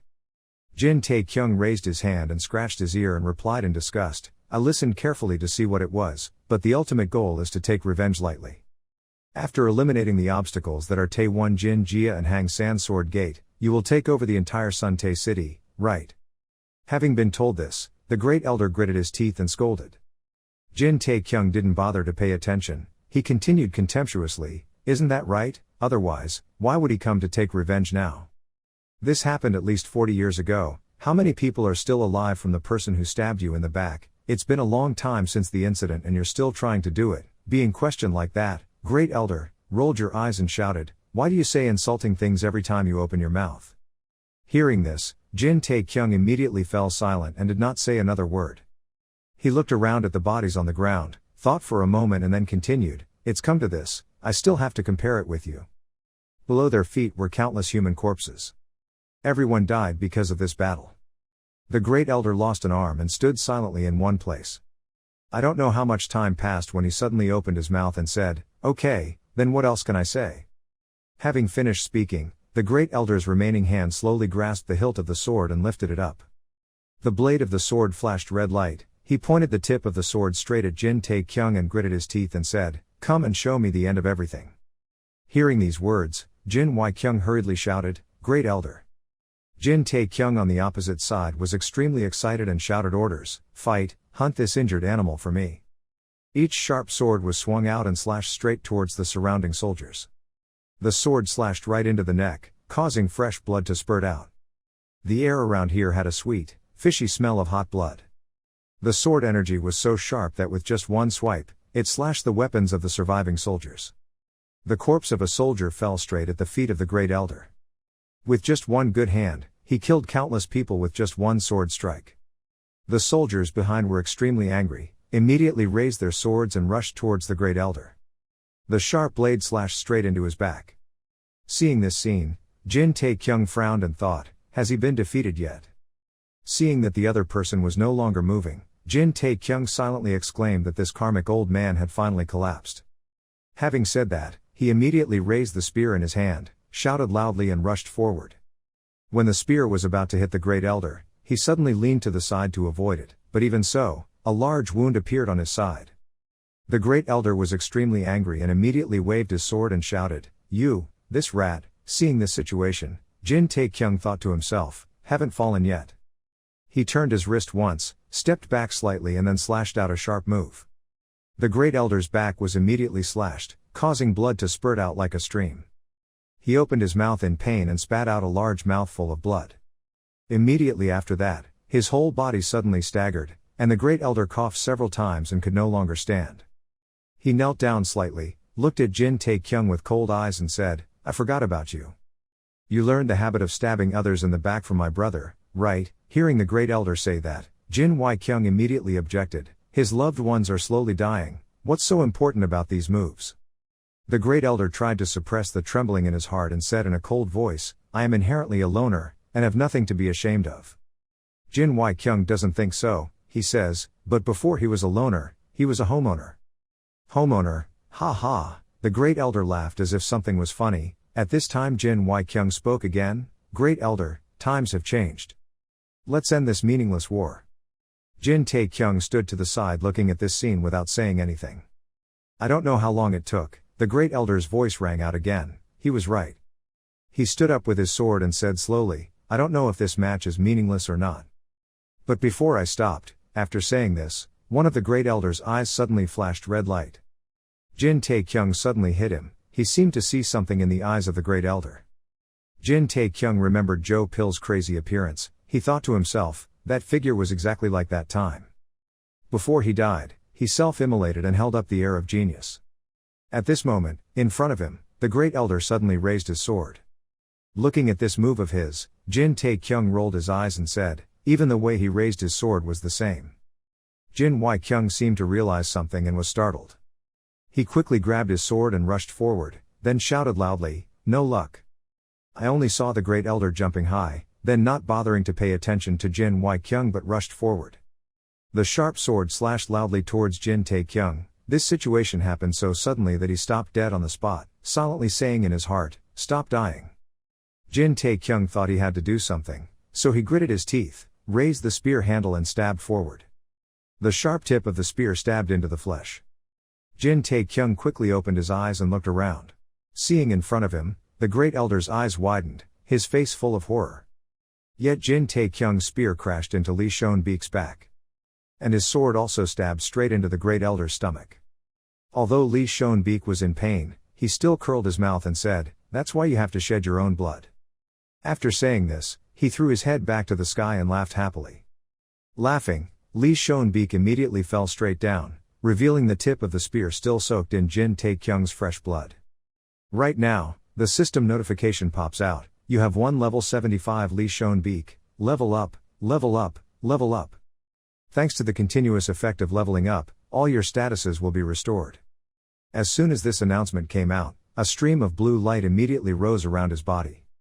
All of his body's status had been restored to the beginning. At this moment, the Great Elder on the opposite side took a few steps back. Jin Tae-kyung cautiously grasped the spear in his hand. The Great Elder lowered his head slightly and groaned in pain, muttering two words at once. Suddenly he raised his head, one normal eye looking straight at Jin Tae-kyung. But in the next second, the other eye suddenly bled out. So, Jin Tae-kyung breathed a sigh of relief, he glanced at Lee Shon-beek's corpse on the ground, thinking to himself, "Thanks to this person, I can live. You saved me then, even though you didn't intend to do so." Thinking of this, the great elder on the opposite side completely lost his strength and fell to the ground. Looking at his miserable condition, Jin Tae-kyung frowned and said, "So we should live a little more honestly." Hearing this sentence, the great elder weakly said, "You brat, you don't know how to behave politely with a dying old man." Jin Tae-kyung shrugged and replied, "You almost killed me just now, what the hell is polite?" Hearing that, the great elder didn't have the strength to respond, just coughing non-stop. Jin Wai-kyung stood behind and spoke up, said, he looked pathetic. Hearing that, the great elder immediately glanced at Jin Wai-kyung. He let out a few long breaths, sat for a while before finding the strength to speak. "I am very comfortable. During the Great War, after that happened, there was never a moment of relaxation for me. No, actually I was tired a long time ago." Jin Tae-kyung crossed his arms in front of his chest and said coldly, "Everything that needed to be done has been done, now you can." Before he could finish his sentence, Jin Wai-kyung spoke up to remind him. The great elder was not angry at all but burst out laughing and said, "Yes, you are right, just consider these words as the words of a doting old man." Hearing that, Jin Tae-kyung hated it and said, "Oh, it's time for you to really go." Hearing this, Jin Wai-kyung quickly shouted, "Hey, this kid." He raised his hand to hit his younger brother's head. Jin Tae-kyung was scared and shrank his neck away, muttering to himself, "I didn't say anything wrong." Looking at the two brothers in front of him, the great elder slightly bowed his head and thought, "We were once like you." The image of the two great elder brothers happily together in their youth appeared in his mind. He whispered, "Yes, clearly, we were like that." Having said this, the great elder's remaining hand, soaked in fresh blood, dropped to the ground. Jin Tae-kyung turned his head slightly to look back. Jin Wai-kyung moved his lips and softly called out to the great elder. There was absolutely no answer. The space here fell into a silent silence. At this moment, the system notification appeared again. "You have one Jin Baek Yang level 95, level up, level up, level up, level up. You have achieved the title of Shanxi Mountain Dragon." Jin Tae-kyung opened his eyes wide and looked at the person collapsing in front of him. Jin Wai-kyung quickly called out to the great elder. There was absolutely no response. The great elder was dead. The space here fell into an invisible silence. The sword immediately fell to the ground. Hyuk Mu Jin's voice continued to echo. Shanxi Mountain Dragon Jin Tae-kyung had already killed the sunflower sword Jin Baek Yang. Each sound of Shanxi Mountain Dragon rang out continuously. The soldiers under Jin Wai-kyung immediately raised their hands and cheered. Looking at this situation, Wai Peng stood in a corner and curled his mouth and said, "Calling a scoundrel who is not as good as an earthworm like the third young master of Shanxi Mountain Dragon, I really cannot accept that." After saying that, he glanced down again and asked in a low voice, "What do you think?" Elder One did not answer but asked instead, "Do you believe those words?" Wai Peng nodded slightly in response. Everyone was cheering for the death of the great elder. The first elder's injury was not light. He breathed with difficulty and slowly said, "If it was true, it would be because the master wanted it. If that third young master could kill him, don't so funny, ha ha ha." Wai Peng turned his head to look at the crowd, frowned and said, "Can you see from this distance? Your eyes are also sharp." The first elder let out a breath and said, "Because I have already sold one eye, I am looking, out like that." After saying this, he seemed to have difficulty breathing and groaned several times. Seeing that, Wai Peng immediately reminded him that if he was treated now, he would be able to keep his life. The first elder shook his head and said, "No, this old slave's life was destined to end here, ending in a painful death. Neither you nor I can do anything about this." Hearing this, Wai Peng asked in confusion, "What do you mean?" The elder's face was drenched in sweat. He said in a harsh voice, "Listen clearly." Wai Peng frowned and looked intently at the elder. The veins on his neck began to appear thickly and gradually spread up to his face. One elder said harshly, "Dark sky, watch out for it." As soon as these words finished, the elder raised his head and spat out a large mouthful of blood. Seeing this scene, Wai Peng hurriedly exclaimed, "Most elder." Seeing the elder lying on the ground with his eyes wide open, his face showing pain, Wai Peng momentarily did not know what this was all about. He thought to himself, is it poisonous, or is it taboo? Dark sky, he clearly said dark sky. Beware of the dark sky. Wai Peng stood rooted to the spot, constantly calculating in his mind. On a high mountain. Below is a deep abyss. A mouthful of hot blood spurted out and fell to the cold ground. Jin Chung knelt down hard with both legs on the ground and heard a loud thud. Jin looked painfully at the person in front of him, gritting his teeth and scolding him, "This bastard." The person standing in front of Jin Chung was a member of the Dark Organization. He was wearing a cloak that covered his body, revealing only one eye that flashed red. His hand emitted a red aura. He said in a cold voice, "Yours only comes here." When Jin heard that, he couldn't believe it and asked, "Why did you do that to us?" Hearing this question, the dark sky guy was silent for a moment then replied, "Hey, the master of the ghost palace, Jin Chung. On the day you were surrounded by demonic sects and almost lost your lives 40 years ago, we were the ones who saved your lives and gave you the opportunity to take revenge." Hearing these words, Jin Chung's whole body trembled, but he still couldn't understand why. "But what was the outcome?" the dark sky guy asked. He pointed towards the abyss. Down there the sounds of Shantae Mountain Dragon were chanted endlessly by the soldiers. Jin Chung hugged the wound on his chest. He also heard it, these words, but still don't understand why. He said, "To pay the price, we had to endure the trampling of the ancient poison in our heads, while you just stood there watching and did nothing. Don't you have the ambition to deceive us to take over Shantae?" The dark guy heard that and thought for a moment and then said, "Well, it must have been like that at first.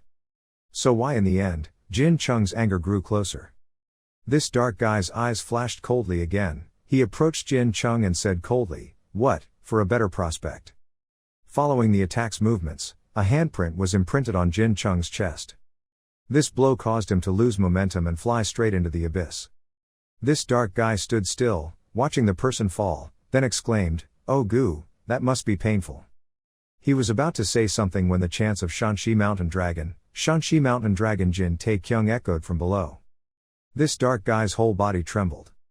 He glanced at him and scolded him angrily. It was really itchy to his ears. "Shanxi Mountain Dragon Star, this is a step I did not foresee. I don't like this, attack or not." He stood high up and looked down, only seeing the image of Jin Tae Kyung being lifted up by his brother Jin Y Kyung. The surrounding soldiers kept singing. Jin Y Kyung happily said, "Our youngest brother, very good, brother." Seeing this scene, this dark man's eyes were red and filled with anger. Jin Tae Kyung was carried on his shoulders by Jin Y Kyung to celebrate. The dark man standing high up let out a long breath. Immediately after that he turned his head away. At his feet were the corpses of the soldiers on the side of the great elder. He thought to himself, "Today I will spare you." At a small tea shop somewhere on the street, the guests inside were gossiping. "So what? So how's it going?" A man with a big mole on his face asked with interest, "What happened after Hang San's sword gate attacked?" The person sitting next to him with a cloth wrapped around his head also urgently said, "I will buy another jar, Troop Deep 22, so please continue telling the story." An old man raised his hand to stroke his chin and smiled and said, "Ahem, exchanging a jar of bamboo wine to tell about the whole dynasty is too cheap." Hearing this sentence, the man wrapped in a cloth immediately scolded him, "This old man is too demanding." While scolding here, a hand reached out from behind and placed a silver bar firmly in front of these people. The whole crowd opened their eyes wide and stared at the silver bar. This was a quantity of silver. The person who just arrived was wearing an old conical hat. The hat completely covered this person's face. He said, "I want to hear more. Tell me briefly and truthfully." Under the clear blue sky, a person wearing a conical hat riding on horseback slowly walked forward. The horse's feet clicked on the ground. This person walked through a forest. The surrounding trees had only dry branches left. This person secretly thought, Meng Long Tae Sun is the most important factor in our war.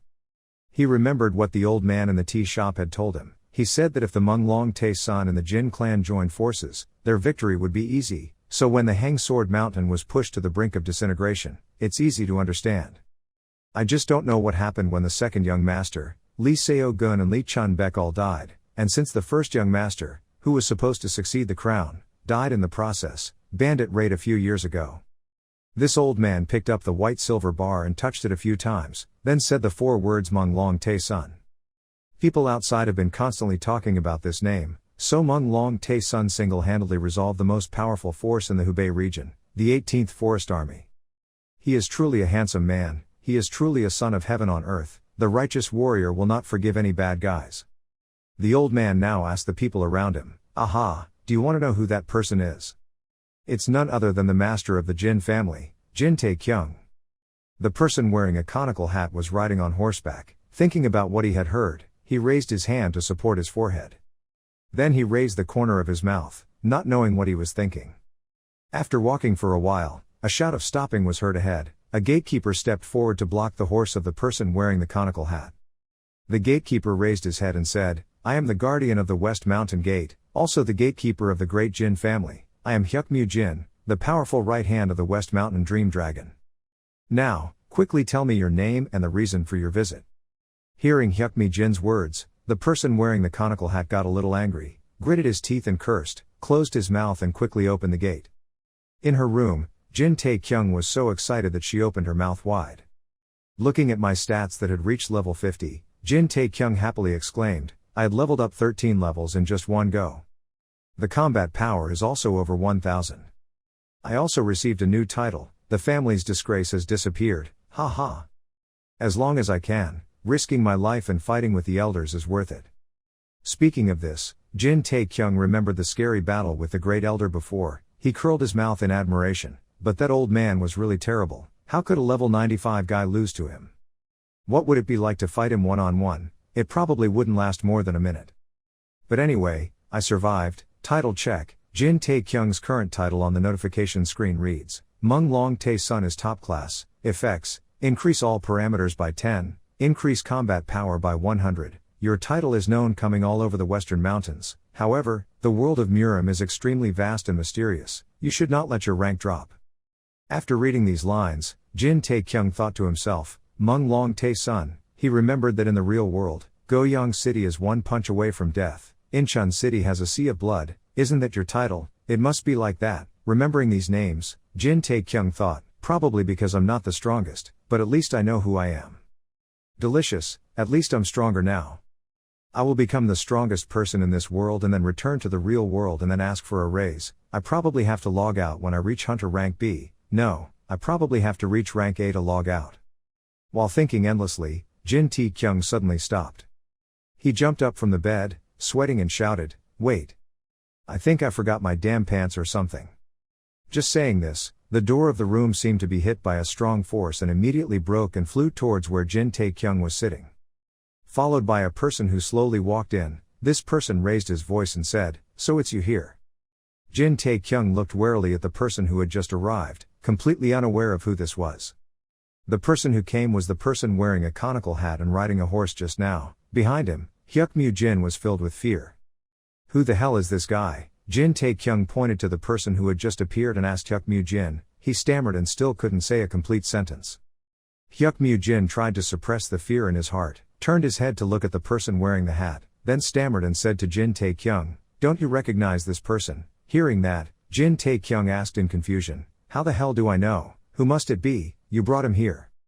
After saying that, he glanced at the other person, feeling a bit annoyed. The other person took off the conical hat on his head. Jin Tae-kyung observed his movements and then silently evaluated. Dust covered his face but he looked very young, his body was strong and had been trained hard. He was definitely a family member, martial arts. That's interesting, maybe this guy heard my name so he wanted to come compete. Thinking so, Jin Tae-kyung slowly got out of bed. He muttered, I will show you how to be polite. Jin Tae-kyung quickly stood up. He used condensation to see how strong the opponent was. A notification sounded, but the system could not confirm the current level of the other person. Jin Tae-kyung thought, I thought he must be very strong. Wait, what? Wait a minute, his name, Jin. By the time he saw the other person's name Jin Mu-kyung clearly, his face had appeared completely before Jin Tae-kyung's eyes.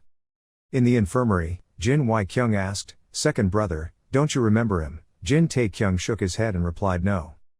Jin Y-kyung continued, it's Jin Mu-kyung. He's 25 years old, he's a martial arts genius, he reached the highest level of spiritual magic at a very young age. Sounds cool really, right? Jin Tae-kyung lying straight on the hospital bed, his body covered with scratches and bandages, he weakly said, probably so. Jin Y-kyung continued speaking, but I haven't seen him for a long time, he is now in a faraway place. Where is he? Jin Tae-kyung asked. Jin Y-kyung replied, he is studying a martial arts school in Hanam, I haven't seen him for 3 years. What kind of person is he? Jin Tae-kyung asked curiously. Jin Y-kyung stroked his chin thoughtfully and said, well, it can be said that he is a kind person, even though people often misunderstand it because of his cold eyes, but I am sure that he is a good person.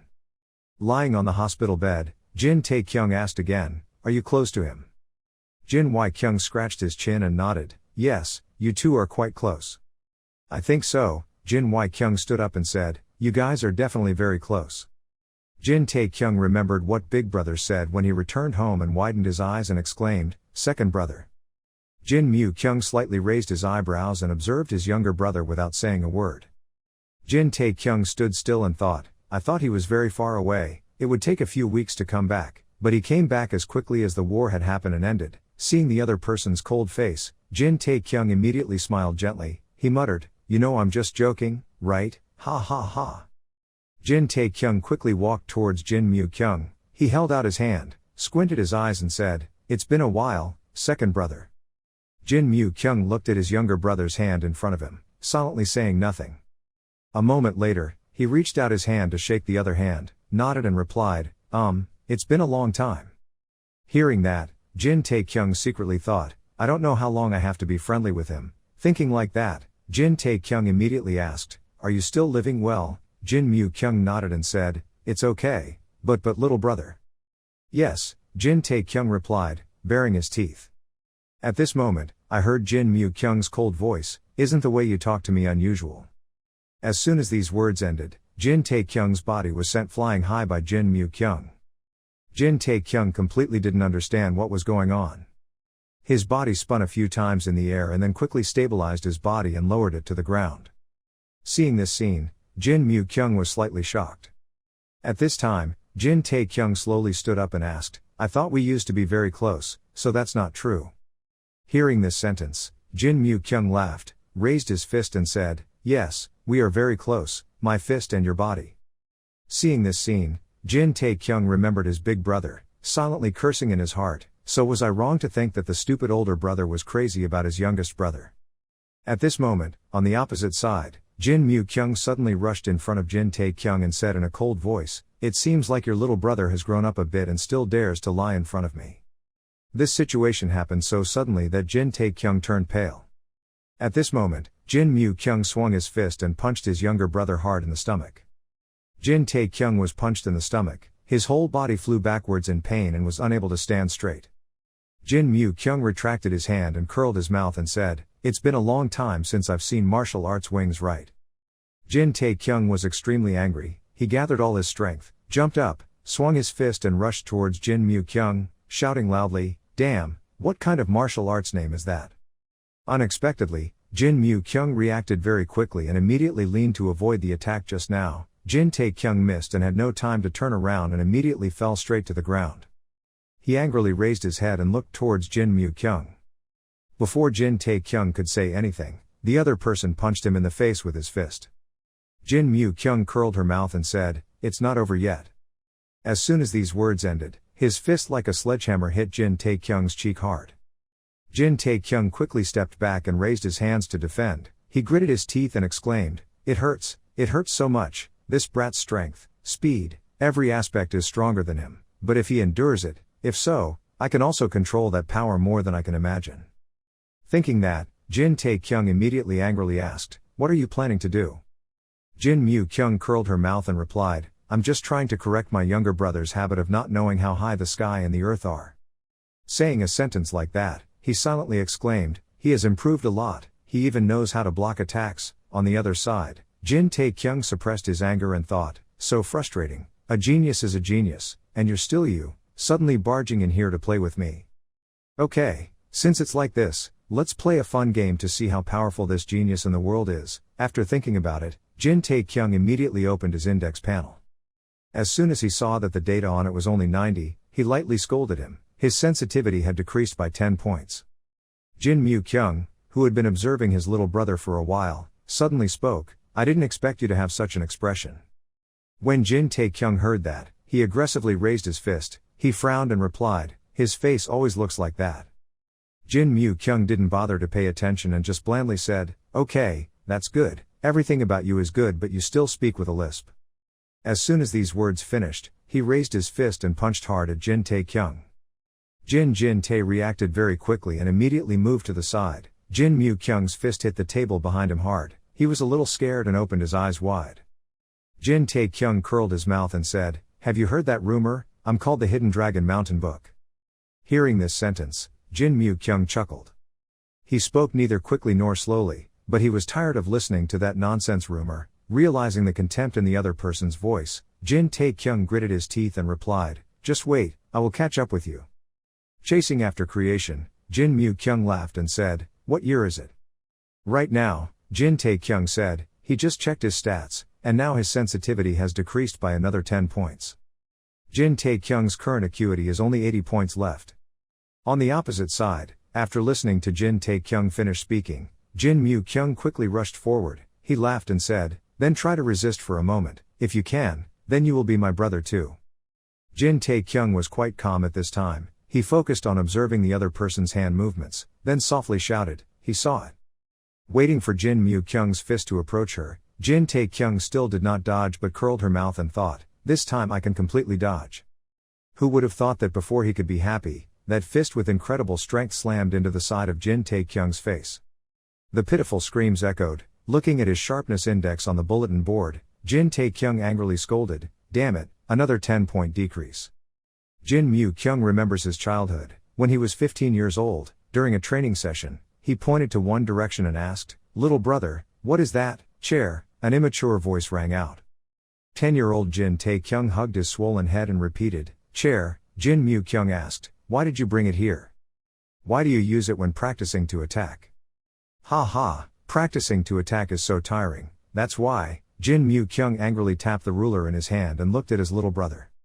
Then he immediately ordered, "Lie down, I can't teach you with words," and that was the birth of life rights. Jin Mu-kyung thought, "The first time I heard the story about the mountain book Hidden Dragon at the tavern, I was speechless and couldn't laugh. That's why as soon as I got home, I went straight to this brat's room, that dog who only knows how to guard the house and pretends to act like he's a top expert. Today it will get hit, I thought so and attacked it, but he avoided it, that brat. Awesome." "No, it's not like that, you're still not the best." Jin Mu-kyung beat Jin Tae-kyung while continuing with her own train of thought. Why in the end, not all plants grow well with enough water and light, mastering martial arts also same. Jin Tae-kyung missed practicing and was just playing around, so why is he already so good after only 3 years? It's not like he's changed his bones. Thinking of this, a rumble rang out. Jin Mu-kyung looked down at her wrist, only to see that Jin Tae-kyung's fist had already touched her wrist. Jin Tae-kyung curled his mouth and said, "There's no way to avoid it, that's why you stopped it." Jin Mu-kyung cried out in disbelief. Jin Tae-kyung pointed straight at him and said, "I told you, I will chase you."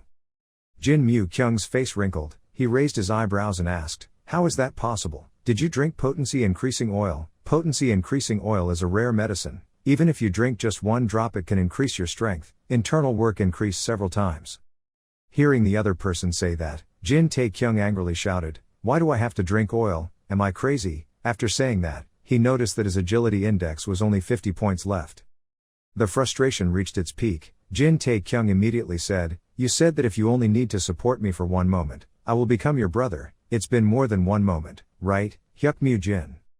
Being called names, Hyuk Mu-jin hugged his pillow and sat in the corner, stammering in fear and saying, "Yes, what, it seems like that." As soon as these words finished, Jin Mu-kyung turned to look at him coldly. Hyuk Mu-jin was scared, held his head and turned away in fear, screaming, hiccuping, but it seemed like it wasn't so. He said sadly, "Can't you two let me go?" Jin Mu-kyung didn't need to think too much and shook his head and replied, "No." At this moment, several cracking sounds were heard across the ceiling. The pillar behind Jin Tae-kyung also started to crack. Jin Mu-kyung was burning with anger as he stared at his little brother. Seeing that something was wrong, Jin Tae-kyung immediately clasped his hands together and said respectfully, "Brother, that's not the right thing to do." Jin Mu-kyung's blue veins all over his face gritted his teeth and said, "Just do what you say, you dog." Looking at this scene, Hyuk Mu-jin's face turned pale with fear. He cried out pitifully, "Help, help, save me." As soon as these words ended, the room immediately echoed with a loud bang, and dust rose into the sky. Hearing this shocking sound, everyone in the Jin family rushed out to see. Walking in front was Jin Wai-kyung, followed by Wai Peng. All they saw in front of them was Jin Tae-kyung's room. The room had completely collapsed, smoke and dust were rising. Jin Tae-kyung flew from nowhere and landed directly at Jin Wai-kyung's feet. The big brother looked at his younger brother's bloody face and immediately raised his head and cried. Seeing that, Jin Mu-kyung said calmly, "He's not dead yet." Jin Wai-kyung didn't bother to pay attention and cried bitterly, "Oh my god, my sister." Jin Mu-kyung glanced at the rubble and continued coldly, "It seems like someone died." As soon as these words ended, Hyuk Mu-jin rose from the rubble. His body was now covered in blood and looked extremely miserable. Jin Wai-kyung quickly ordered, "The water gate has been collapsed, help quickly, move to the Weak King's Road." Jin Mu-kyung seemed to be very excited. He stretched out his arms and walked away while exclaiming, "Ah, the weather is so beautiful today." Hearing this, both Jin Wai-kyung and Wai Peng were speechless and didn't know what to say. At night, the moon hangs high in the sky. Jin Tae-kyung with a bruised face was lying in one place. He opened his eyes wide and looked up at the ceiling of the infirmary. Next to Jin Tae-kyung was Hyuk Mu-jin. He looked even worse than him. His whole body was covered in bandages. Jin Tae-kyung thought to himself, lying in the infirmary again.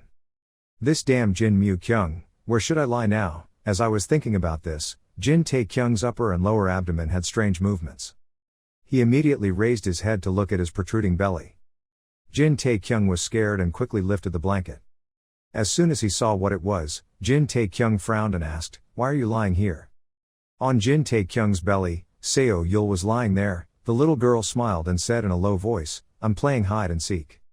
"I bet he won't know where Seo Yul is hiding here." Hearing her say that, Jin Tae-kyung glanced at the shadow outside the door. He thought to himself, "No wonder he's been feeling like someone is outside, door." Thinking so, Jin Tae-kyung shouted, "Come in here." Hearing these words, the people outside quietly opened the door. Seo Chun scratched her head and squinted her eyes to greet Jin Tae-kyung. "Sorry for bothering you, sir." Seo Yul did not expect Jin Tae-kyung to call Seo Chun in. The little girl angrily shouted, "Have you betrayed me?" Jin Tae-kyung exhaled and smiled and replied, "Life is a lie, it's nothing." Entering inside, Seo Chun immediately asked with concern, "Are you okay? Your body still seems to be in bad shape." Hearing that, Jin Tae-kyung shook his head and said, "There's nothing to worry about, just a few bruises." After saying that, he looked down at Seo Yul who was sitting mischievously in his lap. He thought to himself, "Even though I was beaten so badly, not a single bone was broken." It seemed like he held back because he considered me a little brother, probably because I was so hasty that I stood up and hit him back. Seo Chun sat to the side and listened to Jin Tae-kyung say no. Then he took a breath and said, "Ah, it's good to hear that." As if remembering something, Jin Tae-kyung asked after a few words, "How did you know I was injured?" "It's a rumor, what are people saying?" Asking a question like that, Jin Tae-kyung thought, Meng Long Tae's son was defeated by that guy named Niet Tien. It wouldn't be surprising if everyone started talking about it. While thinking about this, Seo Chun suddenly got angry. He clenched his fists and shouted. Everyone was very angry. Doing so was defaming him. This statement made Jin Tae-kyung a bit surprised. Seo Chun stomped his foot again and said, "If I were there, I would beat that bastard for daring to do that to you." Seeing that the boy was angry because of him, Jin Tae-kyung quickly advised, "Calm down, kid. Thank you for thinking about me, but isn't that a bit of a loss?" Seo Chun doesn't think so, the boy said, "But like so how can that be? The commander has forbidden anyone to follow him." Hearing this information, Jin Tae-kyung uttered two words in doubt. He was sweating and thought, what the hell, is it normal to execute brothers in the Murim world? Isn't it normal to fight like that? So what was the attitude at that time? Jin Tae-kyung hurriedly got out of the hospital bed. He mumbled, "It's okay, he'll be fine, let's go back to the team. In fact it would be faster if I chased him alone." Mumbling something like that, Jin Tae-kyung asked again, "Where's my senior?" Seo Chun quickly replied, "He is with the second young master." "Ha, what did you just say?" Jin Tae-kyung asked incredulously, "To whom?" At this time at home, Jin Wai-kyung was extremely happy, opened his mouth and shouted the words "little brother." He stretched out his arms and hugged Jin Mu-kyung in his arms and gently said, "I almost forgot your face." This kid, Jin Mu-kyung was hugged tightly. He said helplessly, "I can't breathe." Hearing these words, Jin Wai-peng bowed his head sadly and said, so coldly, "You can only say that to your brother after not seeing him for more than 3 years." Jin Mu-kyung leisurely replied, "Yes, I am inherently a cold person." Jin Wai-kyung didn't bother to pay attention but narrowed his eyes and said, "No problem, I'm a warm person, let me warm you up." These words made Jin Mu-kyung get goosebumps and quickly escaped from the boss's arms. Sing to yourself and cry out, "Please forgive me." After greeting each other, Jin Mu-kyung looked around and asked, "Where have you gone?" Jin Wai-kyung sat in the chair, picked up the teacup, took a sip and said, "I've sent him on his own business. I'll give him 1 month to come to the 3 sects." Hearing that, Jin Mu-kyung slightly raised his eyebrows and said, "You've gone quite far, just to hide from people what just happened. Are you going too far?" Jin Wai-kyung put his hands on his chin and smiled and asked, "What's wrong? Are you starting to feel guilty?" Jin Mu-kyung exhaled and waved his hand and replied, "No, I just don't like to overdo it, I just want to have a small competition with him." "And what else?" Jin Wai-kyung asked. Jin Mu-kyung was silent for a moment before saying, "Well, actually he's not bad, it's my fault, because I'm too hot." Hearing that, Jin Wai-kyung immediately pointed at the other person and said, "I'm not surprised, he's no longer the person he knew before." Jin Mu-kyung crossed his arms in front of his chest and said seriously, "I asked you, what happened to you? I was only told that Mountain Sword Hang attacked me."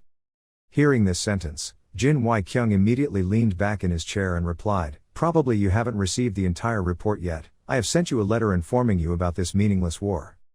Jin Mu-kyung was a bit surprised, he thought for a moment and then asked, "Is that true? Did the elder really betray him?"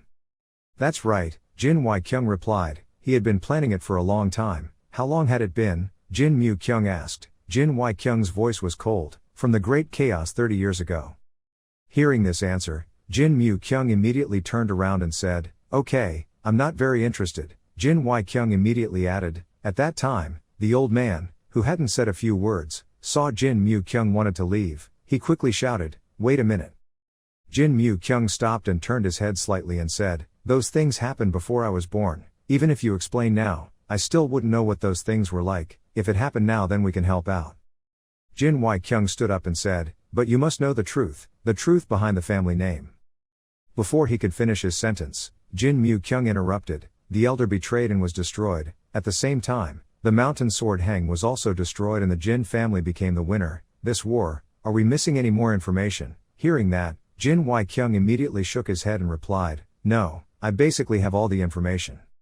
Receiving this, Jin Mu-kyung turned his head and said, "Okay, then I will go." Seeing that you were about to leave, Jin Wai-kyung hurriedly called out, "Where are you going?" "I can't go to the practice room," Jin Mu-kyung said. Hearing that, Jin Wai-kyung quickly called out, "Hey, Mu-kyung." Jin Mu-kyung didn't even bother to turn around, he just left a thank you for the cup of tea and left, "Go." But at this time in a certain forest, dark night fell, a group of people holding torches walked forward as if looking for something. Someone shouted, "We can't find him, he disappeared without leaving any trace of his whereabouts, as if he were a ghost." Wai Peng went first. Hearing that, he clasped his hands behind his back and thought, "Of course you guys couldn't find anything, because from the beginning there were no assassins at all. I couldn't find it so I had to play this game for so long." The word dark sky appeared in his mind. Wai Peng remembered Jin Wai-kyung's advice before leaving, "The clouds will become gray. We are witnessing a phenomenon that has not appeared in many centuries. We need to equip ourselves. I'll let you take 30 soldiers and head south. We'll let people think we're chasing the enemy after the battle, but your main mission is something else. The new year is coming. I plan to convene all the sects in this mountain. Will you be able to summon them? Do you think you can lead the factions?" After hearing these words, Wai Peng then respectfully replied, "Yes, as he wished." Jin Mu-kyung sat on the bed in the infirmary. He was bored so he opened his information panel and took a look. Character Jin Tae-kyung level 50, position, first class warrior, combat power, 1180 plus 150, title, 4 titles, apply current title effects, combat power, 135, resistance 142, agility 180 plus 15, intelligence 25 plus 15, charm 25 plus 15, qigong, 15 years, usable points 50, rearrange your title, Dream Dragon West Mountain, stats plus 10, combat power plus 100, noble master, stats plus 5, combat power plus 50, trainee, experience increase by 10%, glory, in one-on-one melee, all parameters plus 10%. Looking through the stats, Jin Tae-kyung rolled her eyes and exclaimed, "Oh shit, I used too many available points. I thought 20 or 30 points was enough, I used 50 points to become agile but still lost." Turn off the bulletin board. Jin Tae-kyung lay down on the bed, he frowned and thought, how strong is Jin Mu-kyung really? While thinking about this, Hyuk Mu-jin lying next to him suddenly groaned. Seeing the medicine standing next to him treating him, he said, "Listen, if you still try to escape from here without my permission, then I will use strong measures to tie you up there." After the doctor finished speaking, he turned his head and glanced at Jin Tae-kyung. He quickly ordered, "Take off." Hearing this, Jin Tae-kyung grabbed the blanket and shouted, "Why take off?" The doctor angrily shouted, "Are you deaf? Take off your clothes." The cloth bandage on Jin Tae-kyung's body was quickly taken off. Looking at the wound on his body, the doctor's eyes showed surprise. He exclaimed, What the hell is that? Only to see that the wound on Jin Taekyung's chest had completely closed, and the skin on his chest was also smooth and shiny. The doctor quickly asked, "Did you take any miracle medicine last night?" Jin Taekyung shook his head and replied, "No, I just spent the whole day resting." Hearing this, the doctor stroked his beard and thought, "Is it because of the effects of thousands of years of herbs? No, that's a bit too much. Did this brat sneak into my medicine room to steal herbs?" Very quickly, Jin Taekyung was kicked out of the infirmary. The doctor calmly said, "You can go." Jin Taekyung quickly returned home. He stood in front of his collapsed room for a long time without moving. After a while, Jin Taekyung went to the study room to find Big Brother to ask about a new place to live. Jin Kyung narrowed his eyes and smiled and said, "I know there is a place for you to stay, follow me." The two of them walked side by side on the way to the place that Jin Kyung told them to go to. As he walked, Jin Kyung asked with concern, "How is your body?" "Mu Kyung really doesn't have any bad intentions, I hope you'll understand." Hearing Big Brother say that, Jin Taekyung thought in disgust, "Those punches were so mean. I was able to walk just because of my speed. That's a quick recovery." At this moment, Jin Kyung raised his hand to pat his younger brother's shoulder to comfort him. "But from now on you two can see each other regularly. I'm sure you two will understand each other better." Jin Taekyung didn't say anything when he heard that. "I just thought, I don't like that at all." Very quickly, Jin Kyung brought Jin Taekyung to the front door of a tall building. Jin Kyung said, "Here it is, I'm here, it's this building." Seeing the spacious building in front of me, Jin Taekyung immediately felt exclaimed, "Oh, that's not bad." Jin Kyung knocked on the door and asked, "Do you like it?" Jin Taekyung nodded and replied, "Yes, it looks airy, better than what I expected." "Of course it's big, I built it to practice," Jin Kyung said. Hearing that, Jin Taekyung curiously asked, "How about practicing?" Jin Kyung nodded and said, "On nice days we can also practicing outside on the field too." Hearing that, Jin Taekyung exclaimed, "Shut up, 2 places to practice." Jin Kyung smiled and said, "That way both of them won't have a problem in giving up their seats." Practice. Hearing that, Jin Taekyung immediately said, "Sure, I will definitely give up my seat." Saying this he suddenly stopped, his eyes opened wide and shouted, "Wait, what?" Jin Taekyung quickly asked, "Wait a minute, but you think this place is just for you?" Hearing that, Jin Kyung narrowed his eyes and said, "Then I see. Because this place is large, I think it wouldn't be bad for you two to practice together here. Besides, you two also have the opportunity to get closer to each other." Hearing this, Jin Taekyung asked tremblingly, and he asked, "Who is that?" As soon as these words ended, Jin Kyung turned her eyes to one side and happily shouted, "Mu Kyung, little brother is here." Hearing this name, Jin Taekyung was dumbfounded. He silently lamented, "Ah, I left you." Everything was simply arranged by Jin Kyung like that. Right now on the field, Jin Taekyung and Jin Mu Kyung were standing opposite each other. Jin Mu Kyung crossed her arms across her chest and looked at her little brother without blinking. Jin Taekyung put his hands on his waist and looked at the other person with hateful eyes. A few minutes ago, Jin Taekyung was not afraid at all but rolled his eyes teasingly at Jin Mu Kyung. "Try fighting again, try fighting again." Jin Mu Kyung smirked, raised her hand and said, "I've been beaten to the point of losing my mind." Seeing this scene, Big Brother Jin Kyung quickly opened his mouth to scream and stopped. He raised his hand to hold the back of Jin Taekyung's head and said to Jin Mu Kyung, "Not half a year, not 1 year but only 15 days, I mean let's stay together until the temple is built, okay, is that so difficult?"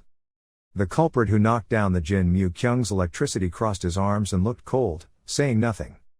Jin Kyung continued in a serious voice, "That was a decision that I had carefully considered. If you hate each other like that then say it now, I will respect your opinions." Hearing Big Brother say that, the two people, Jin Taekyung and Jin Mu Kyung, glanced at each other. Immediately after that, both of them turned their heads away at the same time, shouting in unison, "I don't like it, I don't like it either." When Jin Kyung saw this scene, his face suddenly fell. After that, he seemed crazy and stretched out his arms to hug his 2 younger brothers, then narrowed his eyes and exclaimed, "This senior brother is very happy because the 2 of you will do what I want." Jin Taekyung and Jin Mu Kyung didn't understand why they quickly cried out in protest, remembering what Big Brother begged me to do just once, "Please accept this request." Jin Mu Kyung thought with a dark face, "Just 15 days, not just 10 days of living together, is that okay?" Thinking so, he loudly said to Jin Taekyung, "Listen clearly to the rules." Jin Taekyung heard this and exclaimed in confusion, "Rules? What rules do boys have when living together?" Jin Mu Kyung didn't bother to say much and immediately said, "First, from now on when you meet me you have to be polite and use honorifics." Hearing that, Jin Tae Kyung teasingly asked, "What if I don't like it?" As soon as these words ended, a heavy punch suddenly hit Jin Tae Kyung. The yard where the two people were standing roared loudly and a few puffs of smoke rose.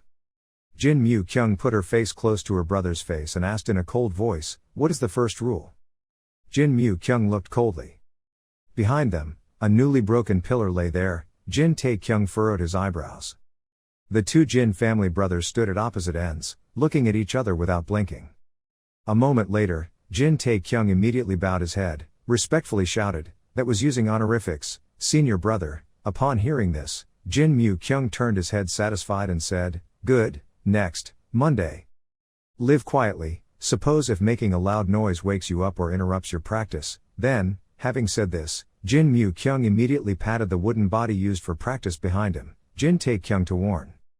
Jin Mu Kyung continued, "Finally the third thing, although the use of military equipment is free, but when I say stay away without saying too many words, do you understand? Listen to this." Jin Tae Kyung no longer resisted but nodded and replied, "Yes, yes." Then he silently screamed again, "Ah, I miss my mom so much."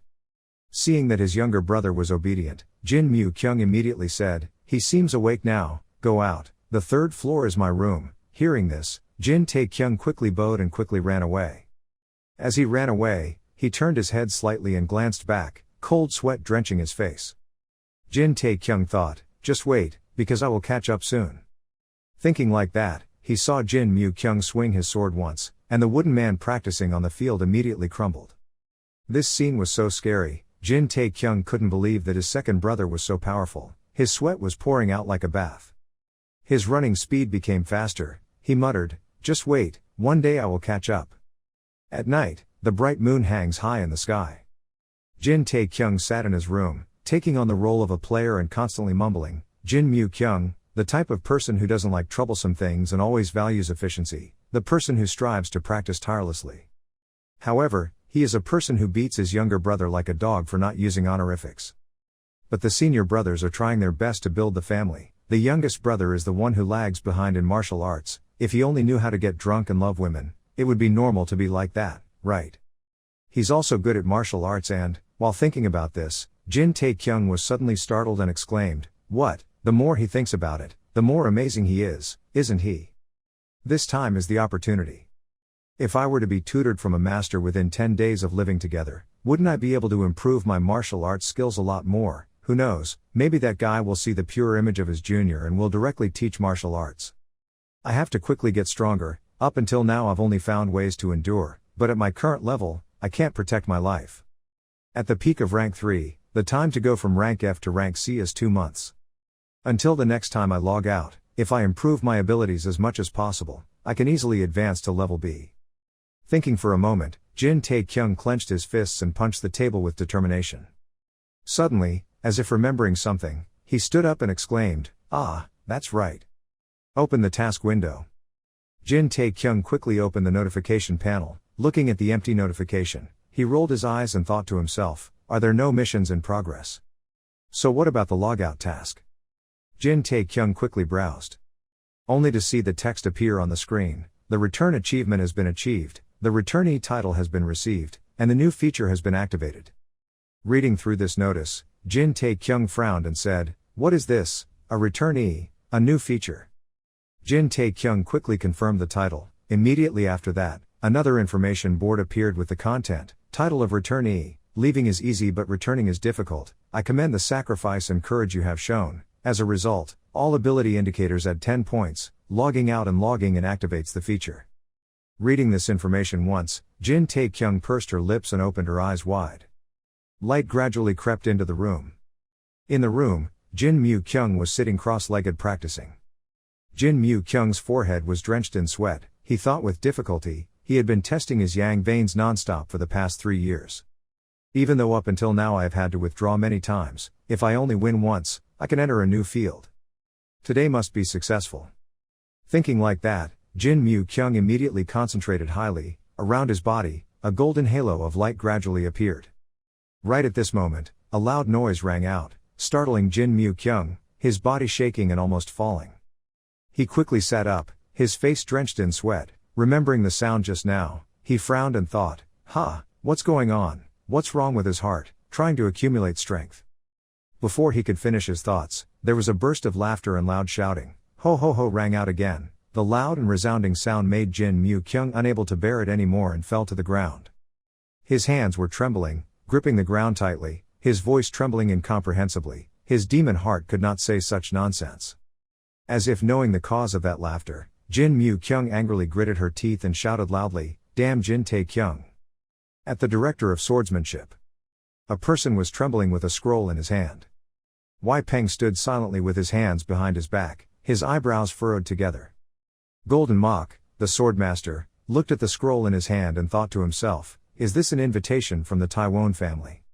His face was drenched in sweat, and he quickly protested, "No, this is both a summons and a warning. If you do not accept this invitation, you will soon be pushed out of the martial arts world, San Seo." And Wei Peng Demon Sword is one of the key masters of the Taiwan family. This person coming here directly, if he doesn't approve, he will probably be retaliated against for ignoring the family's help, Taiwan clan in this war.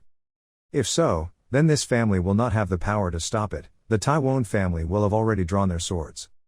Thinking about it for a while, Huang Kim Mok then clasped his hands respectfully and said, "Of course we will participate. We have wanted to meet the homeowner before. This is a really good opportunity."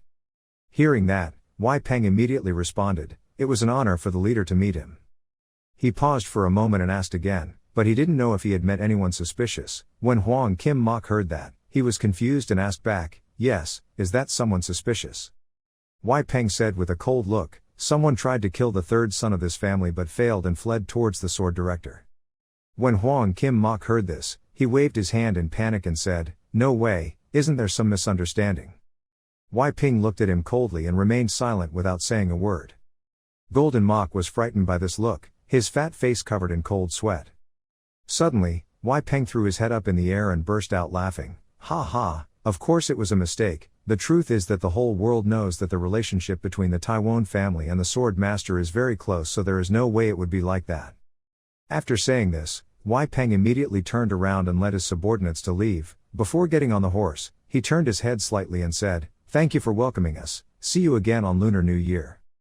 After saying that, Wei Peng and his subordinates quickly climbed on their horses and left. Golden Mok looked at this scene and was completely dumbfounded, not understanding what was going on. The Wei Peng group left, leaving him only a pile of white dust. Jin Mu Kyung's hand gripped the ground tightly. He said in confusion, "There was no way the devil could say such nonsense." Just saying this, there was another loud laugh. Jin Mu Kyung angrily gritted his teeth and scolded, "Damn Jin Tae Kyung." Late at night, the bright moon still hangs high in the sky. Jin Wei Kyung jumped up from his chair, panting. His face was drenched in sweat, and he breathed heavily for a long time. Only then did he lean back in his chair, thinking to himself, is this a nightmare? I thought I was going to die. I had to quickly choose one person, otherwise I won't be able to live like this. If we can combine strength with San Seo martial arts this Lunar New Year, the day will soon come when talented people from all over the world will gather under the flag of the Taiwan family. Jin Wei Kyung leaned her head back in her chair, opened her mouth to mumble, "Until then." Just saying a few words, his ears suddenly heard some strange noises. He thought, "What is that?" The sound of soldiers colliding.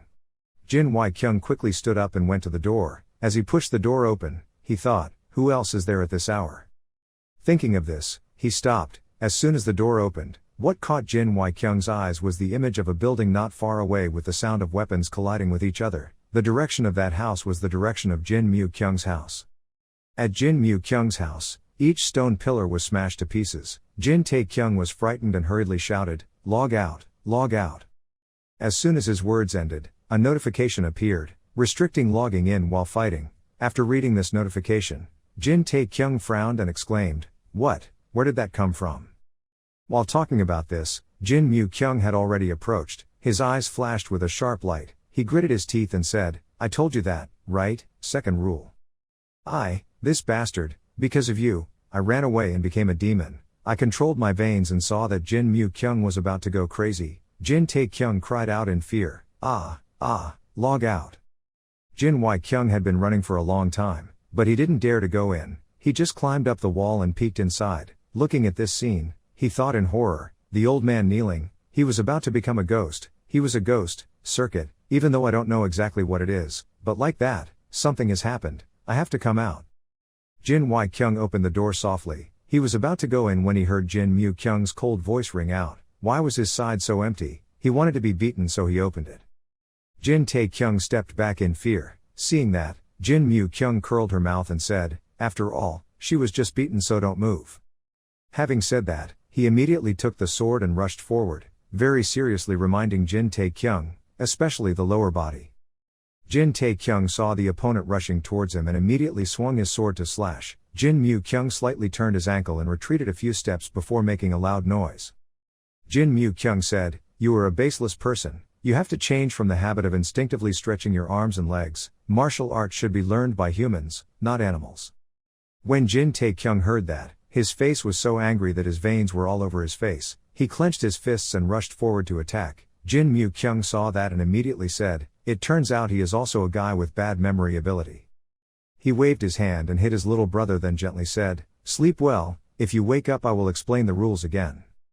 Jin Tae Kyung was beaten once and opened his mouth to spit out fresh blood.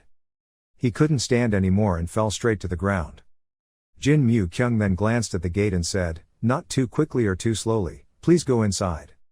Jin Wai Kyung opened the door and gingerly stepped in, narrowing his eyes and asking, "Do you know?" Jin Mu Kyung coldly replied, "I don't know what's strange. Every time this kid gets beaten, the sound of his swallowing sounds like thunder." Hearing this, Jin Wai Kyung burst out laughing a few times shyly. He walked over, bowed his head, looked at Jin Tae Kyung and said, "It turns out he wasn't seriously injured." Fortunately, Jin Mu Kyung put the sword on his shoulder and replied, "Don't worry, he's a kid with strong bones and bones, very sturdy.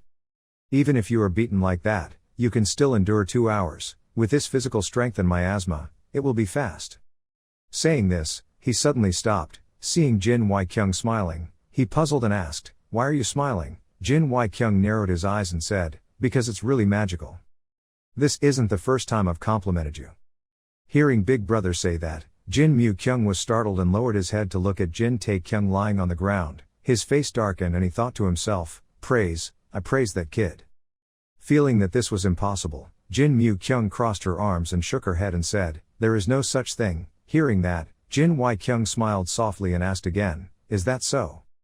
"It's true," Jin Mu Kyung said hatefully. Seeing that his younger brother was about to get angry, Jin Wai Kyung immediately raised his hand to stroke his beard and nodded and replied, "I know." No one said anything. Jin Wai Kyung glanced at Jin Tae Kyung, silently cheering in his heart, "Little brother, even though your body will be in a lot of pain, you must persevere." At this moment, Jin Mu Kyung asked again, "Aren't you also smiling right now?" There was no such thing. Jin Wai Kyung quickly turned his head away, not daring to look at Jin Mu Kyung's angry face. At this time, he continued with his line of thought, "Talented people will understand talented people better, and can teach better. He will train you to be tougher and sharper, all for that little brother." Thinking like that, he immediately waved his hand and said, "Let's go." Seeing that the other person was about to leave, Jin Mu Kyung quickly called after him, "Where are you going? Let's take this kid away. Today, out of respect for you, just do it like this, otherwise you'll have to call the funeral team over tomorrow." Hearing this, Jin Wai Kyung immediately said that if what you mean is right, then do it like that. "Why? What?" Jin Mu Kyung thought he heard wrong and asked again. Unexpectedly, Jin Wai Kyung continued, "Please do what you want." What does this mean? Jin Mu Kyung completely doesn't understand what his big brother is thinking. Stepping out the door, Jin Wai Kyung looked up at the moon high in the sky, satisfied, and exclaimed, "It was also a good experience for me." The next morning, the sun rose high between the mountains. Jin Tae Kyung was still lying flat on the bed, not waking up yet. His lips were pale and seemed extremely weak. At that moment, a call rang out in the room.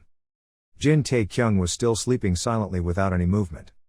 Seeing that, Jin Mu Kyung immediately said, "I know you're awake, answer me." As soon as these words came out, Jin Tae Kyung quickly jumped up and obediently replied, "Yes, are you here?" Jin Tae Kyung glanced at his second brother, suppressing his anger and thinking, "Weak is guilty, guilty." While thinking like that, he heard Jin Mu Kyung cry out. He put his hands on his hips and said coldly, "What is that look in his eyes? Are you dissatisfied?" These words scared Jin Tae Kyung so much, he quickly withdrew his eyes and turned his head away. A second later, he turned back to look at Jin Mu Kyung. His eyes sparkled and said, "Yes, what are your eyes?" Seeing this expression of the other person, Jin Mu-kyung wanted to say it again, then just said 3 words carefully. Jin Tae-kyung quickly nodded and replied, yes, brother. Jin Mu-kyung be silent for a moment and then talk. What's going on? Yesterday.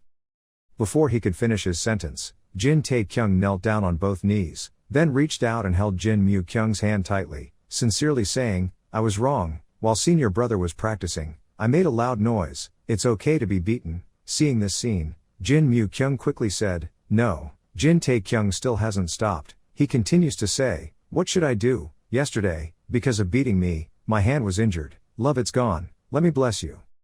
This situation was too scary. Jin Mu-kyung quickly pulled her hand back, her face black, and cried out, what the hell are you doing? This is completely okay. Hey, follow me. Where are you going? Jin Tae-kyung asked curiously. Military equipment warehouse, Jin Mu-kyung said leisurely. Hearing this location, Jin Tae-kyung was scared and hid close to the corner of the wall, thinking, are you planning to fight again? Seeing his younger brother showing such panic, Jin Mu-kyung impatiently explained, it's not like that, don't follow along, from today it's practice.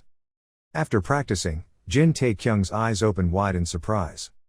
Seeing that the other person still refused to leave, Jin Mu-kyung turned his head to look back. He frowned and said, that's right, I will fix your brat's disgusting martial arts from the beginning. These words made Jin Tae-kyung even more scared. He turned pale and clung to the wall, thinking to himself, a person who wants to hit me every time he sees me, but suddenly wants to help me practice, that's also different. What about my own time? Seeing the other person so panicked, Jin Mu-kyung let out a sigh. He turned around and said, big brother came here yesterday, he had a few empty buildings. Why did he send you here to me? This question made Jin Tae-kyung pause a bit. He thought, so Jin Y-kyung did it on purpose. On the other side, Jin Mu-kyung put her hands on her hips and tilted her head back, sighing and saying, damn, I should have refused from the beginning. Hearing this, Jin Tae-kyung muttered softly, this guy doesn't seem to like teaching me so much. Stepping 1 foot off the bed, he silently calculated, but he couldn't miss an opportunity like this. Thinking like that, Jin Tae-kyung immediately clasped his hands into fists and bowed his head and said, brother, please help me a lot.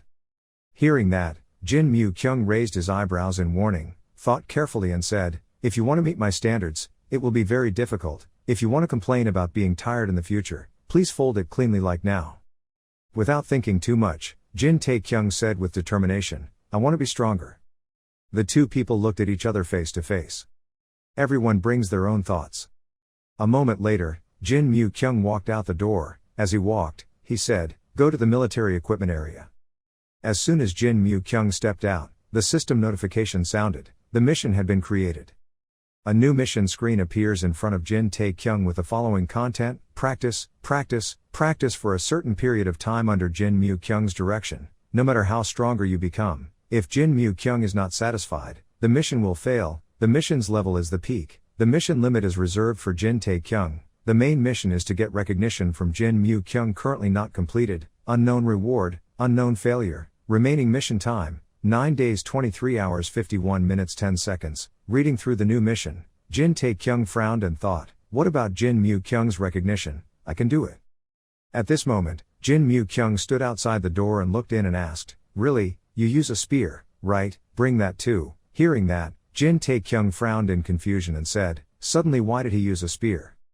Jin Mu-kyung curled his mouth into a dangerous smile. After laughing, he said, practice is like reality. Haven't you heard that sentence? I have permission from Big Brother. It's okay to call the funeral team.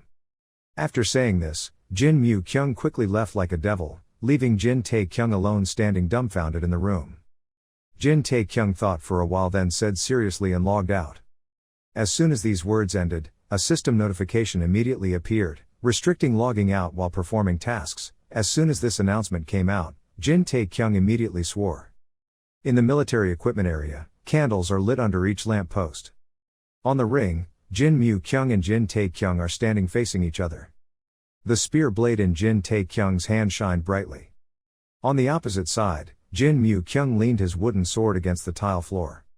He looked towards his younger brother, thinking in his heart, this kid, holding a spear, has a different atmosphere.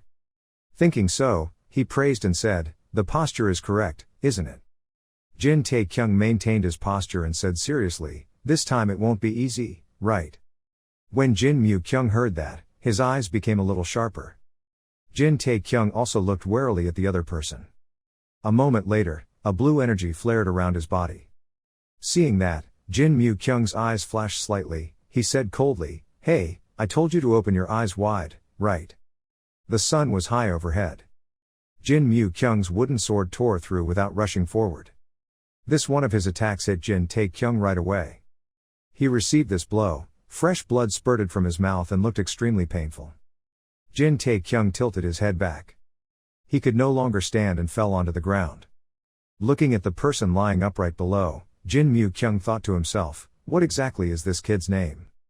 A strange physique that could faint 4 times and still be able to stand up like a child. Each time it got stronger and stronger, and in the end it unexpectedly could withstand 200 blows. There are countless names of children of famous families who were chosen for swords as soon as they were born. They are just a joke, they are the best within just 3 years. Jin Tae-kyung lay on the ground with his eyes closed, each corner still had fresh blood. Jin Mu-kyung immediately sat down to observe his little brother. A question rang out in his heart, is a kid like this a genius? While thinking about this, Jin Tae-kyung suddenly moaned a few times. Right after that, he slightly raised his hand and stammered, "Sister Manhwa, aha." Suddenly like this, looking at Jin Tae-kyung moaning on the ground, Jin Mu-kyung frowned and thought, no way, not anyway, can. Thinking so, he shouted loudly, "Wake up, boy." Jin Tae-kyung's mission time is currently only 9 days, 20 hours and 23 minutes. Sitting on the porch to rest, Jin Mu-kyung suddenly asked, "Do you know why I went to the astronomy academy?" Jin Tae-kyung thought for a moment and said, because I don't like seeing your appearance." Hearing that, Jin Mu-kyung raised his eyebrows and said, although it wasn't a very wrong statement, there was a more important reason compared to that. "What is that?" Jin Tae-kyung quickly asked. Jin Mu-kyung sat on a bench opposite and slowly said, "Because at home there is no martial art to learn anymore, I need a new one. At that time I received an initiation request from the Astronomy Academy and we have no reason to refuse." Jin Tae-kyung, standing opposite, heard that and asked, "So is Tran Ca's spear technique the same?" Jin Mu-kyung said, "I already said it just now, because there is no martial art for me to learn anymore." "No, swordsman." Jin Tae-kyung didn't understand very well. Jin Mu-kyung angrily raised her eyes and asked, "When you eat, don't you eat side dishes?" Jin Tae-kyung said even more confusingly, "Is that different?" "Yes." Jin Mu-kyung shook her head and replied, "It's the same, to me it's the same." Hearing this, Jin Tae-kyung frowned and thought, even though I used to own many types of weapons, I can't handle it well with just one, so what should I do? While thinking about it, Jin Mu-kyung looked bored and frowned and said, with a puzzled look on her face, "It would be faster to show you." After saying that, the two went out to the practice field again. In front of them were 3 wooden stakes simulating human shapes. Jin Mu-kyung said, "Try this once." After saying that, Jin Mu-kyung stomped his foot, a cloud of smoke rising under his feet. Immediately after that, he quickly turned his wrist, and the wooden sword followed his movements and rotated continuously. Jin Mu-kyung's eyes flashed with a cold red light. Jin Mu-kyung concentrated highly, threw out his wooden sword and rushed straight towards the wooden man used for practice on the field. Seeing this series of movements, Jin Tae-kyung suddenly felt familiar. As if knowing what his younger brother was about to ask, Jin Mu-kyung did not turn around and said the 3 words Tian Quan Yet. Looking at the wooden man with a hole in front of him, Jin Mu-kyung said, "The last move of Brother Tran's spear technique." Seeing this scene, Jin Tae-kyung silently exclaimed, "Genius, genius," just like the saying goes. While thinking about this, Jin Mu-kyung continued, in this case it should be called Tran Ca swordsmanship, right?" "Yes." Hearing that, Jin Tae-kyung found it hard to believe. Just by spending a few simple movements, in the blink of an eye, his spear technique turned into sword technique. Really, if all types of martial arts can be applied in this way, then, while thinking about this, on the opposite side, Jin Mu-kyung called out a bit annoyed, "Hey, are you listening to me?" As soon as these words finished, the wooden sword hit Jin Tae-kyung's head hard. Jin Mu-kyung said dissatisfiedly, "This brother dares to be negligent despite all the trouble he's causing." After hearing that, Jin Tae-kyung was scared and quickly said, "Oh no, that's not it." Jin Mu-kyung returned and stroked his hair and said, Okay, anyway, you can't understand even if you say it. It's faster for your body to experience it directly. These words are too scary." Jin Tae-kyung cried out a few times and then quickly ran to find his spear. Picking up the spear, he gritted his teeth and thought, "Damn, let's start again." But before he could hold the spear firmly, Jin Mu-kyung reached out to hold it down. He said coldly, "When fighting, how can you wait, already? Are you going to say the same to the guys who are coming to kill you?" As soon as these words finished, Jin Mu-kyung swung his fist to attack. While beating him, he taught Jin Tae-kyung. First, when facing a player who is better than you must attack cautiously. After saying this sentence, Jin Mu-kyung's hand hit Jin Tae-kyung hard. This blow was too strong. Jin Tae-kyung spat out a large mouthful of blood, and his body was pushed back a long distance. Retracting her hand, Jin Mu-kyung slowly continued, "Don't panic too much, because I won't attack the other person, my dear brother." Jin Tae-kyung didn't bother to pay attention to these empty words of love. He kept his body balanced, his hand firmly holding the spear handle, and curled his mouth to reply, "If it's like that for me, why don't you put the wooden sword away?" Just after saying this sentence, the wooden sword in Jin Mu-kyung's hand suddenly struck. He approached Jin Tae-kyung and said coldly, "No, this is better than his hand." Jin Tae-kyung couldn't resist this blow, he could only endure it and cry out a few times. Unable to lose face like that, he put all his strength into his hands, and a few seconds later, the spear handle swung strongly and knocked away Jin Mu-kyung's wooden sword. Jin Mu-kyung seemed quite amused by his younger brother's recent attack and grinned. Immediately after that, his foot quickly rotated on the ground. He said very seriously, "The first move of Tran brothers' swordsmanship." Hearing this, Jin Tae-kyung widened his eyes full of suspicion. I saw the wooden sword in Jin Mu-kyung's hand as if it had turned into countless swords. It spun around and rushed towards Jin Tae-kyung. Jin Mu-kyung curled his mouth and said, "And the poisonous dragon appeared first."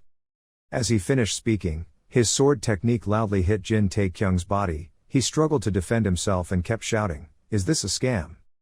Not bothering to answer his younger brother's question, Jin Mu-kyung concentrated his mind and struck the tip of the sword straight at the opponent's body. Jin Tae-kyung took a few steps back in pain, clutching his stomach and groaning. Jin Mu-kyung slowly pulled back his sword and continued, "Second, when you sit and drink with the girls, don't forget that I practiced until I bled."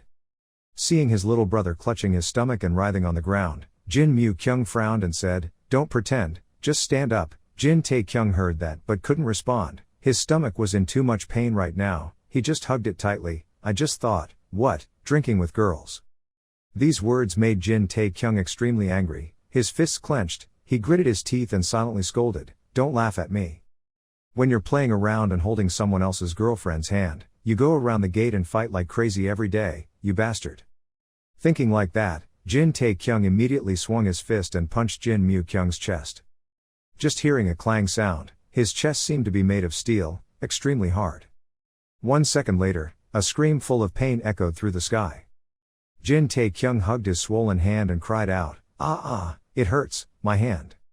Jin Mu-kyung smirked. He reached into his shirt and pulled out a thick piece of steel and placed it on his chest. He smirked and said, "Third, let's fight." After judging the opponent's intentions and seeing that the steel piece is dented, round hole in front of him, Jin Tae-kyung widened his eyes and exclaimed, "Why did you put that in?"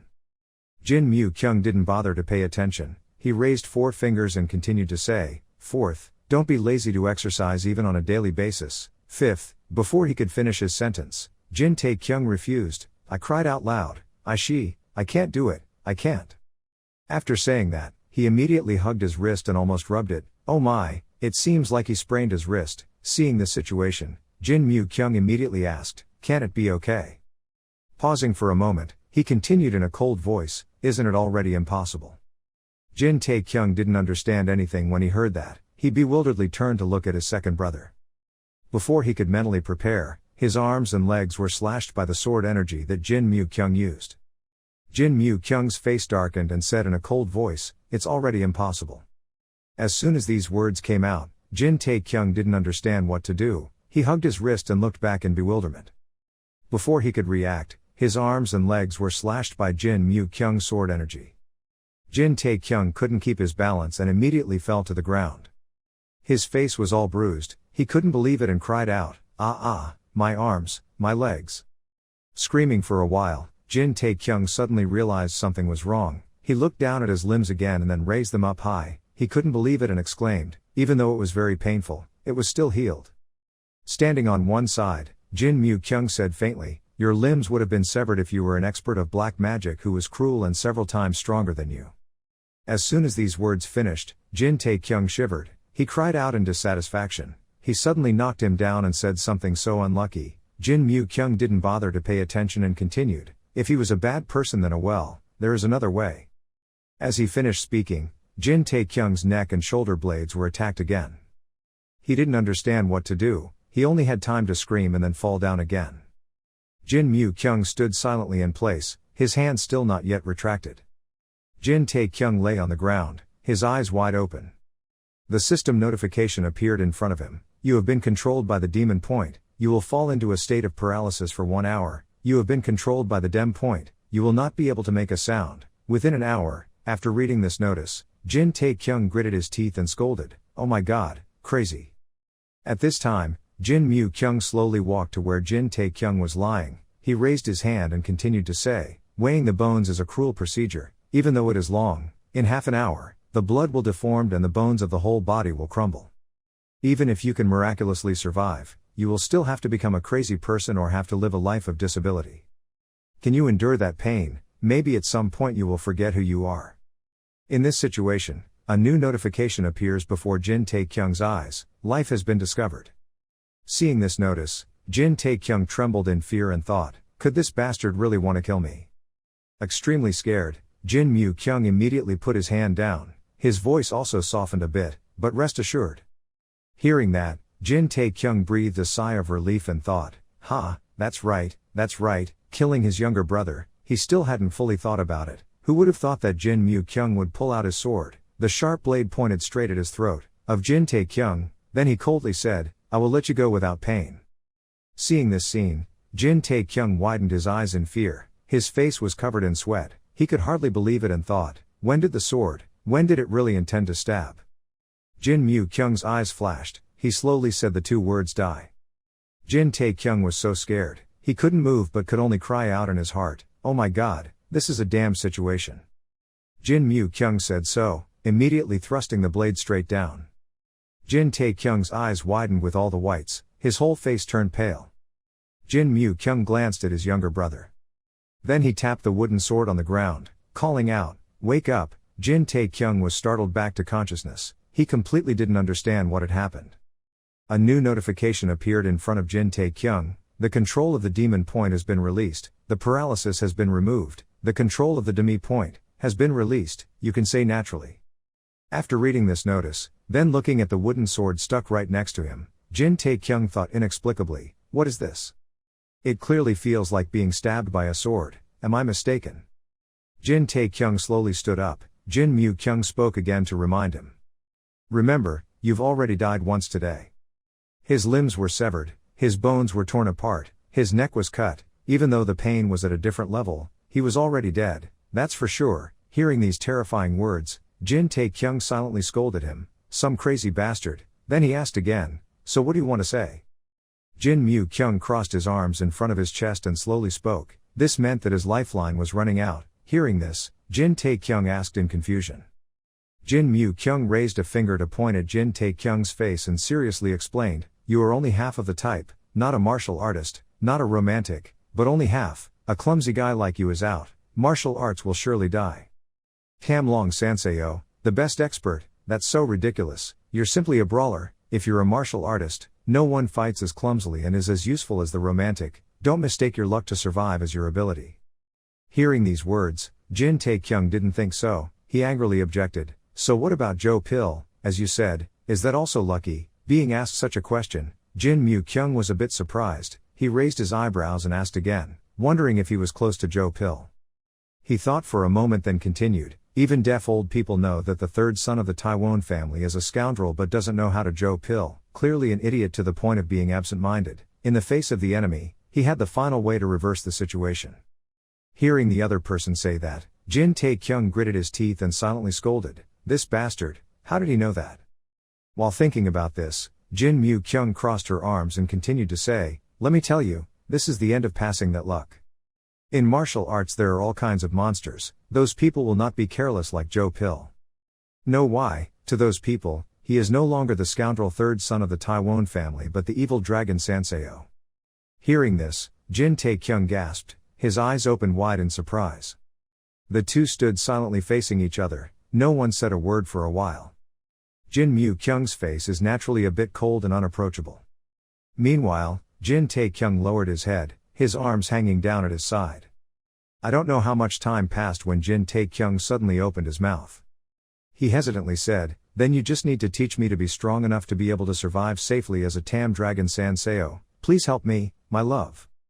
This sentence was a bit nauseating. Jin Mu-kyung thought he had heard it wrong and gasped. Jin Mu-kyung smacked his lips and said, "A martial artist can easily ask for help like that." Jin Tae-kyung cried out when he heard that. It's okay for brothers to be together." Jin Mu-kyung heard that immediately said, "But up until now you've been talking so comfortably." These words made Jin Tae-kyung startled. He quickly exclaimed, "Yes, when?" Jin Mu-kyung didn't want to say any more and immediately ordered, "No way, bring the spear. From now on I will train you with the highest intensity." Hearing that, Jin Tae-kyung felt like he was dying and quickly screamed, "Brother, ah!" So Jin Tae-kyung quickly entered Jin Mu-kyung's training. At the end of each training session he sat at the table to write a diary. On the first day of training, "From today I decided to write a diary so I wouldn't forget the things I learned during this training." Under Jin Mu-kyung's direction I just swung spears all day. The beginning and end of the day always ended with martial arts. Even though I was beaten to death I still can endure. This is for the first time in my life. I tried grinding ink. It was very interesting. The second day of training, "Today I just swung my spear to death. Thanks to that, my strength and stamina ability index has increased and Tran Brothers' spear technique has reached 9 stars. And the index has appeared. New ability and endurance. Compared to when practicing alone, the speed has increased a lot, but I think it's better to immediately learn other martial arts at this time." However, Jin Mu-kyung will also have thinking about it. Grinding ink is starting to get a bit annoying. Okay, so tired. The third day of training, it was Tran Ca spear technique again. I asked him to teach me another martial art, but I was beaten so bad that my spirit was rotten. While I avoided deadly attacks, then Tran Ca's spear technique has increased to 8 stars. Damn, this is also effective. Day 4 of training. Since I started training I have never slept more than 2 hours a day. Most of it is training, sparring with Jin Mu-kyung. From yesterday I started temporarily eat all kinds of cereals to save time eating. Although systematic, physical strength is gradually limited. On the 5th day of training, because my hand hurt, I just sharpened the ink a little. The sky was yellow. I slept here. On the 6th day of training, I didn't understand why the system no longer had the memory function. I was angry while grinding the ink, so the inkstone broke, and I was beaten by Jin Mu-kyung. On the 7th day of training, Tran Brothers' spear technique reached 9 stars, and at the same time the level also increased by 1. Let's see how much I have learned in a boring way. Lately, even when sharpening ink, I step on the spear technique. Day 8 of training. Today my arms and legs are twisted. It feels like it's not the martial arts I used to know. It's strange for martial arts to expand thousands, tens of thousands of times. Jin Mu-kyung said it's a natural phenomenon. Course. On the 9th day of training, maybe I knew, a loud explosion rang out. Jin Tae-kyung's footsteps glided quickly on the ground. The wooden sword that Jin Mu-kyung used was broken in half. Holding the broken hilt of the sword in his hand, Jin Mu-kyung curled his mouth and said, "Success is creepy." Jin Tae-kyung's sharp spear tip was held firmly in mid-air. Jin Tae-kyung thought to himself, is brother Tran's spear technique like this? So what I've done up until now is that I haven't been able to use half of Tran Ca's spear technique. While thinking about this, countless new notifications appeared in front of Jin Tae-kyung. You have had great success with the spear technique. You have had great success with Tran Ca Bao Dharma. You have achieved the achievement of achieving top martial arts. All ability indicators are increasing sharply, leveling up. Seeing this series of notifications, Jin Tae-kyung happily exclaimed, "Wow, it's not like completing a mission, but why are there so many of them?" While talking about this, a special notice appeared. The reward is a new skill, secret crafting level is being formed. Seeing this announcement, Jin Tae-kyung's eyebrows furrowed tightly. He didn't understand at all why he was suspicious and mumbling. Was it secretly made?